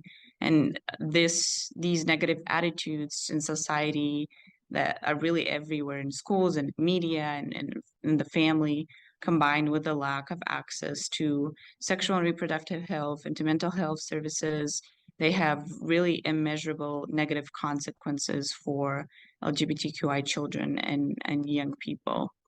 So these young people often find themselves in a very difficult situation where they face a lot of prejudice and discrimination and all this in the years where they're searching for their identity and they're really becoming adults and individuals. And so the lack of acceptance in their communities really takes a very severe toll on their mental health. So that is why LGBTQIA youth across the world, but also in the region, face very high rates of depression, disproportionately high rates of suicide. They feel isolated, rejected, unsupported, and this emotional burden that they carry often results in longer-term issues like self-esteem issues, or resorting to self-harm behaviors, or substance abuse, as they are sort of trying to cope with the stressors and these challenges. And yeah, as I mentioned, there's a legislative setback as well, which is that there's an increase right now in so political parties and different actors trying to go against LGBT human rights. And those rights are very, very scarce in the first place, because many Eastern European countries, Moldova as well, like Moldova, Ukraine, Romania, just off the top of my head, they're neighboring countries of where I'm from, there are no equal rights. So same-sex marriage is not legalized, adoption for LGBT couples is not legalized, and there's almost no protection for LGBTQIA young people and LGBTQIA community in general.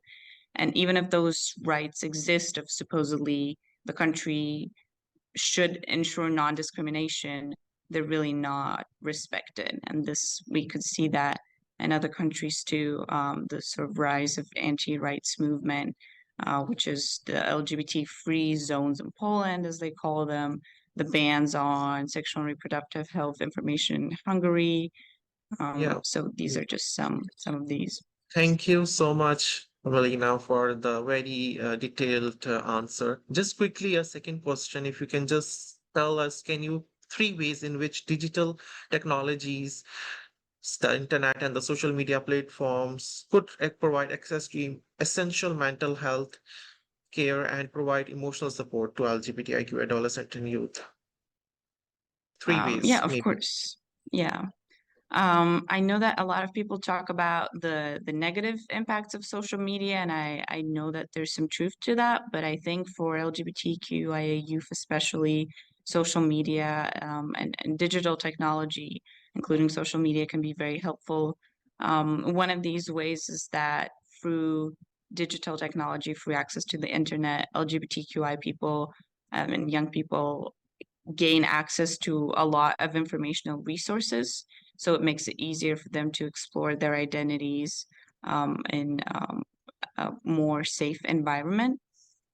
Another way is that they go to the internet and social media as a place to connect with other LGBTQI individuals or with allies of the community, and they find this like safe haven on online platforms. And that's particularly important in countries that are really aggressively targeting, criminalizing LGBTQI identities. I know that studies have also found that many LGBTQIA youth perceive their online friendships as more supportive than their in-person friends and families. So that's really, that shows just how important it is, digital technologies as a way to sort of cope, in a positive way to cope with these various challenges that I've talked about earlier. And also, third one is that through social media and just integrating LGBTQ culture in the online presence, it really helps to dispel stereotypes and stigma around LGBTQIA individuals. And it can also be used very effectively to raise awareness about the problems that the LGBTQI community faces, what it is that they're fighting for, and dispel again those narratives that a lot of far-right groups are trying to build, that the LGBTQI community wants to corrupt people and wants to turn people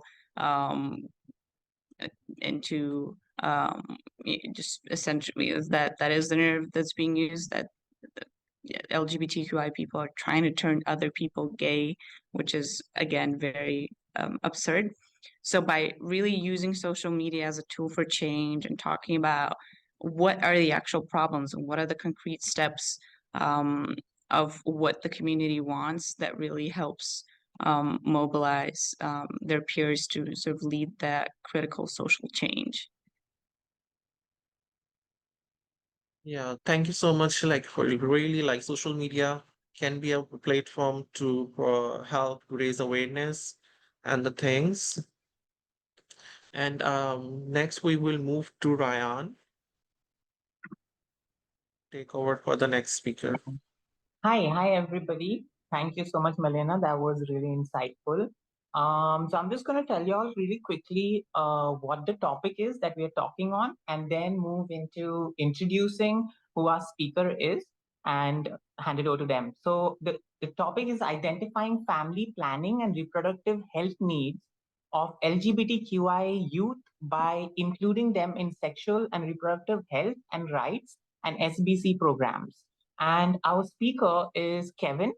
They are a 25-year-old queer identifying person who goes by he, him pronouns. So Kevin is passionate about working with LGBTQIA youth in his country, located within the continent of Africa, with a special focus on issues related to sexual and reproductive health and mental health.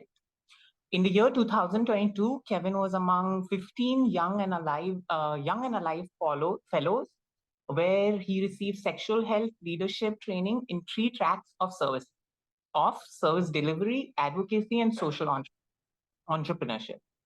After the fellowship, Kevin has reached more than 200 youth with information on issues related to LGBTQIA+ issues, issues related to LGBTQIA+ rights, sexual health and mental health support. He was among youth speakers in the first local youth summit on health and development, where he addressed mental health needs of LGBTQI youth in his country. Thank you so much for joining us, and Kevin, handing it to you. Just to drive this discussion, we have a question for you. So the first one is, do you think FP-RH needs of LGBTQIA+ youth have been addressed in FP programs? Well, hi everyone. Thank you so much. If we could go to the next slide, please. So if I was asked today if the LGBTQI youth needs have been addressed in my country in family planning and reproductive health programs, well, the answer is no. And that's strongly because, first of all, the LGBTQI community is strictly not recognized in my country. And with my understanding, it's really impossible to identify or to be able to brainstorm solutions on something that is not recognized, something that it is considered a foreign trend. And if it's more, it's criminalized and it is punishable by law. So that makes it even impossible to even try to find solutions. And another strong point I would say is the fact that the LGBTQI is still a foreign subject in my community. And it's surprisingly enough, it's not even for the heterosexuals, even for people in the community. There's a huge there's a huge rate of misinformations. There's scarcity of education and the right information, primarily regarding sexuality. And that really makes it really challenging because you have people who are in the community, they do not know how to identify themselves, they do not know how to term themselves or how to term how they feel or like how their body responds. So this makes this a challenge. I feel like localization of the subject is imperative and it's paramount, let's say, if we want to address issues of the people in the community in family planning and reproductive health. If we could go to the next slide, please. Last year, I had an amazing opportunity to be one of the Young and Alive fellows. So Young and Alive Fellowship is a leadership program funded by the Amplify Change and implemented by Young and Alive in the country. The program aimed at building the capacity of young people in the country to become active advocates of adolescents and youth and young people's sexual and reproductive health and rights, including family planning. So the fellowship covered 3 leadership tracks, which are service delivery, advocacy, and social entrepreneurship.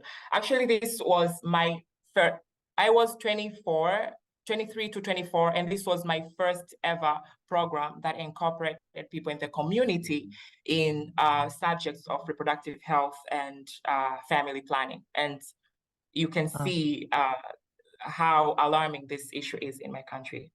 And I experienced, there are so many amazing things I experienced, but in highlights, first of all, I would say for the first time ever, I was at an environment where I experienced a full inclusion and balance within the LGBTQI community. in enlightenment of the fact that the LGBTQI community is not homogeneous. So people were identified according to how they're identifying themselves within the communities. There were lesbians, there were asexuals, there were gay, like the whole spectrum. So this was an amazing opportunity. And also the platform gave the stage, like the program gave platform to the people in the community to speak on their issues, as opposed to have other people speaking for them, which is really, really common to heteronormative countries like my country. So the people in the communities, we were able to vocalize our issues concerning family planning and access to health services in general, and brainstorming practical steps into achieving the family planning and reproductive health awareness goal. And last but not least, I experienced a great deal of compassion, empathy, and confidentiality. I know this can sound like, oh, but these things are actually like, I don't know, what is the most, I don't know how to compare it. Maybe what is the most valuable thing that you can think of? Well, here in my country, confidentiality, it's really, really, you don't find it. Okay, you might go to the hospital, you want wanting a service, a professional service, and the next thing you know, the whole hospital have your information. The nurses are frowning upon you, you know. So it's really uncomfortable, and that's why it's been hard even for people to go out and seek professional help, because of the stigma and discrimination and segregation, and because of bullying, actually. So yeah, if we could go to the next slide, please. So the following are briefly my recommendations. And first one would be to integrate mental health programs with family planning and reproductive health programs focused on youth. Because people come to these programs, but most people in the community come with unhealed traumas. So I prefer that we should provide mental health intervention even before reaching the family planning and reproductive health programs or stage, because I believe that mental capacity and mental well-being is really foundational when it comes to someone's well-being and reasoning in general. And also to involve LGBTQI in leadership programs, hence the Young and Alive program. In things involving our community, people in the community, we were able to take the stage and to lead on identifying and vocalizing our issues. Also involving or partner with youth of different LGBTQI identities to understand their family planning and reproductive health needs and experiences, and integrate these into family planning and reproductive health social behavioral change programs. So there is, as I said, there's a scarcity of education and the right information. And in my country, in my community, the only people that are considered are gays, meaning that gay males, the males who practice same-sex, they do not know that it's a whole spectrum. There are people who identify differently within the communities. So I suggest that we get to balance and to include everyone according to their needs within the community. And also leverage insight and guidelines to integrate needs of LGBTQI youth in family planning and reproductive health. Social behavioral change programs document forthcoming through breakthrough action project. So Kevin, sorry, just so that we have time for the last session also. But thank you so much. That was really insightful. Did you have anything more you think that was key that you would like to add? You still have some time, and then we can pass it to Sarah. Oh, okay. Just to finalize, many thanks for these few minutes of listening to me. Please take the recommendations with you. in making the necessary actions. This is my first international engagement as a youth speaker. I would prefer to travel and talk to you all in person sometimes. Please invite me, and always happy to share insights around the area, family planning, reproductive health, mental health, and human rights from my own lived experiences. My contacts can be shared by the organizers of these sessions. Lastly, many thanks to the organizers, and I'm taking the mic back to the moderator. Thank you. Thank you. I think that was really insightful, and also just to say that there was so much from your what you shared with us that I could relate to even here. So Sarah, if you want to take us in with the next speaker. Yeah, thank you so much. So we have our next speaker, John Daniel. Um, he pronounced he and him, and he's a law student as well as member of Pro Familia Youth Network. So welcome, John Daniel, and if you can like give your brief introduction.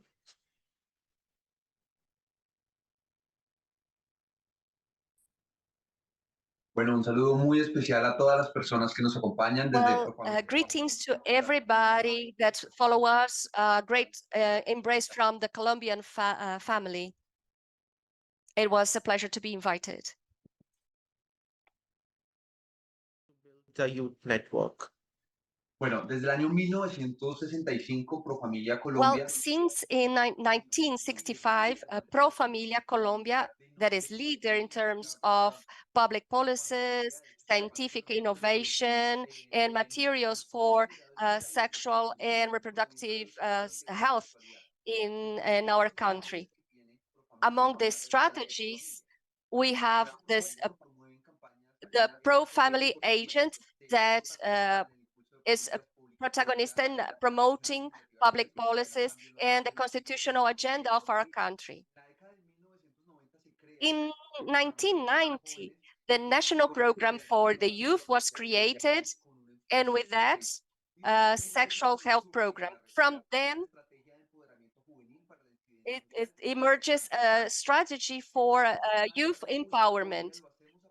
In Pro Familia, we recognize the violences that exist for different reasons, for being a woman, or for having more difficulty to access health services, or because we are LGBTQIA+ people. And there we find common points to work, push, and lead in our territories. And this is the strategy that worked for us in Pro Familia Youth, seeking for changes in our territories to cover the whole country and also impacts the rest of Latin America and the Caribbean, because we have high taxes, high rates of violence against LGBTQIA+ people. And the best way is talk directly to people. We have a strategy to go to educational institutions, talking to youth, inviting them to be a part, and especially informing their sexual and reproductive rights. We also have a strategy that is focused in preventing child abuse and child violence, because families should protect and empower children and adolescents. Thank you so much. I have a next question for you. Like, what have been the advances, and challenges in Latin America in terms of sexual and reproductive rights, specifically for the LGBTIQ community?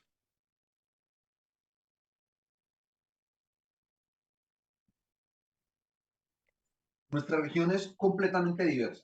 Está llena de it is a fully diverse region. There are many manifestations of diversity in our culture, traditions, but we are a very diverse society on one hand, but extremely violent in the other hand, especially against LGBTQIA+. Colombia is considered an advanced country. Not long ago, we are considered criminals and persecuted for being LGBTQ. And this, because we it is said, well, you have to behave as a man or you have to behave as a woman. Then they are sent to a psychologist or to a religious center to be corrected in between quotes because we are LGBTQIA. This is the so-called conversion therapies.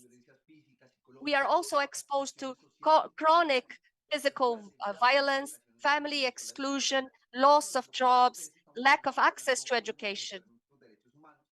This means not being able to exercise our human rights, and sexual reproductive rights are related to sexuality. So we have suffer violence to be, if we suffer violence to be LGBTQA+, we are suffering violence to human rights. There's a question, who is more than 35 years old? But if we have, and we are trans, probably we were not here because trans people usually die before 35. So life expectation for these people in Latin America and the Caribbean is 35 years of age. They don't get into the adulthood. So youth should take part in this change with strategies.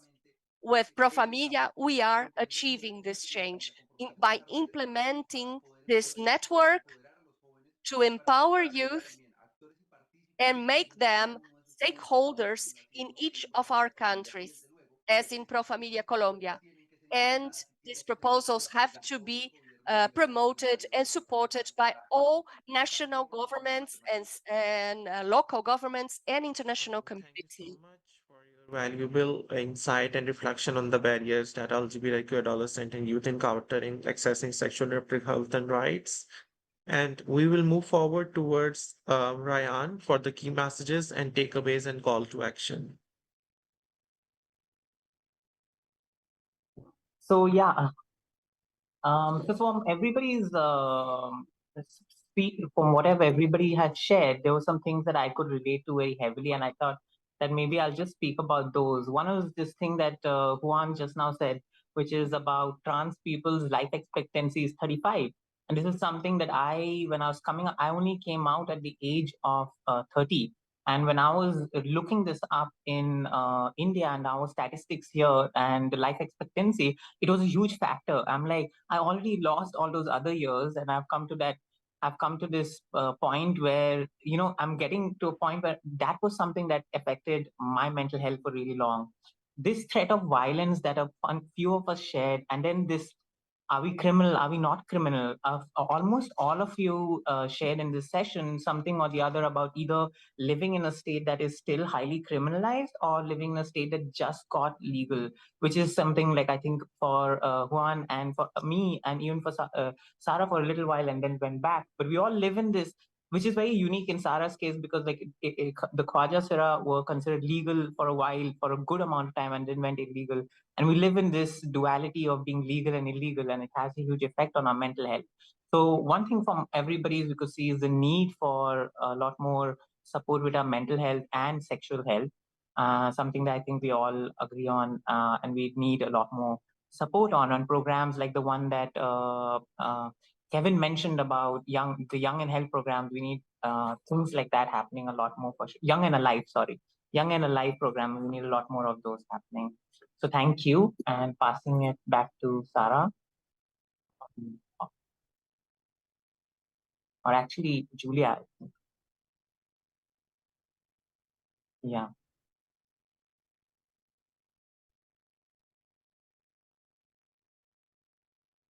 Hello, Global Forum for Adolescents. My name is Julia Fan, and I work at Women Deliver, where I lead our work with adolescents and youth. And I'm excited to share with you all today a tool that I think will be really valuable for you in your work called Equitable Youth Engagement and Co-Leadership.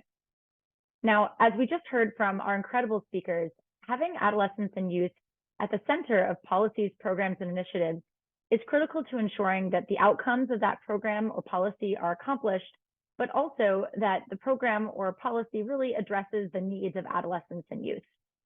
So we developed this guide along with adolescents, youth, and other partners working with adolescents and youth earlier this year through a co-created approach. And I will jump right into what that approach is, given I'm short on time. So this idea of equitable youth engagement and co-leadership is really meant to be a new way that we in our field can engage with adolescents and youth. That really is a transformative and intentional process by which power and decision-making is transferred to adolescents and youth alongside traditional power holders.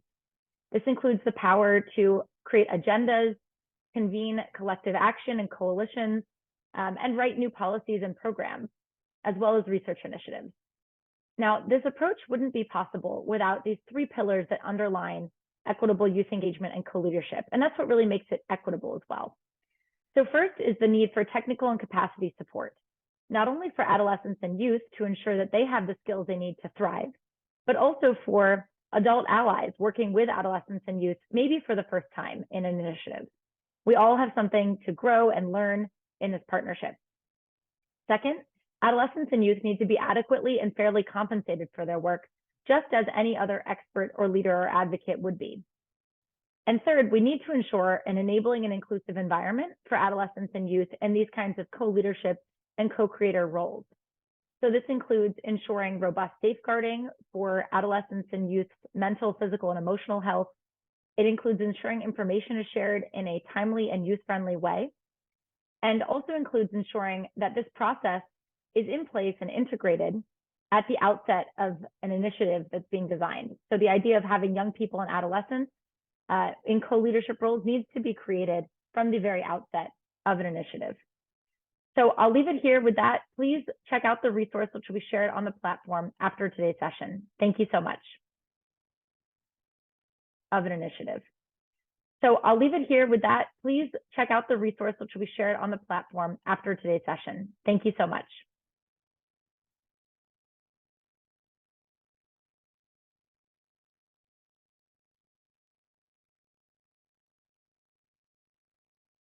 Greetings.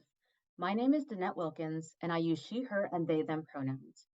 I'm a program officer for sexual and reproductive health with Breakthrough Action, which is an 8-year cooperative agreement funded by the United States Agency for International Development, or USAID, to lead its social and behavior change programming around the world. Breakthrough Action is a partnership led by the Johns Hopkins Center for Communication Programs in collaboration with Save the Children, Think Place, Ideas 42, Canberra Collective, International Center for Research on Women, and VIAMO. For the first time, Breakthrough Action is working to identify and document what can and should be done to advance the inclusion of sexual and gender minority individuals in youth-focused family planning and reproductive health programming. In doing this work, we conducted a series of assessment activities, including a desk review, an online survey, a concurrent session at Women Delivered 2023, and most recently, a virtual learning series. Throughout all these assessment activities, we solicited the inputs and feedback of advocates, programmers, researchers, and others from around the world. Importantly, we've also worked closely with our partner, Young and Alive Initiative, to be able to not only design and implement the virtual learning series, but also to develop the Insights for Action brief, which documents all the lessons that we've learned along the way. We are in the process of finalizing this brief, and we look forward to sharing it with you all soon. This brief will be most useful to programmers who are focused on designing and implementing family planning and reproductive health programming with youth. However, it'll also be of interest and of use to others, like researchers and advocates, who want to be able to create more space, to be able to develop and implement programming that's more affirming and inclusive of sexual and gender minority youth. This Insights for Action brief will include a number of actions that can be taken by individuals, organizations, and programs to be able to further inclusion. Thank you so much for your time, and I look forward to connecting with you all at a later date once this Insights for Action brief is ready to be shared. Wishing you well.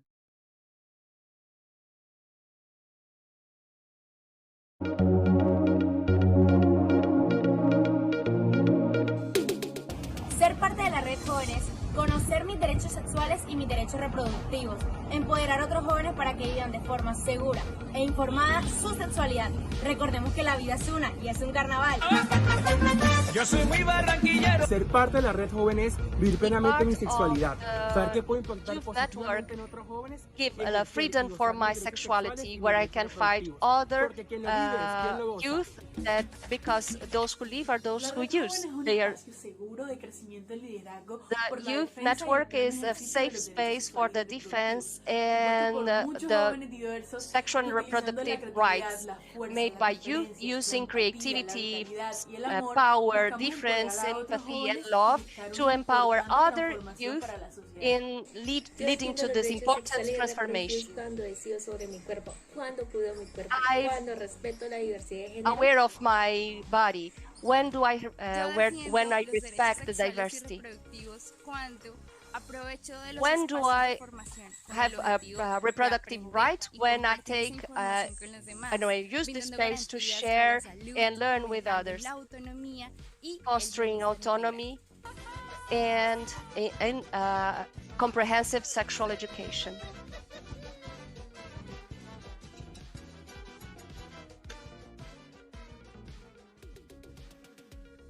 Hola a todos, somos Red Joven Pro Hello everyone. We believe and promote safe environment when we promote safe information through art and culture. Thank you so much, everyone, for attending and participating in this session. And a special thanks to our speakers for their valuable feedback and interventions and insights. And I hope that all of you have gained something new to resonate from your own country to the different cultures. And thank you so much, everyone, for attending this session today. So we have just heard from some courageous people standing up against the anti-rights movements, which are pushing back progress on gender equality around the world. And you know what? It sounded like pretty impressive stuff. No, very impressive. I thought the menstrual health session was really good too. And I love the use of technology to really empower our young people. And that app, Oki, seems amazing and seems to be very useful in safeguarding young people's privacy and how that increases confidence. But we have a couple more sessions coming up. One is called A Better Way, Transforming the HIV Response for Adolescents and Young People. The other is Making the Future Disability Inclusive, bringing stakeholders together to change the future today. Of course, and now is your chance to catch Michelle Namankeng, an amazing youth novelist from South Africa. She is in the top 10 of those youngest authors, which is incredible, as well as more news from our 1.8 reporters.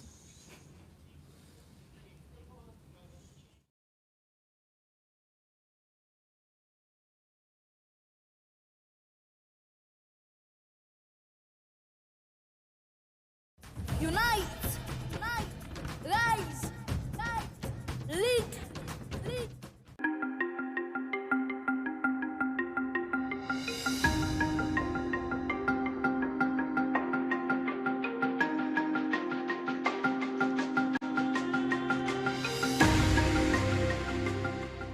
Dear world leaders, we are tired of the empty words and promises that were long due are now running over time. This is our future that you are dealing with. We are the tomorrow, the affected, and not going to watch you throw away and lose it. Dear world leaders, don't you hear our cries and pleas for help? We come together from countries far and wide so that all our problems can share a chance to be in the light. You have made our homes the shadow for far too long, and now it is time for us to echo our song. Dear world leaders, we are the younger generation, brave and bold. We will be there for you. We will do everything for you. We will listen to you. But that is only what we have been told. We deserve peace after a lifetime of war. After all the petitions, letters, protests, and policies, none of the solutions to our altercations are ever guaranteed. Enough is enough. We won't back down. We will soar above the crowd. Remaining silent will be a disappointment for those before us who fought loud and proud. We will no longer be shamed for the things that make us who we are. Dear world leaders, you are not helping us, don't you see? We still hunger and thirst for our basic needs, and you turn a blind eye to those who bleed. Poverty is a monster in which the earth is its home. It spreads and attacks with evident ways, and you just let it roam. We twist and turn in all the pain and torture. How many more tears have to drop before there is none of us left? We still need our closure. Dear world leaders, we are tired, not of fighting, but of this game. You keep rewriting chapters and skipping our pages. We don't deserve to experience this at our young age. We cannot sit and watch as our childhood is slowly being taken away from us, losing its grip and holding on to its last breath. But the hands of injustice and unfairness keep pushing it down, making it fall again and again. Enough of the leaders. Now I say, dear young people, I tell you now, the rain will not be here forever. The sun will come out. We will sing together, running in circles and connecting as one, just like the old days. Your voices are going to be heard. You won't remain the silhouettes that people in the lights trample on. Your story will change. Our tears will stop falling. They will stop all the mocking. We will walk down those streets without pounding hearts of fear, without the stalking. We will get that education that we have called for without piercing looks from others. We will grow. No more being shut behind doors where unspeakable things emerge. No more feeling terrified of staying with someone who makes your stomach and head throb with pain. No more keeping silence about menstrual health just because people cannot behave mature enough for their age. Dear world leaders, we won't live under the title of those people who only talk nonsense. Under the title they do not know what they want or where they are heading, or it's only getting worse because you keep wearing a short skirt. Weather is getting out of hand with hot and cold having no limits, with wildfires and disasters making places one huge pit. We are ready to wake up. It is our time now. We will rise and shine like the break of dawn. And through all that hard work and perseverance, that will be a gift to us all. Thank you, and my name is Michelle Bachelet.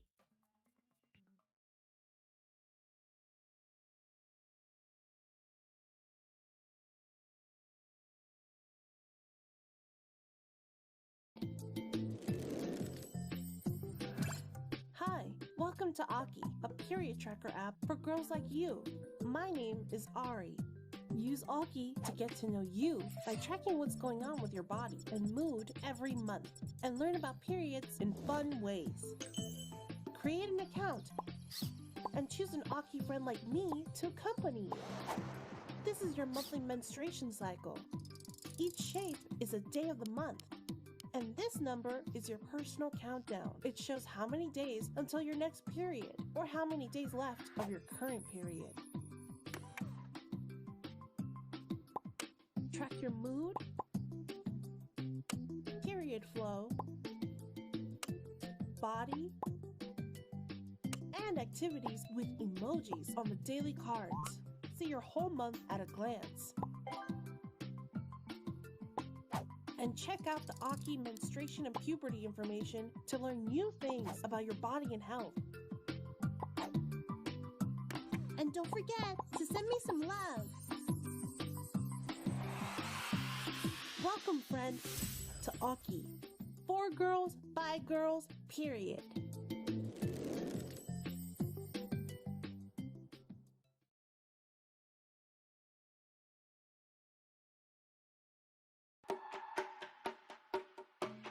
Hi guys, I'm and I'm here for 1.8 News. Today we're here at the House of Lords to speak to the powerful people who make decisions about your life, your health and your well-being. and we are here to get your voices heard today. Thank you, Lord Collins, for hosting us and for your leadership on the well-being of adolescents. PMNCH is convening the 1.8 billion Young People for Change campaign, a global youth-led effort to mobilize increased better actions for adolescent well-being. Young people have a real sense of kind of lack of trust with people who are making decisions for their life. What could you tell us today, and what could you tell young people out there today that's really going to reassure them that you guys are really making the right decisions for their health and their well-being and the things that really affect them in life today?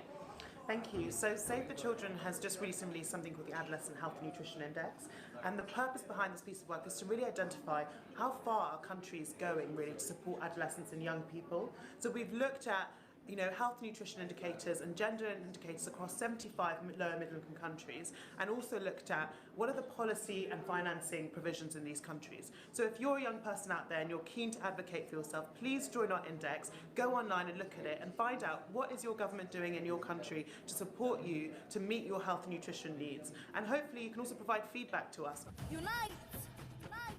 Rise! Lead!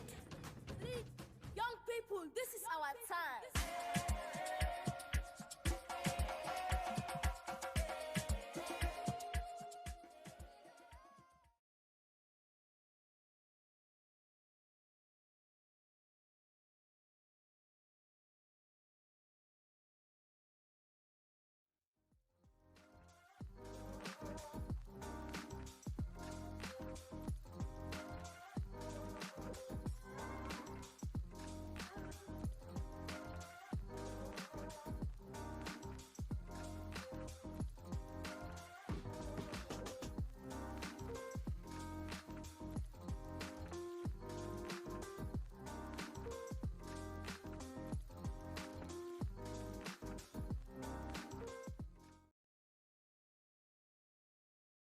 Good morning, good afternoon, good evening, depending on where you're joining us from.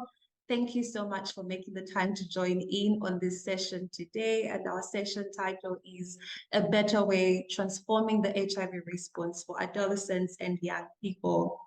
My name is Ngosa Kulula. I am a passionate sexual reproductive health rights advocate from Zambia, and I'm a member of the Education Pass Initiative as well. And I will be co-moderating this session with my friend Deborah today. Deborah, I invite you to introduce yourself. Wow, thank you, Ngosa. Good morning, good evening, good afternoon to everyone from wherever you are joining us from. I am Letitia Deborah Akumu. I come from Uganda. I am a passionate advocate for HIV and sexual reproductive health for adolescent girls and young women. Over the years, I've transpired to develop programs and implement programs that respond to the needs of the young women. Thank you. Back to you, Ngosa. Thank you so much for that amazing introduction, Deborah. We're so happy to have you and happy to be co-chairing this session with you. We would also like to get to know you, get to know your names and where you're joining us from. So please feel free to just write your name and your country in the chat box, and let's keep it interactive, youthful and engaging. And just looking forward to an interesting session that we've put together for you today. We have an interesting lineup, and I'm just excited to be delivering this session alongside Deborah. So this session will focus on addressing the diverse unmet health and well-being needs of young people affected by HIV in sub-Saharan Africa. The session will be in two parts. Firstly, we will hear testimonials from 6 youth leaders in the HIV movement, highlighting adolescents' concerns, innovative solutions, and ongoing challenges. In the second part, we'll be joined by a multi-sectoral panel facilitated by myself and Deborah. And in our discussion, we'll address financial and systematic barriers hindering adolescents from accessing essential services and how we can foster collaboration so we can remove obstacles to vital resources and support. And while great strides have been made towards ending AIDS, we are still not where we need to be to end AIDS by 2030. Every 3 minutes, an adolescent girl or young woman aged 15 to 24 years acquired HIV in 2024 in sub-Saharan Africa. Key populations, which are also disproportionately affected by HIV, continue to be marginalized in the HIV response. And so while the picture may seem bleak, there are adolescents and youths like myself and yourself who are tirelessly advocating for the health and well-being of young people, and you're about to hear from 6 of them now. But just a quick reminder before we get into the video, I would request that if you have any questions that come up as we go through the session, please feel free to leave them in the chat, and we have colleagues who will be answering your questions and they'll provide feedback to each and every one of you. Deborah, over to you.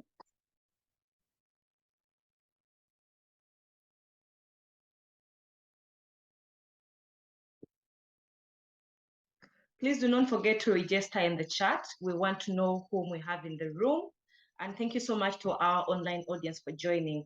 We are about to hear from 6 young people from across Africa. We have Uganda, Kenya, Ivory Coast, and Nigeria, plus Zimbabwe. In the video that is about to play, they will share some concerning issues that are affecting young people within their countries. We shall also specify the gaps, as well as understand what the barriers are towards the health and well-being of young people in Africa. And I will request the audience, the online audience, to give us feedback after the videos have been played. So watch carefully, listen carefully, and enjoy. My name is Nyazu Zaif, a youth coordinator at St. Francis Healthcare Services, Njeru, Jinja, Uganda. My role is to ensure young people have access to quality, affordable, and non-discriminatory holistic services. A recent observation in my work is increasing cases of organ failure, that is liver and kidney, and opportunistic infections among young people. A more concerning observation is that clinics, most especially in rural areas where I come from, do not have the necessary equipment to run and monitor these tests. When facilities do have them, they are not affordable to young people. The Ministry of Health guidelines strongly recommends administration of these tests to people on DTG. However, that's not the reality we are seeing on ground. And as a result, we are losing lives to causes that can be prevented. Therefore, as new drugs are being recommended for HIV treatment, I am calling for investments to be made so as young people can have access to healthy care services and routine tests such as the renal and the liver tests. Thank you. Je m'appelle Noura Fatine Touré, j'ai 22 ans. Je vis dans la ville d'Abidjan, en Côte d'Ivoire. Je suis militante pour la promotion de l'éducation complète à la sexualité des adolescents et jeunes. Aujourd'hui, les adolescents et jeunes de ma communauté ont des priorités et des besoins variés. Nous avons soif d'éducation complète à la sexualité, de services de santé adaptés à nos besoins. Nous voulons éliminer la stigmatisation et garantir l'accès équitable à des services de qualité. Et nous voulons avoir notre mot à dire lors des prises de décision concernant notre bien-être. Pour répondre à ces besoins, nous avons travaillé d'arrache-pied en mettant en place des programmes d'éducation complète à la sexualité afin que chaque jeune puisse acquérir des connaissances et des compétences essentielles. Nous avons également mobilisé notre communauté autour du processus de l'engagement de l'Afrique de l'Ouest et du Centre pour des adolescents et jeunes éduqués, en bonne santé et épanouis, proclamé par nos ministres à Brazzaville. D'ailleurs, nous avons présenté l'engagement aux institutions de mon pays. L'éducation sauve des vies et doit être une priorité. C'est pourquoi nous appelons nos dirigeants à respecter leur engagement pris à Brazzaville. My name is Faith, a peer educator from Chieza organization in Zimbabwe. A concerning issue in my community is child marriages. In Waterfall, Zimbabwe, for every 5 girls, 3 of them suffer child marriages. The girls are usually from poor families with loss of esteem, loss of worth, and not in school. As a result, being married becomes an avenue to a better future, or so they think.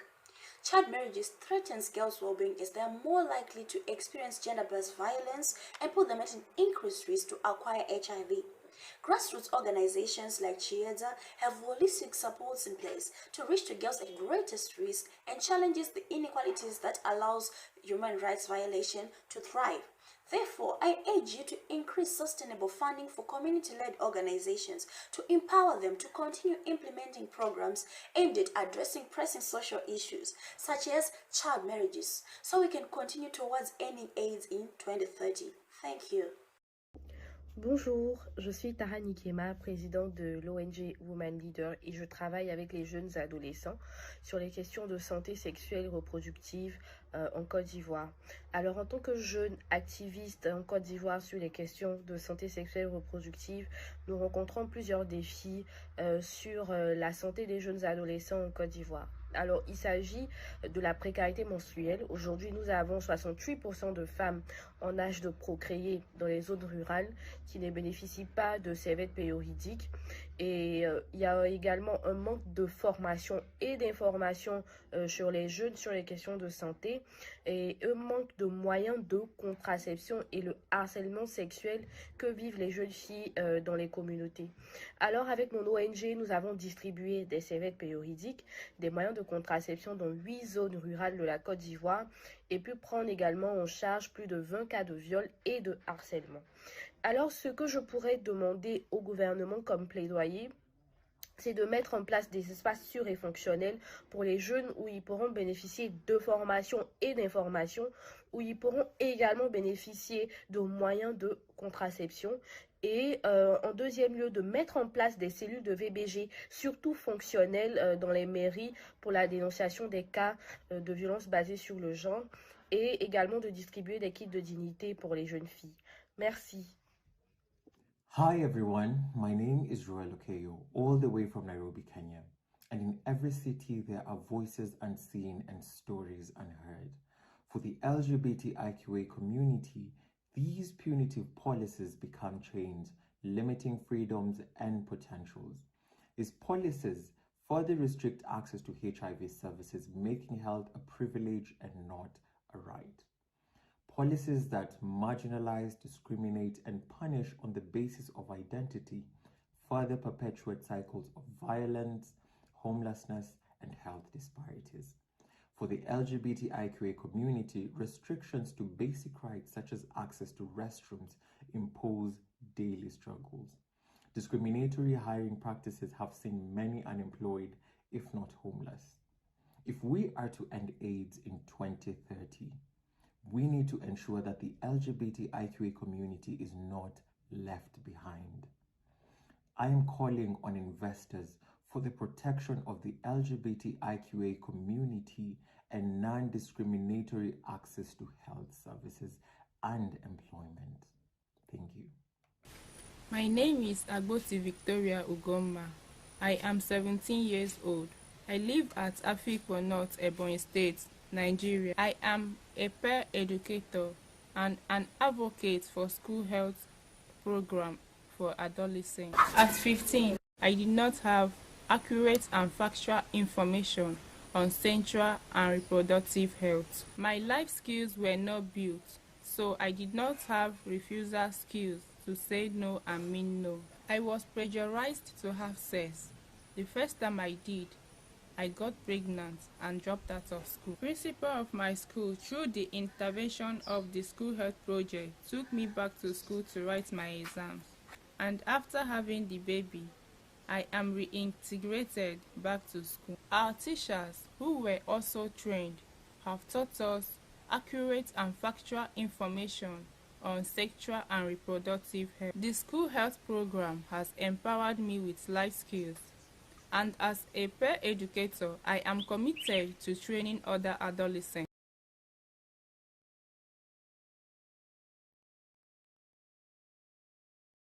Wow, very powerful voices from the young people across Africa.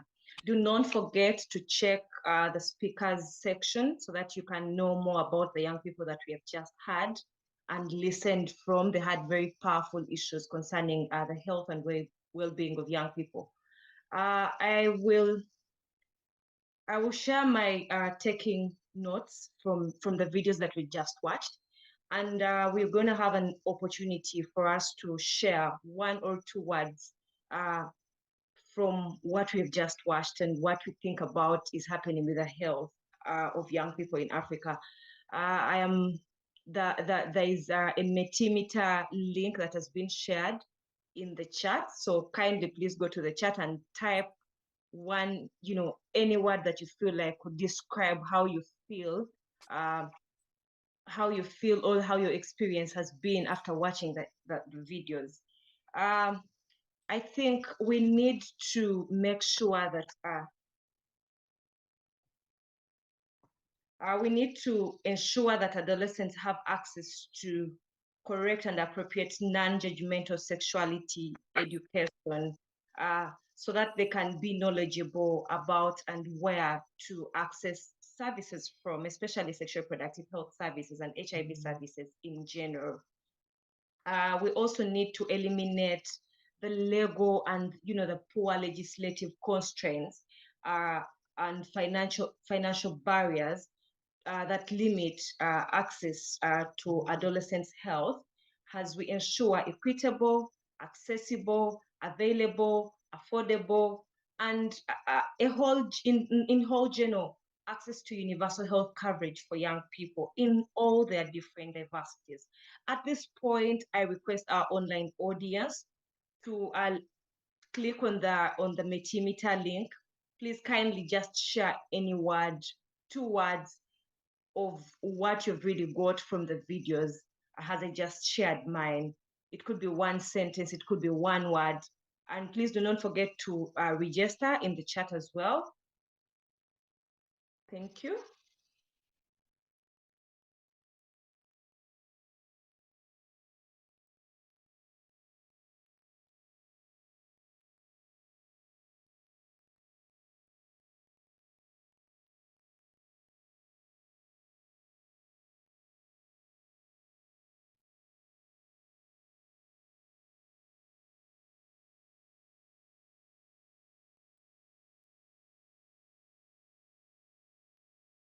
Yeah, Deborah, I'm excited to hear what everyone's key takeaway is. Looking forward to the responses. That was a very powerful video. You're right, Ngosa. I am also very excited to see and read what the young people are sharing with us because I am very, very well, encouraged that we have a lot of young people from the diverse settings within Africa and, across the globe joining us online. And I am just eager to read what they have shared with us, what they have learned, what they have understood from the videos, but also they might also be willing to share, what happens in their countries concerning adolescents' health. So please feel free to share what you feel, what you've got from the videos, but also you might be willing to share your experience as a young person. So we are very, very much excited. Please do not forget as well to register in the chat. We want to know whom are we having, where are you from? Please do not forget to put your country as you're registering. Viva young people, so let's do this and boom it.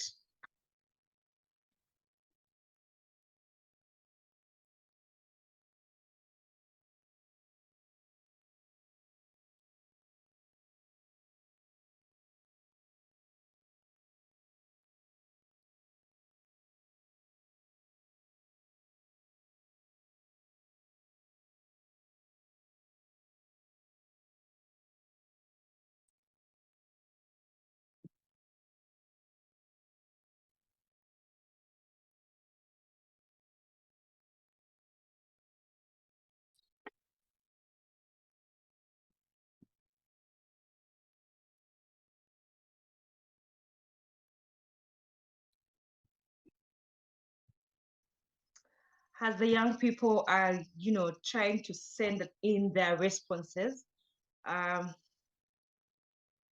me thank our online audience for joining us in big numbers. We are really, really so much humbled to have you people here, our panelists and my co-moderator, Ngosa. Thank you so much for joining the call.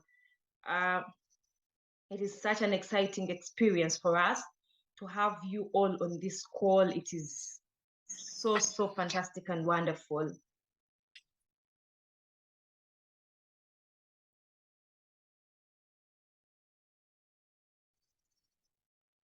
I will read the young people's responses at this point.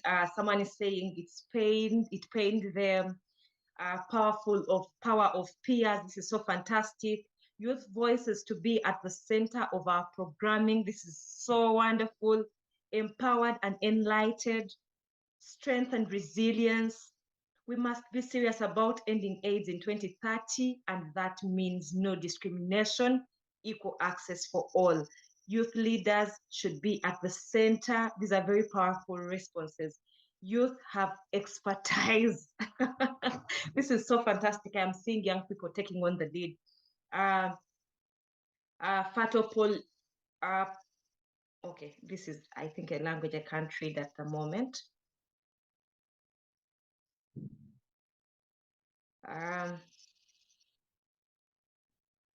Thank you so much. Thank you so much, the young people. Thank you so much, everyone in the room that has responded to the Metimeter.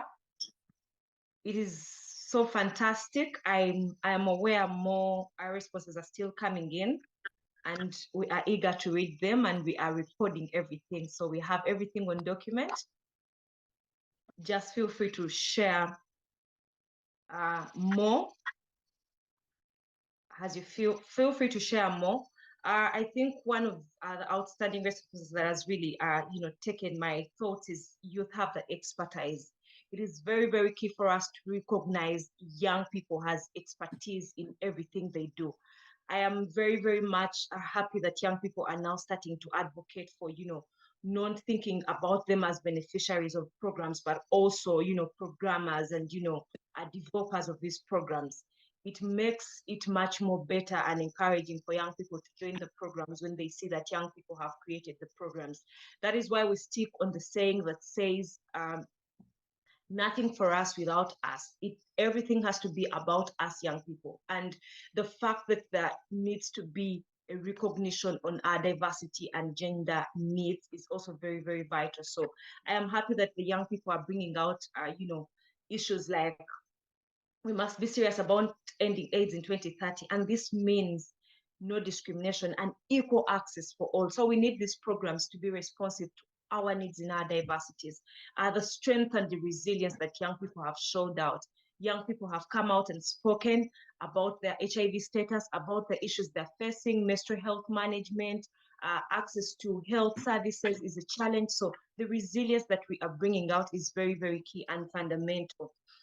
Youth leadership at the center. This is also another wonderful one. It is so fantastic that young people want to take on the lead of the different programs that are being implemented in their countries and also being recognized beyond being beneficiaries. Pained. It is so painful. The experiences of young people, what we go through is so much painful.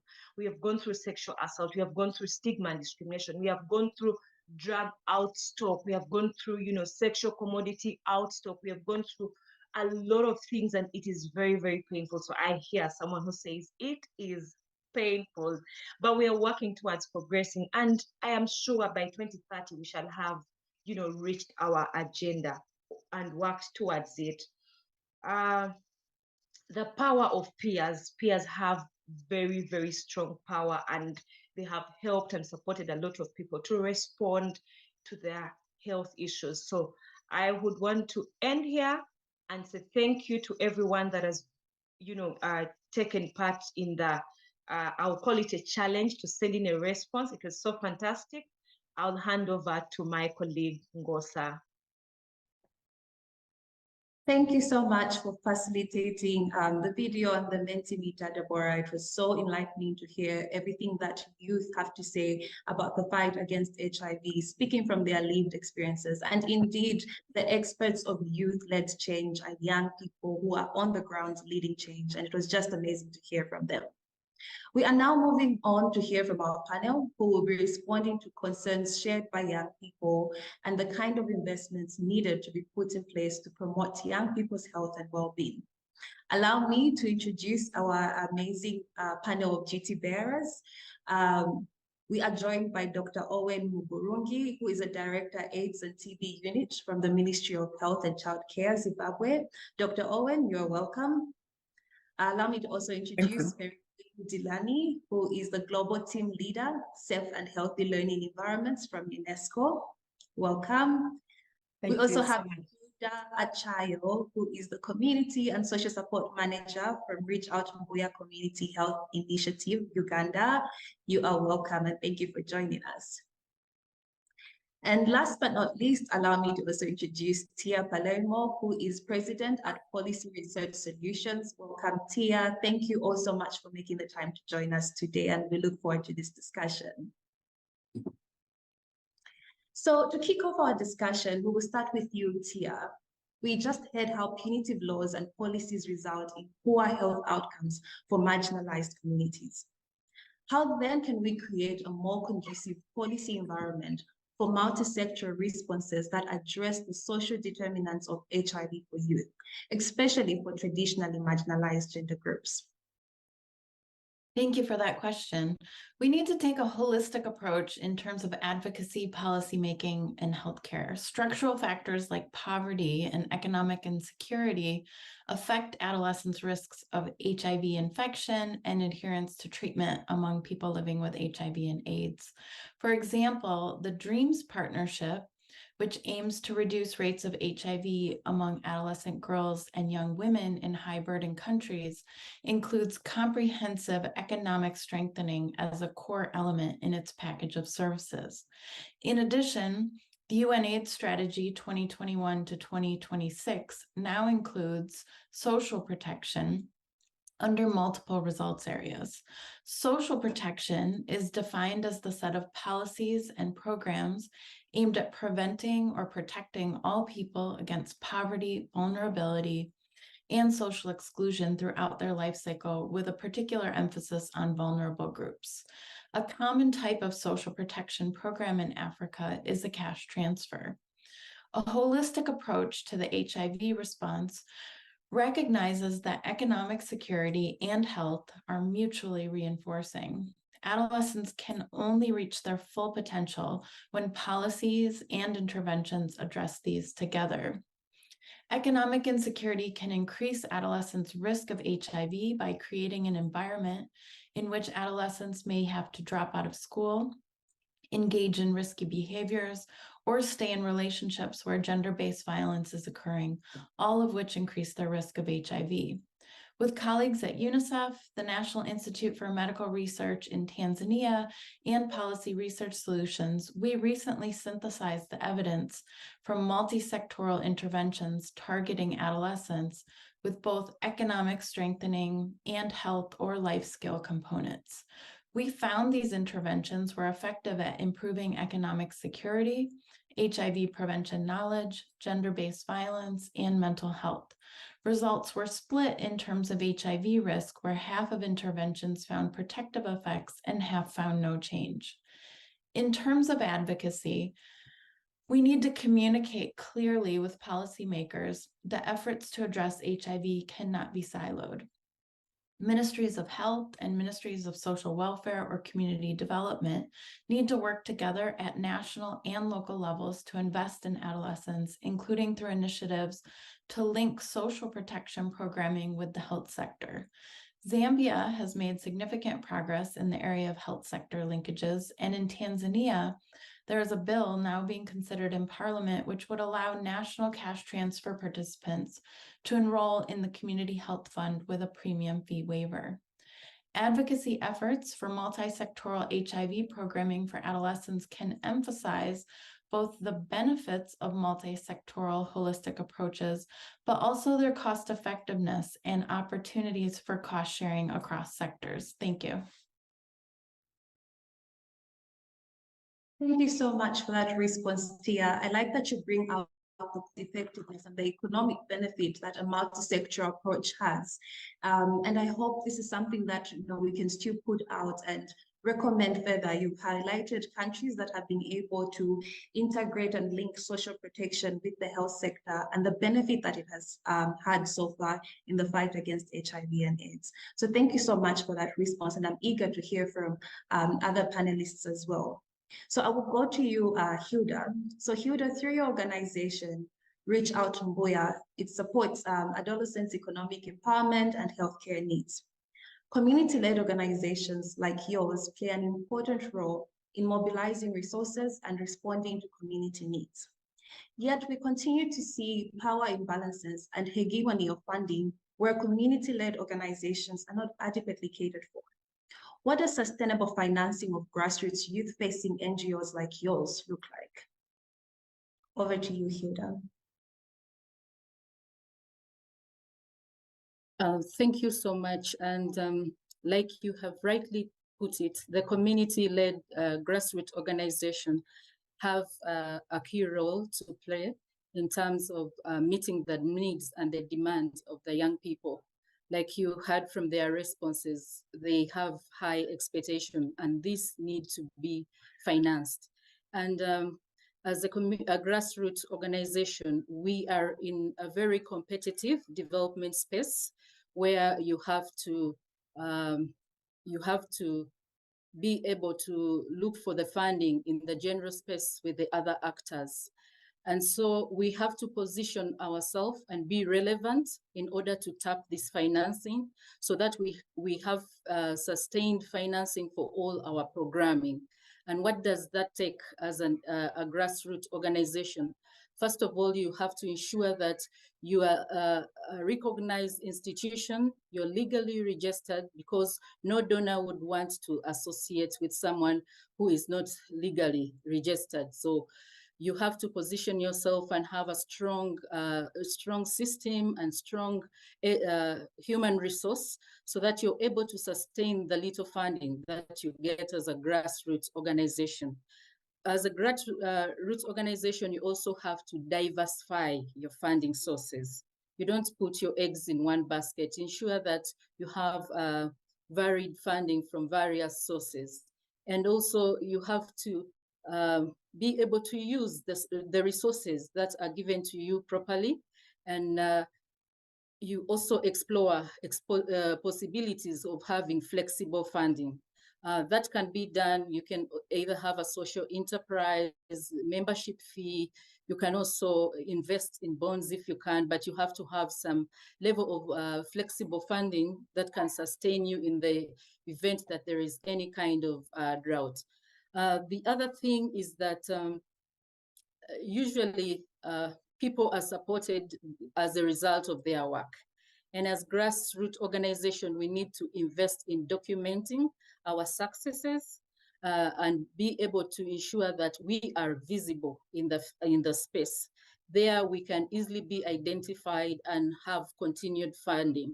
So we have to be really visible, take advantage of the space, whether it's through your website or X or any other platform that we use to ensure that you are known out there. We also have to build a very strong relationship. We have to build relationship among the networks we work, the CSOs, the government. And of course, this is built from where you stand strong. You should know your niche as an organization and be able to work in consortia with other partners, other organizations, for you to be able to tap the funding that is sustainable. So we also have to take advantage of the current funding trends.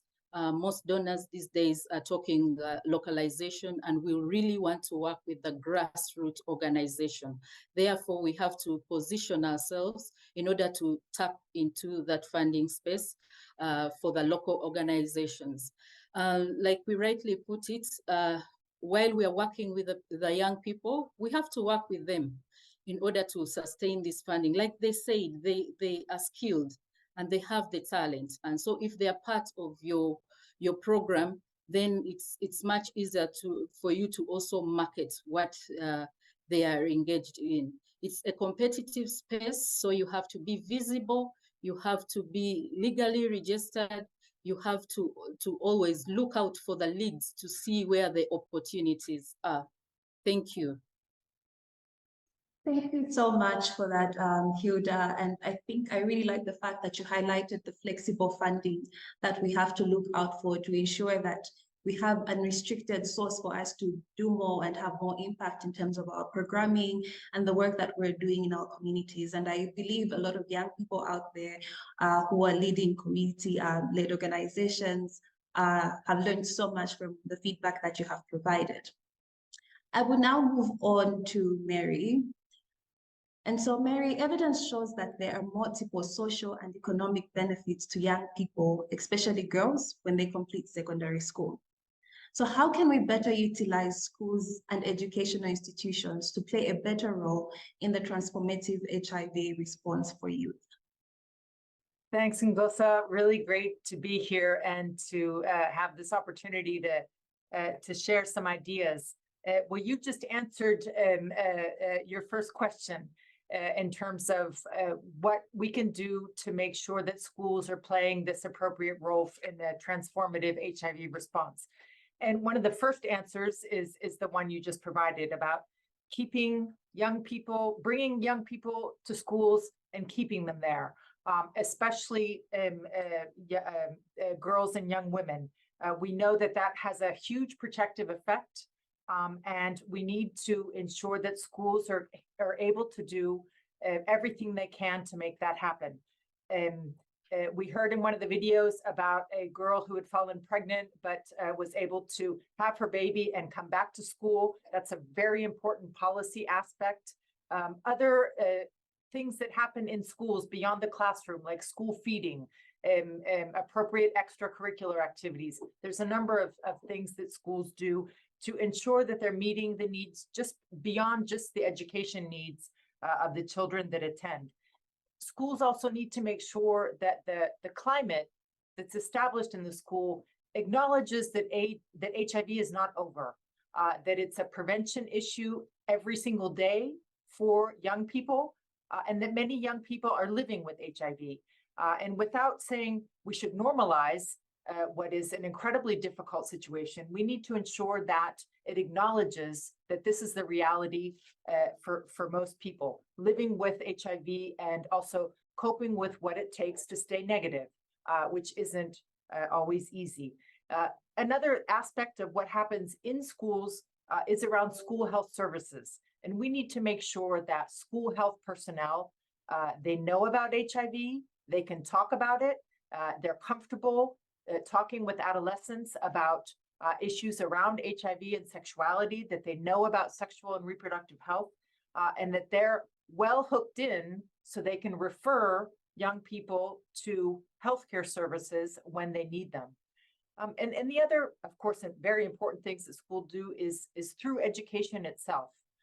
And UNESCO has been working for a long time on comprehensive sexuality education, trying to ensure that the recommendations that we provide are comprehensive in that they address a whole range of issues around sexuality, not just biology, not just reproduction, but issues around gender, the social construction of gender, power relations, the issue of personal safety, communication skills. We also heard from in one of the videos about the importance of communication and refusal skills when one wants to refuse, because these are all around social and sexual and reproductive rights. And we know from the evidence, and we also heard from Tia about the studies they've been doing, that there are programs that work. We know what works. We have evidence to prove that sexuality education brings enormous benefits. So those are the two things through education and in schools themselves that we're recommending that schools do to ensure that they're doing their job as part of the transformative HIV response. Thanks so much. Thank you so much for that really insightful response, Mary Gwynne. I like that you highlighted how education is a strategic entry point, the benefits that keeping girls and young people in school has in ending AIDS, as we look at ending AIDS by 2030, from the protective factor to also the comprehensive sexuality education that they access within that space. And I hope, like you've said, we know what works. I hope we can make the most out of the platforms and spaces that exist to harness our fight against HIV. So thank you very much for that. I'm excited to hear from the other panelists as well. So I'll now hand over to Deborah to take it over from here. Thank you so much, Ngosa. That was a very, very powerful session from the half of the panelists that we have. Thank you so much to our panelists. As our panelists have shared a lot around the programs that are being implemented, the second chance for young people to go back in school, the school health programs, sexuality education frameworks, and other programs that are being implemented, but also the financial barrier constraints around community-based organizations. Since the beginning of the HIV epidemic in the 80s, there has been a great evolution of prevention options like PrEP, available to curb the transmission of HIV. However, just because it is available does not mean it is accessible to everyone. To you, Dr. Owen, how do we ensure the latest medical and technological advancements in HIV treatment better cater to the needs of marginalized groups quickly and dignified with access to multiple prevention methods?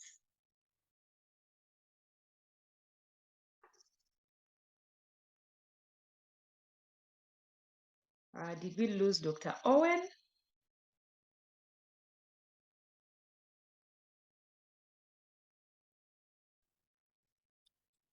Good afternoon. Can you hear me?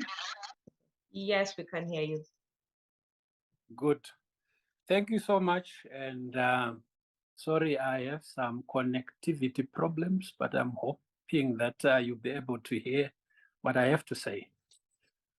This is a very important and relevant question.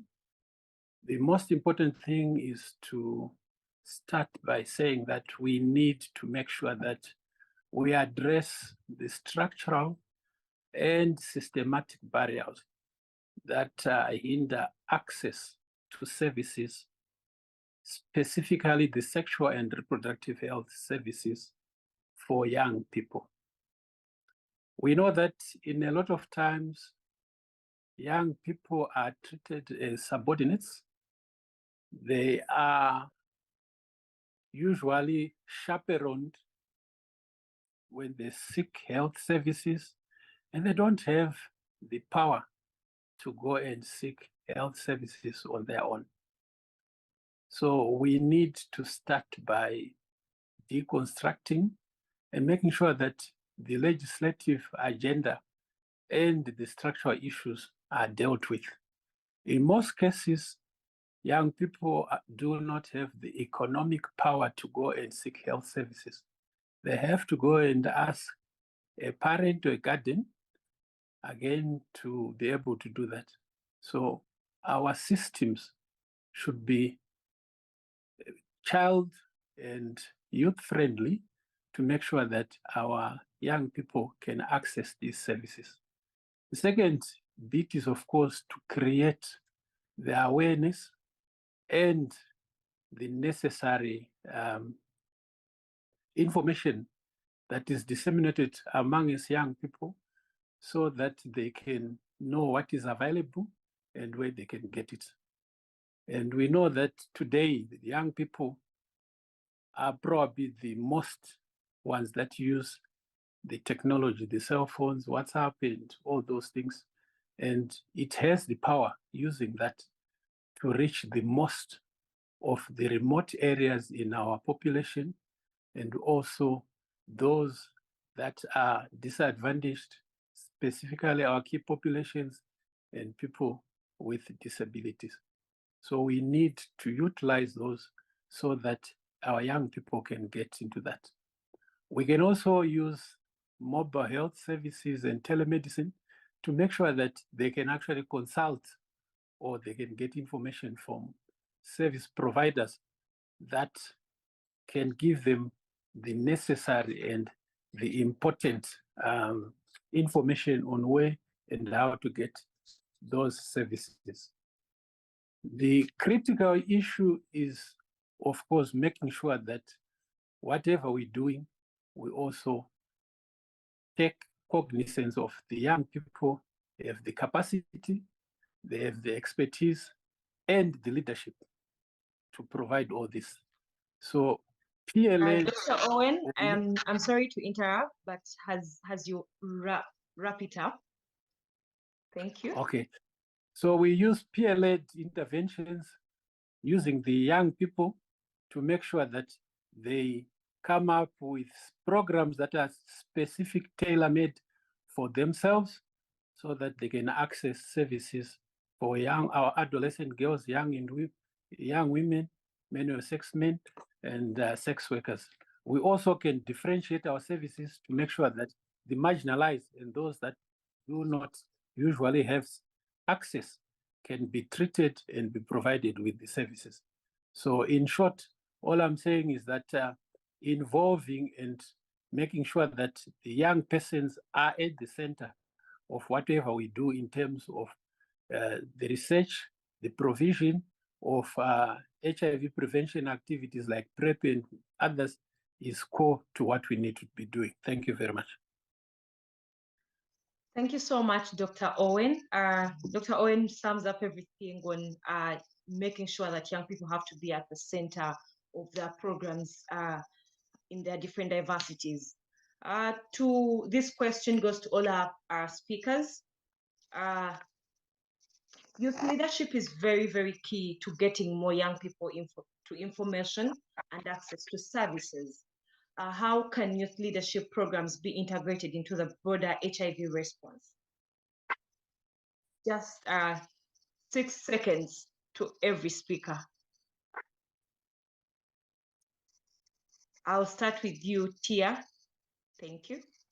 Thank you. Youth leaders can advocate for expanded social protection coverage and benefits to invest in young people, including in their health, education, and economic opportunities, to ensure that they can fully participate in society. This investment has benefits for national economic growth, especially for countries that are still undergoing the demographic transition, when the proportion of working age adults in the population grows, and adolescents will be key to this one-time opportunity for economic growth. Adolescents who transition to adulthood with better health, including reduced HIV risk or increased adherence to treatment, and more educational attainment or vocational skills, will be better able to take advantage of job opportunities, be more productive at them, and propel countries to poverty reduction and accelerated economic growth. It's not just about health, but rather how health, economic security, and national economic growth are intertwined. We can't have one without the other, and youth leaders are key to making this change. One example of facilitating youth leaders' voices in policymaking is UNICEF's We Deserve Better initiative. This focuses on elevating the voices of women and girls to participate in participatory policymaking. Thank you. Thank you so much, Tia. I will have Mary, just 1 second, just 1 minute, sorry. Thanks, Deborah. I would say that just as we're hearing from youth organizations about nothing for us without us, I think the UN system, my agency, other donor organizations, we need to move beyond tokenism and ticking off the community mobilization box by putting a young person in a seat at a meeting and really move beyond move towards meaningful engagement. And that's not just representing and participating in a big international meeting.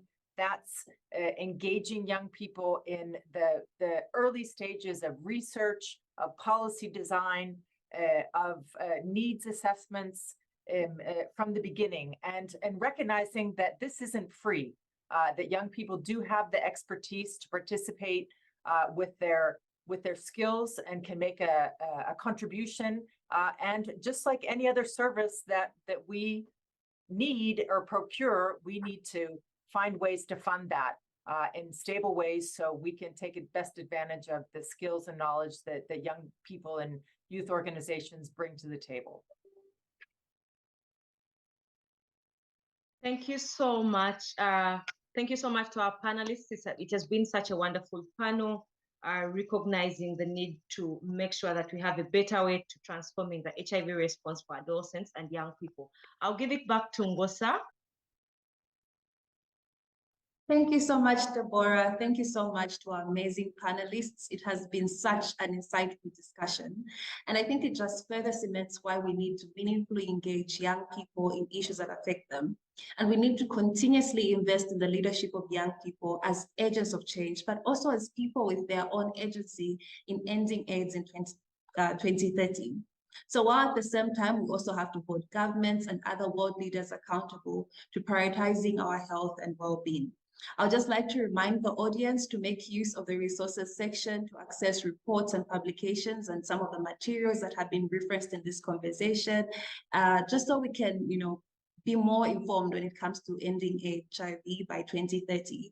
I'd like just to give my deepest gratitude to the duty bearers, our panelists. Thank you all so much for an insightful discussion. Thank you so much for the effort that you have put into making this session as informative and as interesting as it has been. I would like to also give my deepest gratitude to the young people on the pre-recorded videos. Thank you so much for putting out the demands. Thank you so much for putting out the needs of young people and adolescents and for being the voice of the voiceless. Thank you so much. And last but not least, allow me to thank the audience, the lovely audience, the participants. Thank you so much for your interaction through the chat box, through the Mentimeter. It has been amazing interacting with you all. And I hope we can still keep on interacting and carry on these conversations to make the impact that we need to make to end HIV by 2030. Thank you for joining us. Thank you, Deborah, for facilitating this session as well. Thank you all so much to the technical team as well. Thank you, thank you, thank you. Thank you for joining us.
Some incredibly thought-provoking questions raised in that session on HIV just now. And again, some inspirational young people. Thank you all for your insights. Of course, hearing the experiences of young people living with disabilities was really powerful as well. And it's definitely a reminder to decision makers that within the commitments they've already made, they need to ensure that they emphasize inclusion and empowerment of people living with disabilities. Now, we'll be kicking off our final plenary shortly. But meanwhile, we have the pleasure to announce the final Art for Wellbeing Awards, this time in the film category.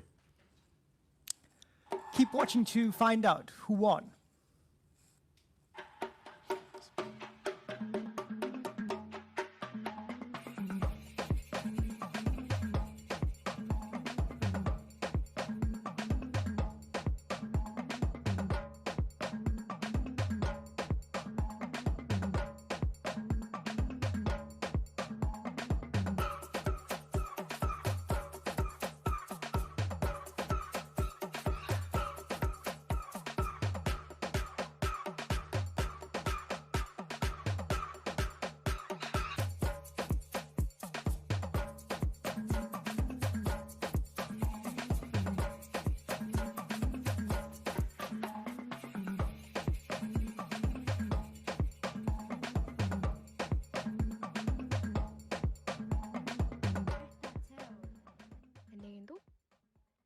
Айгүй чухал ажилтай.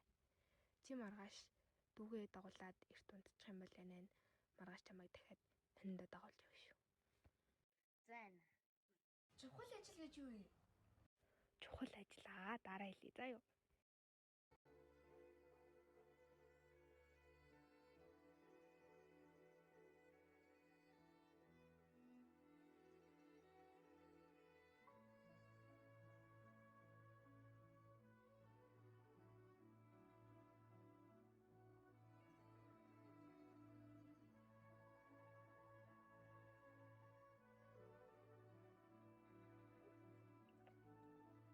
Ээж, би өнөөдөр их чухал ажилтай шүү. Эрт унцтай шүү. Ямар ажил? Нүгөө? 1560.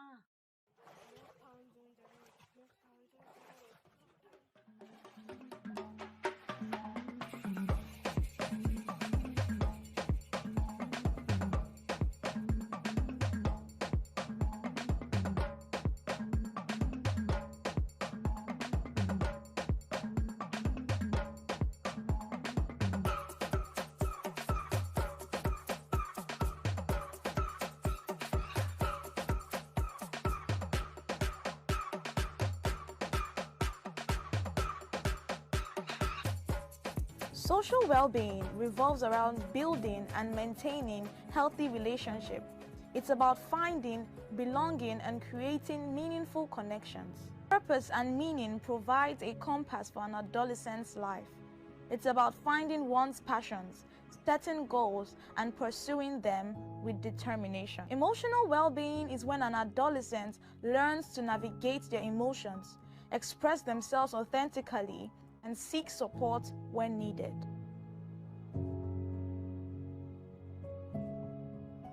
Adolescent well-being is a mosaic of physical health, meaningful relationships, purpose, emotional growth.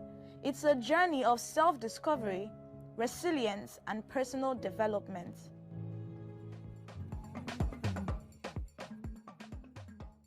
It feels so great. I am happy because I participated in this competition. Thanks for your support. I entered this competition because it helps young women value themselves. This piece of art helps young women overcome period stigma. This competition has built my characters and has also encouraged other people that they can share their fears with other people. Thank you. In a world of dolls and playful games, a girl of 10, innocent she claims. But change arrives, unwelcome guests. Her journey to adolescence put to the test. Why so soon? She wonders, eyes unsure. Yearning for days that felt so pure, but nature call cannot be denied. Up she walks, with fear besides. Through shadows she dances, young and bold. Embracing a story yet unfold, she'll stumble and learn as she finds her way. Growing through adolescence day by day, so let her be. This girl is in between. A future unseen is like springtime seen. Hey T, have we ever talked about the time when Sis here thought that she had the secret formula for surviving high school? Oh, come on. I was just trying to figure things out. But yes, I had my own survival kit completed by an oversized backpack, oversized clothes, I mean, and a bit of cheesy jokes on top. Which are not funny. And why are you laughing? They are funny now. It's funny just remembering all that. It reminds me of this day we had a crush on this boy in school. God, I used to do the most. I joined all the activities you can think of in school. I barely had time for myself. Talk about overdoing and being in love. And you guys, do you remember my epic attempts at rebellion? What happened? I dyed my hair each and every color of the rainbow. Do you remember that? Green, yellow, orange. And I wore outrageous outfits and I walked around feeling like I was the coolest rebel in town. No, you weren't. You were just looking like a clown. I stopped sewing myself. I know. And then my mom's face when she saw you with that green hair. Oh God, she was like, who is this? Is this the daughter I raised? She was cool. Well, anyway. T, don't be afraid to embrace your quirks and have fun along the way. It's all part of the adventure. Cheers to T unlocking her teenage face. And to T rocking her teenage ears. Cheers!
Wow, such creativity. I love it. Huge congratulations to Leilani. We'll be watching out for your newest blockbusters in a few years. Absolutely, Danielle. Now for a change of scene as we approach Plenary 3, which is called From Commitments to Action. But first, we go to another amazing group of young people to hear a special message from young indigenous leaders in the Brazilian Amazon. Hola, Brazil!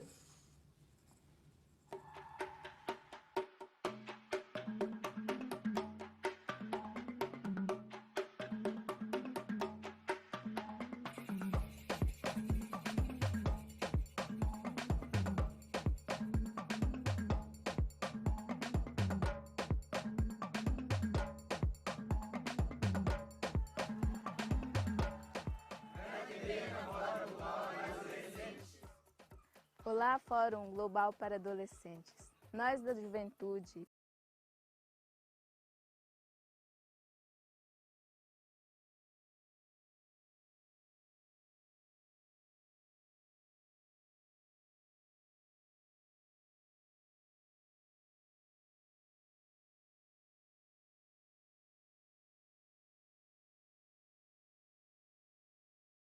Nossa Mãe Terra grita.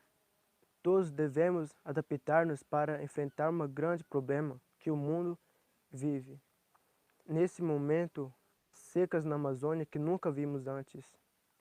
Há muito tempo que soamos e o alarme sobre esta crise. O nosso objetivo como jovens e adolescentes indígenas é mostrar a nossa convivência do bem-estar e saúde, com muita estrutura recursos. Obrigado, Fórum Global para Adolescentes. Estamos com você na luta pela igualdade e convidamos a você ao nosso lado estar conosco.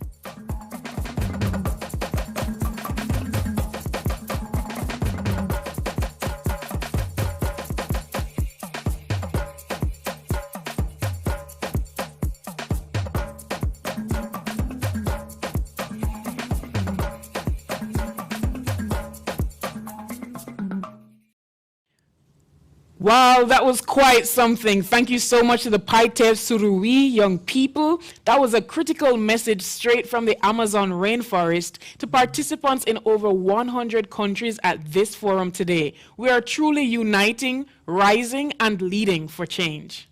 Definitely, Danielle. So with all this mobilization for what young people want and the many consultations that have happened so far, from UN town halls to the BMJ Adolescent Wellbeing Series, congratulations, Danielle, on your feature towards that. A great deal of energy has also gone into figuring out the next steps in this journey that we are all on together. So we're proud to present you with a snappy preview of the AAA, the Agenda for Action for Adolescents. Let's get that conversation started. Check it out.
a huge thank you to all our youth leaders featured in that video for having some fun with words in ways that have been long and seriously thought out and collaborative in process.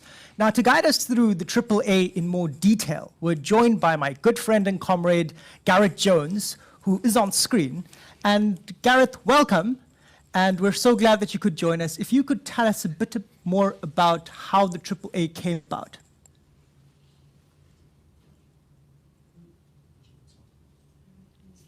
Here with you all online at the Global Forum for Adolescents. So as stated, I really would like to share the intense process that myself and my colleagues have been through the past couple of weeks, but in reality, a process that's been going on a lot longer than that. With the able co-leadership of youth leaders Sahil Tandon and Masiko Matembu, and of course Dr. John Klein, who worked with us, and the support of many of our colleagues from PMNCH partners, we've distilled data that has come from you, the adolescents and youth of the world, into the Agenda for Action for Adolescents, and we're really excited to be able to share that with you today. And I really do wish to emphasize the process has been one of the most engaging and intense drafting and consultation processes I've been through. This is a process that's been over a year in the making, first conceptualized last year while we worked on the 1.8 billion campaign. In the run-up to the forum, we all felt the pressure and immense responsibility to take the mind-boggling 1.2 million responses from the What Young People Want chatbot, events and campaigns, the evidence generated by academics and researchers, into an actionable and achievable political agenda that's global in nature, but that will support action in all countries worldwide.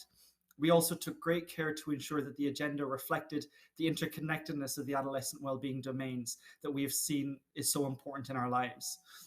And when I first got asked to lead on the drafting process, I took the opportunity with excitement, but also some apprehension. How would it be possible for me, with 3 others, just about covering every time zone you can think of, about as far apart as possible, from America to India? How could we draft this piece that is representative of the needs of adolescents? And actually, I think the short answer to that is that we can't. But we had a secret weapon.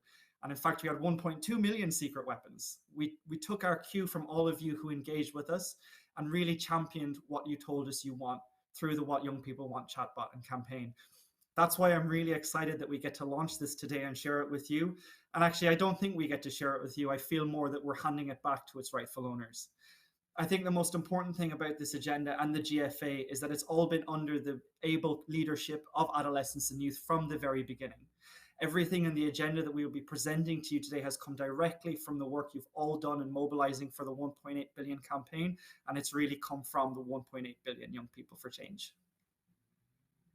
Wow, thank you so much, Gareth. You know, we're here at the Global Forum for Adolescents, young people tuning in from over 100 countries across the world. If you could sum up in maybe one quick statement, what would be your big, overarching key takeaway for young people? This is a tricky one. I feel like I might have to take a little bit more time. But I think really the thing is taking this forward and making it actionable. So I think we really need to make sure that it's owned by all stakeholders, and it's critical that this is integrated into other agendas that we're all working towards achieving, and make sure that it gets the attention it deserves rather than being isolated somewhere after the GFA. I think the past 2 days have really shown how important adolescent well-being is. And for those of us working on it, we've always stressed that the GFA is a key milestone and not actually the end. So now is the time for action. And I cannot stress how critical that it is that this agenda is taken up by all stakeholders and integrated into other ongoing processes.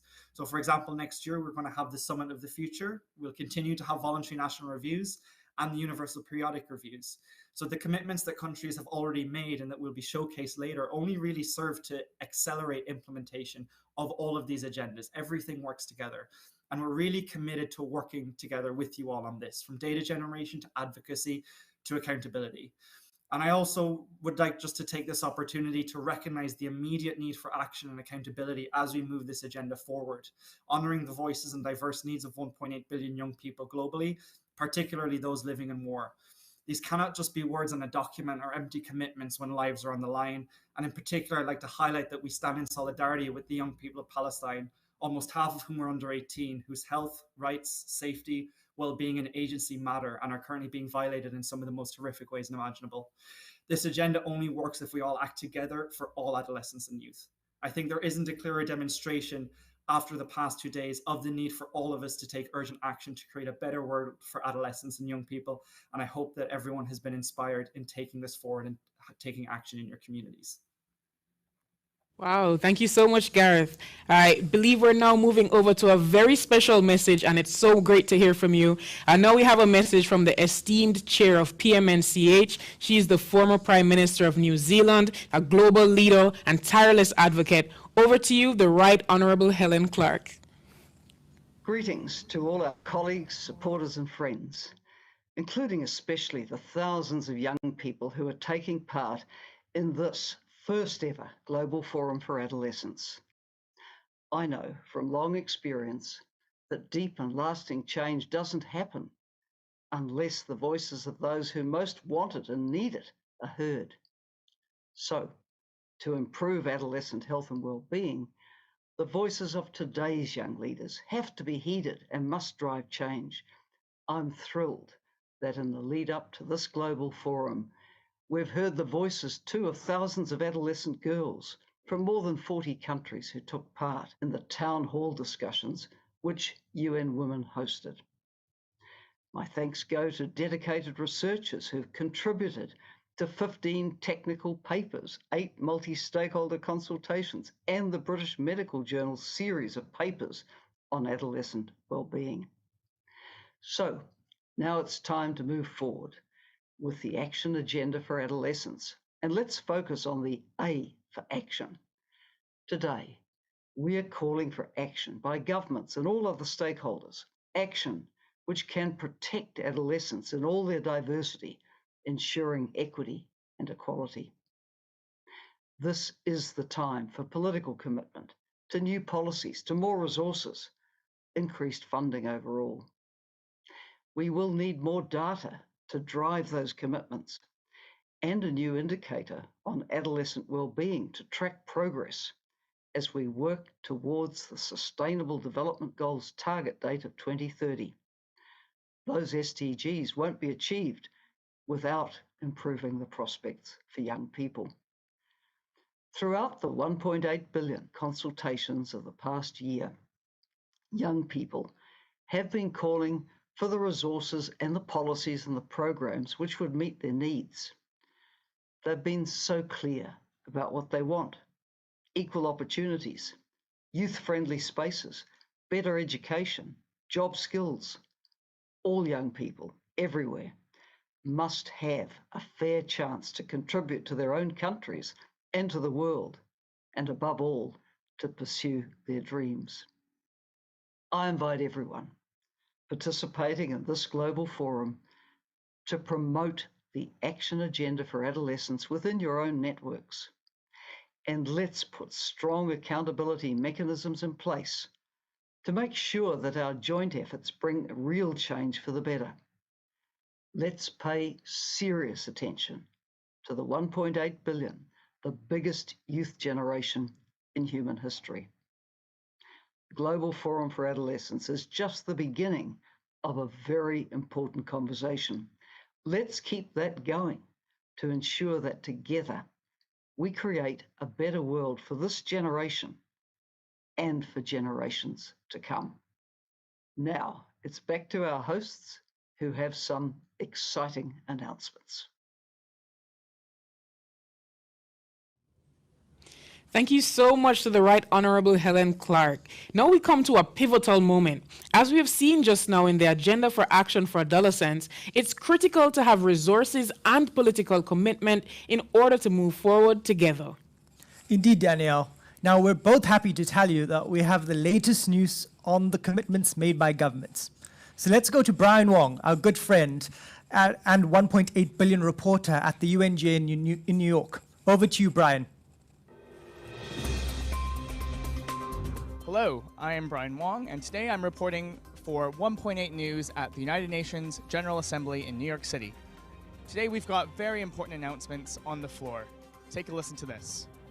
En colaboración con la campaña 1.8 billones de jóvenes en el cambio, nuestro objetivo es contribuir con el empoderamiento del grupo demográfico con mayor potencial para transformar nuestro mundo, invertir en la salud, la educación, la igualdad de género, El empoderamiento de los adolescentes y la juventud no solo contribuye a su propio bienestar, tiene implicaciones de gran alcance para el desarrollo sostenible de toda la población.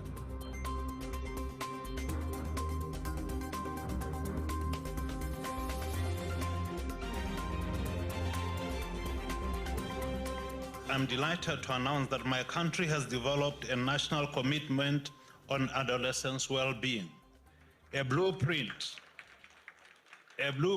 that aligns seamlessly with the SDGs. This commitment is the result of extensive consultations with the diverse stakeholders, including the very adolescents whose lives it seeks to enhance.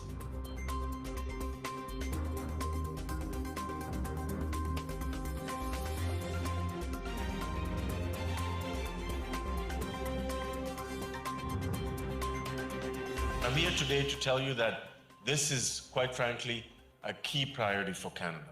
In fact, attention to the needs of adolescent girls in particular is at the core of Canada's feminist international assistance policy. Through this 10-year commitment to global health and rights, this is what we're doing. We're championing the rights of women and girls around the world by providing an average of $1.4 billion a year to make that happen.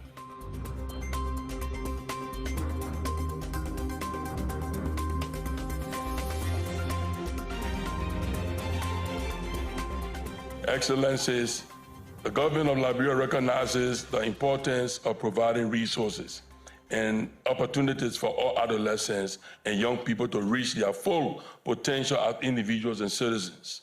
We know that health, education, productive and fully engaged young people can help break the cycle of intergenerational poverty and are more resilient in their face of individual and societal challenges.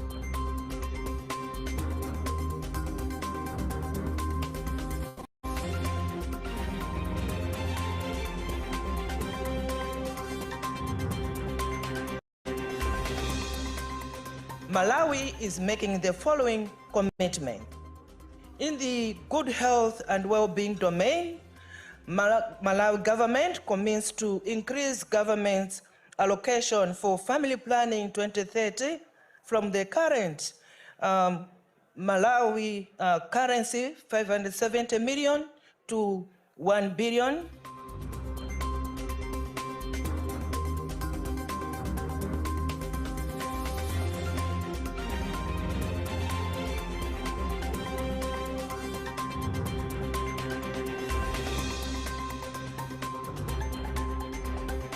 Tengo el agrado de compartir que México ha suscrito los compromisos de esta campaña basada en 5 ejes prioritarios: salud y nutrición, conexión, valores positivos y contribución a la sociedad, seguridad y entorno de apoyo, aprendizaje y competencias, educación, habilidades y empleabilidad, así como agencia y resiliencia.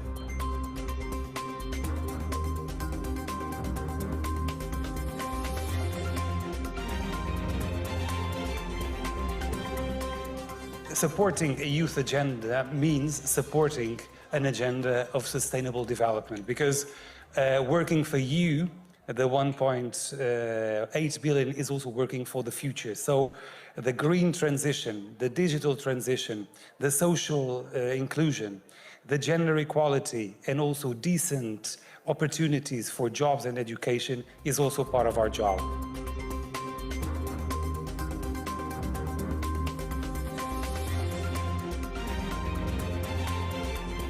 Young people must be actively engaged.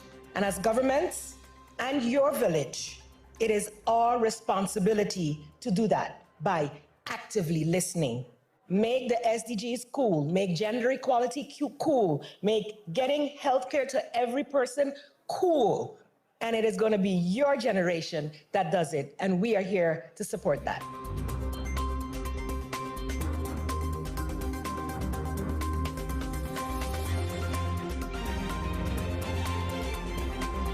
We cannot talk about youth and betterment of life, education, connection, advocacy without digitalization. So we are committing ourselves for meaningful connectivity to everyone, especially girls.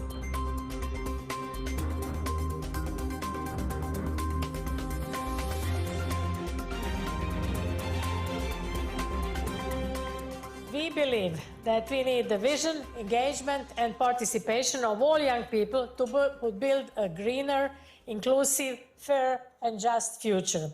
We recognize children and adolescents as key drivers of the implementation of the Sustainable Development Goals. We therefore took concrete measures to better support their well-being and to empower and engage youth inside the European Union and globally.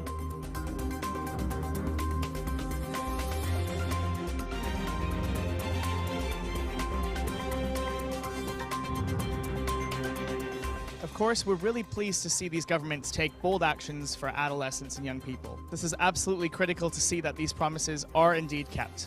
We'll certainly be keeping you up to date on this at 1.8 News, so stay tuned. But for now, thanks for watching.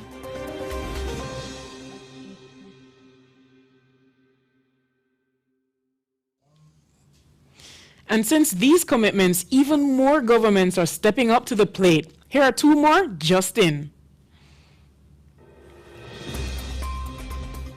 We commit to improving adolescents' well-being and accelerate the achievement of related SDG priorities for adolescents and young people as a smart investment in the future of our societies, economies, and the planet.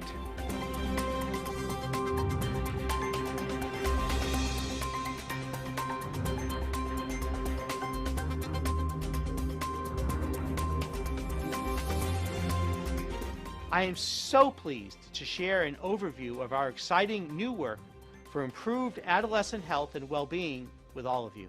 I hope that this meeting will inspire all of us to mobilize our resources to help young people around the globe thrive, be well, and make a successful transition to adulthood. Thank you.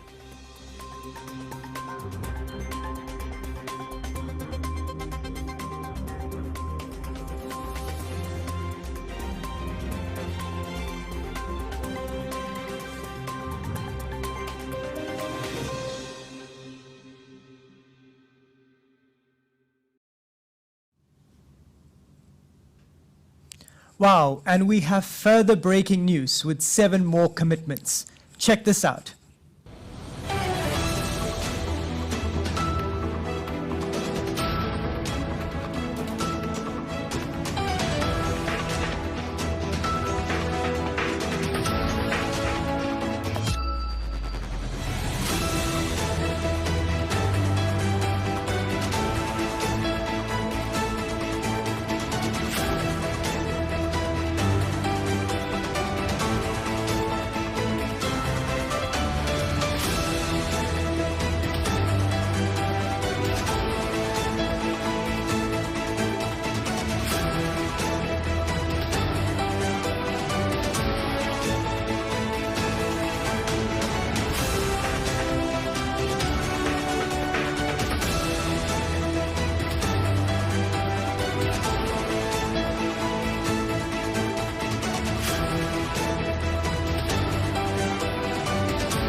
And it's not just governments making commitments. Look at these commitments just in from partners. Hello to everyone at the Global Forum for Adolescents. My name is Stefan German, CEO of Fondation Botnar, and I'm delighted to make our commitment today. Fondation Botnar aims to promote safe cities for young people, both in the physical as well as in the digital space. We further aim to promote the mental well-being of young people, and the focus of our $45 million commitment is within that space. I'm as well delighted that together with 10 other foundations at the Clinton Global Initiative, we were able to mobilize a combined $150 million in support of young people and adolescents' well-being all around the world.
With this important new contribution of private philanthropy, we hope to make a collective effort to prioritize the investments into young people's lives all around the world.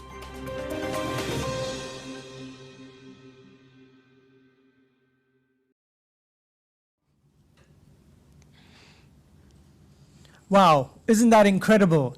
And there's even more commitments still coming in. Greetings, adolescent and friends. I am Naveen Thakkar, President of International Pediatric Association, representing over 1 million pediatricians in over 150 countries.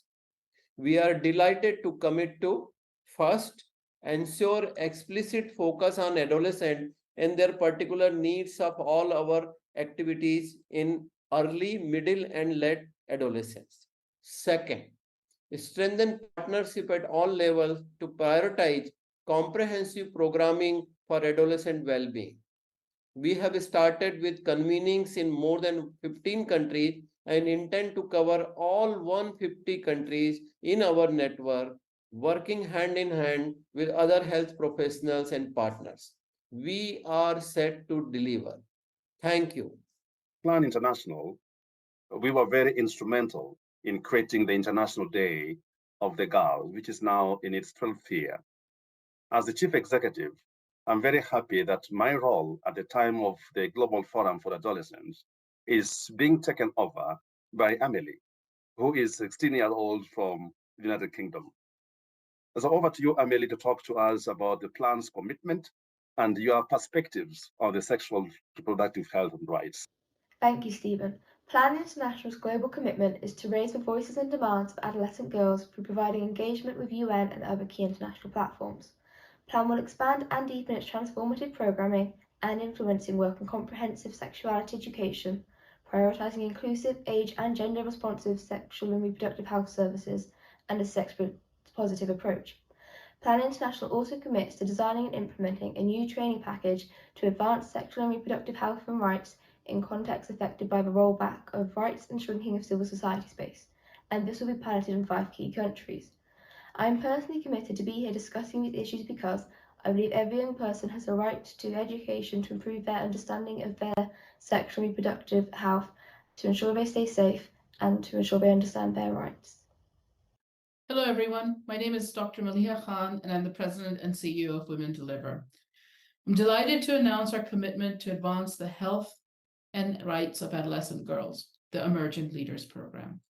This is an evolution of Women Deliver's pioneering and award-winning Young Leaders Program, which has been in place for over a decade and has 1,000 Young Leader alumni across the world. We're making 3 shifts in this program based on the feedback that we've received from the Young Leader alumni, as well as based on our own transformation. First, the program will focus on the health and rights of adolescent girls. Second, we will have a thematic and regional focus to our emerging leader cadres so that they're able to achieve collective action and enhance their impact.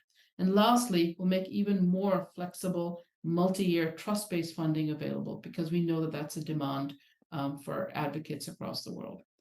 We look forward to working with adolescent girls, young leaders, and other partners out that are present here today. Thank you very much.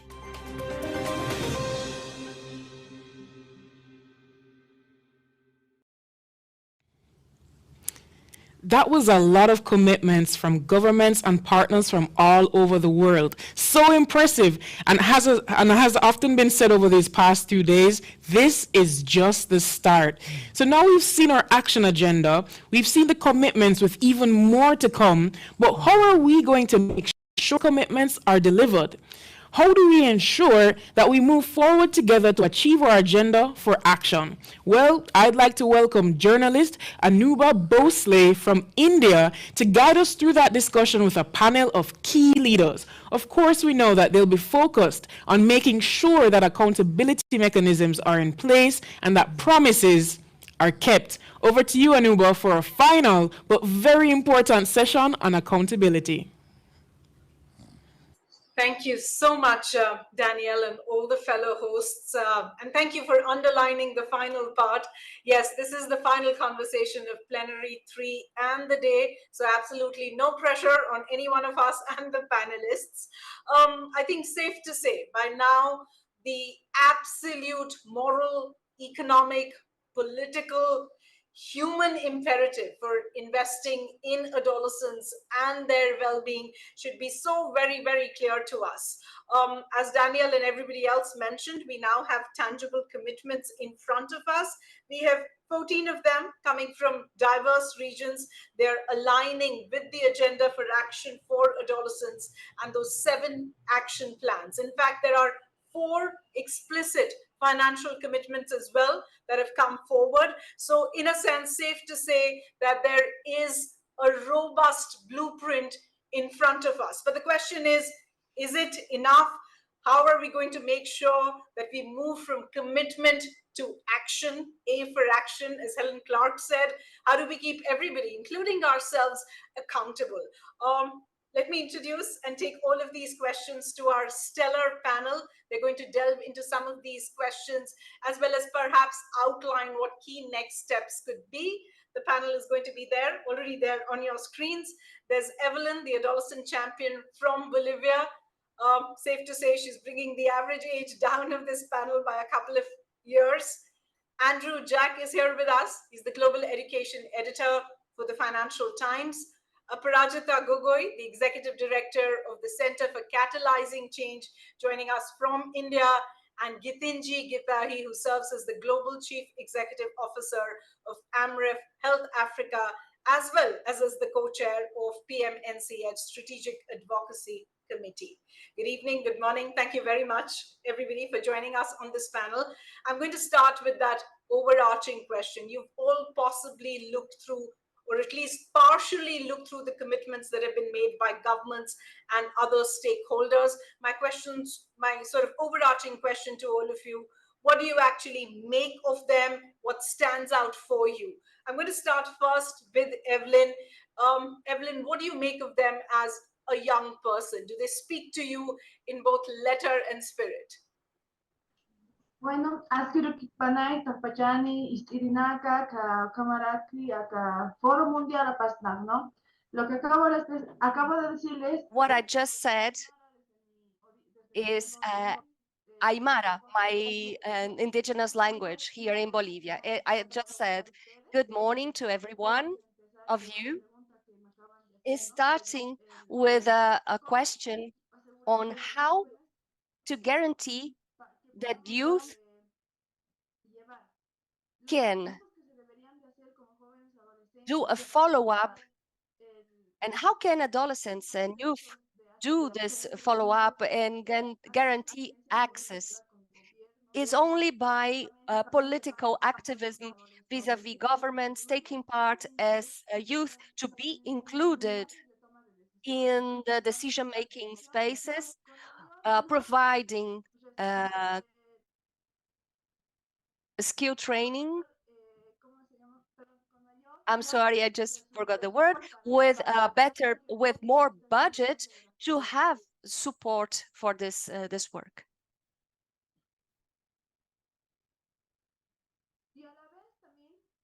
And there we also include one of the SDGs, SDG 4, about education, with the advancements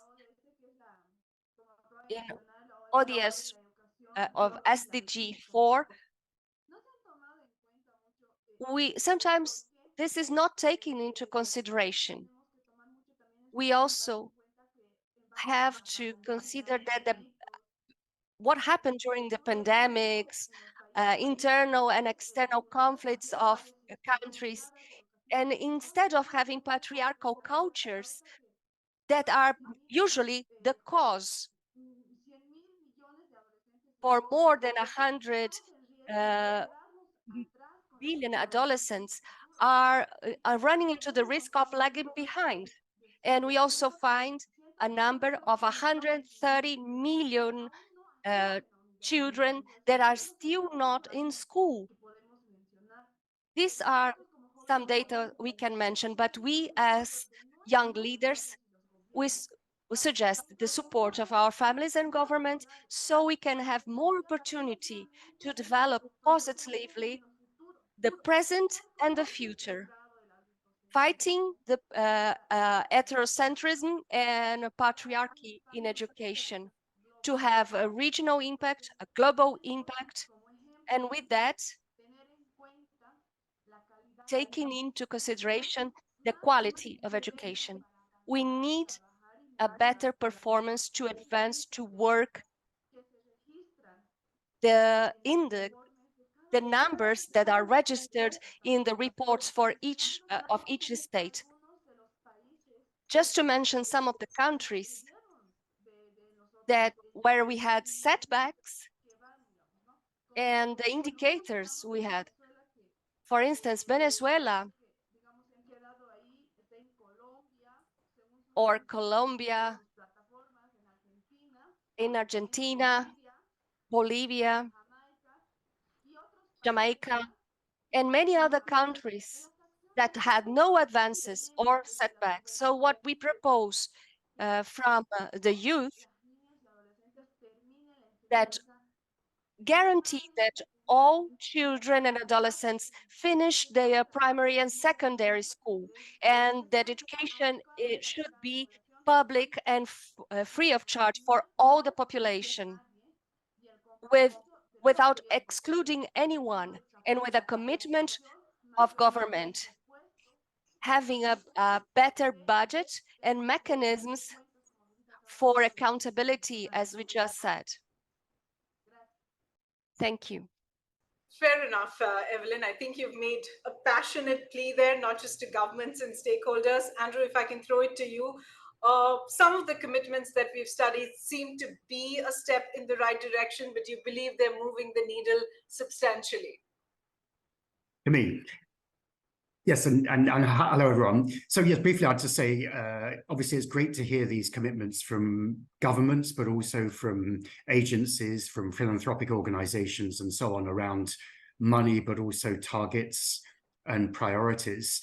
As someone who's long written about health and now increasingly is focused on that other pillar of what you might call human or social capital, i.e. education, I think the two are really tightly linked, and it's incredibly important that we focus on education both to prepare people for economic empowerment and opportunities while embedding it with mental health support and social support that we know schools have needed. And incidentally, that's something that the Financial Times, my media organization, is committed to, both through our access to resources for students through our Free Schools program and a current series that we call Thriving Cities, that's very much about putting young people, particularly in middle and lower income countries, at the center alongside technology, both as creators as well as beneficiaries of opportunities for the future. I think amongst the pledges, obviously, there's a huge number and variety, but the two things I would say is really important, this focus on continuing including tertiary education and a priority for vocational training to really ensure a focus that allows people to then go on to maximize their opportunities in work, as well as more generally in civic participation in society. what seems to be a little bit less of a focus in a number of the pledges that we see today and so far is less priority on mental health and well-being or on social support, which I think are also fundamental. They're ones that we've seen growing demand and recognition of, particularly coming out of the pandemic. So I think that's an area to focus on going forwards. Prajita? Thank you, Anuva, and so great to be here, talking about how we can take some of these commitments to action. But I first want to talk about how great it is to see the What Young People Want campaign reach this stage of being a global campaign with over 1.2 million voices. Way back in 2019, we had implemented a smaller version of the campaign in India, What Young People Want, where we listened to about 100,000 voices and we carried the asks from people who could actually make a difference. And today it gives us so much pleasure to be part of this magnificent global campaign. I was listening in the previous sessions. It's painted on such a white canvas like it should be. It has vibrant colors, vital voices, and most importantly, the commitments are coming through. And Anuba, you rightly pointed out that there is huge, not huge, some amount of alignment between what the young people have asked for and what the commitments have been made. And for me, this alignment is a sign that commitment makers have understood what young people are asking for. And this alignment is a sign that we are ready to move to action, which should be the next logical step. The second aspect that I want to touch upon today is, I've seen in the commitments and in the asks the term, the use of whole of government planning. And I'm happy to note that most of the alignments, most of the commitments have talked about this whole of government approach. Now, for those of us who work directly in the field, it's really obvious and imperative that when it comes to the well-being of young people, various government departments, bodies, multiple stakeholders need to work together, and not just work together, but work together cohesively. Almost all local, national, global declarations and commitments, any field, health, you see, you will hear the three words: strengthening intersectoral collaboration. But when we analyze, this particular kind of collaboration is a bit elusive. And therefore, my call to action is to really find working models of the whole of government approach, find working models of intersectoral collaboration. There have been some which have been tested, some which has been scaled up. So I think we need to really look at some of these and make the whole of government approach a reality. My third point is that we have to be more robust and explicit about some of our commitments and action. Andrew talked about a few. I want to talk about two: preventive stigma and discrimination. Young people have asked for prevention of stigma and discrimination against young people in all their diversity, irrespective of identity and background, through legal protection. Young people have asked for comprehensive sexuality education. And I think for this kind of issues, we need to have more detailed, more robust commitments, because these might be difficult issues on the face of it, might be difficult issues in reality, but these are very, very vital and very important for young people's well-being. So we really need to look into this, make detailed plans. And lastly, I hope we'll have some time to talk about it. We need to act on the blueprint for action and accountability, and we need to figure out how do we support countries and regions and states and global entities to advance adolescent well-being. Thank you. Thanks, Prajita. Gitinji? Yeah, I know time is running out, so I just want to very quickly summarize, and probably I'll just jump in here and first say that it is heartening to see governments taking up the action agenda for adolescents and making national commitment, because global change only happens when action happens at country level. It's national and subnational action that actually creates change. The next point I want to make is that these commitments that the governments are making, they need to see them as promissory notes. They are making a promise to adolescents to ensure that these promises are actioned. And let me say at this point that governments will fail or succeed based on how they invest in the adolescents.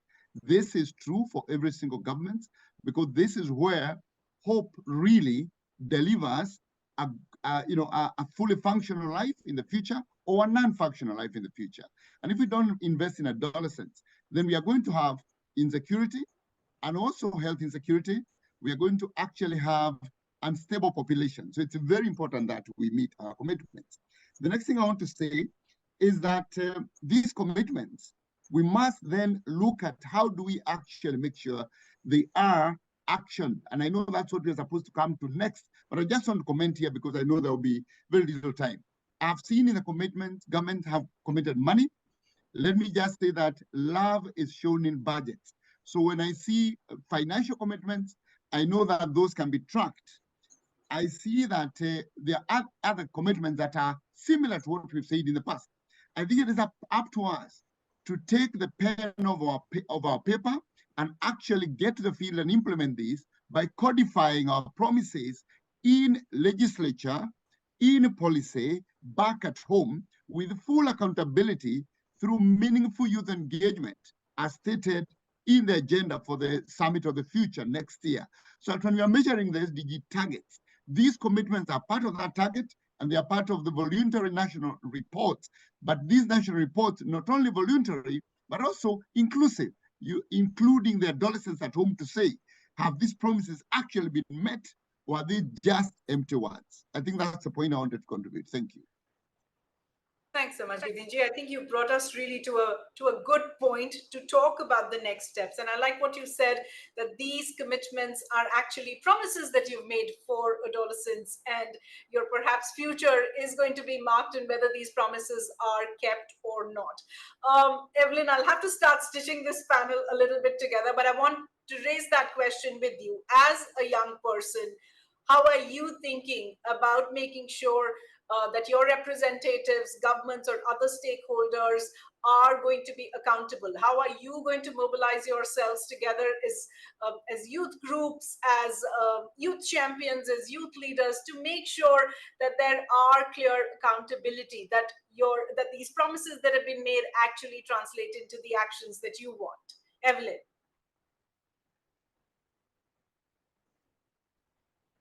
Bueno, el rol que debemos ahora cumplir como jóvenes Well, adolescentes, pues what we can do as adolescent and youth is taking part in decision-making spaces, in political areas, so decision makers provide empowering for youth so they can take part in boards that exist in each country, to guarantee this accountability and a good structuration with our capacity to participation, including in the government. In Mexico, there is a consulting board with of the youth.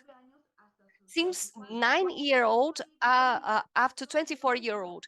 In Bolivia, I'm part of a group of young leaders that can work jointly with the government to support the process of free education and support in full attention, health attention for adolescents. So work but in the national and in regional, we are still lacking, because we are the future. We are the present and the future of each country.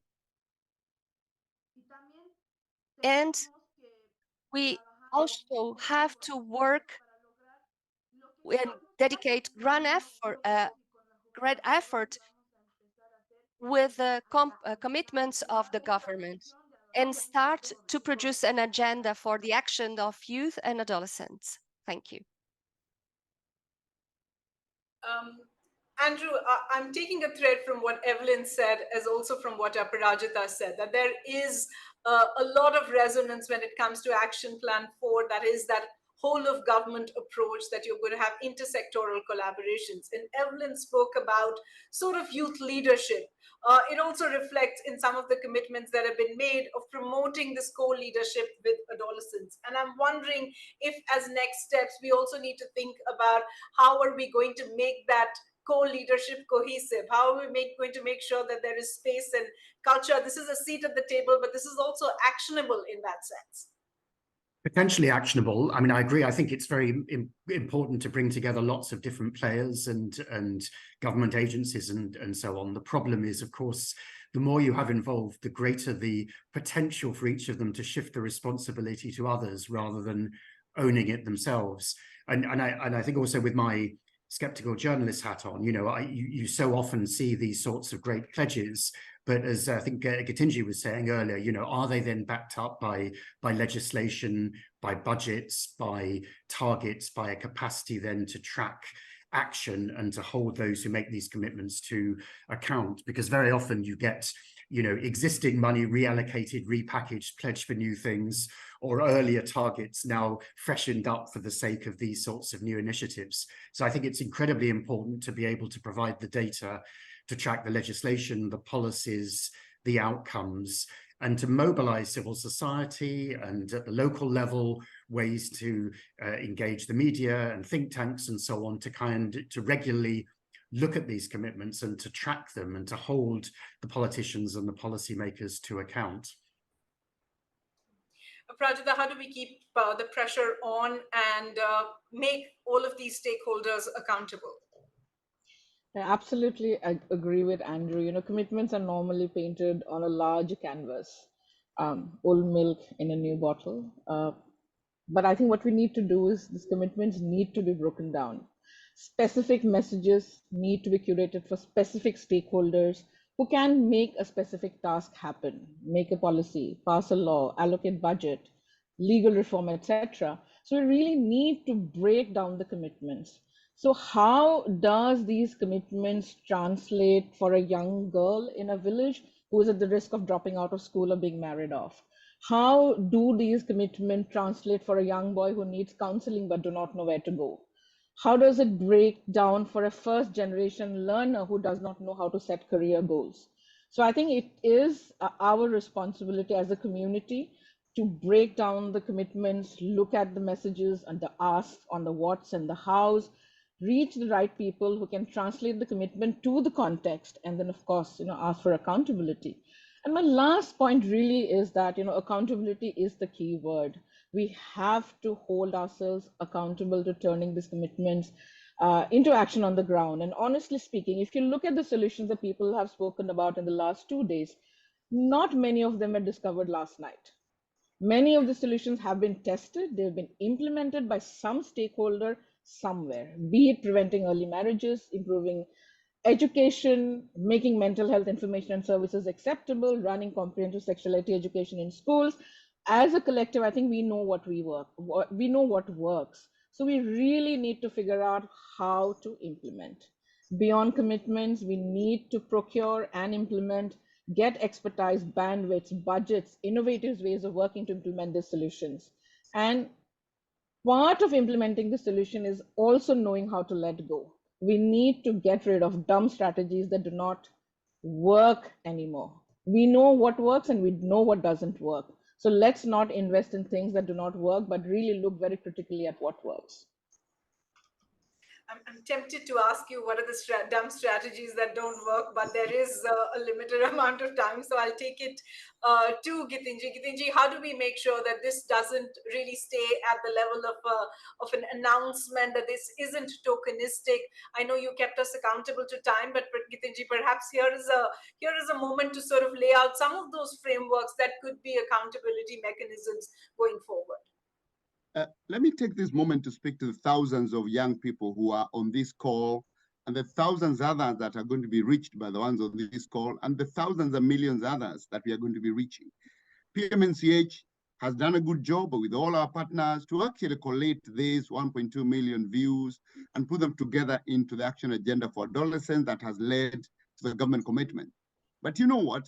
PMNCH and its partners will not change your day-to-day life in your country if you don't actually take action and take the promissory note that has been given by your government today, tomorrow, in the past. We have a lot of these commitments, as has been said, in the UHC declaration. We are now making new commitments, for adolescent health. It is up to each one of you, not those of us here on the panel. Each one of you is listening to take the promissory note, go back to your country and ask yourself, how do we create a youth-led accountability framework that is going to work with parliamentarians? We are going to break down the promissory note or the commitment to actionable agenda. Some of them will go to policy, You'll have to advocate and work with your ministries to take those to policy. Some of them will have to go to parliament as parliamentarians, and others will require your continuous voice to ensure they're actually championed and they become action. This is what you must do from here. We will talk, we'll support you at an international level, but each one of you must go to your country and create a youth-led accountability movement on the promises and commitments given by your governments today.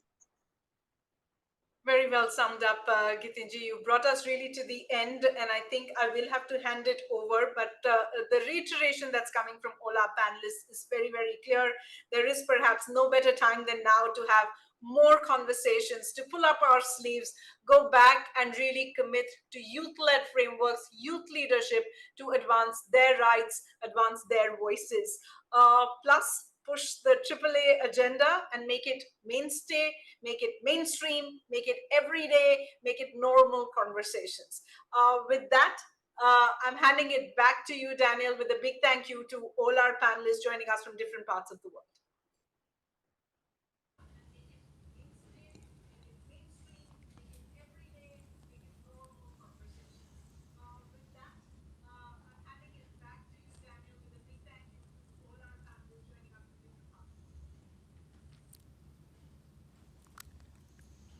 Well, it's been quite a couple of days and such an impressive variety of people from so many parts of the world sharing their knowledge and experience, sharing their stories. I mean, for me particularly, it's just really blown my mind hearing all the different youth experiences from all around the world. I mean, it's opened my eyes in particular. I can imagine for loads of our people at home watching, they've just heard so much about adolescents from all around the world, which I think has been quite powerful. What about yourself, Danielle? You know, for me, I think what really stood out was this idea of community and this idea of each of the 1.8 billion of us coming together and looking at our specific communities and saying, what can I do here? And then when all of our work comes together, the impact that that type of collaboration could really make.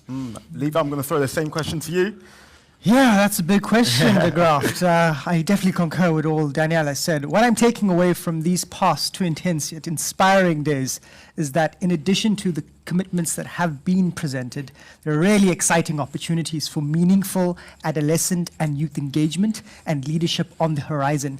Two big ones to keep sight of are the 30th anniversary of the International Conference on Population and Development, ICPD, which will really take stock of existing policy and programming commitments and progress made for all adolescents and youth everywhere. The second one you've heard of from Gitinji and Gareth, the UN Summit of the Future coming up in 2024. This will set the basis for the next global development agenda after the Sustainable Development Goals, the SDGs. It is critical that this largest generation of young people in human history, all 1.8 billion of us, have a massive say in the discussions and negotiations which will shape our collective future. Let's all find out more on these important political processes and how you can get and stay involved in the 1.8 billion movement for change. Meanwhile, follow the 1.8 billion hashtag and keep in touch on all social media platforms. And also a massive thank you to both of you guys as well. And as we say our goodbyes, we would like to welcome Helga Fogstad, Executive Director of PMNCH, who will join us for some closing words. Hey, Helga. Well, thank you so much. And thank you to the hosts. They will say now goodbye to you. And thank you. And so this has been an amazing 2 days. And now, dear PMNCH partners, for Of Change, it seems we have come to the end of our amazing global forum for adolescents. But in fact, it's just the beginning. A beginning which starts with 4 years ago with a dream. We dreamed about young people, heads of states, partners, rallying together in huge numbers, raising our voices high for adolescent well-being, calling with the same voice for clear evidence, data, financing, and action. We dreamed of a massive campaign to change how the world thinks about adolescents, putting their well-being at the center of our future. Well-being is not merely absence of disease.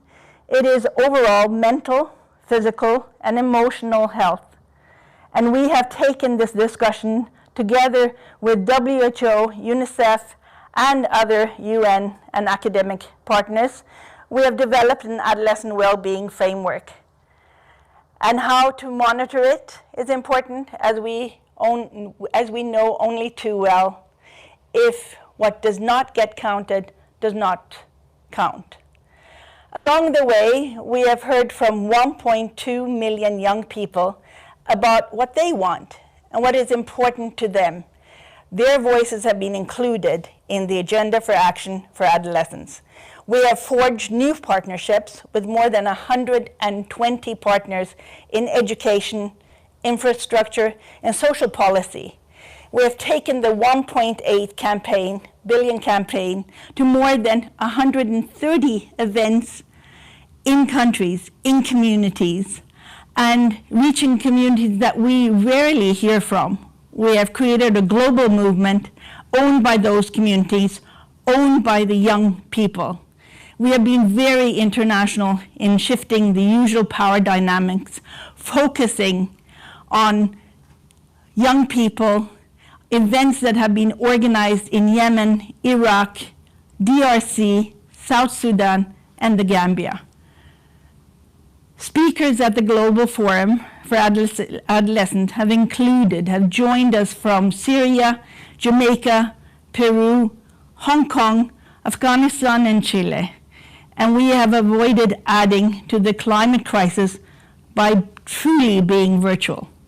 This has been a virtual forum, and we have created a safe space for adolescents and youth to speak at the Global Forum, with more than 55% of speakers being young people.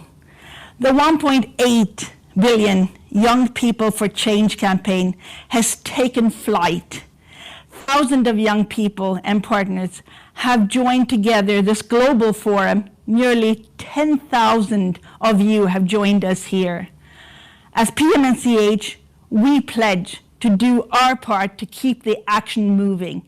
We are behind you every single step of the way. We won't stop because you won't stop. Thanks for being here, and onwards and upwards for even more success in the 1.8 billion campaign. Unite, rise, lead. Young people, this is our time.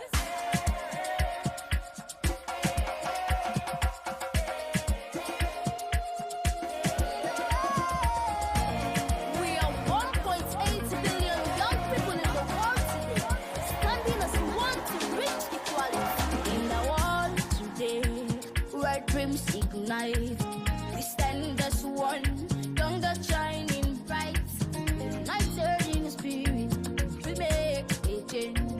For 1.8 billion strong, our voices rearrange. With hope in our eyes, we'll break these walls together. We'll rise, we'll answer the call, bound by our purpose. A love beyond compare, justice, our right, to surely get there. We are 1.8 billion young people strong. Symphony, the voices singing in the song. Let's rise above, let's compassionately believe. Brighter future, we will seize the day. We are uniting, we are rising, we are leading. For better feel alive.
realize for better kind of one.